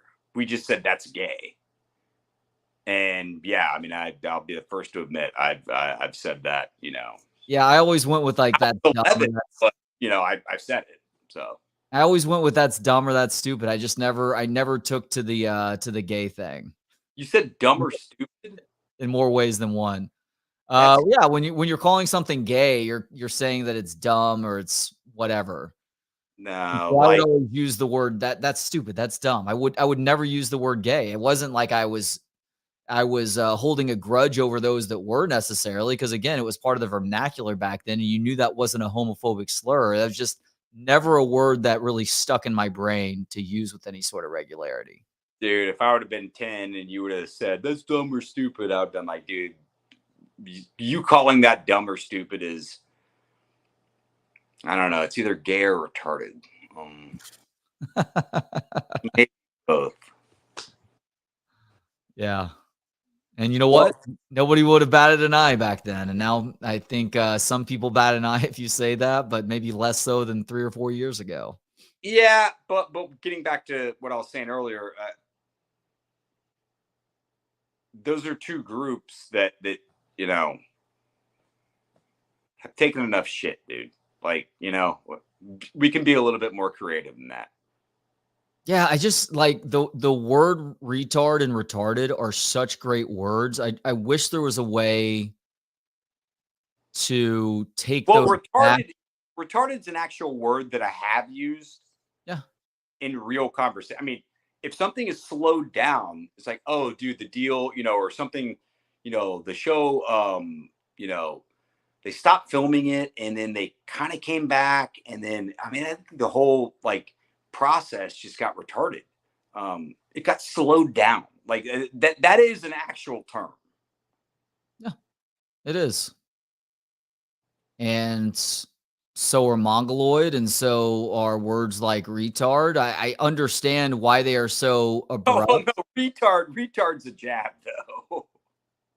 Yeah, it's a jab at somebody who's not necessarily special needs. That's my point, is that we need to find a way to where we can turn that word into something a little bit more highfalutin, which is ironic, me using the word highfalutin when we're talking about this, where it's like you pronounce it slightly differently if you're talking about somebody with special needs. But then again, maybe you just eliminate that word with regards to talking about people with special needs. They're people with special needs.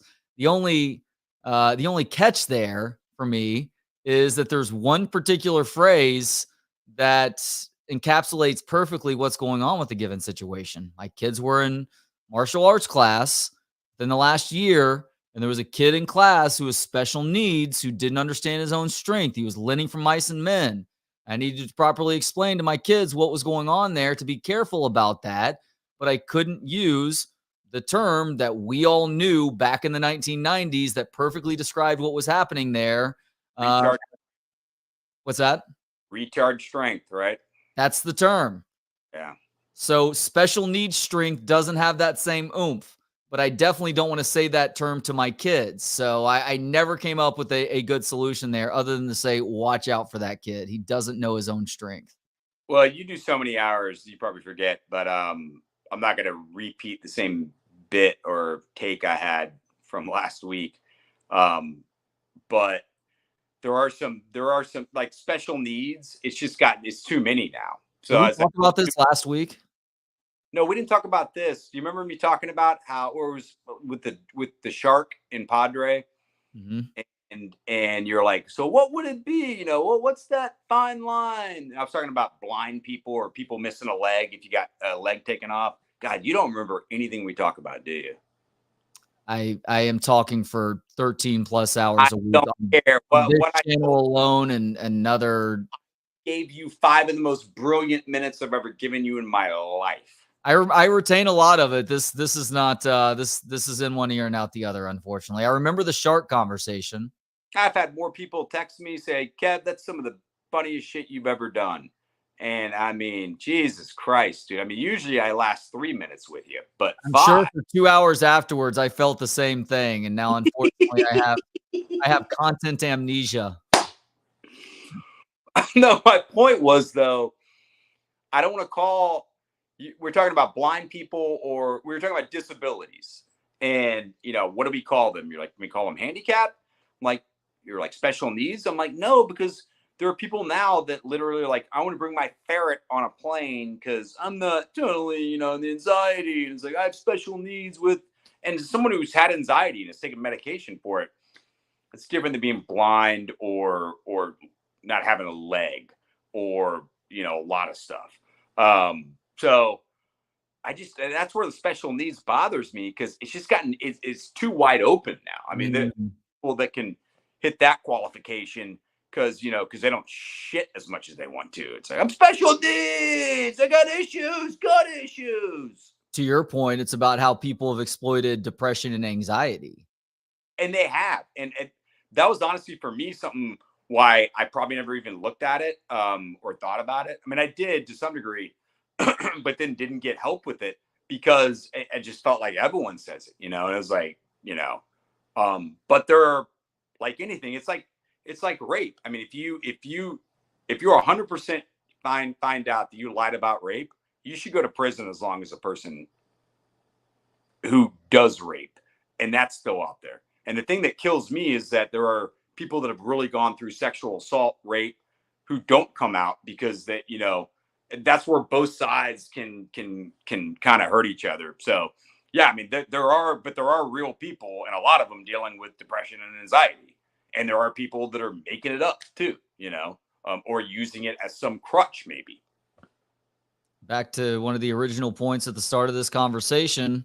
A lot of people deal with a version of depression and anxiety, and some people, in an effort to become more of a victim, play that up.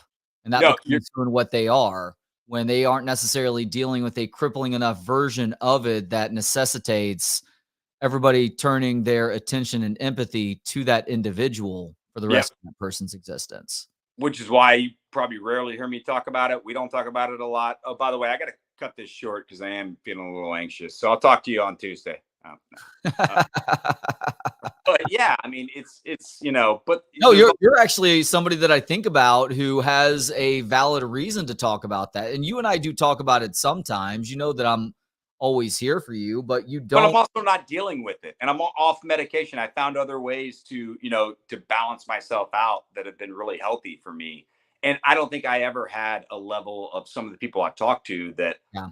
You know, there are levels of everything. Like there are people when I was going through chemo, it was pretty serious. And there are some people that's like, I got skin cancer. It's like, well, it's still cancer. And by the way, I know you hope you get skin cancer so you can be in the club. I got to see how serious the diagnosis is before I let you in the club. I've got an appointment next week. Be ready. Be ready with that jacket. I'm going to be ready to put that jacket on, perhaps a pipe or whatever else is going on in that club. I may be a member sooner rather than later.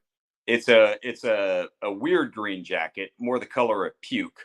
So there's some brown in there, but it's the color of baby diarrhea. Yeah, and yeah, you do get a pipe, which is weird. No, I need documentation. I need signed by the doctor. I need to know what stage. I need to know what type of chemo. If it's just radiation, you ain't getting in, bro. I got news for you. For skin cancer, ain't happening. Oh, if it's just radiation, then I'm going to decline the radiation too. That's not worth it for the club. Well, no, don't decline it so you can live. No, I'm declining it. It's not worth it. If it doesn't get me in the club, then I'm not doing it. I need to go through something more hardcore. God, you're talk about negotiations. I do this all day, and you're going to negotiate me into giving you the fucking puke jacket and the pipe because you got 2 weeks of radiation and what is essentially a mole. Because you'd be like, I won't do it. And Jesse's going to call me and be like, yeah, like, I'm like, all right, he's in the fucking club, but he's sitting in the back. All right. I'm the Rosa Parks of the Cancer Club. Thanks. Yeah. No, you're like the one legacy who's in the frat and, is the weirdest guy there, but it's like, his 2 brothers went here and his dad gives a lot of money. So he's in, it's like no one talks to him, but Stevie did just say that. Kevin did just say normally lasting 3 minutes to me. Am I really that good? Yeah, I'm that good. I told you yesterday or 2 days ago. My wife said that she doesn't have pees that feel like orgasms. That must mean she's getting much better orgasms than having to pee for an hour and finally letting loose. So there's hopefully just one person that is helping her out in that regard, and that would be this guy. show your special. There we go. Look at those thumbs. Boy, no wonder Justine's, with the tongue. All right. Hey, we've got 1 minute left. What do you think is going to happen between Texas and Colorado? So long until you show your tongue. We've got 1 minute left. What's going to happen with Texas and Colorado State here in less than an hour? Oh, God. Where are you and I going to be in 10 years? I think we could probably, fucking hit the dartboard closer on that than even guessing. I mean, do they lose by 20? Do they win by 10 and then go beat Tennessee? I'm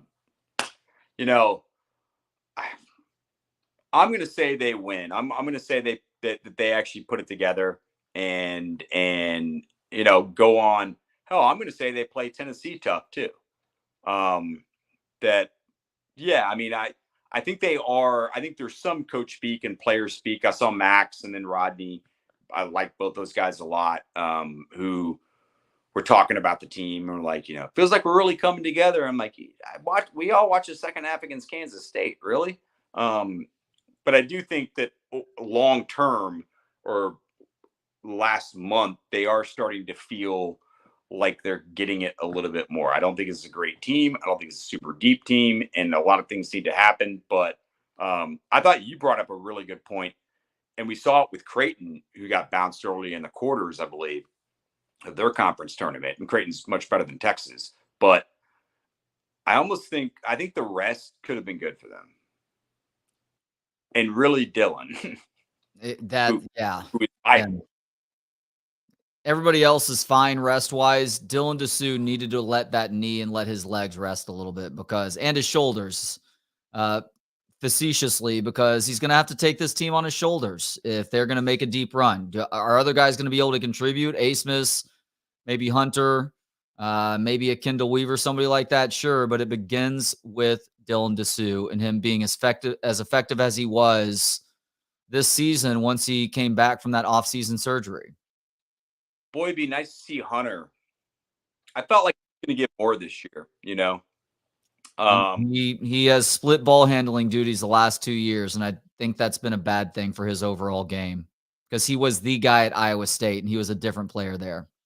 He was a way different player. I just kept on, and look, I was wrong about it because I think all year long when we've talked about it, when I really got into it, kept on saying, I think Hunter is going to be, if Hunter gives them that third option, and obviously if Tyrese is playing at the level he can and has, to go with Max, and if Dylan's playing well, it's college basketball in 2024.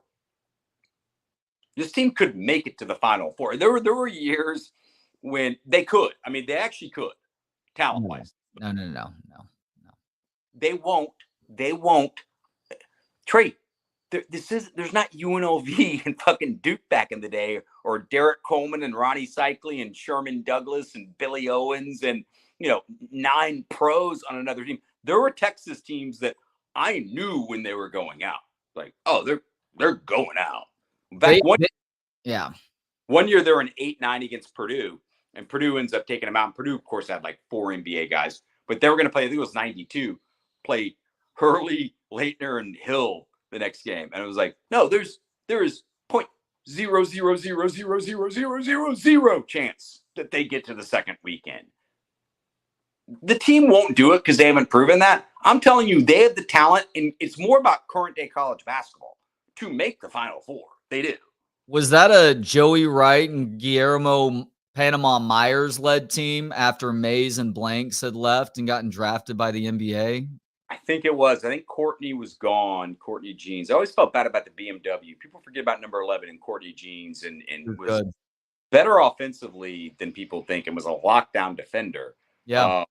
But yeah, I mean, that would have been probably Benford Williams, and it may have been 90. I mean, I forgot. I'll have to go back and look what year. But of course, they didn't. Well, I remember that because my teacher, this would have been 8th grade, actually. She was a Purdue fan. We talked a lot of trash at one another, unfortunately for me. Well, the biggest win against, and I think it was Purdue, but it was someone who had size. But the biggest win, obviously, I mean, still to this day, maybe the most exhilarating win Texas has had, which is funny because I was in San Antonio for the Sweet 16 and the Elite 8 game where they beat Michigan State, and they beat someone else. Who was it? Illinois. I don't think it was Illinois. They beat Michigan State. Look it up. 2000. Illinois may have been in the other game because we sat through. No, there was only one game that day. Hold on a second. Well, I'm talking Sweet 16 and the Elite 8. It was another powerhouse with a I thought the Elite 8 was Illinois, but now I'm looking it up. No, it's not. Trust me, it wasn't Illinois. It was Michigan State. Who else did they beat? I mean, it's a huge name. It's a big time school with a big time coach, I believe, at the time, and they beat both them. As great as that was, the 90 win when Panama Myers blocked Chucky Brown. I'm at Knable Field playing a baseball game, and we're listening on the radio. It probably would have been Brad Sham at that point, and may have been Schoening, and who both were. Craig does a great job, but both those guys were incredible, and blocked it. And just the euphoria of actually getting there and making that run to the Elite 8 was just, it was the grade 8, as we called it then, was just amazing. Was it Maryland? It was definitely Michigan State. Hold on, let me go through it here. And the other one would have been, it's a basketball powerhouse. And if you say Illinois, it's gonna last less than 3 minutes. I'm gonna say And Wikipedia is failing me right now. I want to say it was, I don't know why I keep on wanting to say Maryland, but it probably wasn't Maryland. Who was it? It was some other big program. Are you not getting it? Here. 2000. I'm so close right now. The Elite 8 game was Texas versus Michigan State. After Michigan State had upset number 2 seed Florida. And the game before that, this is what you're thinking.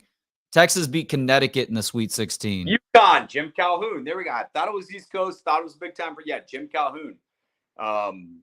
They had to win both those games. As great as those were, and those obviously meant more because you end up going to the Final Four. Only time in our lifetime. But yeah, that 90 win, God, that team just captured our hearts, man. That's still maybe my favorite Texas basketball team of all time. The Final Four team? No, 1990, dude. BMW. Oh, the 90 team. Yeah, dude, BMW. That's when I really fell in love with Texas sports, was that team. That's funny. You've said that before, and it was Texas sports that it was that team. I'd been to games, but I'd never been that emotionally invested because the Texas football team, well, that was also the year that Texas football made it to the Cotton Bowl and got completely smoked sadly. But that was that following football season, if you remember. It was that team, that basketball team, really sparked that love, and then they went on the Shock the Nation tour in football. That helped more too. But no, I had a ton of pride in BMW. I had the fucking bootleg shirts that we'd buy on the drag before going to games back in the 89-90 season. Yeah, I was completely bought in with that team. Yeah, no, that year was special, especially growing up in Austin and getting back to incentivizing. My dad did a good job. If I made straight A's, like I could go to any game I want, and boy, I took him up on it. We went to every football game. I went to every home basketball game that year. Because your dad was at Merrill, would y'all get courtside tickets at the Irwin Center? No, we were up in the top.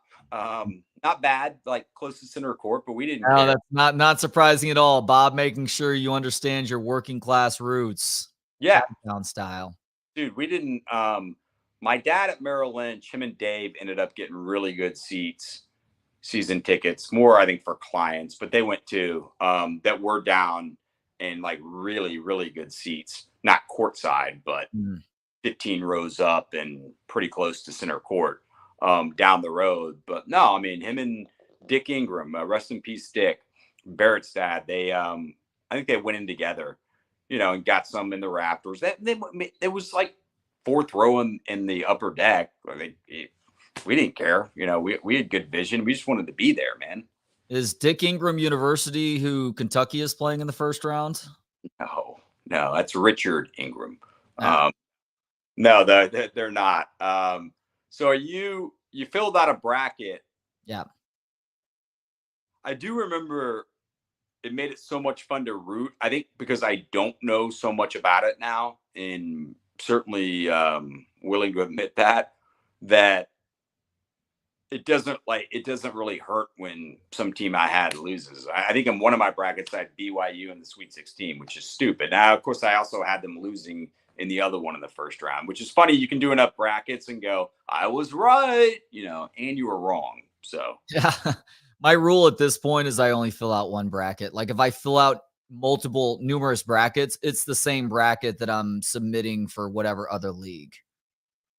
So with the Lone Star, we could do two, and Chris K really wanted people to do as many as possible, or do two, and make it more, just trying to build chemistry, which we already have good chemistry there. And so what I'm curious what the names are for your teams. Do you want to guess the two names, the two brackets I put in there?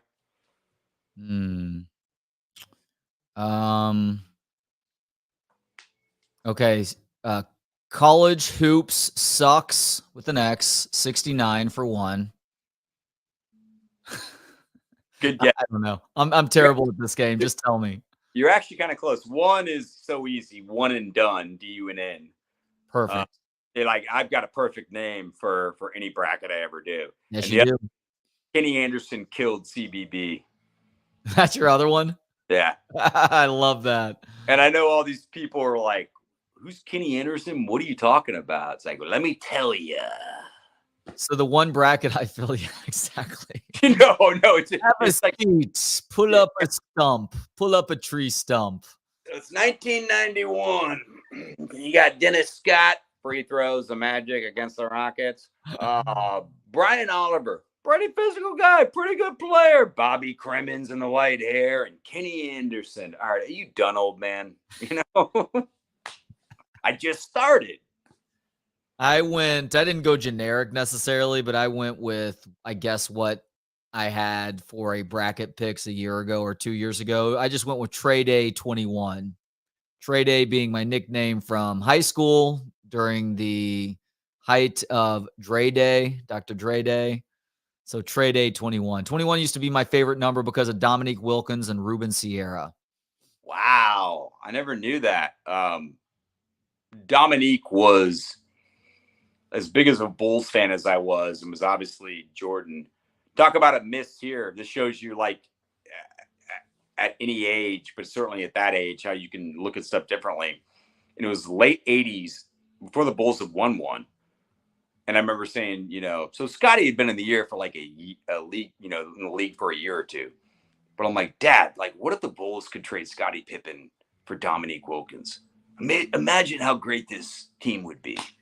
No, it actually wouldn't. Like Scottie defensively and everything he did was the perfect match with that. We didn't need, but with my eyes, the sexiness of Dominique Wilkins, still my favorite dunker of all time. Vince Carter's right there, but Dominique Wilkins, and I get it. Like it's like art, you know, or it's like anything. It's like people that is like, dude, she's the most beautiful woman I've ever seen in my life. But he goes, really? Her? You know, it's all in the eye of the beholder, you know, beauty and art like that. And Dominique's dunks, I know they can be replicated, but there was just something of the way it looked at. Like, I enjoyed him dunking more than Jordan, as much as I loved MJ and loved that team more, you know? Oh, Jordan got a look. Jordan didn't just do this dunk, but his iconic dunk was the free throw line dunk, where technically he stepped over the free throw line. I know we overlooked that in retrospect when we talked about the dunk contest. Still a great dunk. It's not like he jumped into the, 5 feet after it. Yeah, and it created that slow-mo of him just soaring through the air with his tongue out. It was a cool moment. Just like with the dunk the other night, or the supposed dunk the other night, and I'm forgetting who did it. Edwards? Anthony Edwards. Anthony Edwards from Minnesota. Look, really cool moment, crazy athletic, not technically a dunk. He threw the ball in. The hand did not, it was separated from the ball like a foot away from the bucket. So, yeah, was it a throw down? Yeah, technically it was. I don't think it was a dunk, though. Yeah. Boy, you must be fun at parties. You're not the only one that said that as I've floated this opinion. Shocking. Hey, speaking of parties, I have to go to Richard Osborne's birthday dinner. So happy birthday to Richard. So I'll say hi to Rocky and Megan for you and that whole crew. But I gotta shower up and get out of here, brother. Yep. Please tell them hello for me. Great job, my friends. Thank you as always to everybody for watching and listening. Interview. Thank you. If you are on YouTube, subscribe. Click that thumbs up button if you like today's episode. And also download our free app, Texas Sports Unfiltered, in your app store for Kevin Dunn and everybody else at Texas Sports Unfiltered. I am Trey Elling. We'll talk to you tomorrow starting at 8 a.m. with Bucky and BK. BK live from Vegas. He's going to be in a rough shape tomorrow morning. Actually, it's going to be Rodney and Wags from 8 to 10 tomorrow, now that I realize this. Because they're going to be live from Coda tomorrow. And Bucky and BK will do 10 to 11 local time, which will give BK a little bit of a reprieve. Still going to be in rough shape. Stay tuned for everything else, including Tom McKay and me from 12 to 1, Jeff Barker and me from 3 to 5. We'll talk to you on the other side. In the meantime, heck yeah!